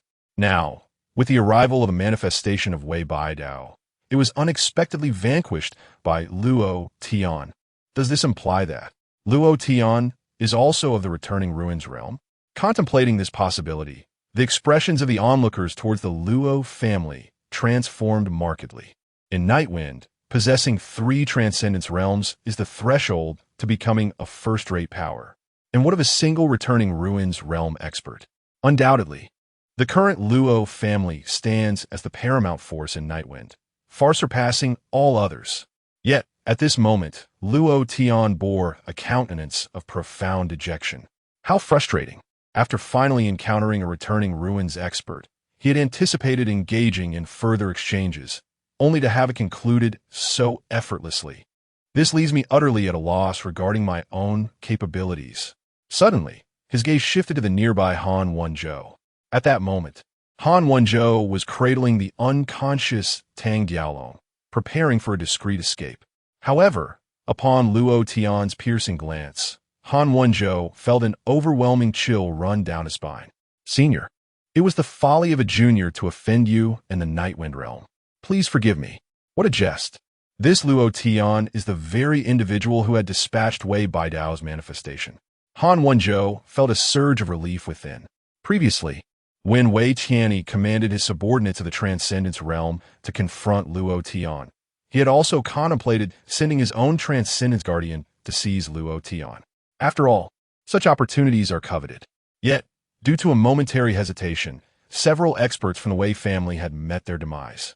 He was grateful for his delayed reaction. Otherwise, his fate would have been sealed. As Han Wenzhou pondered, Luo Tian approached him with unhurried strides. With each footfall drawing nearer, Han Wenzhou felt as if he were being struck by celestial lightning, quickly becoming drenched in sweat. "Hey, do you happen to have a manifestation of your ancestor? Summon it forth. I wish to confront it," Luo Tian demanded. "Huh?" Han Wenzhou was taken aback. "What sort of request is this?" Luo Tian furrowed his brow, his voice cold. "What do you mean, huh?" "Summon it immediately." Han Wenzhou promptly lowered his head, exclaiming, "Senior, I do not possess one." In an instant, the temperature around them plummeted.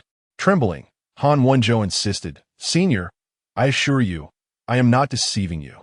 Wei Tianyi is the young master of the Wei family, and Tang Jialong and I are merely true disciples of the Heavenly River sect from Yulong Kingdom. In terms of strength, we may not be inferior to him, but in terms of status within our factions, we are incomparable. How could we possibly carry a manifestation of our ancestor?" Observing the sincerity in his words, Luo Tian ceased his inquiries. As the pressure on Han Wenzhou lifted, he exhaled deeply. Meanwhile, Luo Tian turned to Luo Chun, stating, "Well then, with matters resolved, let us activate the Ziwei secret realm." Oh, certainly." Luo Chun, momentarily stunned, finally regained his senses. He retrieved a token from his bosom, channeling a stream of spiritual energy into it. With a hum, radiant light began to flicker amidst the mountains as luminous points surged in from all directions.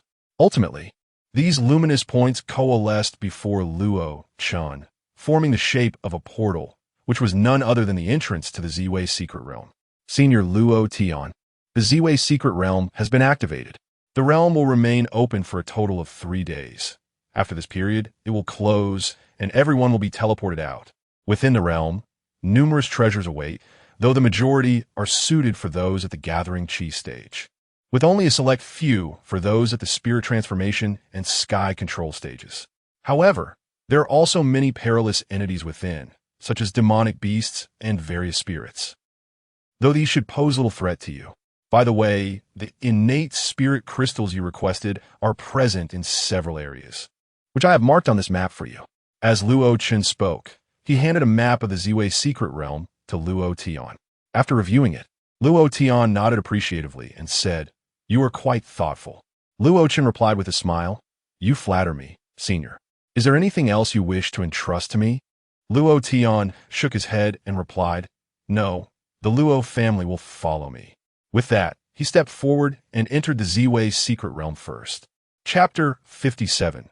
The bewildered Ling Shuzi silence enveloped the surroundings, with no one daring to make a move. It was only after the entirety of the Luo family entered the Ziwei secret realm that the crowd erupted into chaos. "Step aside. I must enter first. Damn it. Why are you pushing? Why didn't you push just now?" Needless to say, were you not also afraid to take a step in front of Luo Tian? Who are you talking about? The throng vied eagerly to surge into the entrance of the secret realm. "Han Wenzhou, what shall we do?" Only then did Han Wenzhou's guardian dare to reveal himself. Holding the unconscious Tang Jialong, Han Wenzhou pondered for a moment before replying, "I still wish to explore. Perhaps I might obtain the legacy of the Ziwei Daoist, which would greatly benefit our sect." The guardian contemplated for a while and said, "Very well, but remember, under no circumstances should you provoke anyone from the Luo family." Han Wenzhou chuckled bitterly. "I am well aware. Do you think I wish to court death by antagonizing the Luo family?" With that, Han Wenzhou and his companions entered the Ziwei secret realm. Before long, only Luo Chun remained outside. Just as he was about to step into the realm himself, the communication talisman on him suddenly illuminated. "Greetings, esteemed sect master." Luo Chun activated the talisman and spoke. On the other end was Ling Shuzi, the master of the Guyuan sect. "Luo Chun, the sect's affairs remain unresolved, so I must entrust you with the matters of the Ziwei secret realm. I appreciate your efforts. By the way, has any disturbance arisen in the secret realm?" Ling Shuzi inquired. Luo Chun responded, "Sect master, there has indeed been some unrest. The young master of the Wei family from the Yulong Kingdom, Wei Tianyi, has arrived." Ling Shuzi was visibly taken aback. "The Wei family of the Yulong Kingdom? Why are they here?" Luo Chun continued, "They are not alone. The Tianyi sect has also sent people. From what they imply, someone has predicted that the legacy of the Ziwei Taoist will manifest this year. What? On the other end of the talisman, Ling Shuzi was clearly astonished. The legacy of the Ziwei Taoist? Such news is astounding. We of the Guyuan sect control the Ziwei secret realm, and yet we were unaware. Indeed, it is not surprising that the Yulong kingdom, with its superior divination skills, will be privy to such information. After a pause, he added, if the Wei family and the Tianhe sect have arrived, you must remind young Master Luo Tian to avoid any conflict with them. After all, young Master Luo Tian is a benefactor to our Guyuan sect. Luo Chen apiavat zomavat embarasit. Sect Master, they have already clashed. Ling Shuzi gasped in alarm. What? They have clashed? Is young Master Luo Tian unharmed? Luo Chen replied, he is unscathed. Ling Shuzi let out a sigh of relief. That is good. However, Wei Tianyi and his guardian have been slain by young Master Luo. What? Ling Shuzi exclaimed. Wei Tianyi has been killed. This is a grave matter. I have heard that Wei Baidao is exceedingly protective of his kin. If his descendant has been slain, what chaos may ensue upon his arrival? Will our Yefeng kingdom not be turned upside down? Luo Chan scratched his head and said, well, Wei Baidao's avatar has already arrived. In the midst of a transmission, Ling Shuzi involuntarily inhaled sharply. Is Wei Baidao's avatar approaching? His avatar possesses the cultivation of the returning ruins realm, which means that Luo Tian must be. The mere thought of a formidable adversary from the returning ruins realm arriving sent a chill down Ling Shuzi's spine. Yet, he heard Luo Chen continue. Well, he had a confrontation with senior Luo Tian and was subsequently dispatched with a mere grass stick. Ling Shuzi. An extended silence ensued. After a considerable time, a shocked voice emanated from the other end of the transmission. What did you say? Surely you cannot be jesting? Wei Baidao's avatar was slain by young Master Luo Tian, and with a grass stick, no less. Are you certain it wasn't some supreme artifact? Ling Shuzi exclaimed in astonishment. Luo Chan picked up the grass stick recently used by Luo Tian, and with a gentle twist of his hand, he snapped it in two. Master, I can assure you, it is merely an ordinary grass stick. I broke it with a single motion, Luo Chen stated. At that moment, he too felt a sense of unreality. Could such an object truly have ended Wei Baidao's avatar? On the other side of the transmission, Ling Shuzi was rendered speechless. Although he was aware of young Master Luo Tian's considerable strength, he had not anticipated it to reach such extraordinary heights. He muttered to himself. It is worth noting that Ling Shuzi had not attended the Ziwei secret realm this time, as he was preparing for an imminent battle with the divine martial royal palace. After all, he believed the strength of the divine martial king was nearly insurmountable. He needed to muster every ounce of effort for the forthcoming confrontation. Consequently, he and the senior members of his sect had tirelessly labored day and night to craft formation diagrams, all in pursuit of a slender thread of victory. Even the grand event of the Ziwei secret realm's opening had been entrusted to Luo Chen, the chief disciple. Yet now, he was informed that Luo Tian had the power to vanquish a being of the returning ruins realm. What then had been the purpose of his relentless toil over the past days? His heart felt weary. That being said, Master, there is another matter I must report. Luo Chen spoke cautiously. What is it? Ling Shuzi inquired. Wei Baidao mentioned that his true form is coming to the Ziwei secret realm to settle accounts with senior Luo Tian. Luo Chen replied. Wei Baidao. His true form? The 7th level of returning ruins? Ling Shuzi's spirit was suddenly reignited.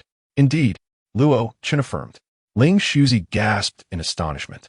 He understood well that the power of Wei Baidao's true form and avatar differed profoundly. What does Luo Tian have to say about this? Ling Shuzi asked.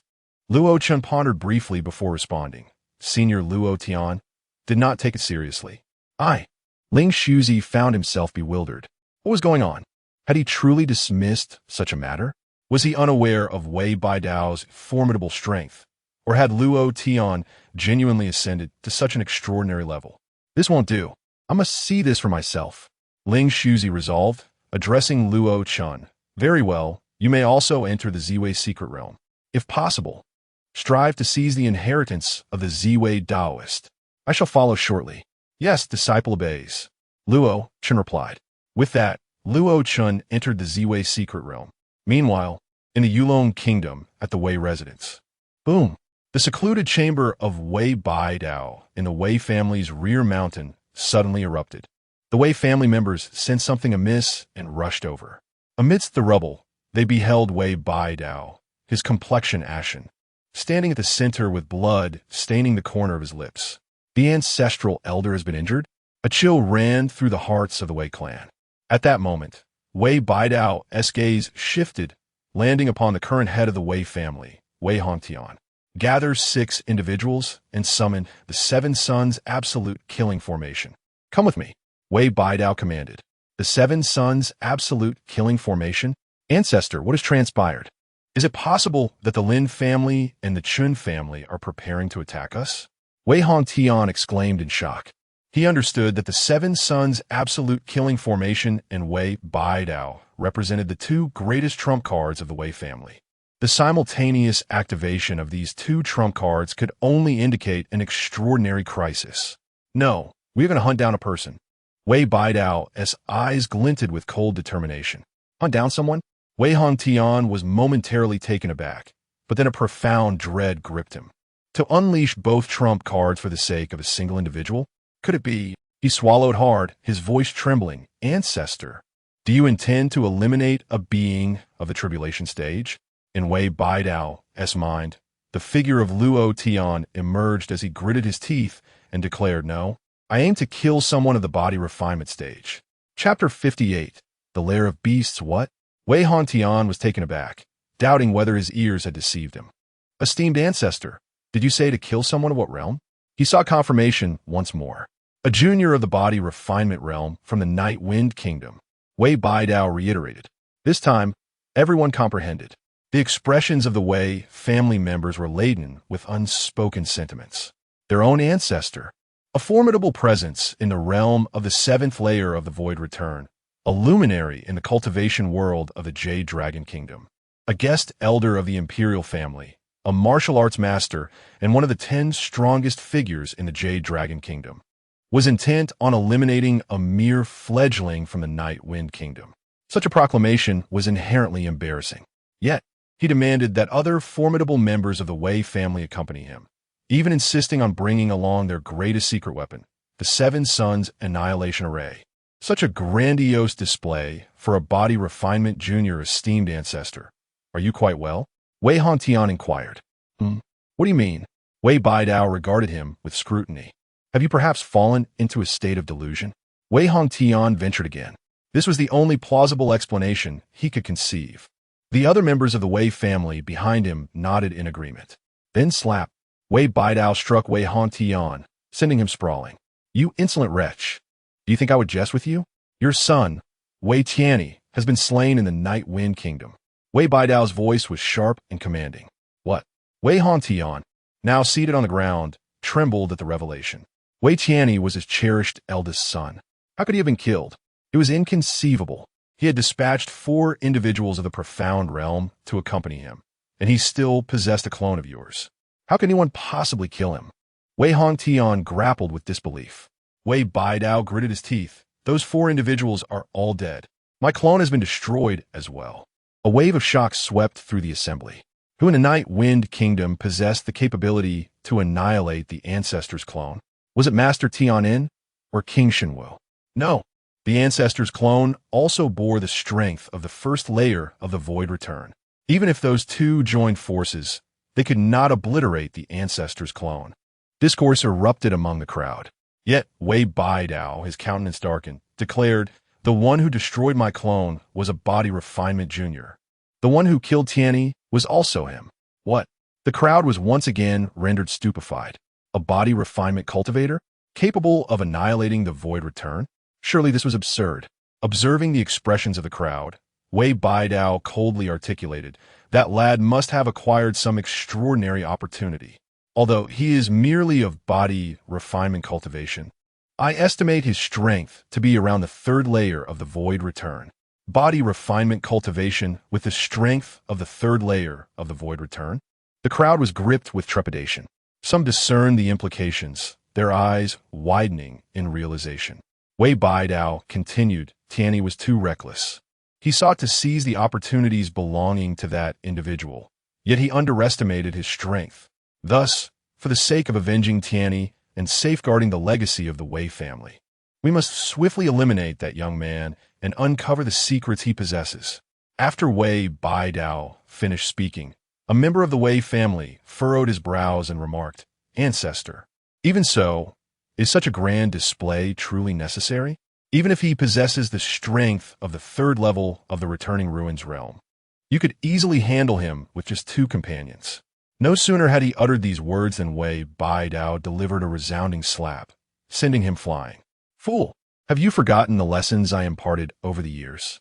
You know full well that this young man cannot be spared, yet you still hesitate to exert your full strength against him? Are you hoping to aid him in honing his skills?" Bianbeicheng reprimanded furiously. The chastised individual immediately wiped the blood from the corner of his mouth and bowed his head, saying, "I apologize, Ancestor. I was wrong." Bianbeicheng snorted and commanded, "Bring the 7 Sons Annihilation Array, and summon all those capable of transcending the mystical realm from the family to accompany me. I shall not allow that young man a sliver of opportunity to escape." Yes, the members of the Wei family responded in unison. On that day, the Wei family was in turmoil. Meanwhile, in the Ziwei secret realm, Luo Tian led everyone into the mystical domain and felt as though they had entered an entirely different world. The sky was devoid of sunlight, yet countless stars illuminated the land in a dazzling display. The spiritual energy in the air was markedly denser than that of the outside world. So this is the abode of a Ziwei Taoist? Truly remarkable. Someone couldn't help but exclaim. Now that we have entered the Ziwei secret realm, what resources you obtain will depend on your own fortunes. You may form your own groups, but do ensure your safety, Luo Tian instructed. Yes, young master. Everyone responded with immense excitement, for it was their first time in this extraordinary place. Before long, they divided into teams, each seeking their own opportunities. Luo Tian also took out the map entrusted to him by Luo Chun and began to study it. There are quite a few locations where innate spiritual crystals have appeared. The Jadeling Palace seems to be nearby. Let's head there first. As he spoke, Luo Tian lightly tapped his toes and soared in a specific direction. Behind him, 2 individuals from the Night Wind Kingdom held the map, gazing at Luo Tian's retreating figure with astonishment. Why is this esteemed Luo Tian heading that way? Isn't that the direction of the beast nest? According to the map, there appear to be no resources there besides the demonic beasts. It is even rumored that a fearsome great demon resides there. A powerful being from the mystical realm once wandered in and met their demise. Perhaps he intends to hunt some demonic beasts to acquire their inner cores? That seems plausible. However, his intentions are not for us to speculate upon. Let us proceed to the Jadeling Palace, where treasures abound each year. Indeed, let us go. With that, the 2 disregarded Luo Tian and set off in the opposite direction according to the map. Meanwhile, within the beast nest, in a cave strewn with bones, a gigantic eye suddenly opened. With the opening of this eye, the temperature in the cave plummeted drastically. The demonic beasts that had previously inhabited this place bowed their heads in deference, their eyes filled with terror. So it is the day the Ziwei secret realm reopens once more? Fresh prey has arrived, my children. Go forth and hunt down the humans, and bring me the bountiful sustenance.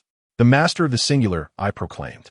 Upon utterance of these words, the surrounding beasts let out a cacophony of howls and scattered in all directions. Once, within the cavern, a colossal claw emerged slowly, grasping a handful of human bones from the ground, which it then devoured with great fervor, producing a sound that would make one's teeth ache. Buzz!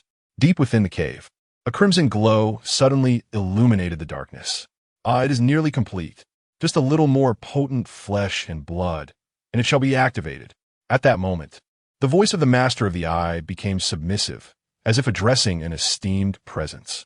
Only then did the sanguine radiance gradually begin to wane. Chapter 59. The beast is too powerful. Ending early? In a desolate forest, Luo Tian studied the map with a look of skepticism. It had claimed that the Yuling Palace was ethereal and abundant in spiritual herbs, yet the surroundings bore no semblance of safety. He raised his gaze and surveyed the area, finding himself at the mouth of a valley where the earth lay charred and blackened, as if recently scorched by fire, utterly devoid of any celestial aura. What a worthless map, Luo Tian scoffed. At that moment, a rumble echoed beneath his feet, followed by a noxious scent wafting through the air. What is happening? Luo Tian blinked in confusion, looking up to witness a horde of beasts charging toward him. Upon closer inspection, he discerned a menagerie of wolves, tigers, and leopards, all cloaked in darkness with eyes ablaze like embers. Luo Tian was momentarily taken aback. Just then, the tide of beasts noticed his presence. Ha ha! Every time a human enters, we scramble to capture them. But who would have thought that this year, a fool would deliver himself right to our doorstep? Hey, this human lad must be simple-minded. He is hiding in those restricted areas where we cannot approach, yet he comes straight to our lair. Everyone don't move. I shall feast upon him. Feast? This is a tribute for the great king. Are you not afraid he might devour you instead? Bah, I shall not feast, but this one I must personally slay.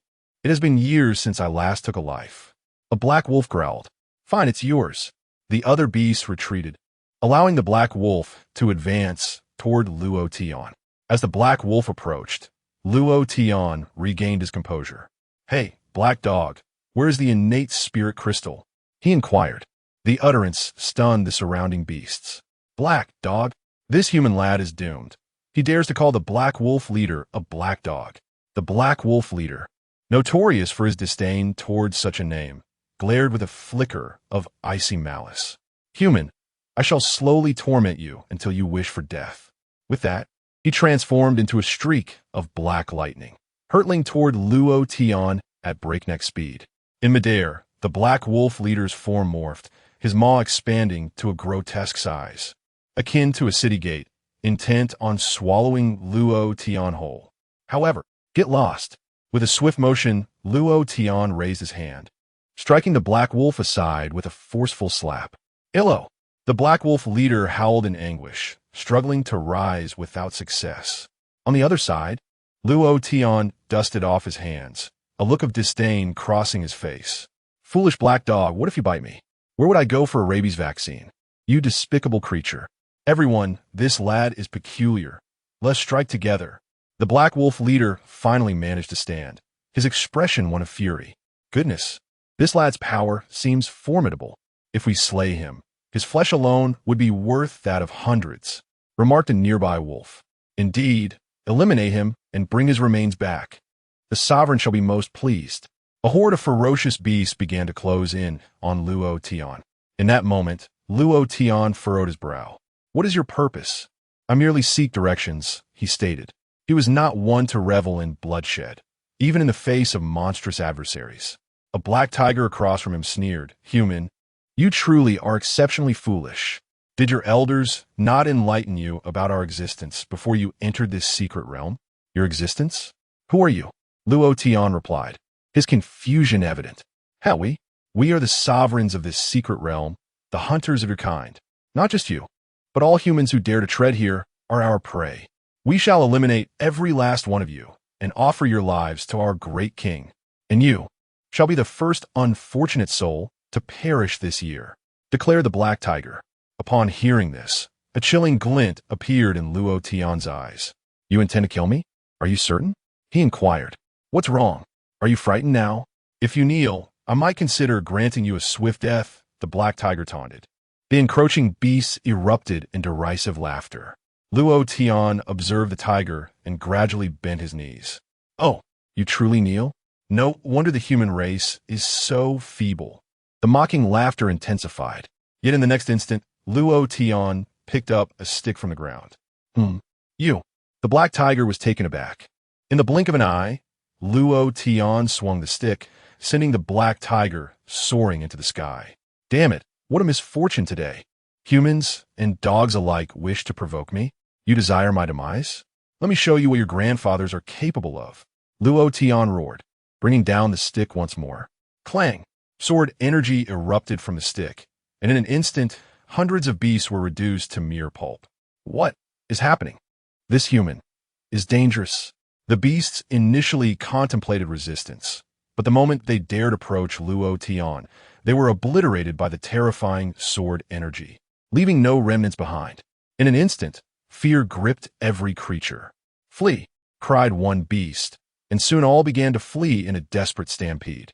"You think you can strut around and then escape? Not a chance," Luo Tian bellowed, pursuing them with a stick in hand. If someone were to observe from above at that moment, they would be astounded by the sight.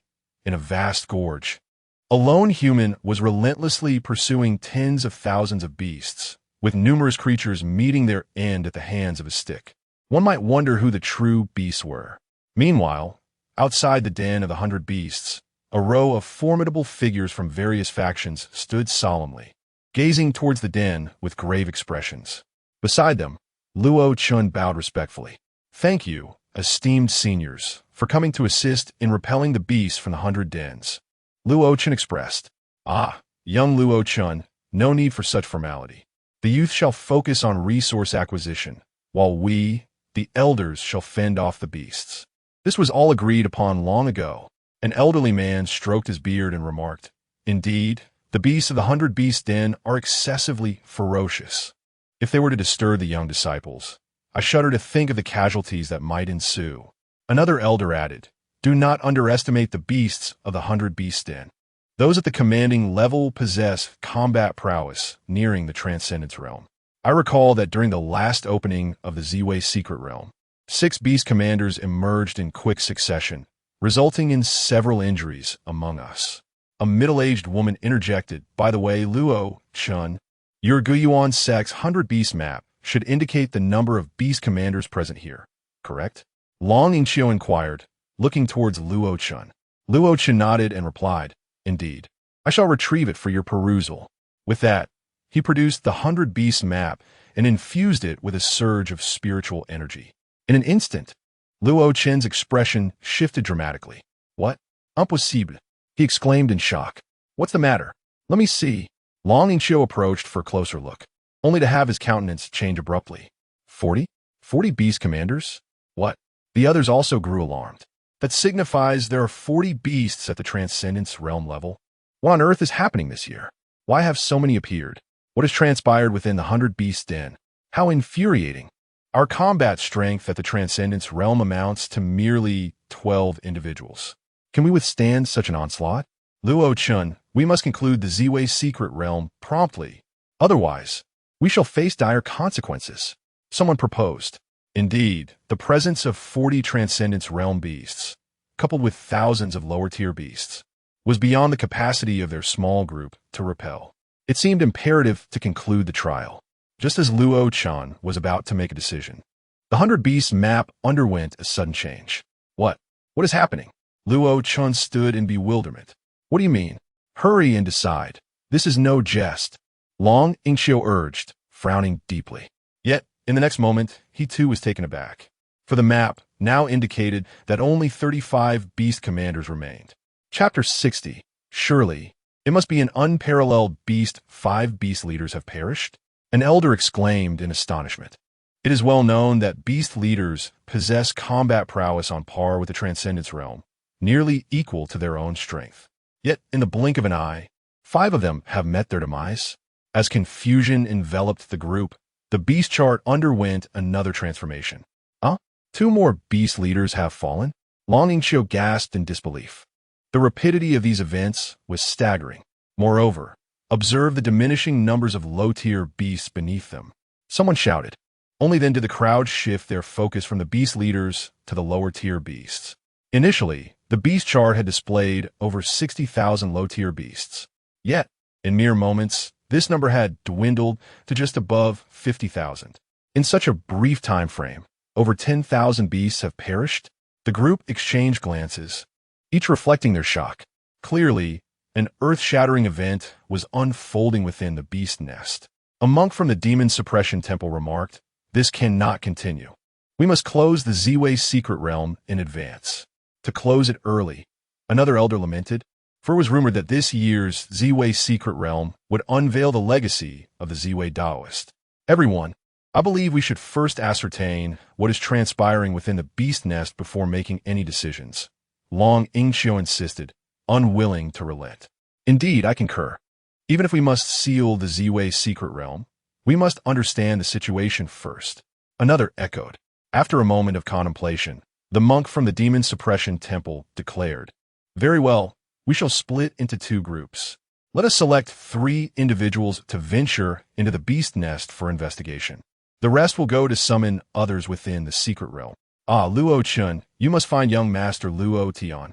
With him present, our safety will be enhanced." A middle-aged woman nearby sighed. Master Yuansheng, with tens of thousands of beasts, including dozens of transcendence-level beast leaders. Even young Master Luo Tian may struggle against them. Master Yuansheng of the Demon Suppression Temple sighed, "It is still preferable to our current predicament." Long Ingxiu nodded. "Very well. It is settled. I, Master Yuansheng, and Aunt Xia will investigate the Beast Valley.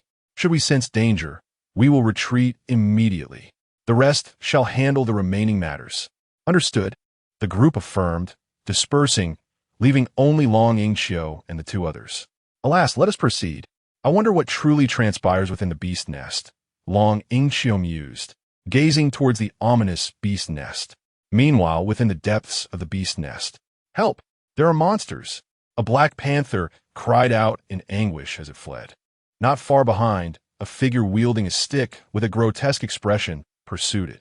That figure, of course, was Luo Tian. "Damn it! What on earth is happening with this fellow? Is this how humans behave on my first outing? You have deceived me, claiming that the human race is our prey. How terrifying they are. Even some newly emerged beasts are on the verge of tears." Amidst the fleeing herd, a striking black giant elephant stood out. It glanced back at the pursuing Luo Tian and then at its companions, speaking coldly. "My friends, I have discerned a critical issue. The human relies solely on the stick in his hand for all his attacks." "What of it?" a black bear inquired. The giant elephant revealed a sly smile, saying, "Do you suppose it is possible that he is formidable only with his weapon, yet his physical strength is, in fact, quite fragile? Hence, he dares not employ any means beyond this stick." A nearby black serpent flicked its tongue, acknowledging, "You make a valid point. Indeed, the physicality of humans pales in comparison to that of our kind. Moreover, our bodies have been augmented by our Lord. But what does that imply?" The giant elephant grinned mischievously. "What does it imply? I have conceived a method to deal with him. If my hypothesis is correct, I merely need to evade one of his attacks and then deliver a single punch to his body to vanquish him." The black serpent remarked, "Your reasoning holds some merit. Why not try it out? We shall provide our support." "Agreed, but if I succeed, I shall claim the glory of this battle," declared the giant elephant. "No objections." The other beasts echoed in unison. Boom! As the giant elephant spoke, it abruptly halted in its tracks. The rest of the beasts also paused at a distance to spectate. "Hey, human, your end is nigh. I have uncovered your weakness. Prepare to meet your demise." The giant elephant roared, its gaze fixed intently on the stick wielded by Luo Tian. The stick! The stick! As long as I can evade the weapon in his hand, victory shall be mine." The giant elephant mused internally. Just then, Luo Tian had already approached him. "I can see you." The giant elephant's eyes nearly bulged with rage. "However, do not obstruct me." Luo Tian soared into the air, delivering a kick squarely to the giant elephant's head. Bang! In an instant, the giant elephant's skull shattered into a gory pulp. Not the stick. Were the giant elephant's final thoughts before death. "My heavens! I should never have trusted that foolish elephant. This creature's physical prowess is shockingly formidable. Help!" The herd immediately resumed their frantic flight. Wasteful technique. Meanwhile, Luo Tian roared, unleashing a torrent of sword energy from the stick in his hand, which plunged into the herd, beginning a relentless onslaught. In an instant, cries of anguish echoed throughout. Elsewhere, at the mouth of the canyon, Long Ingxiu and the others held their breath, concealed behind a massive rock formation. "Friends, right ahead lies the lair of the 100 beasts. Exercise utmost caution," Long Ingxiu warned. "Ba, esteemed friends, should any unforeseen event arise, I shall cover your retreat. You need not concern yourselves with me. Simply flee. We cannot all perish here." Someone must convey the message. Master Yuanxing stated. Master, such talk is overly ominous, given the combined strength of the three of us. Annihilating the beast's lair seems implausible. However, the likelihood of merely escaping remains considerably high. Xiaowei clutched the hilt of her sword, visibly tense. Let us proceed. Do not reveal our presence. Long Yingqiu signaled, and the trio stealthily advanced, slipping into the valley. There! No sooner had they entered the valley than Master Yuansheng detected something amiss. Not far away lay a multitude of beast carcasses. Bah! Such transgressions! Master Yuansheng exclaimed, bringing his palms together in prayer upon witnessing the scene. Xiaowei's lips twitched, a hint of nausea evident on her face. Only Long Yingqiu approached the beast remains, scrutinizing them for a moment before drawing in a sharp breath. Master Long, have you discerned anything? Xiaowei inquired. Long Yingqiu shook his head, responding, there are no discernible clues, yet it is certain that the ones responsible for slaying these creatures must be extraordinary beasts of unparalleled ferocity. Chapter 61. The Overconfident Demon King. A peerless ferocious beast?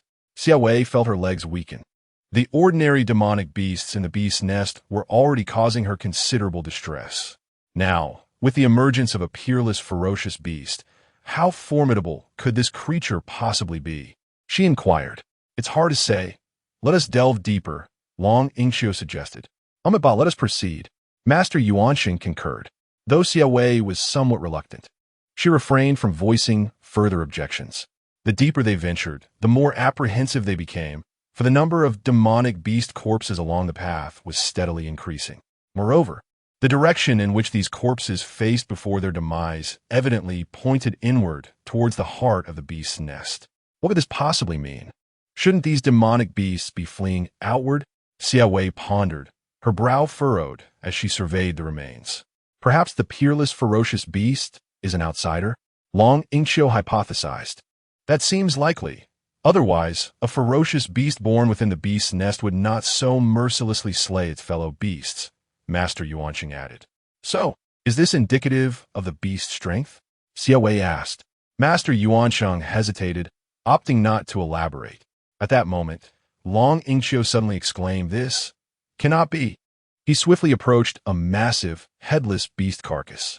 Dragon Lord, what is it? Xiaowei hurriedly followed, inquiring. Long Yingqiu inhaled deeply, pointing at the enormous corpse before them. I recognize this beast. You recognize it? Xiaowei was taken aback. Long Yingqiu nodded. A few years ago, when I brought disciples to the Ziwei secret realm, we encountered this beast emerging from the Beast Valley. It was exceptionally fierce. Only with the combined efforts of myself and the Thunder Sect's leader were we able to subdue it. I still bear the scars from that encounter on my shoulder. Its fangs were akin to two divine blades. As he recounted this, a look of trepidation crossed his face. Fangs? Were they? Xiaowei, puzzled, walked around to the other side of the corpse, nearly fainting at the sight. My heavens! She gasped. What is it? Master Yuansheng asked, following her around. To their astonishment, the beast's jaw was entirely empty. Dragon Lord, are you certain this creature was strong? Xiaowei questioned Long Yingqiu, her eyes wide. Long Yingqiu, now equally bewildered, recalled the battle vividly. He understood the ferocity of the beast better than anyone, and in a one-on-one confrontation, he would have stood no chance. Yet, this once mighty creature lay dead, evidently slain in a single strike. The one who killed this beast. It seems this ferocious creature is even more formidable than I imagined. Sweat began to bead on Long Yingqiu's forehead. Dragon Lord, shall we continue further? Xiaowei hesitated, feeling a sense of retreat. Long Yingqiu contemplated for a moment before responding. I believe we should press on a bit further. I still sense something amiss. Master Yuanxing nodded in agreement. I feel the same. This matter could potentially escalate into a catastrophe for our Nightwind Kingdom. I must witness it with my own eyes to feel at ease. Well then, although Xiaowei is profoundly reluctant, she must press on with determination. Meanwhile, deep within the beast's lair, a voice cries out, Your Majesty, help! There are monsters! Several leader-level demon beasts scurried back in disarray, appearing utterly disheveled and covered in dust. One of the monkey demons even had a severed arm. At that moment, Whoosh! A massive white claw suddenly emerged from the depths of the cave, piercing through the body of a demon beast. Your Majesty! The demon beast expired with its eyes wide open. How many times have I told you? No noise is permitted here. Are you all devoid of intelligence? The claw retracted, and a low voice resonated within the cave. The remaining demon beasts immediately prostrated themselves, trembling in fear. So quickly you return. How many humans did you bring? Inquired the voice from the cave's depths. My lord, not a single one, replied a demon beast. Not a single one? How dare you return? Do you wish to perish? The king within the cave erupted in fury. Whoosh! In an instant, a palpable aura of death enveloped the entire depths of the beast's lair.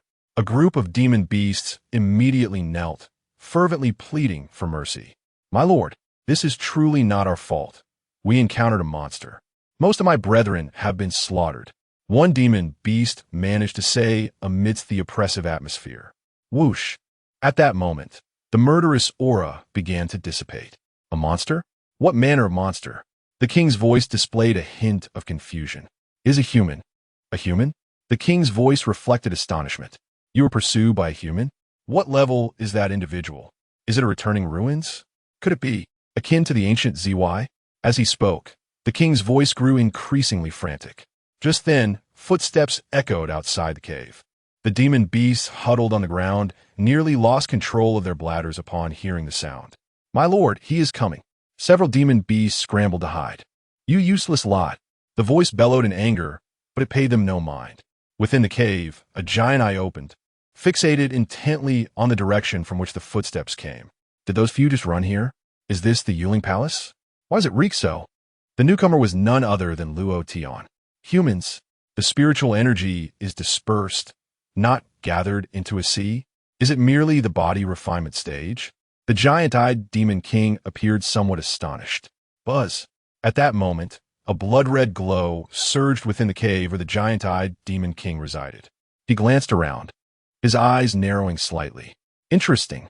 Although he is merely at the body refinement stage, this fellow has refined his body to such an extent that the power contained within his bloodline even stirs my interest. Rest assured, I shall tear this fellow apart and use his flesh and blood to pay homage to you, declared the giant-eyed demon king. Who speaks? Luo Tian queried, scanning his surroundings. Whoosh! In the next instant, a white beast claw extended from the cave. Human child, how dare you trespass upon my domain? It seems your fate is sealed. Perish! The beast's claw advanced silently towards Luo Tian. The talons of the claw were exceptionally sharp, akin to divine weapons of unparalleled precision. This demon king possessed unwavering confidence that a single strike would pierce Luo Tian's form. Yet clang! As the claw struck Luo Tian's back, a piercing metallic sound resonated. In an instant, the talon shattered. What? The giant-eyed demon king was taken aback. He had never failed with this maneuver before. Yet today, not only did he fail to slay Luo Tian, but his talon had also broken. At that moment, Luo Tian regained his composure, turning to glance at the unretreated claw and the fractured talon, instantly comprehending the situation. Do you wish to kill me? Luo Tian's voice turned chillingly cold. Chapter 62. The secrets of the beast's lair not good. The demon king sensed something amiss and swiftly withdrew his beast claw. At that moment, Luo Tian gestured with his left hand, activating the Heavenly Dao Palm technique. A golden hand materialized, seizing the beast claw and forcefully pulling it outward. Boom!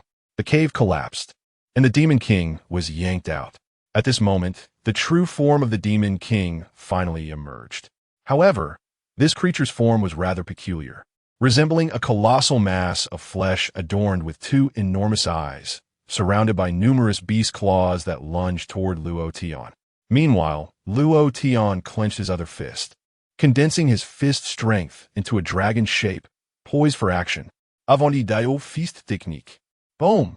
Luo Tian unleashed a punch, striking the demon king directly. The terrifying force obliterated half of the demon king's body, turning it into countless fragments of flesh that scattered downwards. The myriad beasts gasped in shock. They were all too aware of their demon king's might. He ruled the beast's lair, unrivaled by any creature. To them, The Demon King was nearly invincible. Yet, he had been shattered by this human's single blow. This individual was indeed a monster. Luo Tian waved his hand, discarding the fallen beast corpses, ready to advance. But just then, whoosh, a strange sound echoed. Luo Tian paused, turning back to observe, only to find that the remnants of the shattered beast had rapidly reassembled into a flesh ball. In just a few breaths, it had returned to its original form. Oh, Luo Tian was taken aback. This creature could resurrect itself? Meanwhile, in the valley, Long Yingqiu and the other two continued their infiltration. As they drew nearer to the beast's lair, their astonishment grew. What on earth had transpired here? It was akin to a battlefield of horrors. The three gazed upon the strewn corpses, a chill creeping over them. After a long pause, Xie Wei finally spoke. How much do you both know about this beast's lair? Master Yuansheng pondered for a moment before responding. I have heard some tales from Master Tianin. Oh, what did Master Tianin say? The other two immediately perked up with interest. After all, though they were all at the same realm, Master Tianin was a 9th-level practitioner, and his prowess surpassed that of an ordinary 9th-level cultivator, coming exceedingly close to the realm of returning to the void. His words certainly carried weight. The master recounted that in his youth, he had received an invitation from the former leader of the Guiyuan sect to enter the beast's lair, aiming to resolve the issue of the beasts once and for all. Upon hearing this, Long Yingqiu and the others nodded in agreement. The Ziwei secret realm was not considered a top-tier realm within the Nightwind Kingdom, not due to a lack of rare treasures, but rather because the beasts of the beast's lair posed a significant danger. The risks were not commensurate with the rewards. If these beasts could indeed be vanquished, the value of the Ziwei secret realm would undoubtedly increase substantially. Master Yuansheng continued. During the Great War of the past, the Zen master and several formidable experts engaged in fierce battles, eventually penetrating the innermost depths of the beast's nest, where they encountered the lurking Beast King. A monumental clash ensued. What was the outcome? Xie Wei inquired with concern. Master Yuansheng hesitated briefly and replied, naturally, the Zen master and his companions emerged victorious. Victorious? Then why? Long Yingqiu questioned in confusion. If the Zen master and his allies triumphed, why does the beast's nest still exist? Master Yuansheng continued. The Zen master remarked that the beast cannot be killed. Cannot be killed? What does that mean? Both were taken aback. Master Yuansheng elucidated. It means that the beast possesses an immortal body. Even if its physical form is destroyed, it will swiftly regenerate. The Zen master stated that they paid an enormous price to slay the Beast King once, only for it to recover almost instantaneously and even counterattack, claiming the life of one of their own. With no other option, the Zen master chose to retreat with his companions. Since then, no one has dared to contemplate the eradication of the beast's nest. Fortunately, it seems that the Beast King is bound by some limitations and can only remain within the confines of the beast's nest, unable to venture forth. Upon hearing this, both individuals bore expressions of shock. Could it be that the recent turmoil in the Beast Valley is also due to that beast? Master Yuansheng shook his head and said, I do not know, but it is certain that if that beast were to escape the Ziwei secret realm, it would spell disaster for our Nightwind Kingdom. The other two nodded in agreement with Master Yuansheng's assertion. Meanwhile, deep within the beast's nest, Kursa Umans. After regaining its strength, the Beast King glared at Luo Tian with a look of malevolence. Luo Tian, noticing the gaze upon him, furrowed his brow and retorted, What are you staring at? With that, he struck again. Bang! This blow shattered the Beast King once more. However, moments later, the creature's form began to reconstitute itself. Human, my immortal body cannot be vanquished. The Beast King sneered after recovering. Luo Tian glanced at him and chuckled. Is that so? Yet it seems that your recent regenerations have drained a considerable amount of your spiritual energy. I'm quite curious. How many more times can you recover? 3 times? Or merely twice? You, the Beast King, realizing his secret had been uncovered, began to feel panic.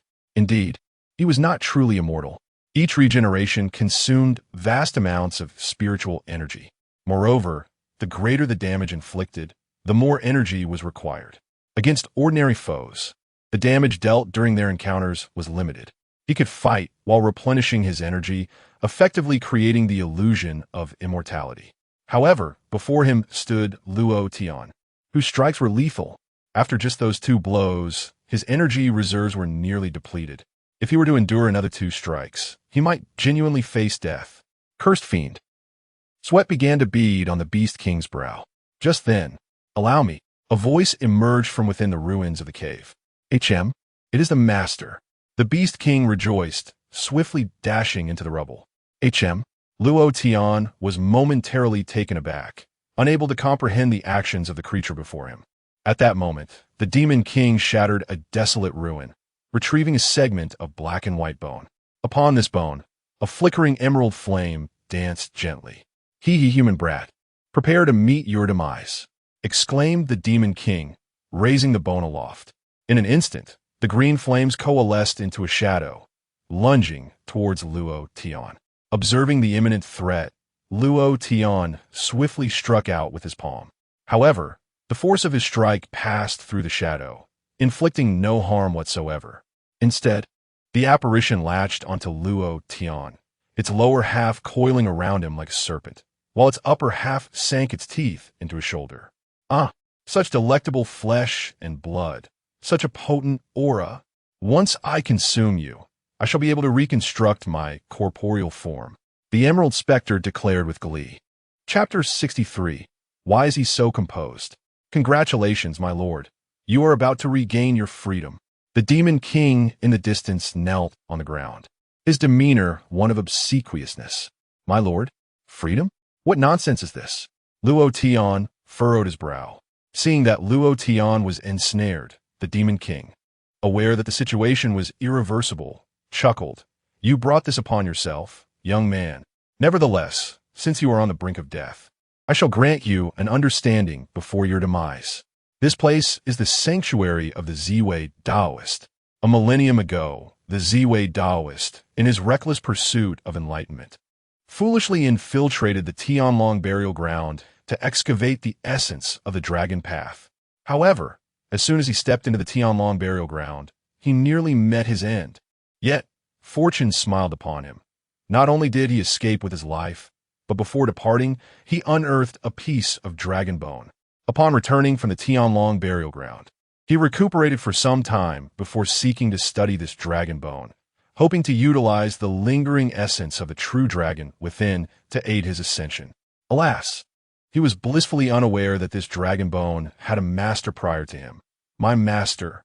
As he spoke, the Demon King cast a glance at the green flames enveloping Luo Tian.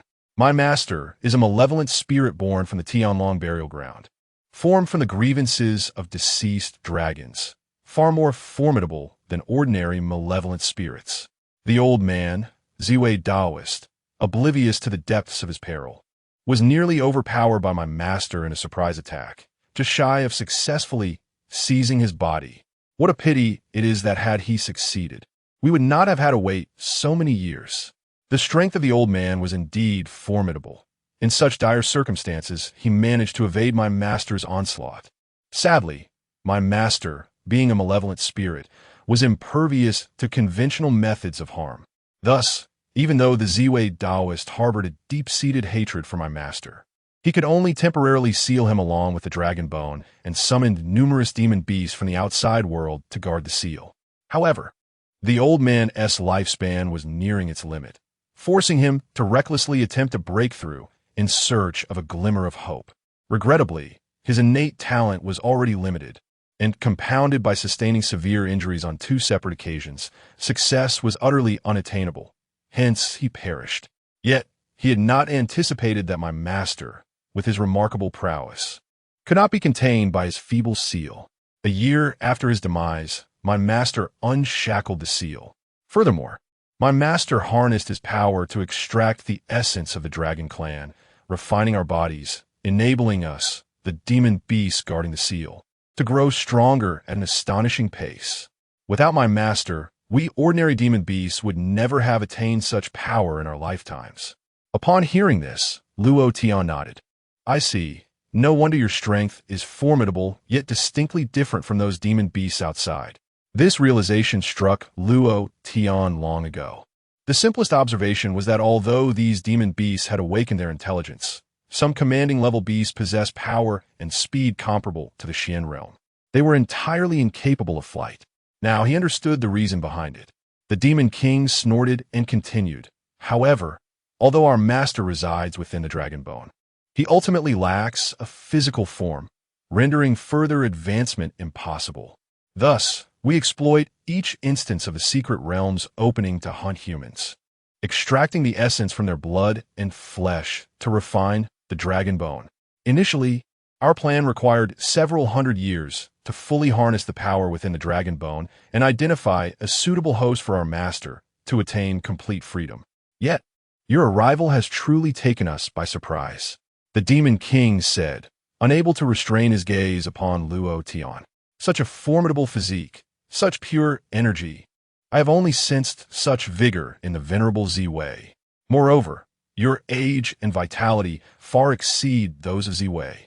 With your blood, our master can extract the power within the dragon bone. The remaining flesh can serve as our master's vessel. You alone can expedite our plan by several centuries. This is magnificent. Upon reaching this point, the demon king erupted into unrestrained laughter. Luo Tian nodded in response. Oh, I see. However, the demon king noticed Luo Tian's reaction and felt a wave of awkwardness. This was unexpected. Logically, one should feel fear or anger upon realizing their impending demise, especially knowing their body would become another's vessel. At this moment, Luo Tian should be pleading for mercy or cursing himself. Yet this fellow, why is he so composed? Luo Tian turned his gaze towards the malevolent spirit upon his shoulder, which continued to gnaw away. Futile attempt. The master is a spiritual entity. Even the old man Ziwei could not harm him. To defeat our master, one must possess formidable soul power. Yet, regrettably, such soul cultivators are exceedingly rare in this world. Even if you risk your life, you cannot inflict a scratch upon our master, the demon king laughed boisterously. Just then, Luo Tian suddenly reached out and seized the spirit by the head. Have you not enough? He exclaimed, yanking it down forcefully and slamming it to the ground. Boom! In an instant, the earth trembled and dust billowed. What? The demon king was taken aback. As the dust settled, Luo Tian's figure emerged, having already pulled down the malevolent spirit that once clung to him. Even the ghostly flames surrounding the spirit dimmed considerably. You are a soul cultivator? The spirit exclaimed. Disbelief etched across its face. It is known that soul cultivation is far more arduous than physical cultivation, particularly for powerful soul cultivators. They are an exceedingly rare breed. For this reason, malevolent spirits have become the most feared entities in the world, as there are so few soul cultivators capable of vanquishing them. The best method for ordinary people to deal with them is to seal them away, as the venerable Ziwei has done. This spirit never anticipated that the vessel it coveted was, in fact, a powerful soul cultivator. Do you covet my flesh and blood? You wish for me to serve as your vessel? How audacious!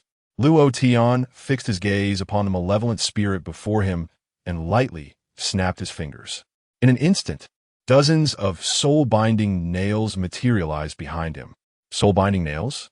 The malevolent spirit trembled in fear at the sight of these implements. In the next moment, with a flick of his hand, the nails descended. The spirit let out a wretched howl, a sound that seemed to pierce the very soul, rendering the lurking beasts in the vicinity utterly dazed.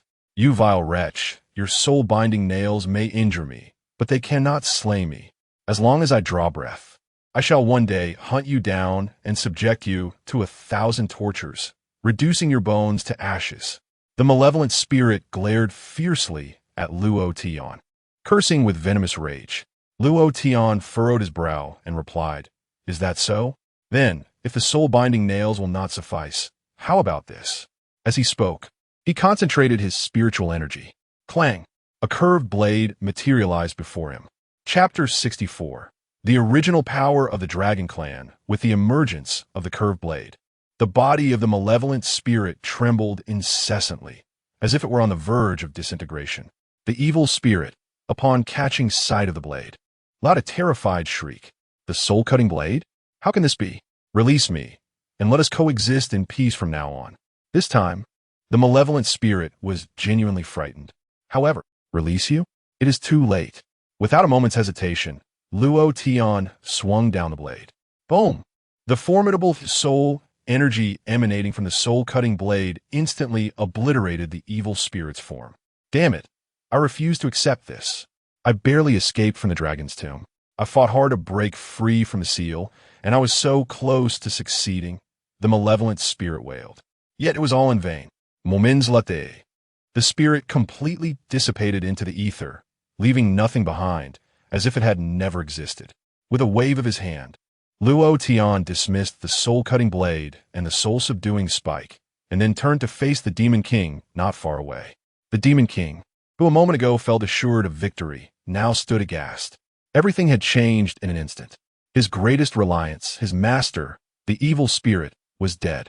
Before him remained only Luo Tian, this monstrous figure. Esteemed one, I am willing to recognize you as my master. The Demon King managed to force out a sycophantic smile. Yet, Luo Tian paid him no heed, swiftly delivering a backhand strike. Boom! The Demon King's body shattered. And just as he began to regenerate, Luo Tian unleashed a flurry of punches. Boom! Boom! Boom! After a series of resounding impacts, not even a whole piece of flesh remained on the ground. The air was devoid of the Demon King's essence. This being, who possessed an immortal body, had been reduced to ashes. Trash! Luo Tian scoffed, preparing to leave. At that moment, buzz! A flash of white light suddenly caught Luo Tian's attention. Turning his gaze, he discovered that a piece of dragon bone, once inhabited by the evil spirit, lay on the ground. Previously, the bone had emitted a crimson glow. Now it appeared pure white. As Luo Tian looked closer, the dragon bone began to undergo a transformation. In an instant, a faint ethereal figure materialized above it. Luo Tian furrowed his brow, coldly stating, "What now? Is this never-ending?" With that, he extended his hand, summoning the soul-cutting blade once more. However, the figure atop the dragon bone immediately called out, "Wait, benefactor? Benefactor?" Luo Tian was taken aback. Focusing intently, he discovered that the figure was in fact a small dragon. "Who are you?" he inquired, astonished. The small dragon hastily replied, "Benefactor, I am of the dragon clan. This white bone is my remains." "Oh, so you are a deceased dragon?" Luo Tian replied, intrigued. The small dragon sighed with a bitter smile. "Indeed, I was resting in the dragon's tomb, awaiting the opportunity for reincarnation. Alas, many years ago, my remains were seized by the malevolent spirit, and my soul became tainted. Although I am engaged in a battle against the malevolent spirit, that fiend has been utilizing these monstrous beasts, performing sacrificial rites with human flesh and blood, attempting to thoroughly corrupt me. Had it not been for the timely intervention of my benefactor, who vanquished the wicked spirit, I fear I would have soon become an oblivious and insensate entity, reduced to either a weapon or a meal for that malevolence." Upon hearing this, Luo Tian nodded slightly and remarked, "You are free now." As he spoke, he made to depart. "Wait, hold on," the young dragon interjected. "Is there something else?" Luo Tian inquired, furrowing his brow. "Benefactor, although I have escaped the clutches of the malevolent spirit, if I do not return to the dragon's burial ground, I will soon dissipate into nothingness. Therefore, could I implore you to escort me back to the dragon's burial ground?" The young dragon pleaded. "The dragon's burial ground? I am unfamiliar with it. You should seek assistance elsewhere," Luo Tian replied, preparing to leave again. This left the young dragon feeling quite awkward. After all, he was a member of the dragon clan. Was it too much to expect a modicum of courtesy, being outright rejected? Just as the young dragon was stewing in disappointment, he overheard Luo Tian muttering as he walked away, "Who is this? Seeking assistance without offering any benefits? And they call themselves a dragon clan? Truly inconsiderate." Upon hearing this, the young dragon quickly realized, "Benefactor, there are indeed benefits." "There are benefits." Luo Tian turned back, regarding him with curiosity. "What benefits?" The young dragon responded, "Though my clan is currently in decline, no longer basking in the glory of ancient times, we remain one of the strongest races in the world. If you escort me back, my kin will not treat you poorly. Luo Tian, while picking his nose, inquired, "Are you finished?" The young dragon replied, "Ah." Luo Tian turned to leave. "What? Are you just trying to paint me a grand picture? Do you take me for a fool?" The young dragon felt embarrassed. "Benefactor, please wait. There are more benefits." He called out again. Luo Tian turned back, saying, "I will give you one last chance. Do not present me with vague promises." The young dragon, resigned, sighed, "Very well. As long as you agree to escort me back to the dragon's burial ground, I shall grant you half of the primordial power contained within my dragon bone." "Primordial power? What use is that?" Luo Tian queried. The young dragon explained, "The primordial force of the dragon clan is the wellspring of our strength. Although my corporeal form has perished, this dragon bone contains my essence, imbued with immense power." He gestured towards the carcasses of the slain beasts nearby, stating, "Benefactor, have you perceived the strength of these beasts?" Luo Tian nodded, "I have." The young dragon continued, "In truth, these beasts were originally mere creatures of the body refinement and chi gathering realms.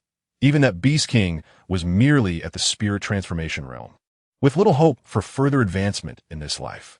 However, that malevolent spirit siphoned the primordial power from me, attaching it to them, thus artificially elevating their strength to that of the skyward and even the profound realm." Luo Tian's eyes brightened. "Is it truly possible to do so? How much primordial power do you have left?" The young dragon chuckled. "Though that malevolent spirit is ruthless, the strength of my dragon clan is not so easily usurped. Over the millennia, it has obtained merely 1 to 2% of my primordial power. The vast majority remains intact. With my inherent power, I can significantly enhance your strength. If you doubt it, watch closely." As he spoke, the ethereal form of the little dragon waved, and golden energy began to surge forth from the dragon bone, flowing gently. "Do not resist, my benefactor. I shall infuse this power into your body to elevate your abilities," the little dragon declared, guiding the golden energy towards Luo Tian's form. Whoosh! The golden energy gradually permeated Luo Tian's body.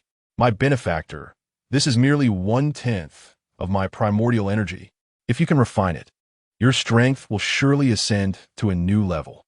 However, this energy is somewhat abundant.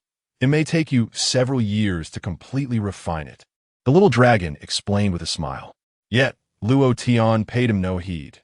Instead, he silently commenced the operation of the Heavenly Breathing Technique. As he practiced the technique, the primordial energy of the dragon lineage within him began to refine at a terrifying pace. In just a matter of seconds, all the golden energy was entirely absorbed by Luo Tian. Chapter 65. The Trio of Imagination after fully absorbing the primordial power of the dragon clan. Luo Tian casually unleashed a palm technique of the heavenly path. Boom! A golden hand materialized, emanating an aura of terrifying might. "Oh, it has indeed increased slightly." Observing this, Luo Tian nodded in acknowledgement.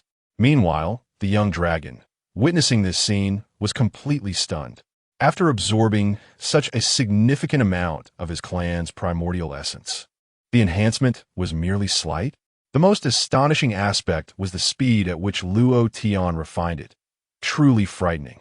According to the young dragon's initial thoughts, as long as Luo Tian had not completely refined his primordial power, he could manipulate Luo Tian to do his bidding. Yet, who would have expected this fellow to fully refine the power in the blink of an eye? Moreover, the extent of the enhancement did not seem particularly substantial. What on earth was the nature of this guy's physique? How could his speed and strength surpass that of their dragon kin?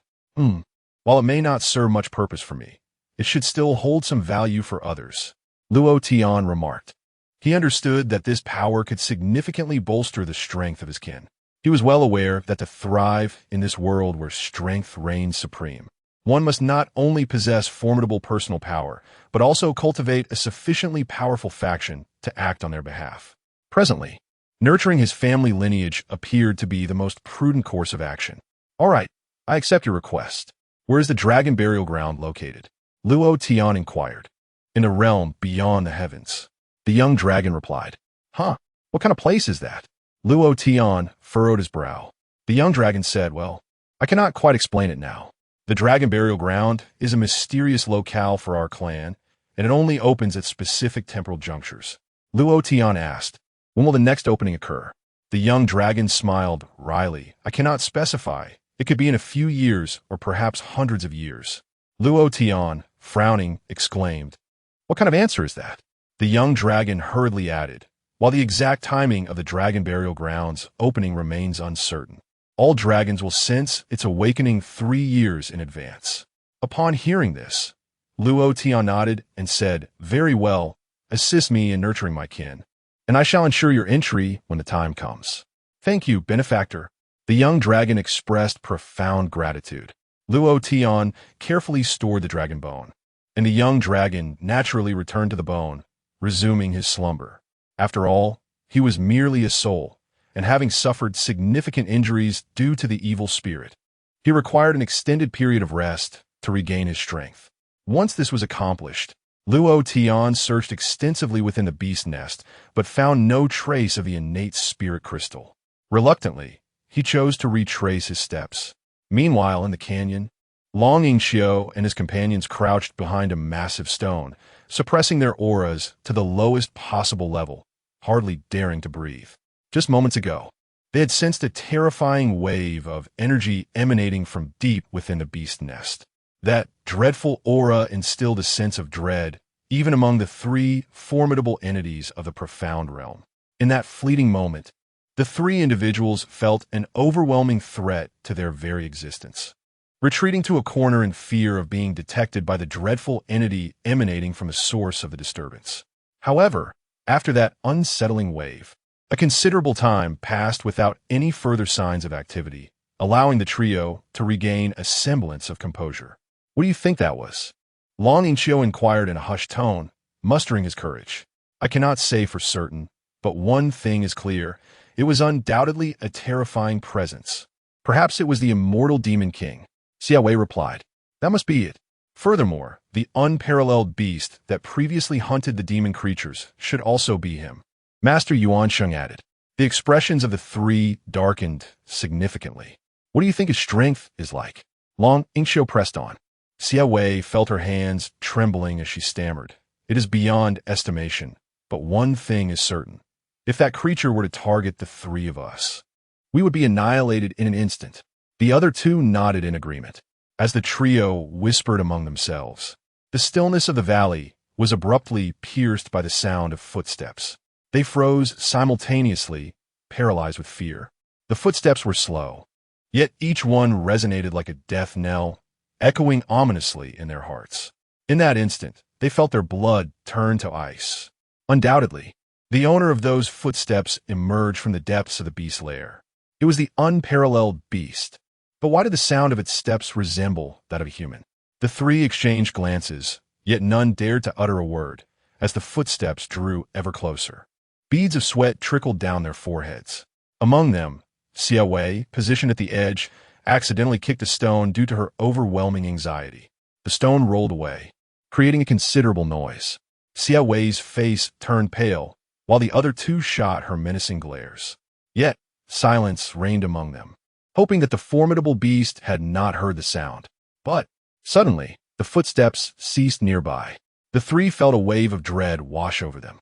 We're exposed. We're doomed. Damn it, rather than waiting for death, we should fight with all we have. Let's go for broke.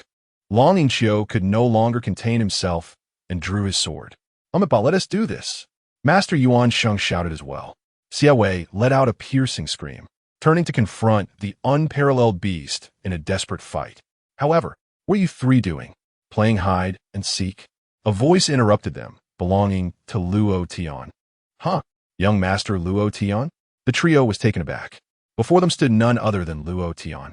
Long Yingxiu was the first to regain his composure, saying, Forget about that for now, young Master Luo Tian. Your arrival is timely. There is an unparalleled beast here. With your strength combined with ours, we should be able to escape. Luo Tian responded with surprise. An unparalleled beast? Where is it? Xiaowei pointed towards the direction of the beast's lair, stating, It is in that direction. Luo Tian cast a glance and inquired, Which direction? There's nothing there. I just came from that way. The three of them were momentarily taken aback. Master Yuan Sheng pondered a possibility and cautiously asked, "Young Master Luo Tian, how did the beasts in this gorge meet their demise?" Luo Tian replied, "Ah, those? When I arrived, they attempted to feast upon me, and in a fit of anger, I unleashed a massacre. Is that perhaps inappropriate? Master, would you consider offering them some form of salvation?" Master Yuan Sheng was rendered speechless. Long Inqiu then spoke. "Young Master Luo Tian, did you happen to encounter a formidable elephant demon on your journey?" Luo Tian reflected for a moment and responded, "While I didn't see any particularly powerful ones, there was indeed an elephant demon that obstructed my path, which I dispatched with a single kick. What of it?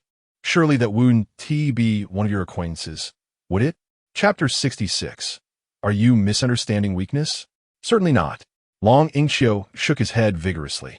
However, at that moment, a tempest of astonishment surged within him and his two companions. Had all these demonic beasts, including those of the commanding tier, been vanquished by Luo Tian? They were acutely aware of the formidable strength of that elephant demon. Yet, the fact that it was dispatched by Luo Tian with a mere kick was staggering. Although they had long acknowledged Luo Tian's prowess, this was beyond comprehension. "By the way, what are you three hiding here nervously from?" Luo Tian inquired. "Ah, nothing," the trio replied awkwardly. How were they to answer such a question? To admit they were evading a peerless, ferocious beast, and that this beast was Luo Tian himself?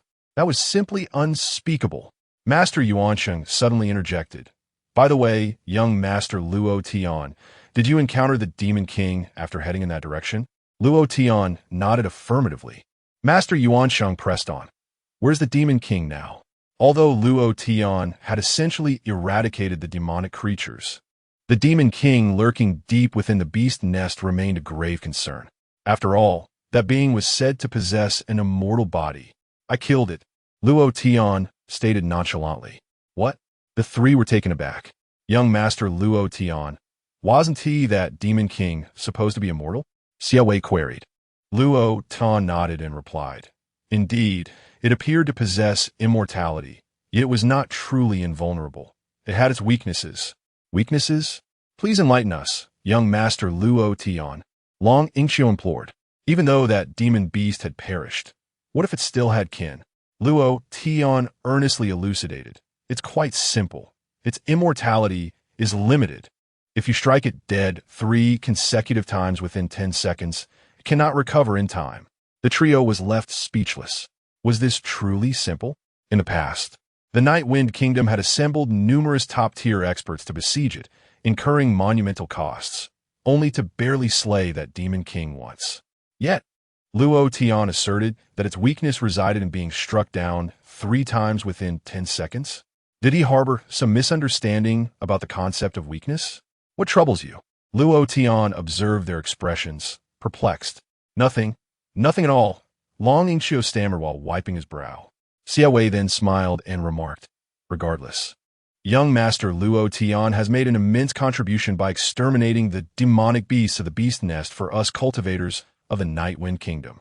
Indeed, young Master Luo Tian entered the Ziwei secret realm not to seek other treasures, but instead tirelessly fought against the demonic beasts in the beast nest. This noble act deserves our utmost admiration." Master Yuansheng clasped his hands together and bowed in reverence. However, Luo Tian's expression turned serious. "Wait a moment. You said this is the beast nest?" The three were momentarily taken aback before nodding in unison. "Yes, indeed." Luo Tian continued. "So this is not the Yuling Palace?" Xiaowei replied. "The Yuling Palace? That lies in the opposite direction." At this, Luo Tian was left speechless. Alas, I pondered why the Jadeling Palace appeared so dissimilar from its depiction on the map. I initially suspected that the young scoundrel, Luo Chun, had deceived me. However, what a wretched map this is, lacking clear directional markings. Luo Tian turned away, muttering under his breath in a tone only he could discern. "Master Luo Tian, what troubles you?" The three companions inquired with genuine concern upon noticing his demeanor. Nothing at all. Since we have resolved the matters here, let us proceed to the Jadeling Palace," Luo Tian replied, his voice lacking vigor. The trio exchanged glances and began to communicate telepathically. It appears that Master Luo Tian sustained considerable injuries while vanquishing the monstrous beast. Indeed, just observe Master Luo Tian's expression. It is evidently amiss. Alas, he faced a legendary demon king. How could he have emerged unscathed? Even though he is injured, Master Luo Tian feigns nonchalance, clearly wishing to spare us worry. Such is the caliber of Master Luo Tian, who remains meticulous and considerate of our feelings. It is truly remarkable. As they spoke, the trio was nearly moved to tears. Little did they know, Luo Tian was merely embarrassed due to having taken a wrong turn. Esteemed friends, might I trouble you to escort me to the Jade Ling Palace? Luo Tian inquired. He had instructed King Jinping to accompany and protect the members of the Luo clan, as he found traveling cumbersome without flight. It is our duty, they responded in unison. Luo Tian was momentarily taken aback by their sudden fervor. What has caused these three fellows to become so animated? With the assistance of the three adept warriors, Luo Tian swiftly departed from the den of beasts, directing his path towards the Jade Ling Palace. Master Luo Tian, just ahead lies the territory of the Jade Ling Palace. One of them announced. There are restrictions set by the purple micro-Taoist nearby. Anyone over 30 years of age who enters will be expelled immediately. We can escort you only to this point. Master Yuan Sheng explained. Luo Tian nodded in acknowledgement. Thank you for your efforts. Master Luo Tian, should you encounter my disciple, will you rue within? I kindly ask that you look after her. Long Ingxiu implored. Luo Tian replied, certainly, I shall do so. With that, he turned and stepped into the realm of the Jade Ling Palace. Upon arrival, Luo Tian surveyed the surroundings, imbued with abundant spiritual energy and teeming with celestial herbs. Glancing at the map once more, he could not help but feel a wave of embarrassment wash over him. How could I have made such an error? Luo Tian covered his face with one hand, overwhelmed by a sense of shame. At that moment, not far ahead, a voice rang out, within 100 miles. This place possesses the most abundant spiritual energy. To cultivate here is to achieve results with half the effort. Such a treasure cannot be tainted by mere riffraff. I declare this land belongs to our Fenyu sect. Others vacate within 10 breaths, but do not blame me for my lack of courtesy. A disciple of the Fenyu sect shouted triumphantly, flanked by over 20 others, all wearing sinister grins as they regarded the onlookers. Hey, your Fenyu sect is far too overbearing. We discovered this place first, protested someone from the crowd, unwilling to concede. Seeking death. A disciple of the Fenyu sect struck out without hesitation. Boom. After a single strike, the previously defiant individual was sent flying, spewing forth a mouthful of fresh blood. Could this be the 8th level of the Qi gathering realm? Has the Wind and Rain sect produced such talent? Witnessing this, the onlookers fell silent. Among the younger generation of the Night Wind Kingdom, those who could attain such a level were truly few and far between, with top-tier geniuses like Luo Tian refraining from intervening. This individual could be regarded as the dominator of the youth. Despite their reluctance, some of the less formidable young individuals had no choice but to withdraw. At that moment, Luo Tian approached from a distance, covering his face. Is there still someone foolish enough to provoke me? Youngster, do you seek a beating? With hands on hips, the disciple of the Wind and Rain sect at the 8th level of Qi gathering looked down at Luo Tian and shouted, Are you calling me? Upon hearing the voice, Luo Tian lowered his hand and replied, raising his head. Chapter 67.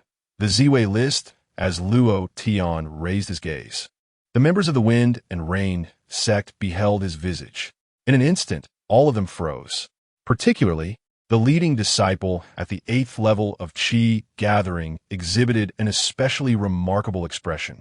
His cultivation level was already among the elite of the younger generation in the Night Wind Kingdom. Yet, he was acutely aware of how far he lagged behind the true geniuses of the Night Wind Kingdom. Not to mention the likes of Han Wenzhou from the Jade Dragon Kingdom.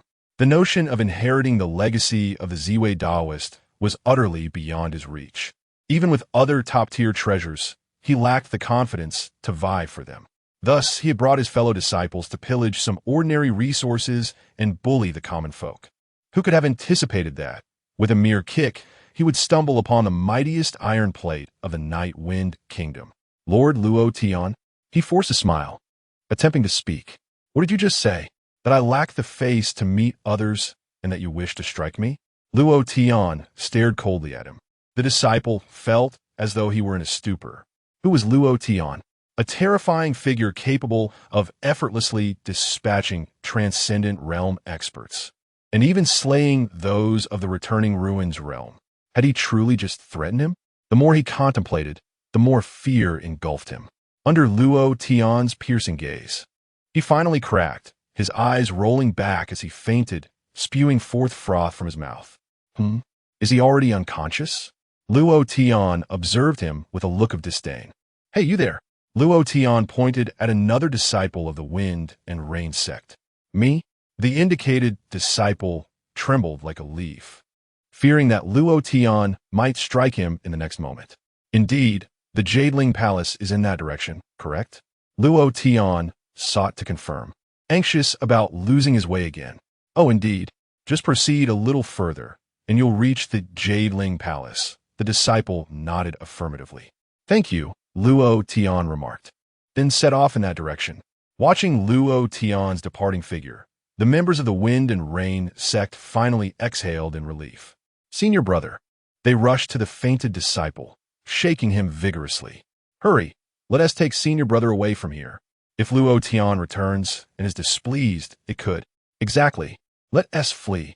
The members of the Wind and Rain sect swiftly hoisted their unconscious senior brother and made their escape. Meanwhile, before the Jadeling Palace, the grandeur of the hall, constructed entirely of jade, surpassed even that of the royal palace of the Jade Dragon Kingdom. Indeed, this is the hall of the Ziwei Daoist, Tang Jiaolong exclaimed, gazing at the towering palace with awe. Of course, for this is the domain of a formidable being at the tribulation crossing stage, and he is on the cusp of further advancement. Han Wenzhou nodded in agreement. At that moment, a cacophony erupted around them. Wow, is this the Jadeling Palace? How magnificent! It's my first time here. Where are the fortunes? Where are the treasures? Turning around, the two beheld a throng of young individuals from the Night Wind Kingdom entering. Tang Jiaolong furrowed his brow and coldly remarked, a bunch of raucous imbeciles. Let us expel them. Han Wenzhou immediately raised his hand to stop him, exclaiming, Are you seeking death? Do not forget they have Luo Tian. Luo Tian. Tang Jiaolong's brows furrowed even tighter. Old Han, you aren't deceiving me, are you? Is that Luo Tian truly so formidable? Tang Jiaolong inquit. Previously, when Luo Tian had demonstrated his might, Tang Jiaolong had fainted, remaining unaware of the incident. Han Wenzhou cast him a glance and replied coldly, What a ridiculous question. Do you think I have any reason to deceive you? I advise you to behave yourself. If he genuinely intends to kill you, there will be no escape. So, keep a low profile and endure. Upon hearing this, Tang Jiaolong shook his head and, in a huff, moved to the side, then struck a nearby pillar in frustration. However, buzz, as his fist struck down, a beam of spiritual light shot up from the stone pillar. What is happening? Tang Jiaolong turned to look at Han Wenzhou. Han Wenzhou wore a similarly astonished expression and remarked, No one mentioned this in the reports. People of the Night Wind Kingdom. What is going on? A youth from the Night Wind Kingdom furrowed his brow, saying, I have no idea. There was nothing like this when I last entered. At that moment, the entire Yuling Palace suddenly trembled violently. In the center of the plaza before the palace, a massive stone tablet emerged from the ground. What is this? Han Wenzhou was taken aback. I don't know. I've never heard of such a thing. Someone shook their head. Han Wenzhou's eyes brightened as he declared, I understand. It must be related to the inheritance of the Ziwei Daoist. As soon as he spoke, everyone around grew alert. After all, the inheritance of the Ziwei Daoist signified something monumental. Everyone knew that a conflict of unimaginable proportions would ensue over such a treasure. Buzz. Just then, words began to appear upon the stone tablet. What is this? The crowd immediately turned their gaze toward the tablet. They beheld a line of text manifesting, Jiwei ranking. Those under 30 years of age may channel spiritual energy into the tablet. The tablet will assess the innate talent of the one who channels energy. Should the total score exceed 100,000, the inheritance of the humble Taoist shall be summoned. The crowd exchanged glances, each pair of eyes sparkling with excitement. Haha, the inheritance of the Jiwei Taoist.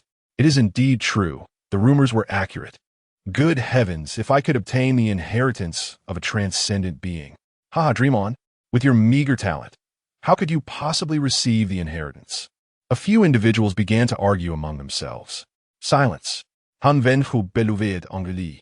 His profound cultivation made his voice resound with authority, and indeed, the crowd fell silent. Han Wenzhou scoffed and stated, "Do you not see? The appearance of the inheritance comes with conditions. With the paltry talents of you mere fish, whether you can even gather a score of 10,000 is uncertain, and yet you dare to indulge in fantasies. How utterly laughable!" Though the crowd felt displeased, they refrained from voicing their discontent. Indeed, in comparison to Han Wenzhou, their talents were somewhat lacking. A youth from the Night Wind Kingdom mused, "What matters is that we must at least attempt to gather the necessary elements." Aware of his own lack of talent, he resolved to serve as a catalyst for others. With that, he placed one hand upon the stone tablet and channeled a stream of spiritual energy into it. As the energy flowed, a line of text emerged upon the tablet. Lu Feng, 21 years of age, third layer of Qi gathering, talent value 1. In an instant, the crowd was rendered speechless. Was this a jest? A 21-year-old at the third layer of Qi gathering was undoubtedly above average, yet to possess only a single point of talent value? Did this imply that one would need 100,000 Lu Fengs to summon the legacy of the Purple Weaving Sage? Chapter 68. The overwhelmed Night Wind Kingdom upon observing the numerical value displayed. Lu Feng wore an expression of embarrassment. Although he had spoken modestly, he harbored a degree of confidence in his own talent and strength. Yet, the stone tablet delivered a resounding slap to his face. "Ha ha ha, Brother Lu, you truly crack me up. You were the first to seize the spotlight, yet your talent value is merely this?" A young man emerged, laughing heartily. With a darkened expression, Lu Feng retorted, "He Wuzhong, don't speak as if you would fare better than I if you stepped up." He Wuzhong replied with a grin, "Better than you? Isn't that expected? With a talent value of just 1, is it even possible to be worse? No worries, knowing you are unconvinced. I shall ensure you concede wholeheartedly today." As he spoke, He Wuzhong approached the stone tablet and placed a hand upon it. Brother Lu watched closely, and behold what true talent looks like. With that, he infused the tablet with a surge of spiritual energy. Buzz! In an instant, a new line of text materialized on the stone tablet. He Wuzhong, 21 years old, Qi Gathering Realm 3rd level, talent value 0. 9. Staring at the inscription, He Wuzhong froze, and an awkward silence enveloped the scene. Initially believing 1 to be the lowest value, he was astonished to discover a value of 0. 9. After a brief pause, laughter erupted around them. Particularly, Lu Feng, who had previously appeared constipated, was now doubled over in laughter. "My goodness, you mocked me. Brother He, what exceptional talent you possess!" Lu Feng exclaimed, giving a thumbs up. He Wuzhong wished he could vanish into the ground. This was utterly humiliating. While the crowd continued to laugh, Han Wenzhou's expression grew increasingly grim. "What a bunch of useless fools. Jiaolong, you go try." Han Wenfu commanded. Tang Jiaolong nodded, "All right." With that, he strode towards the stone tablet. "Everyone, step aside," Tang Jiaolong barked. Upon his arrival, the crowd quickly parted. Although Tang Jiaolong had previously suffered a severe beating from the Luo family, his formidable strength still instilled fear among the masses. They were eager to ascertain the extent of their disparity compared to this talented youth from Yulong Kingdom. Tang Jiaolong placed one hand on the stone tablet, channeling a surge of spiritual energy into it. Soon after, a line of text appeared. Tang Jiaolong, 28 years old, Spirit Transformation Realm, 1st level, talent value 128. 128? The people of Night Wind Kingdom fell into a stunned silence. Even Lu Feng, who had been laughing heartily, now fell silent. Although he had long been aware of the considerable gap between himself and Tang Jiaolong, this figure filled him with a sense of despair. Is this what it means to be a genius? Lu Feng gazed at Tang Jiaolong, feeling a pang of melancholy. Meanwhile, in the distance, Han Wenzhou's brow furrowed even more tightly. Only 128 for Jiaolong? Does that imply that nearly 1,000 individuals with such talent would be necessary to summon the inheritance of the Ziwei Taoist? Han Wenzhou pondered, feeling increasingly despondent. Let alone Nightwind Kingdom.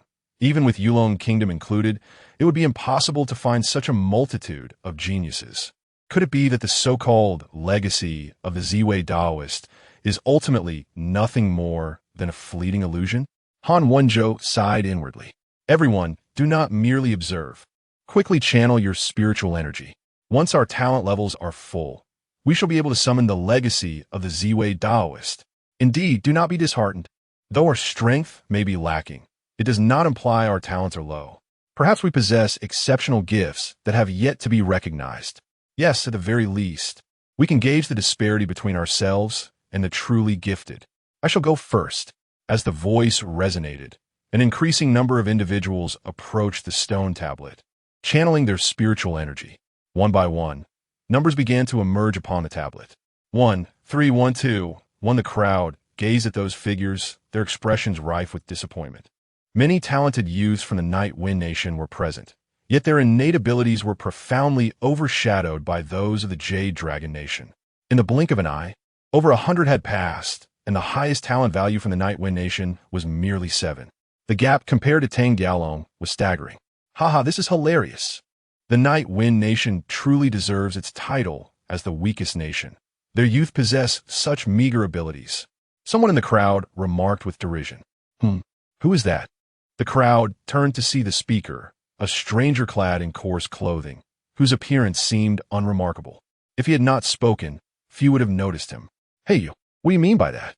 A youth from the Night Wind Nation retorted, displeased. The man said nothing, merely stepping forward to the stone tablet and channeling his spiritual energy. Buzz.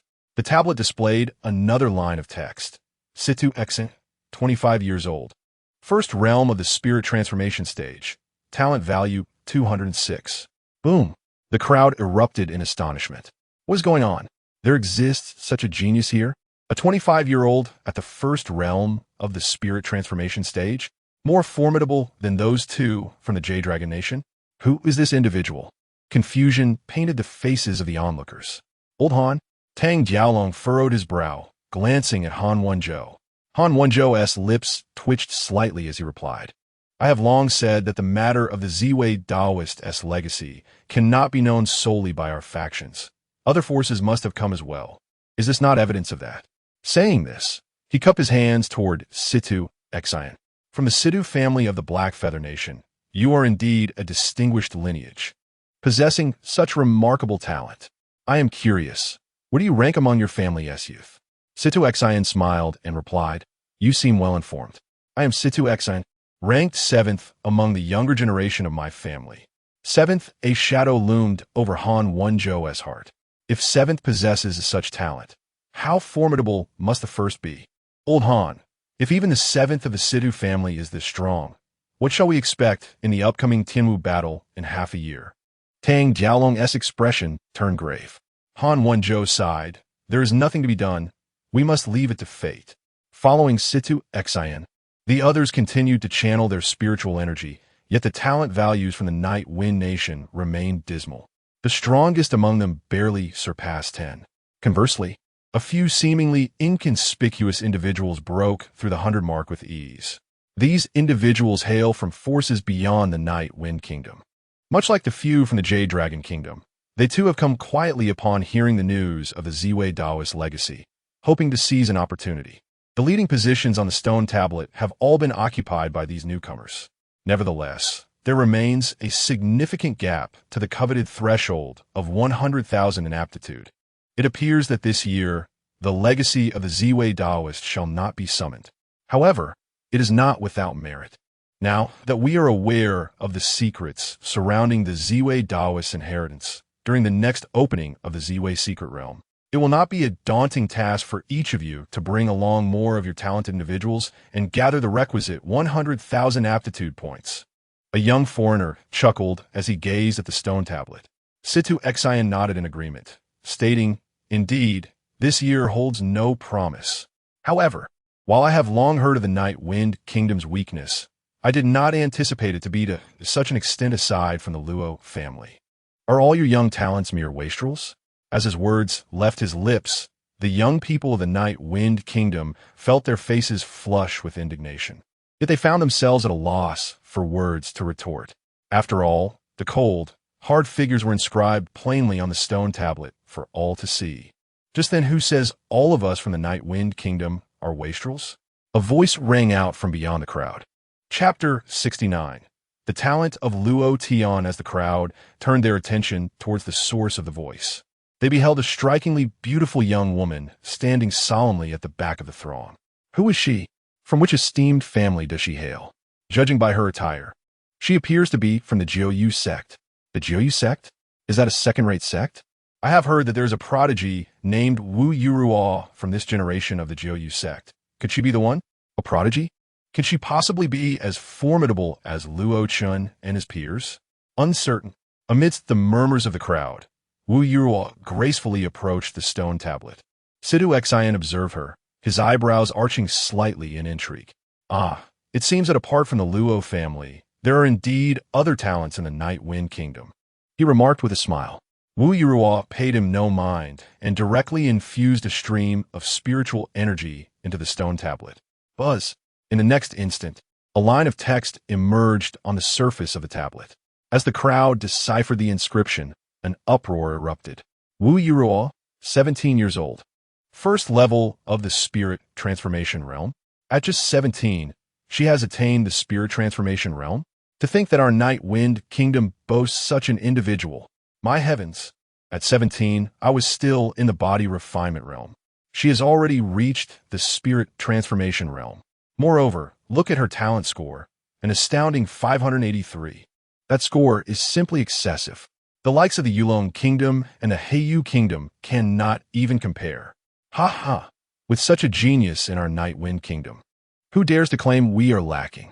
In an instant, the people of the Night Wind Kingdom stood tall, as if they themselves had achieved that remarkable score. In the distance, Han Wenzhou's eyes narrowed slightly upon witnessing the spectacle. This young lady, allow me to introduce myself.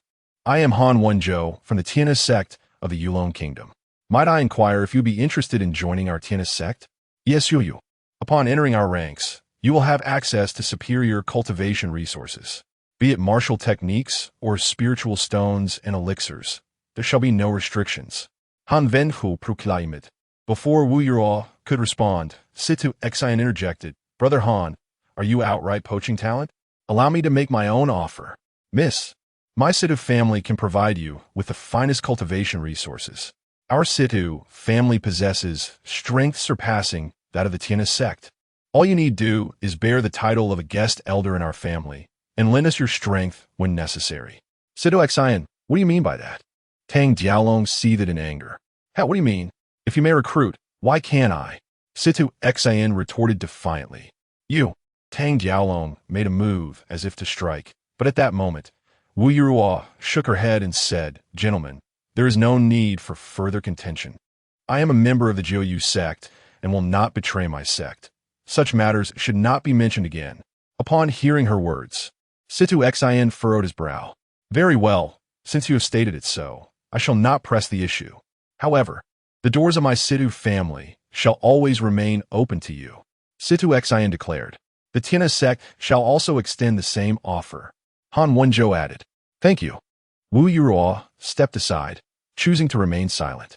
Following this, there was a prolonged period of waiting as more and more individuals, drawn by the spiritual light, made their way towards Yuling Palace.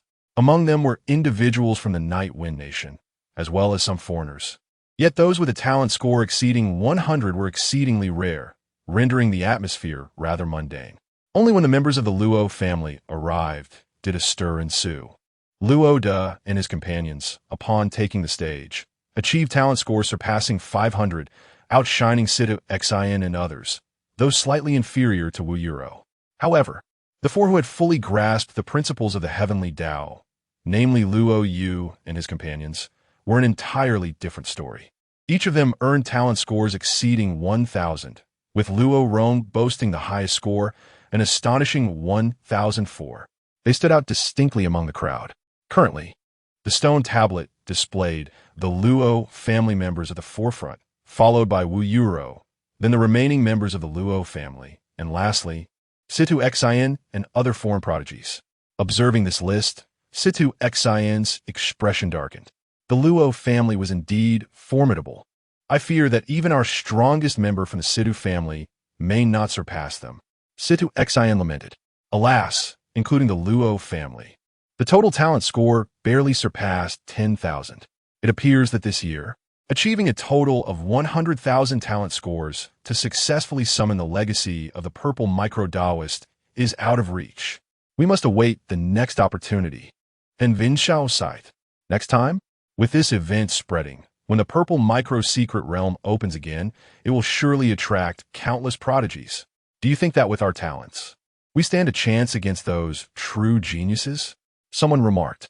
Upon hearing this, Han Wenzhou fell into silence. Indeed, though he was also a remarkable talent, there were many younger individuals who surpassed him even within the Jade Dragon Nation. Moreover, there were top talents from other nations. If such individuals were to arrive, they could indeed summon the legacy of the purple micro-Daoist, yet it would bear no relation to him. What a pity! What a pity! Han Wenzhou continued to lament. At that moment, the young master has arrived. The crowd suddenly stirred among the Luo family members. Huh? Upon hearing this, everyone immediately turned their gaze. Indeed, at the edge of the crowd, Luo Tian made his way forward slowly. Alas, I hope I have not taken a wrong turn this time. Is this the Jadeling Palace? Luo Tian inquired of the Luo family members before him. Replying to the young master, it is indeed the Jadeling Palace. Luo Rong answered. Upon hearing this, Luo Tian let out a long sigh of relief. By the way, have you found the innate spirit crystal? Luo Tian asked. The crowd shook their heads. At that moment, Situ Xian, amidst the crowd, chuckled and said, You must be young master Luo Tian, right? What is an innate spirit crystal compared to the purple micro-secret realm, where the greatest opportunities lie? He turned to gaze at the stone tablet and remarked, This tablet conceals the legacy of the purple micro-Daoist. As he spoke, he briefly introduced the stone tablet and the purple micro-rankings to Luo Tian. Finally, he added, Young Master Luo Tian, your talent far exceeds ours. If you were to take action, it is conceivable that you might shake the purple micro-rankings. Currently, this stone tablet is still short of 80,000 talent scores to reach the target of 100,000. Such a significant gap is evidently beyond the capacity of a single individual to bridge. C2 Xian, in his eagerness to spur Luo Tian into action, sought to ascertain the true extent of Luo Tian's innate talent. He yearned to gauge the disparity between their abilities. However, Luo Tian expressed this interest, stating, Help me find the innate spiritual crystal. C2 Xian stood momentarily dumbfounded, having assumed that Luo Tian had come primarily for the inheritance of the Ziwei Dao Run. Yet, it seemed that Luo Tian was utterly unconcerned. Luo Tian, the innate spiritual crystal, is a rare treasure unique to the secret realm. Perhaps, it might even be contained within the inheritance of the Ziwei Dao Run.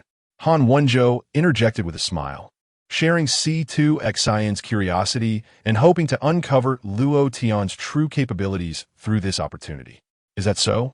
Luo Tian replied, his expression tinged with skepticism. Well, Luo Tian, I believe they have a point. Even Wu Yuru approached, whispering softly. Her interest in Luo Tian's talent piqued. Luo Tian cast a discerning glance at the three, remarking coolly, So you merely wish to witness my talent, is that it? The trio, caught in their own intentions, exchanged awkward smiles. Yet, Luo Tian remained unperturbed, stating, Fine, it's no trouble at all. I shall allow you to see.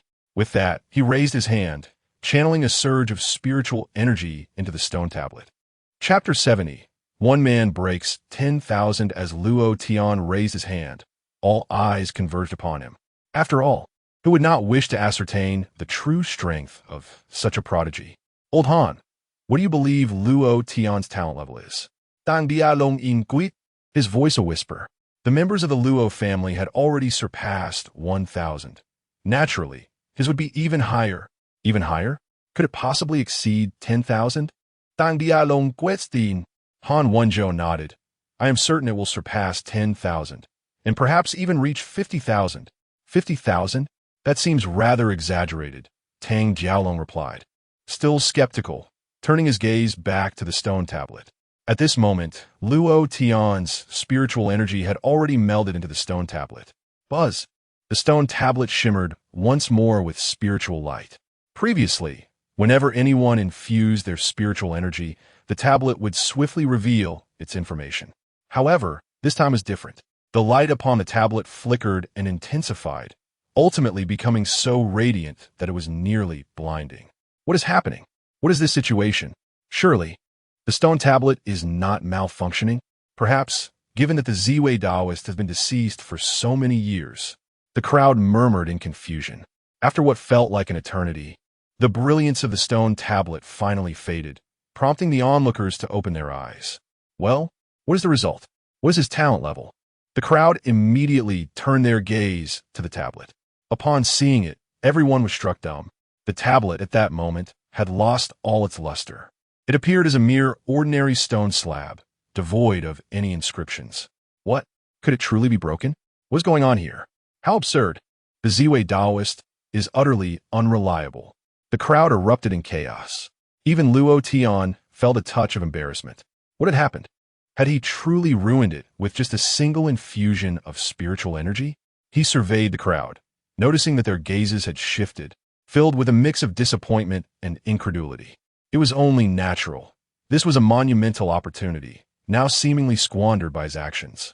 Their emotions were understandable, though it was evident that his overwhelming strength rendered them unable to express their indignation. Just then, a voice resonated unexpectedly, awakening from a deep slumber. A millennium passes in an instant. I never anticipated that someone would unravel the restrictions I left behind so swiftly. Who is that? The crowd paused, turning towards the source of the voice, only to behold a figure clad in purple robes, embodying an ethereal grace, standing at the entrance of the Yuling Palace. Among the throng, Han Wenzhou was the first to react, immediately dropping to one knee and proclaiming, I, a junior, pay my respects to the Ziwei Taoist. What? The Ziwei Taoist? The crowd erupted into a clamor, but quickly realized the significance. The Yuling Palace bore the restrictions placed by the Ziwei Taoist, which barred anyone over the age of 30 from entering. Thus, the figure before them could only be the Ziwei Taoist himself. I, a junior, pay my respects to the esteemed Ziwei Taoist. The crowd fell to their knees en masse, save for a select few, including Luo Tian. The purple micro-Taoist chuckled and said, Rise, for I am but a wisp of a remnant soul, and there is no need for such formalities. A remnant soul? The crowd suddenly comprehended the situation. Clearly, the purple micro-Taoist had indeed passed away, leaving behind merely a fragment of his spirit. C2XN covertly raised his head to gaze at the figure of the purple micro-Taoist, unable to suppress his curiosity as he inquired, May I ask, esteemed elder, you left behind the purple micro list, stating that it would only manifest when one's talent value reached a certain threshold? Why has it appeared now? Upon hearing this, everyone turned their curious gazes toward him. Indeed, the purple micro-Taoist had solemnly established the purple micro list.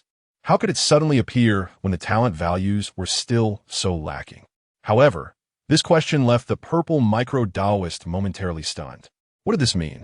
Hadn't the talent value of the purple micro list already been fulfilled? Otherwise, this remnant soul could not have been awakened. The purple micro-Taoist replied, What? The crowd was thrown into confusion again. C2XIN said, Elder, could it be that your restrictions were miscalculated?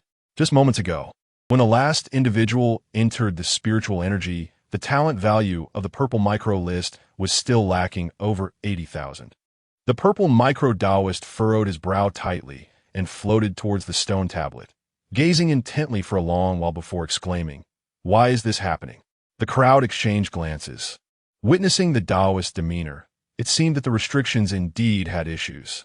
C2XIN's eyes brightened. If it were true that the purple micro-Taoist restrictions had malfunctioned, perhaps he might have a glimmer of opportunity. Elder, what troubles you? He asked with a smile.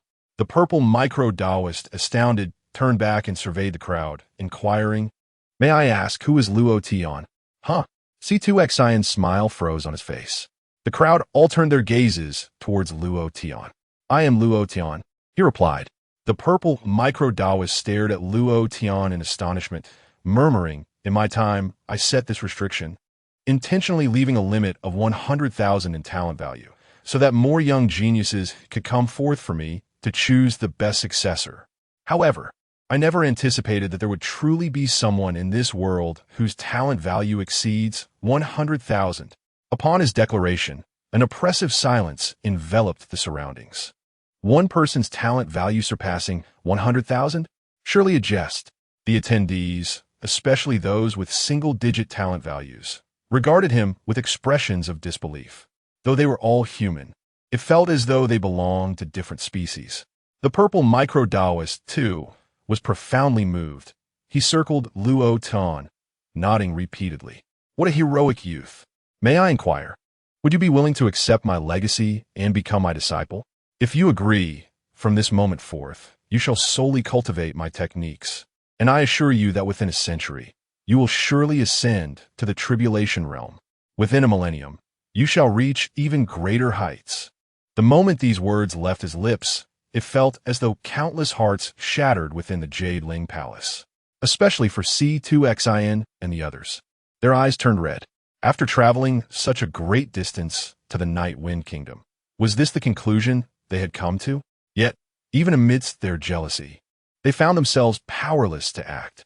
Who could be the opponent but that monstrous Luo Tian? In the end, it was indeed Luo Tian who became the successor of the Purple Star Taoist. Although the crowd felt regret, they could only silently accept this outcome. However, not interested. Over there, Luo Tian outright rejected the offer. What did he say? It seemed he uttered, "Not interested?" This fellow actually declined the inheritance of the Purple Star Taoist? I must have misheard. Meanwhile, the Purple Star Taoist was also taken aback. "Young brother, what did you say?" The Purple Star Taoist thought he had misheard. "I said I am not interested. Seek someone else," Luo Tian replied. "What a joke. To abandon the Heavenly Dao techniques and pursue the inheritance of the Purple Star Taoist? Luo Tian is no fool." Chapter 71. The collapse of the Ziwei Taoist. The gathered crowd finally comprehended the situation. Luo Tian had indeed rejected the Ziwei Taoist.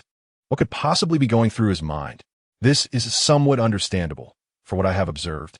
Luo Tian's cultivation techniques appear to be significantly more formidable than those of the Ziwei Taoist. If he were to refuse, it would be entirely within reason. As the crowd murmured amongst themselves, their hearts began to race. If Luo Tian had turned down the offer, did that not imply a chance for them as well? The Ziwei Taoist was evidently taken aback. After gazing at Luo Tian for a prolonged moment, he nodded and said, "Ah, so you possess another inheritance. In that case, I shall not press the matter." With that, he shook his head and cast a reluctant glance at Luo Tian, ultimately letting out a sigh of regret. "Now that my residual soul has awakened, I cannot linger in this realm for long. Today, I must choose a successor," declared the Ziwei Taoist. With those words, the crowd straightened their backs. For them, this was an unexpected stroke of fortune. The most formidable contender, Luo Tian, had indeed turned down the inheritance. This meant they still had a fighting chance. The Ziwei Taoist scanned the surroundings and inquired, "Who among you is Luo Rong?" At this, the crowd's spirits dampened again. The Ziwei Taoist had chosen Luo Rong. However, it was not entirely surprising. Luo Rong had previously exhibited remarkable talent, so his selection was only to be expected. "Senior, I am Luo Rong," he announced. The Ziwei Taoist scrutinized Luo Rong, and his eyes brightened. "Excellent, though not as astonishing as Luo Tian, at your age and level. Such prowess is indeed commendable.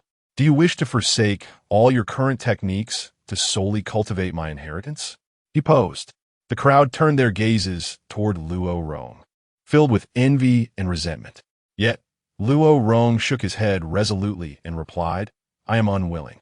The Ziwei Taoist nodded. Very well, from this day forth. You shall be my Ziwei. Huh? What did you say? He stared intently at Luo Rong. Luo Rong, with an awkward smile, responded, I apologize, senior.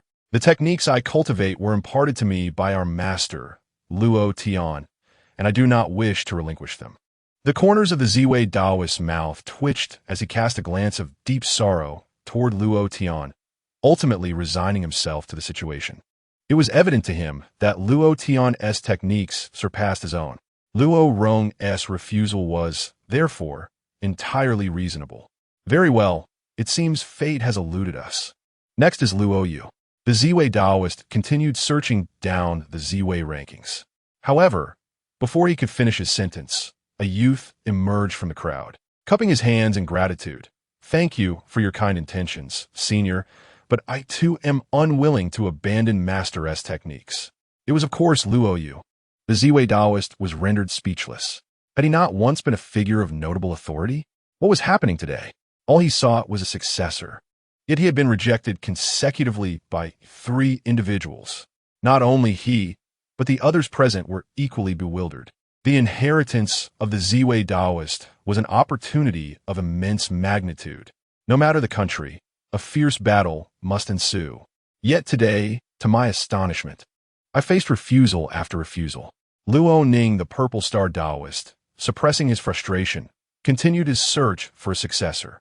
Senior, I must also decline, spoke a young woman from the Luo family. The Purple Star Taoist's face darkened with disbelief, nearly causing him to faint from exasperation. So, none of the other members of the Luo family intend to inherit my mantle? He inquired, gazing at the crowd. The disciples of the Luo family all nodded in agreement. The remnants of the Purple Star Taoist's soul were nearly driven to ascend in anger. What manner of absurdity is this? Very well, I understand. Then who is Wu Yuro? He asked. From a throng, Wu Yuro timidly stepped forward. With a weary frown, the Purple Star Taoist questioned, Do you wish to accept my legacy? Wu Yuro glanced around and nodded affirmatively. I am willing. Finally, someone was ready to accept his inheritance. Yet, the Purple Star Taoist felt no joy. With an air of impatience, he declared, All right, it shall be you. He pointed a finger at Wu Yuro. Buzz. A stream of spiritual light entered Wu Yuro's consciousness. From this day forth, you shall be my successor. I have sealed my cultivation methods and various experiences within your mind.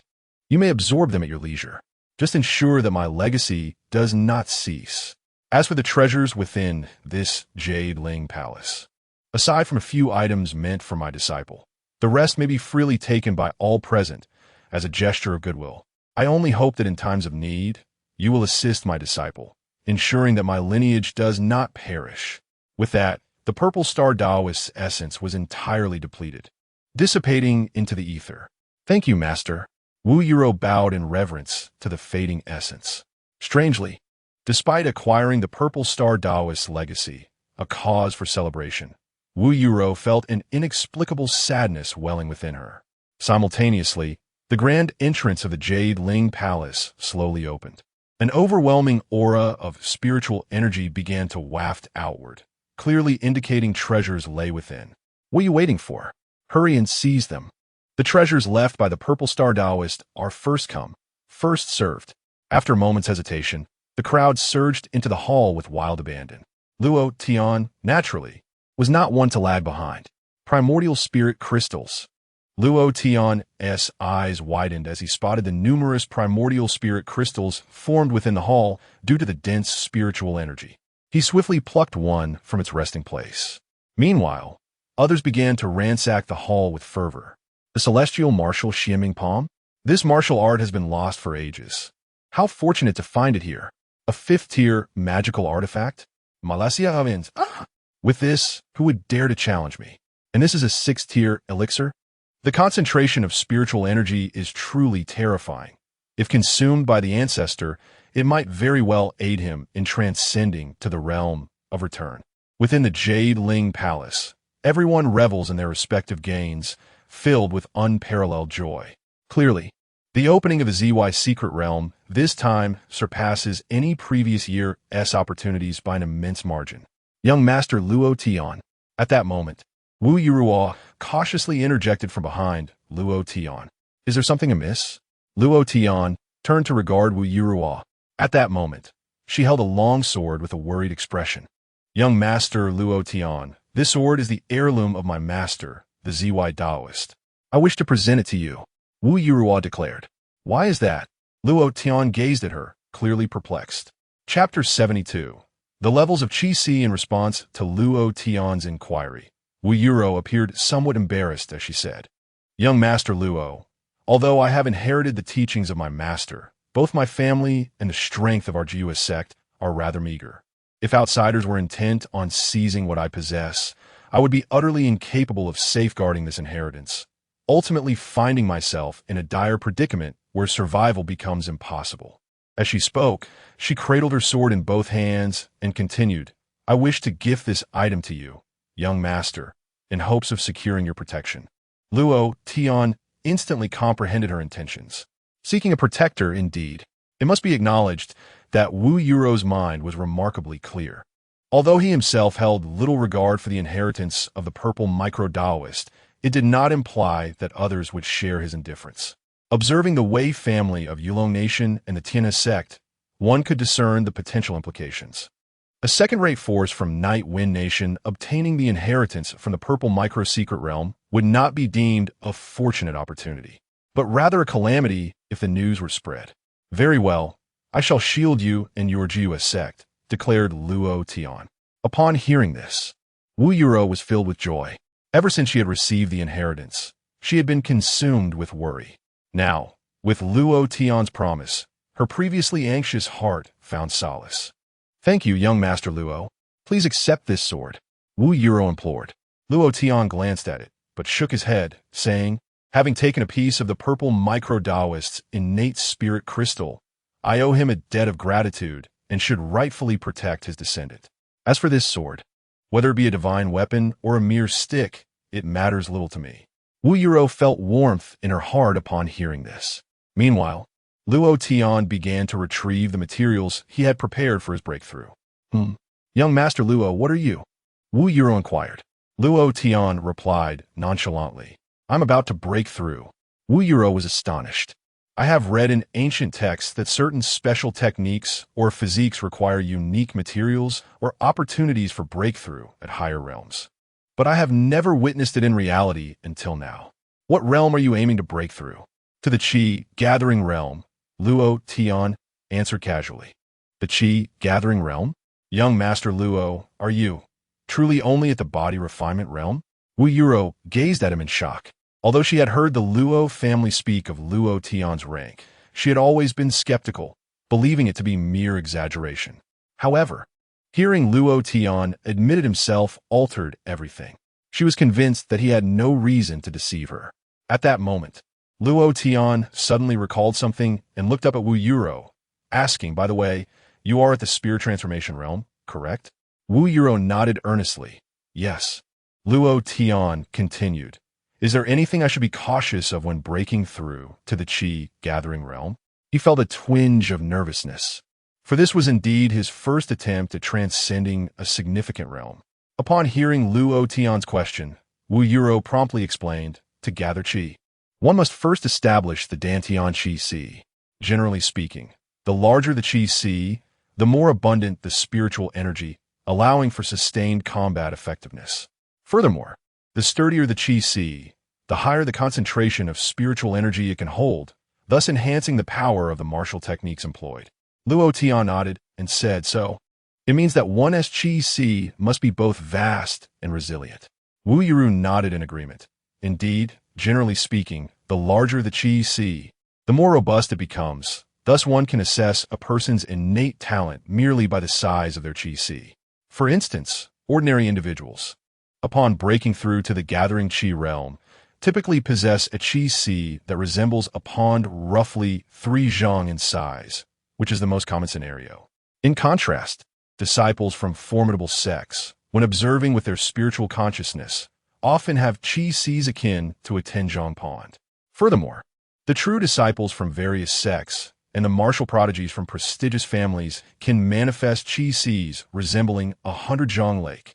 As for geniuses like Luo Tian and Ruoming, their qi seas approximate 1,000 zhang lake. Hearing this, Luo Tian nodded and asked, "And what about you?" Wu Yiru blushed slightly and replied, "When I first gathered qi, my spiritual energy C was approximately 3,000 zhang, and now, after breaking through to the transformation of spirit realm, my qi C has expanded to 8,000 zhang." Luo Tian nodded repeatedly, realizing why Wu Yiru had achieved such a level at her age. It turned out her innate talent was exceptionally high. Wu Yiru continued, "In addition to size, there are also certain unique qi Cs." "Unique qi Cs?" Luo Tian inquired, astonished. "Yes," Wu Yiru explained, "the text mentioned that some individuals, upon gathering qi, will manifest extraordinary phenomena. For example, the moon rising over the sea, chaos transforming into a green lotus, or the sun illuminating the azure sky. Those with such extraordinary qi Cs possess formidable strength and are true prodigies of this world. Provided they grow smoothly, they will become titans in their own right. Moreover, upon breaking through to the transformation of spirit realm, they can bring the phenomena of their qi Cs into reality, unleashing exceptionally unique attacks, rendering them almost invincible within their realm." As she spoke, she gazed at Luo Tian and remarked, "I believe that with your talent, young Master Luo, it is entirely possible for you to develop such a unique qi C." Upon hearing this, Luo Tian remained noncommittal. "Thank you for sharing this knowledge. I now have a better understanding of gathering qi," he said, arranging the materials for his breakthrough. "Now, I shall begin gathering qi. Please step aside." "Certainly." Wu Yiru immediately retreated to the side, her eyes fixed on Luo Tian. She too was curious about what kind of qi Si Luo Tian would manifest during his gathering. At this moment, following the description of the Heavenly Dao technique, Luo Tian prepared all the materials, enveloped them in spiritual energy, and then crushed them directly. With a whoosh, the materials transformed into countless white powders, dispersing around him. Subsequently, Luo Tian activated the Heavenly Dao breathing technique, commencing the absorption of these powders. Simultaneously, the surrounding spiritual energy of heaven and earth surged towards him as if the very fabric of the universe were collapsing. "What's happening?" The onlookers, still in search of treasures, sensed the anomaly and emerged to observe. They beheld Luo Tian outside the grand hall, resembling a black hole, voraciously absorbing the surrounding spiritual energy of heaven and earth. "What's going on?"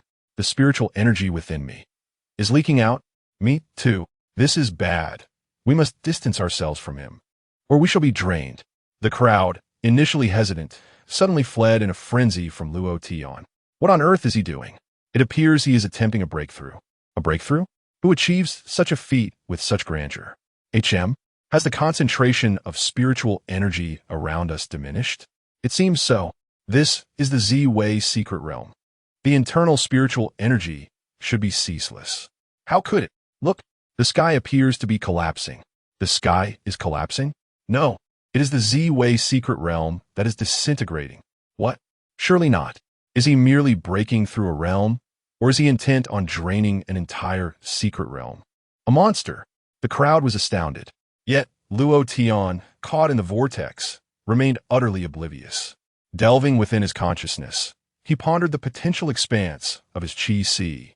As he contemplated, he drew his consciousness into the qi Si, but in the next moment, he was utterly bewildered. Chapter 73. The stars and the sea. Wu Yiru inquired about the division of the qi Si into ponds of 3 or 10 zhang, or perhaps lakes of 100 or 1,000 zhang, or even qi Cs exceeding 3,000 zhang. Regardless of the form, one would presume there is a sensation of water within. Yet, as Luo Tian raised his gaze, he beheld a colossal star silently drifting above the shadow of his consciousness. Surrounding the star were innumerable celestial bodies. Upon closer inspection, he noticed this star orbiting an even larger one, forming a nebulous expanse. Countless nebulae coalesced to create an entire galaxy, within which the sheer number of twinkling stars was beyond counting. The sea of stars, Could it not be considered a sea? Luo Tian mused, stroking his chin. However, why was there no extraordinary phenomenon within my chi sea? Where was the luminous moon over the sea? Where was the chaotic seed of the azure lotus? Shaking his head, Luo Tian summoned a star to his palm. It was immense, igniting with flames as it rested in his hand. He could feel the terrifying energy contained within, yet this energy seemed to merge with him, posing no threat. Alas, why was there no manifestation? What a disappointment. With a flick of his wrist, the star returned to its original path. If this star possessed consciousness, it would surely lament its plight, wondering why a mere moon was deemed a phenomenon while its own brilliance was overlooked. Nevertheless, Luo Tian remained indifferent to these thoughts, his consciousness swiftly traversing to the sea of knowledge. Here lay something of greater significance to him, the 9 scrolls of Heaven's book. Previously inaccessible, he hoped to unlock them now that he had broken through. With a focused thought, he called forth the Tao of Heaven. As he turned the pages, the book indeed opened before him. The chapter on the breathing technique of the Heavenly Dao, the gathering chi section. Subsequently, the contents transformed into countless luminous points, cascading into Luo Tian's sea of knowledge, allowing him to instantly grasp their essence. He then proceeded to replicate this process, unveiling the remaining 8 scrolls and acquiring their knowledge. Eager to delve further, he attempted to explore the subsequent sections, but, as before, the pages remained immovable. Clearly, he would need to cultivate his spirit further to gain access. Sighing, he decided to take his time. Upon returning to his physical form, however, he discovered a profound transformation in his surroundings. The once magnificent Yuling Palace now appeared on the brink of collapse, littered with ruins. What had transpired here? Was there an enemy attack? Luo Tian's instincts sharpened. At that moment, a figure emerged from a pile of rubble, struggling to rise. Is it over? I thought I was done for, he muttered. Beside him, another individual also struggled to stand. I merely wished to observe his breakthrough up close, and yet I almost succumbed to the residual force of his ascension. Who would believe such a tale? The two were none other than Tang Jiaolong and Han Wenzhou, confident in their formidable strength. They had remained nearby as others fled during Luo Tian's breakthrough. As a result, he directly lost half of his life. Hey, who did this? Luo Tian frowned as he gazed at the 2 individuals before him. At that moment, the corners of their mouths twitched. Who did it? You did, they retorted, recalling the overwhelming aura he had unleashed when absorbing spiritual energy, which had caused the dome of the Ziwei secret realm to crack extensively. It was on the verge of complete collapse. Naturally, they dared not speak disrespectfully to Luo Tian and could only smile as they said, Indeed, Master Luo Tian is exceptionally talented. With just a casual breakthrough, you have brought about this situation. What? I did this? Luo Tian was taken aback by their words. What about the others? He inquired. Rest assured, young Master Luo Tian, you broke through for nearly half an hour, during which nearly everyone was escorted out of the Ziwei secret realm by the members of the Guiyuan sect. A few sustained injuries, but no one perished. Han Wenzhou replied. Upon hearing this, Luo Tian exhaled a sigh of relief. Fortunately, there were no complications. However, this is perfect with fewer people here. I can continue my cultivation without worrying about affecting others. Luo Tian mused aloud. Continue cultivating? Han Wenzhou and Tang Jiaolong felt a chill run down their spines. What's wrong? Luo Tian asked, noticing their unease. In nothing, Master Luo Tian. Please, take your time to cultivate. We shall leave immediately. In truth, both were quite curious to witness Luo Tian's training methods. However, they understood that spying on someone else's cultivation was a grave taboo, and they could not afford to provoke Luo Tian. The most pressing concern was that observing his cultivation could be perilous. Their continued existence was merely a stroke of luck. Henceforth, they dared not attempt it again. After speaking, the two hurriedly departed, clutching the Guiyuan sect's insignia as they exited the Ziwei secret realm. Now, I can focus entirely on my cultivation. Luo Tian smiled and commenced his practice of the gathering chi technique. This time, he began with the body refinement method. The body refinement technique from the gathering chi section was significantly more intricate than that of the Body Refinement section. Yet, Luo Tian experienced no hindrance as he cultivated. Upon completing a set of motions, he distinctly felt a substantial enhancement in his strength. The effectiveness of the gathering qi technique indeed surpassed that of the Body Refinement realm. With a smile, Luo Tian continued to cultivate. With each session, he sensed his power growing considerably. It was not until the 9th round of cultivation that his progress plateaued. Luo Tian realized he had reached his peak. What is happening? It was only then that Luo Tian noticed the changes occurring within his body. A faint golden light emanated from him. Unlike the previous golden glow, this one was nearly tangible and incredibly solid. Moreover, his blood, once crimson, had transformed into a brilliant gold. Luo Tian pricked a vein and extracted a drop of blood. The terrifying vitality contained within this golden blood was exponentially stronger than that of the divine beast's blood he had possessed before. Seems quite potent, Luo Tian murmured to himself. But for now, let us continue with my cultivation. Subsequently, Luo Tian diligently practiced the Heavenly Sword Technique, the Blade Arts, and other martial skills, alongside the Heavenly Movement Technique. Upon completing his training, the enhancement of his various martial skills was evident, most notably in his agility. The Heavenly Movement Technique from the Qi Gathering chapter saw a remarkable increase in its teleportation range, expanding from the original 10 meters to an astonishing distance of up to 1,000 meters, allowing for unrestricted, instantaneous movement. Excellent. Now it's time to elevate my realm, Luo Tian declared as he commenced the practice of the heavenly breathing method. Meanwhile, outside the Ziwei secret realm, the leader of the Guiyuan sect, Ling Shuzi, had hastened from within the sect. After listening to Luo Chen's report, a twitch of irritation crossed Ling Shuzi's lips. He had initially anticipated that the opening of the secret realm would proceed as it had in years past, yet he was astounded by the magnitude of the ensuing commotion. Even the legacy of the Ziwei Daoist had emerged into the world, casting a glance at the entrance of the Ziwei secret realm. Marred with cracks, he expressed his concern. Fortunately, although the entrance bears fissures, it remains intact. However, scarcely had he uttered these words when crack. The fractures at the entrance of the Ziwei secret realm suddenly gave way. Chapter 74. The Cataclysm Approaches What? Ling Shuzi gazed at the shattered entrance, a sudden realization dawning upon him. Retreat. Everyone fall back swiftly, he commanded, his voice resonating with urgency. Beside him, the formidable cultivators immediately shielded the disciples and began to withdraw.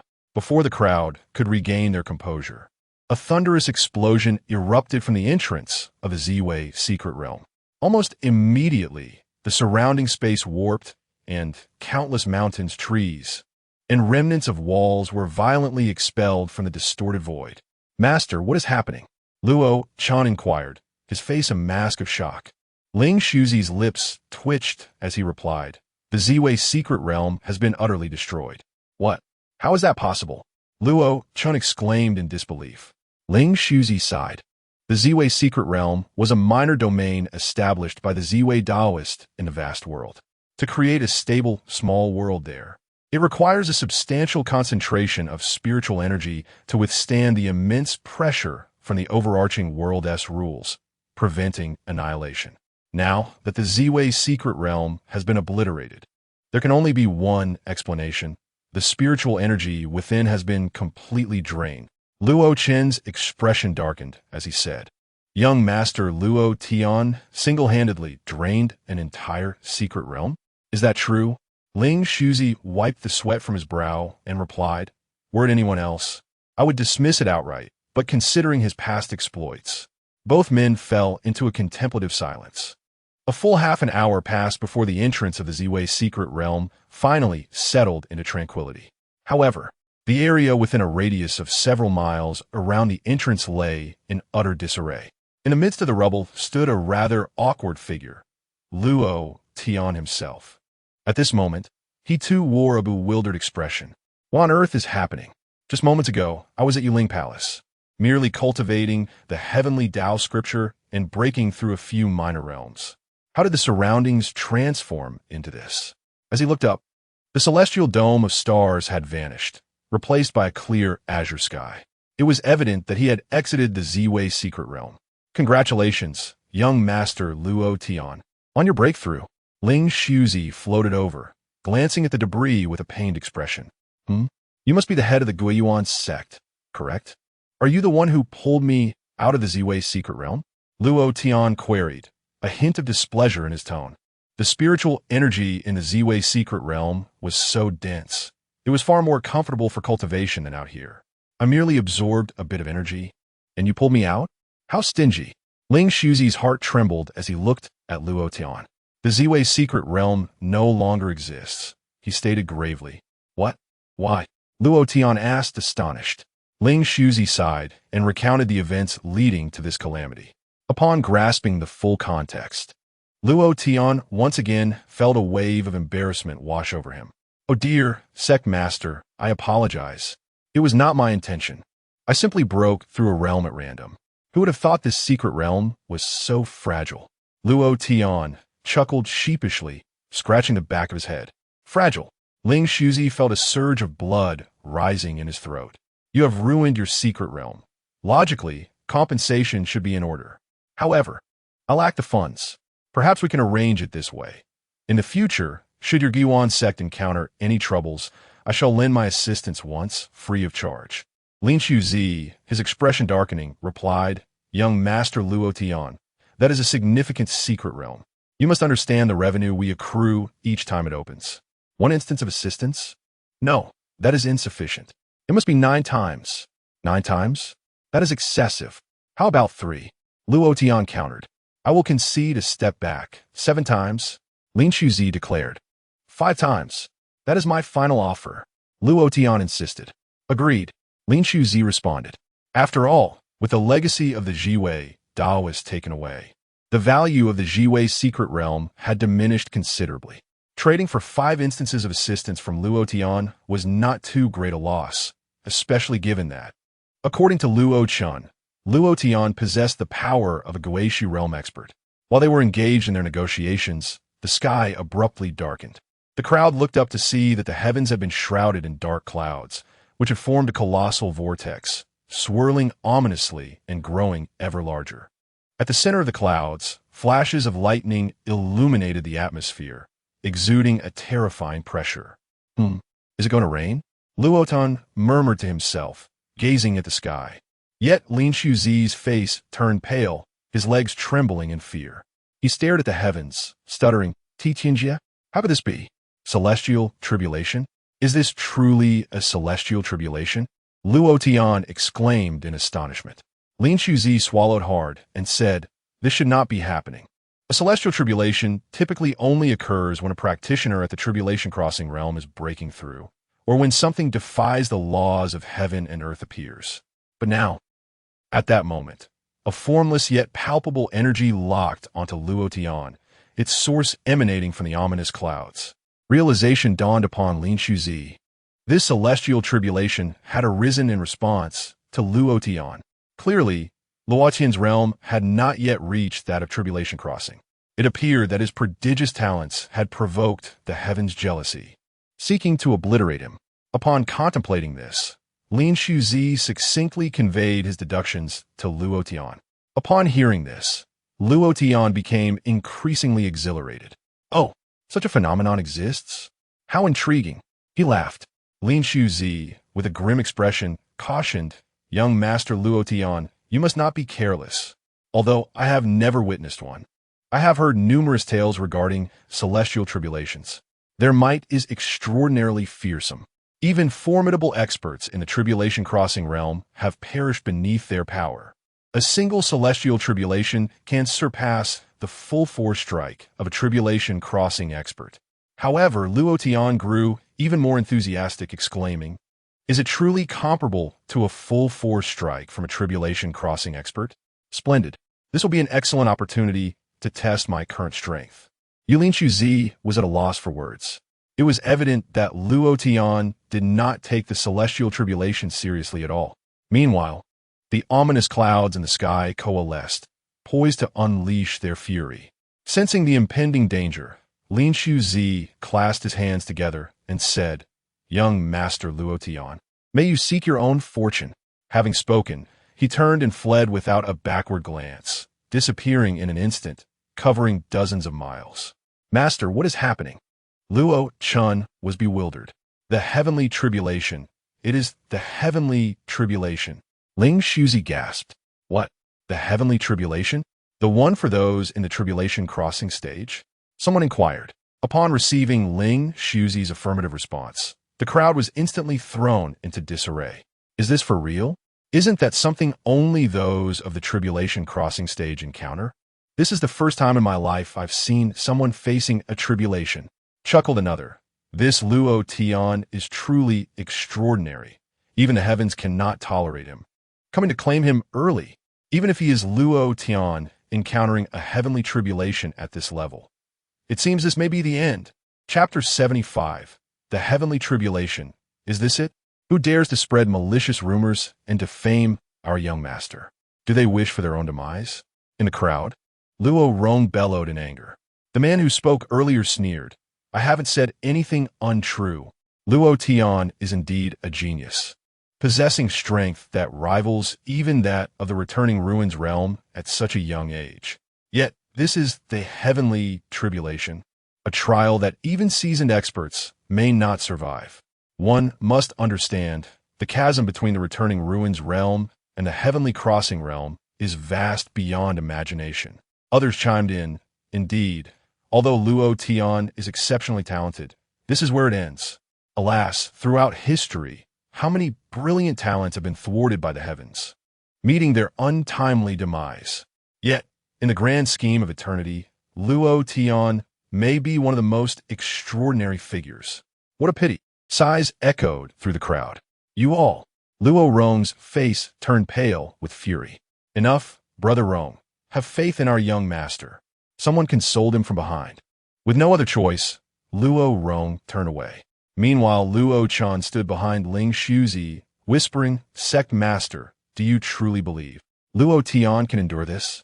Ling Shuzi's face paled slightly as he replied, It is difficult. His heart ached. Just moments ago, Luo Tian had promised to assist their Guiyuan sect 5 times. And now he faced the heavenly tribulation. This transaction had turned out to be a tremendous loss.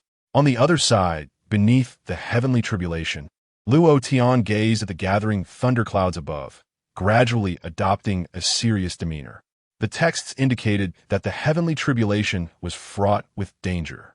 One must not take it lightly. He resolved to give it his all. With this thought, golden light enveloped him, pushing his body to its utmost limit. At that moment, the first bolt of lightning descended from the heavens. Boom! The thunder roared, and the lightning cleaved through the sky, striking toward Luo Tian. In an instant, the earth trembled, and some spectators in the distance were even knocked to the ground by the force. Is this the heavenly tribulation? Surviving such an assault seems impossible. A transcendence realm expert trembled as he spoke.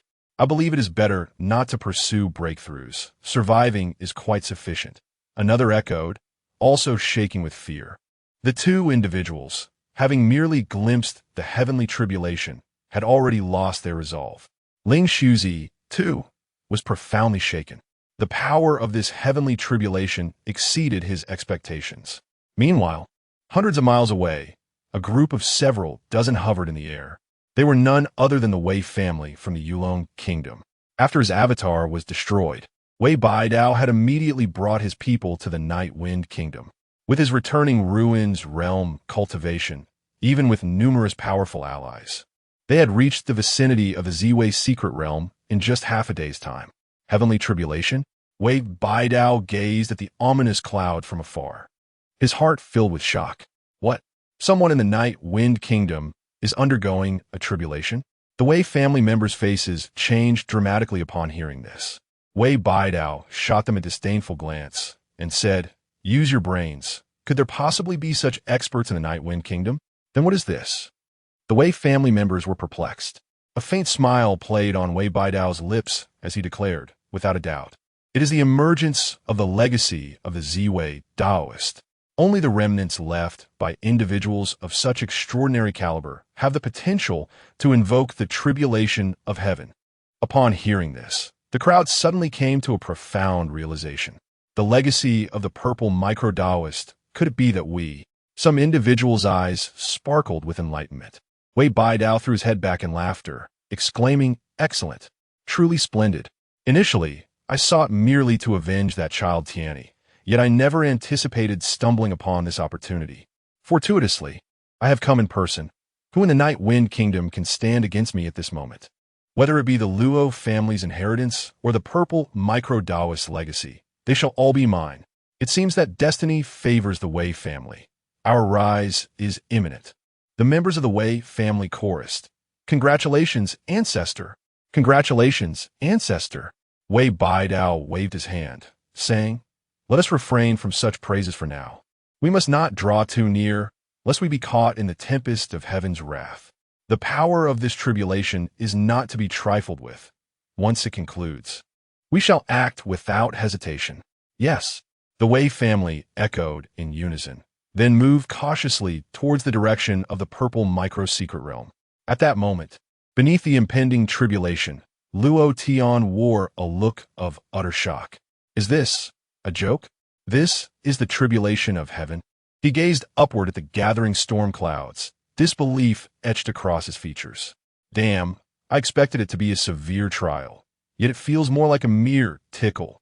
Luo Tian expressed his dissatisfaction.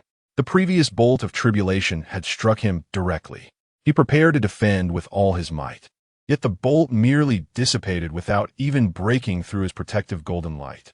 Is this the full force of a transcendent being's attack? Perhaps I should reduce the intensity of my protective barrier a tad? Luo Tian pondered, retracting half of his golden light.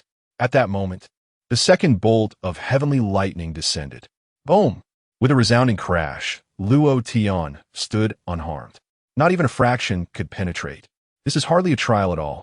Should I then completely withdraw my protective light? Luo Tian contemplated, deciding to retract it entirely. Simultaneously, the third bolt of tribulation struck. Boom! This time, the third bolt landed squarely upon Luo Tian. He looked at the spot where the bolt had impacted, utterly speechless. Is this it? Really? Not even a mark left behind. You dare to call yourself a heavenly tribulation?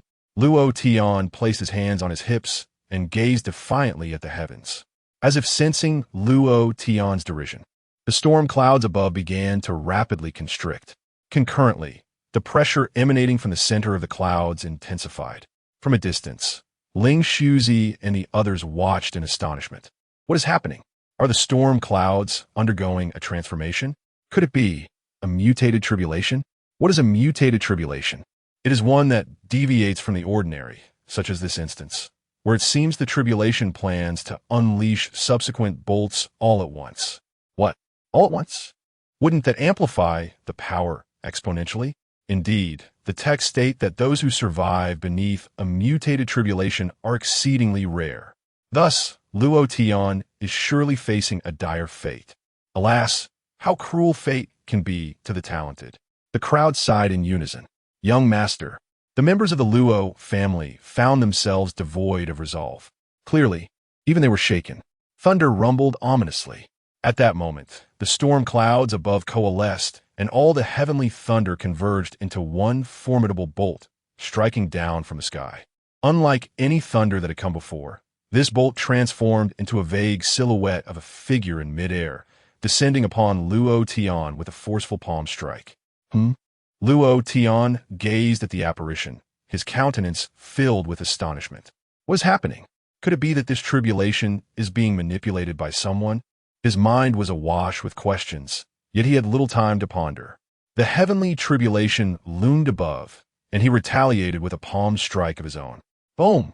In an instant, an overwhelming surge of power erupted, soaring toward the heavens.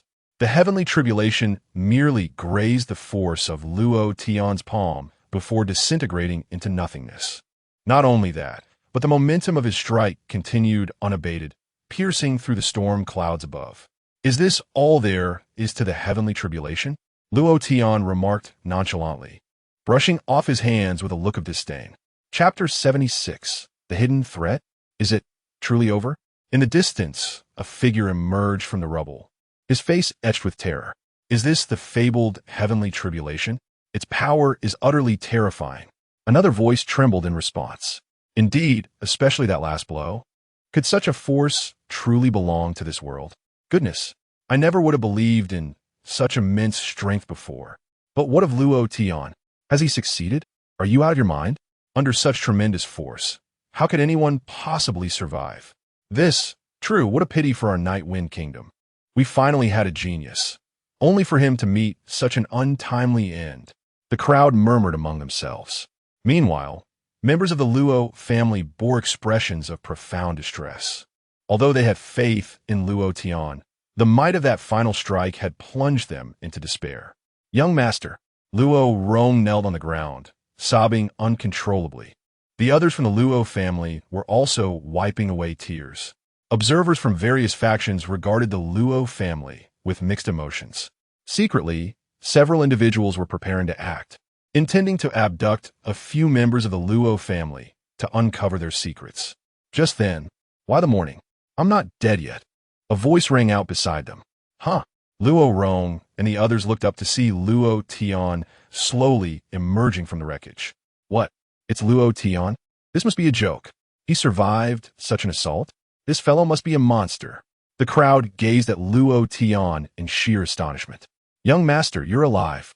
Luo Rong stared at Luo Tian, equally shocked. Luo Tian gave him a light slap on the head and said, of course, otherwise. What you'd see would be a ghost. Despite the slap, Luo Rong wore a goofy grin. Huh, I told you, with the young master's strength. How could he possibly perish? Luo Rong exclaimed. Someone nearby scoffed. Oh, please, you were just leading the weeping. Luo Rong, flustered, retorted, nonsense, I wasn't. You were. The group began to bicker. Luo Tian, however, waved his hand to silence them, his gaze shifting to the crowd, which suddenly turned icy. As his eyes swept over the gathering, several individuals paled and attempted to flee. In an instant, a powerful aura surged forth, drawing 5 individuals from the throng. Young Master Luo Tian, what are you doing? One of them stammered, fear evident on his face. Luo Tian regarded them coldly and said, what do you think I'm doing? When you believed I was dead, you were plotting against my kin, weren't you? Indeed, just moments ago, many entertained sinister thoughts upon believing Luo Tian had perished. Among them, these 5 were the most eager, their auras swirling as they prepared to strike. However, upon Luo Tian's appearance, they hastily retracted their energies, believing they could evade his notice, unaware that Luo Tian had sensed them long before. Young Master Luo Tian, I beg your forgiveness. I was blinded by greed. Spare me, and I shall never dare again. Luo Tian gazed at them, a cold smile gracing his lips. Do you still wish for another chance? As he spoke, he clenched his left hand. In an instant, the bodies of 5 individuals were reduced to a mist of blood, utterly lifeless. The onlookers drew a sharp breath, astonished by Luo Tian's decisive action. After eliminating these individuals, Luo Tian scanned the crowd and coldly declared, I am unaware of the affiliations of these 5, but the one who has slain them is Luo Tian. Should anyone seek vengeance, I welcome it at any time. Furthermore, let me make it abundantly clear. Anyone who dares to target the Luo family, regardless of who you are, shall be met with merciless retribution. His words reverberated through the air, silencing the crowd, who dared not meet his gaze. There was no denying it. Luo Tian's strength was overwhelmingly formidable. Among the throng, Ling Shuzi trembled with palpable excitement. Master, what is wrong? Luo Chun inquired, concerned that he was unwell. However, Ling Shuzi, brimming with enthusiasm, exclaimed, we struck gold. A tremendous fortune. Huh? What do you mean? Luo Chun asked, perplexed. Ling Shuzi, unable to contain his exhilaration, replied, initially, I believe that exchanging a secret realm for a single Guishu realm powerhouse who could strike 5 times was a fair trade. Yet, I never anticipated that his combat prowess would rival that of a tribulation stage warrior. No, he may even surpass that. Luo Chun, taken aback, responded, surpass? Surely you jest. Ling Shuzi glanced at him and remarked, did you not witness that final strike? Luo Chun pondered briefly before replying. You mean that last bolt of heavenly lightning? Its power was indeed terrifying. The fact that Luo Tian could withstand it is truly impressive. Yet, Ling Shuzi shook his head, asserting no. That is not the case. Not the case. What do you mean? Luo Tian was bewildered. Ling Shuzi inhaled deeply and explained that last bolt of heavenly lightning was indeed powerful. But it was not as formidable as you perceive. Luo Tian furrowed his brow. What? That cannot be. I distinctly felt that overwhelming pressure. I thought I might be crushed. Ling Shuzi clarified that pressure was indeed strong, but it did not originate from the heavenly lightning. What do you mean? Luo Tian was utterly confounded. Ling Shuzi recalled the scene with astonishment, stating, when the heavenly lightning had only descended halfway, Luo Tian struck with his palm. I saw a shadow appear behind him, and then the heavenly lightning and the calamity clouds were shattered. Luo Tian finally grasped the implication, his eyes wide with shock as he looked at Ling Shuzi. Master, are you suggesting that the source of that pressure was not the heavenly lightning, but rather Luo Tian himself? Ling Shuzi nodded, affirming indeed, though it is difficult to believe. The truth remains. Upon hearing this, Luo Tian swiftly turned to gaze at Luo Tian. He had thought he held a sufficiently high regard for him. Yet now he realized that his imagination had fallen woefully short. Luo Tian was far more powerful than he had ever comprehended. Just as Luo Tian was lost in thought, a series of thunderous booms erupted from various directions. The crowd turned to see 7 colossal black stone pillars descending upon them, enveloping all in their shadow. Around the stone pillar, dark mists swirled, completely isolating the interior from the exterior. Ah, esteemed members of the Night Wind Kingdom, have you perhaps forgotten a significant matter? Upon the stone pillar, a shadow gradually materialized. This figure exuded an aura of lethal intent. Indeed, it was Bianbeicheng. It was evident that he had come seeking vengeance for Wei Tianyi and his alter ego. Bianbeicheng's gaze swept across the assembly, and with a casual gesture, he seized an individual from the ground, drawing him forth before him. I inquire of you, who summoned the recent tribulation? Bianbeicheng demanded. The man hastily pointed at Luo Tian, exclaiming, it was young Master Luo Tian. Upon hearing this, Bianbeicheng let out a cold laugh, remarking, as I suspected, it is indeed he who has acquired the legacy of the purple micro-Taoist. With that, he carelessly cast the man aside and turned to Luo Tian, saying, year after year, the burdens weigh heavily, crafting garments for others. Luo Tian, are you not filled with rage and indignation? Having toiled endlessly to obtain the legacy of the purple micro-Taoist, only to find it all in vain? The age-old adage of the mantis stalking the cicada while the oriole lies in wait echoes true. You, the mantis who has secured the legacy, remain blissfully unaware of my presence as the oriole, lurking behind. Chapter 77. The dragon ahead at this moment, Bianbeicheng, was undeniably filled with pride and confidence. Exuding an air of assured victory, he lowered his gaze, surveying the others, and continued, the rabble from Night Wind Kingdom, shortly after I slay Luo Tian, I shall eliminate you, to accompany my grandson in death. Of course, do not fret, I shall spare a few lives. I intend to use your voices to disseminate today's events. A foolish Luo Tian, blinded by his own ignorance, dared to offend the Wei family of Yulong Kingdom. Ultimately, the fate that awaits this imbecile is not merely death, but a demise that will ensure his entire lineage suffers. And as for you, harbor no hatred towards me. If you must blame someone, let it be Luo Tian. Had he not recklessly slain members of the Wei family, your fates would have been different. Bianbeicheng laughed heartily into the air. However, after a prolonged period of mirth, he abruptly ceased, feeling a sense of embarrassment. The shock, fear, anger, and despair he had anticipated from the crowd were conspicuously absent. Instead, everyone raised their heads, calmly regarding him, their gazes reminiscent of one observing a fool. Master, I cannot shake the feeling that something is amiss, one of the Wei family members whispered to Bianbeicheng. His expression mirrored that of confusion.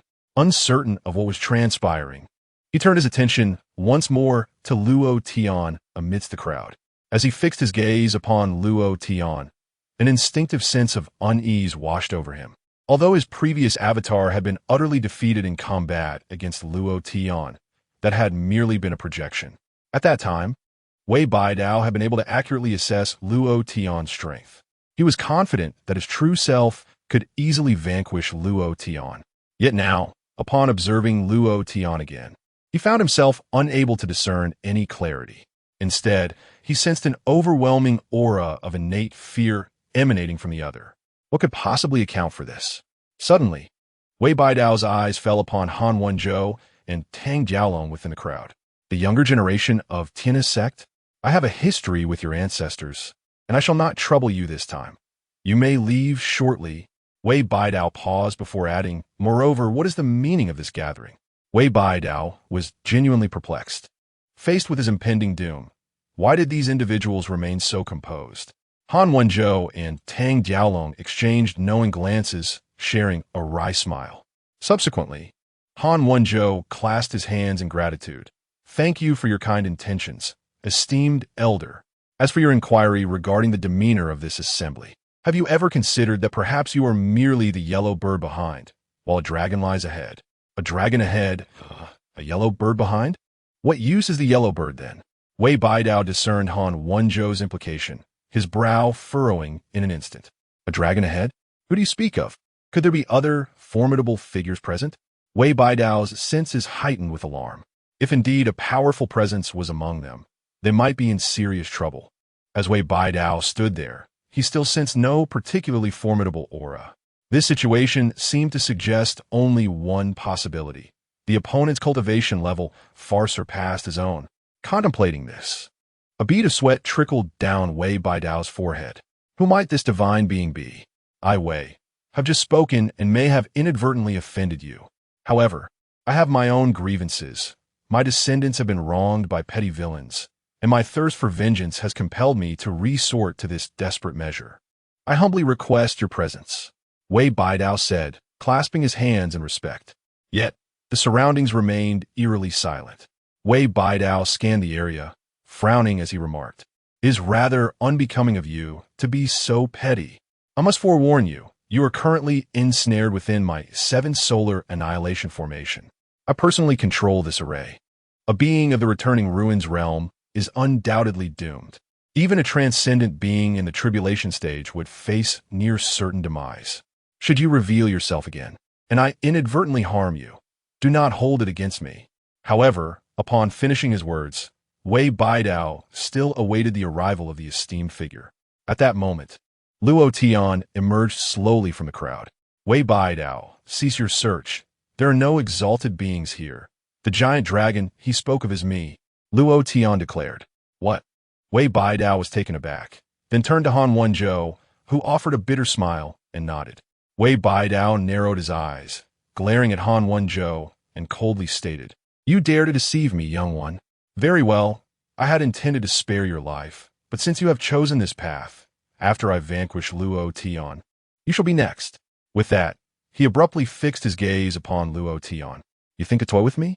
My avatar may have fallen to you, but now you shall witness my true strength." As he spoke, his aura surged dramatically.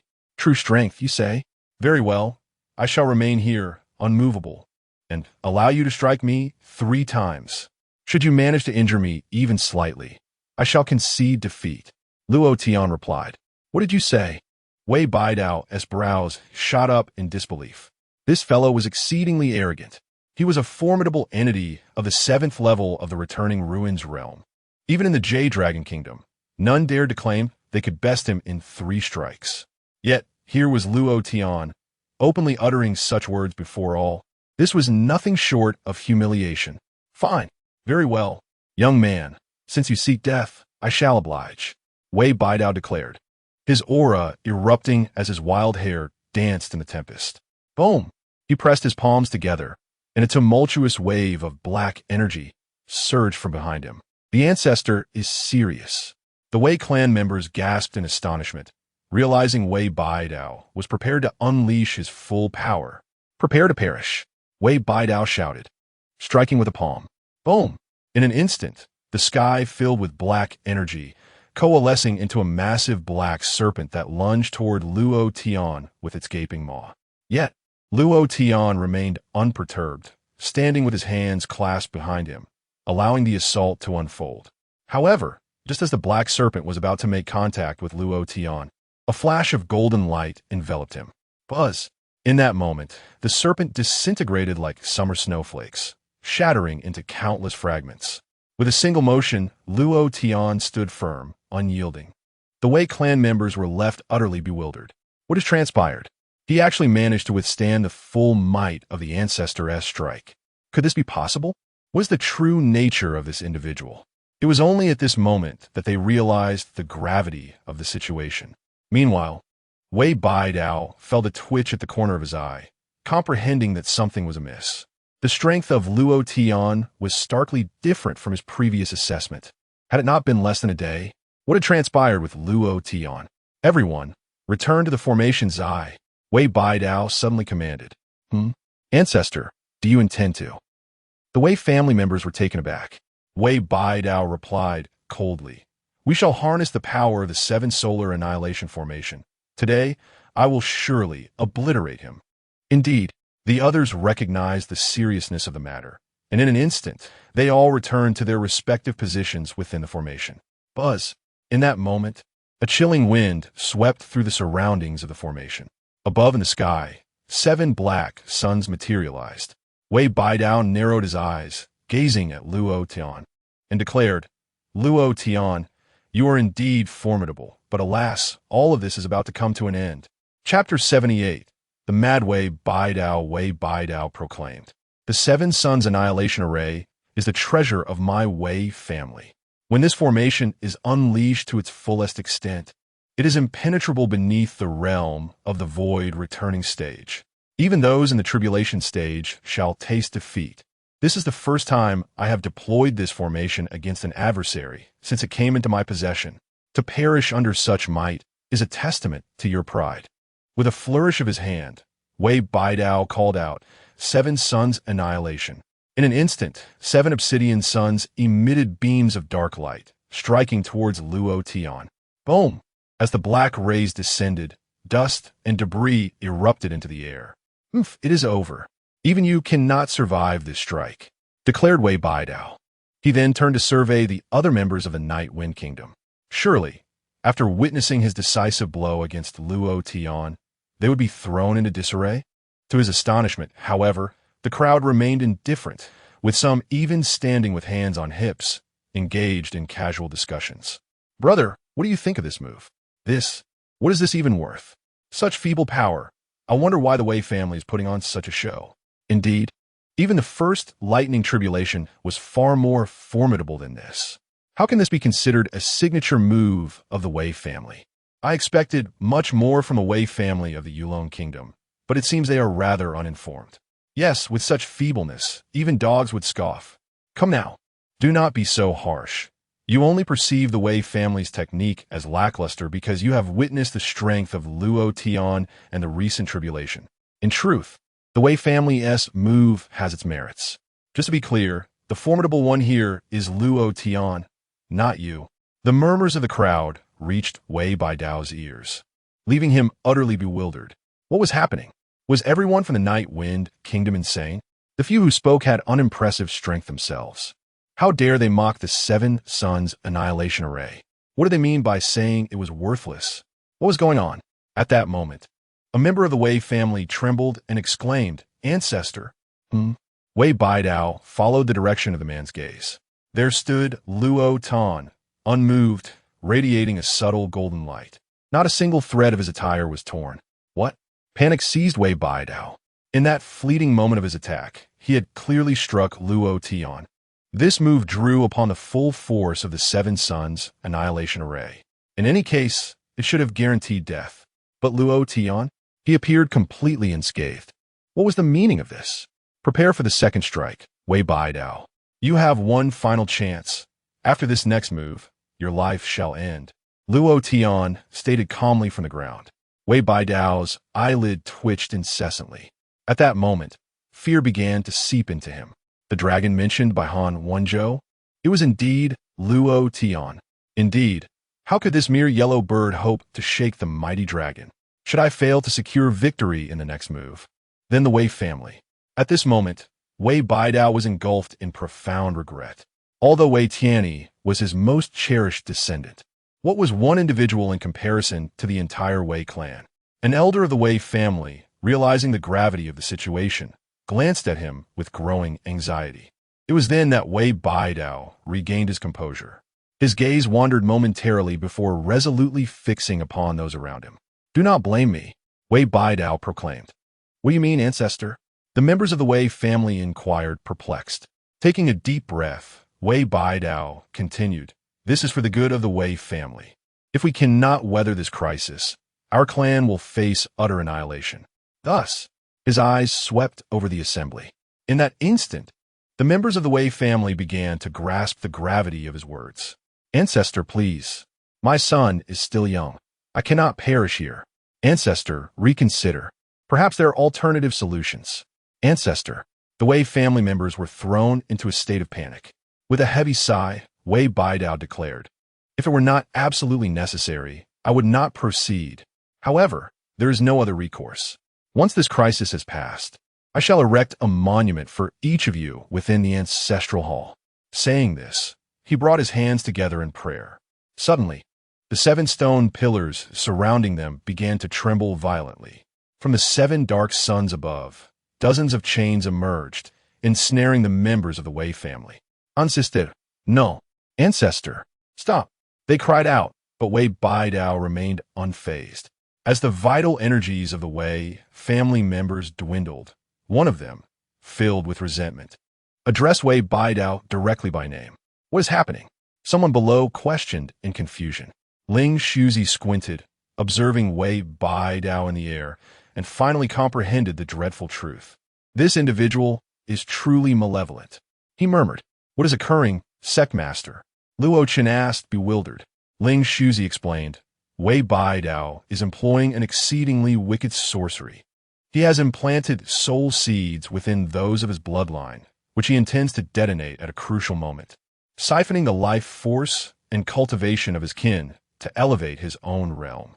Luo Tian gasped, "That is utterly ruthless." Ling Shuzi nodded, "Indeed, it is precisely because such methods are so cruel that they are reviled by the world. It is said that a millennium ago, a few individuals who practiced this dark sorcery were ultimately hunted down and exterminated by various factions. Afterward, this malevolent art gradually faded into obscurity. I had believed that no one would dare to wield such tactics again. It appears I was naive." Casting a glance at Wei Baidao, Luo Tian remarked, "This Wei Baidao regards his own kin as mere lambs for the slaughter." Ling Shuzi sighed, "Wei Baidao has lived far too long without breaking through to the tribulation realm. It seems he is nearing the limits of his lifespan, prompting him to resort to such vile sorcery. Had it been in another circumstance, he might have succeeded. Alas, he was simply unfortunate." Just as the two were conversing, a startled voice exclaimed, "Look!" Instantly, everyone lifted their gaze to the sky, where Wei Baidao was ensnared in chains. Through these shackles, he relentlessly absorbed the life essence of his kin. A faint crimson hue enveloped him, and his life force grew increasingly formidable. Suddenly, a surge of spiritual light erupted from his being. He had transcended to the 8th level of the returning origin realm. Before the crowd could fully comprehend the moment, another wave of spiritual light burst forth from him. He had ascended to the 9th level of the returning origin realm. As he felt the transformation of his own realm, a frenzied ecstasy ignited in Wei Baidao's wild eyes. "Ah, it truly works. It truly works. I have broken through. Yet this is not enough. I yearn for further advancement." Wei Baidao had succumbed to utter madness. Chapter 79. Despair of Wei Baidao as Wei Baidao teetered on the brink of madness. Within the secluded training chamber of the divine martial king's mansion in the capital of the Night Wind Kingdom, a figure cloaked in black suddenly lifted his head. "The soul seed? Has Wei Baidao finally taken this step? Excellent. We have gained another pawn," he murmured in a hushed tone. "Master, what is it?" In front of the figure in black stood the heir of the divine martial king. Unlike before, the heir's face bore no traces of arrogance or resentment. Instead, it radiated obedience. "It is nothing, merely a delightful thought," the figure in black replied, picking up a black chess piece from the board and raising it to his eyes. merging it with the silhouette of the divine martial king's heir. Meanwhile, Wei Baidao shouted fervently, "Come forth, my final surge of power!" With a whoosh, all the vitality and life force of the Wei family members were drawn into his being. Boom! In an instant, a terrifying might erupted from him. Is this a breakthrough from the shackles of the returning ruins realm? Has he truly succeeded? An elder exclaimed, his face a mask of shock. No, it may not be quite that yet. The crossing tribulation realm requires one to endure the trials of the heavenly tribulation. He is still one step away. However, in terms of sheer power, he should now be considered in the crossing tribulation realm. Another person remarked. At this moment, Wei Baidao stood suspended in midair, his white hair having turned black. With the absorption of his kin's life force, his physique had returned to its youthful vigor.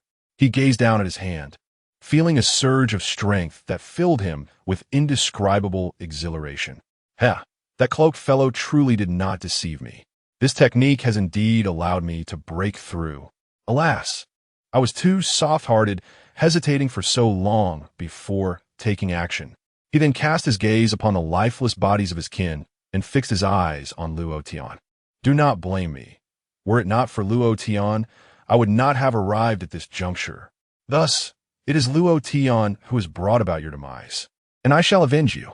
With that, he floated before Luo Tian. Luo Tian, I must express my gratitude to you. Without your interference, I may have remained trapped in this realm forever. The power of the crossing tribulation realm is astonishing. At this moment, I feel invincible. Luo Tian regarded Wei Baidao with furrowed brows. Hey, stop admiring your own body like a lunatic. You have one final move, and once you unleash it, you will perish. Make me die. Wei Baidao looked at Luo Tian and burst into hearty laughter. Luo Tian, I can see that you are formidable, a true prodigy. In my lifetime, and even in the tales I have heard, there has been no one as monstrous as you. However, your legend ends here. Rest assured, I will spread the word of your demise today, letting the world know that the genius Luo Tian fell at the hands of Wei Baidao. Wei Baidao proclaimed from his elevated stance. Luo Tian grew impatient. Are you going to strike or not? If not, I will make my move. With a grin, Wei Baidao casually slapped Luo Tian. Slap, light as a feather, devoid of any harm. Huh? Luo Tian was momentarily taken aback. Wei Baidao chuckled. You need not urge me. I'm stronger than ever before. I shall confront you head on. Go ahead and strike. Luo Tian squinted at him with a look of disdain. This fellow is quite the pretender.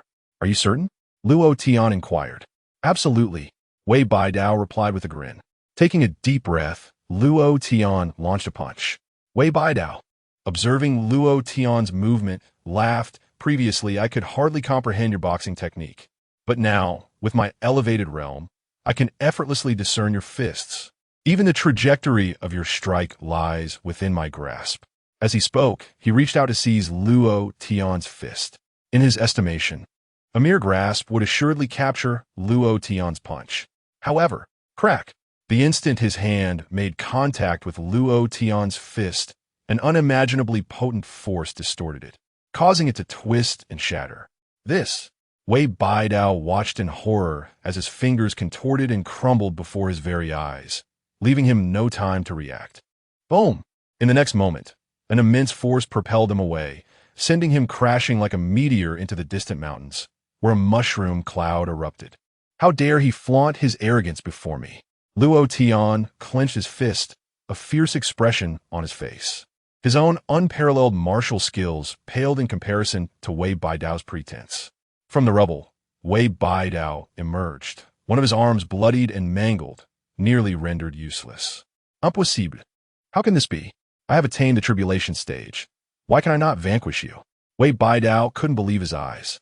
Just moments ago, he had been swollen with pride from his newfound strength. Yet reality proved to be exceedingly cruel. Old fool, keep pretending. At that moment, Luo Tian executed a swift teleportation, appearing before him and delivering a flying kick.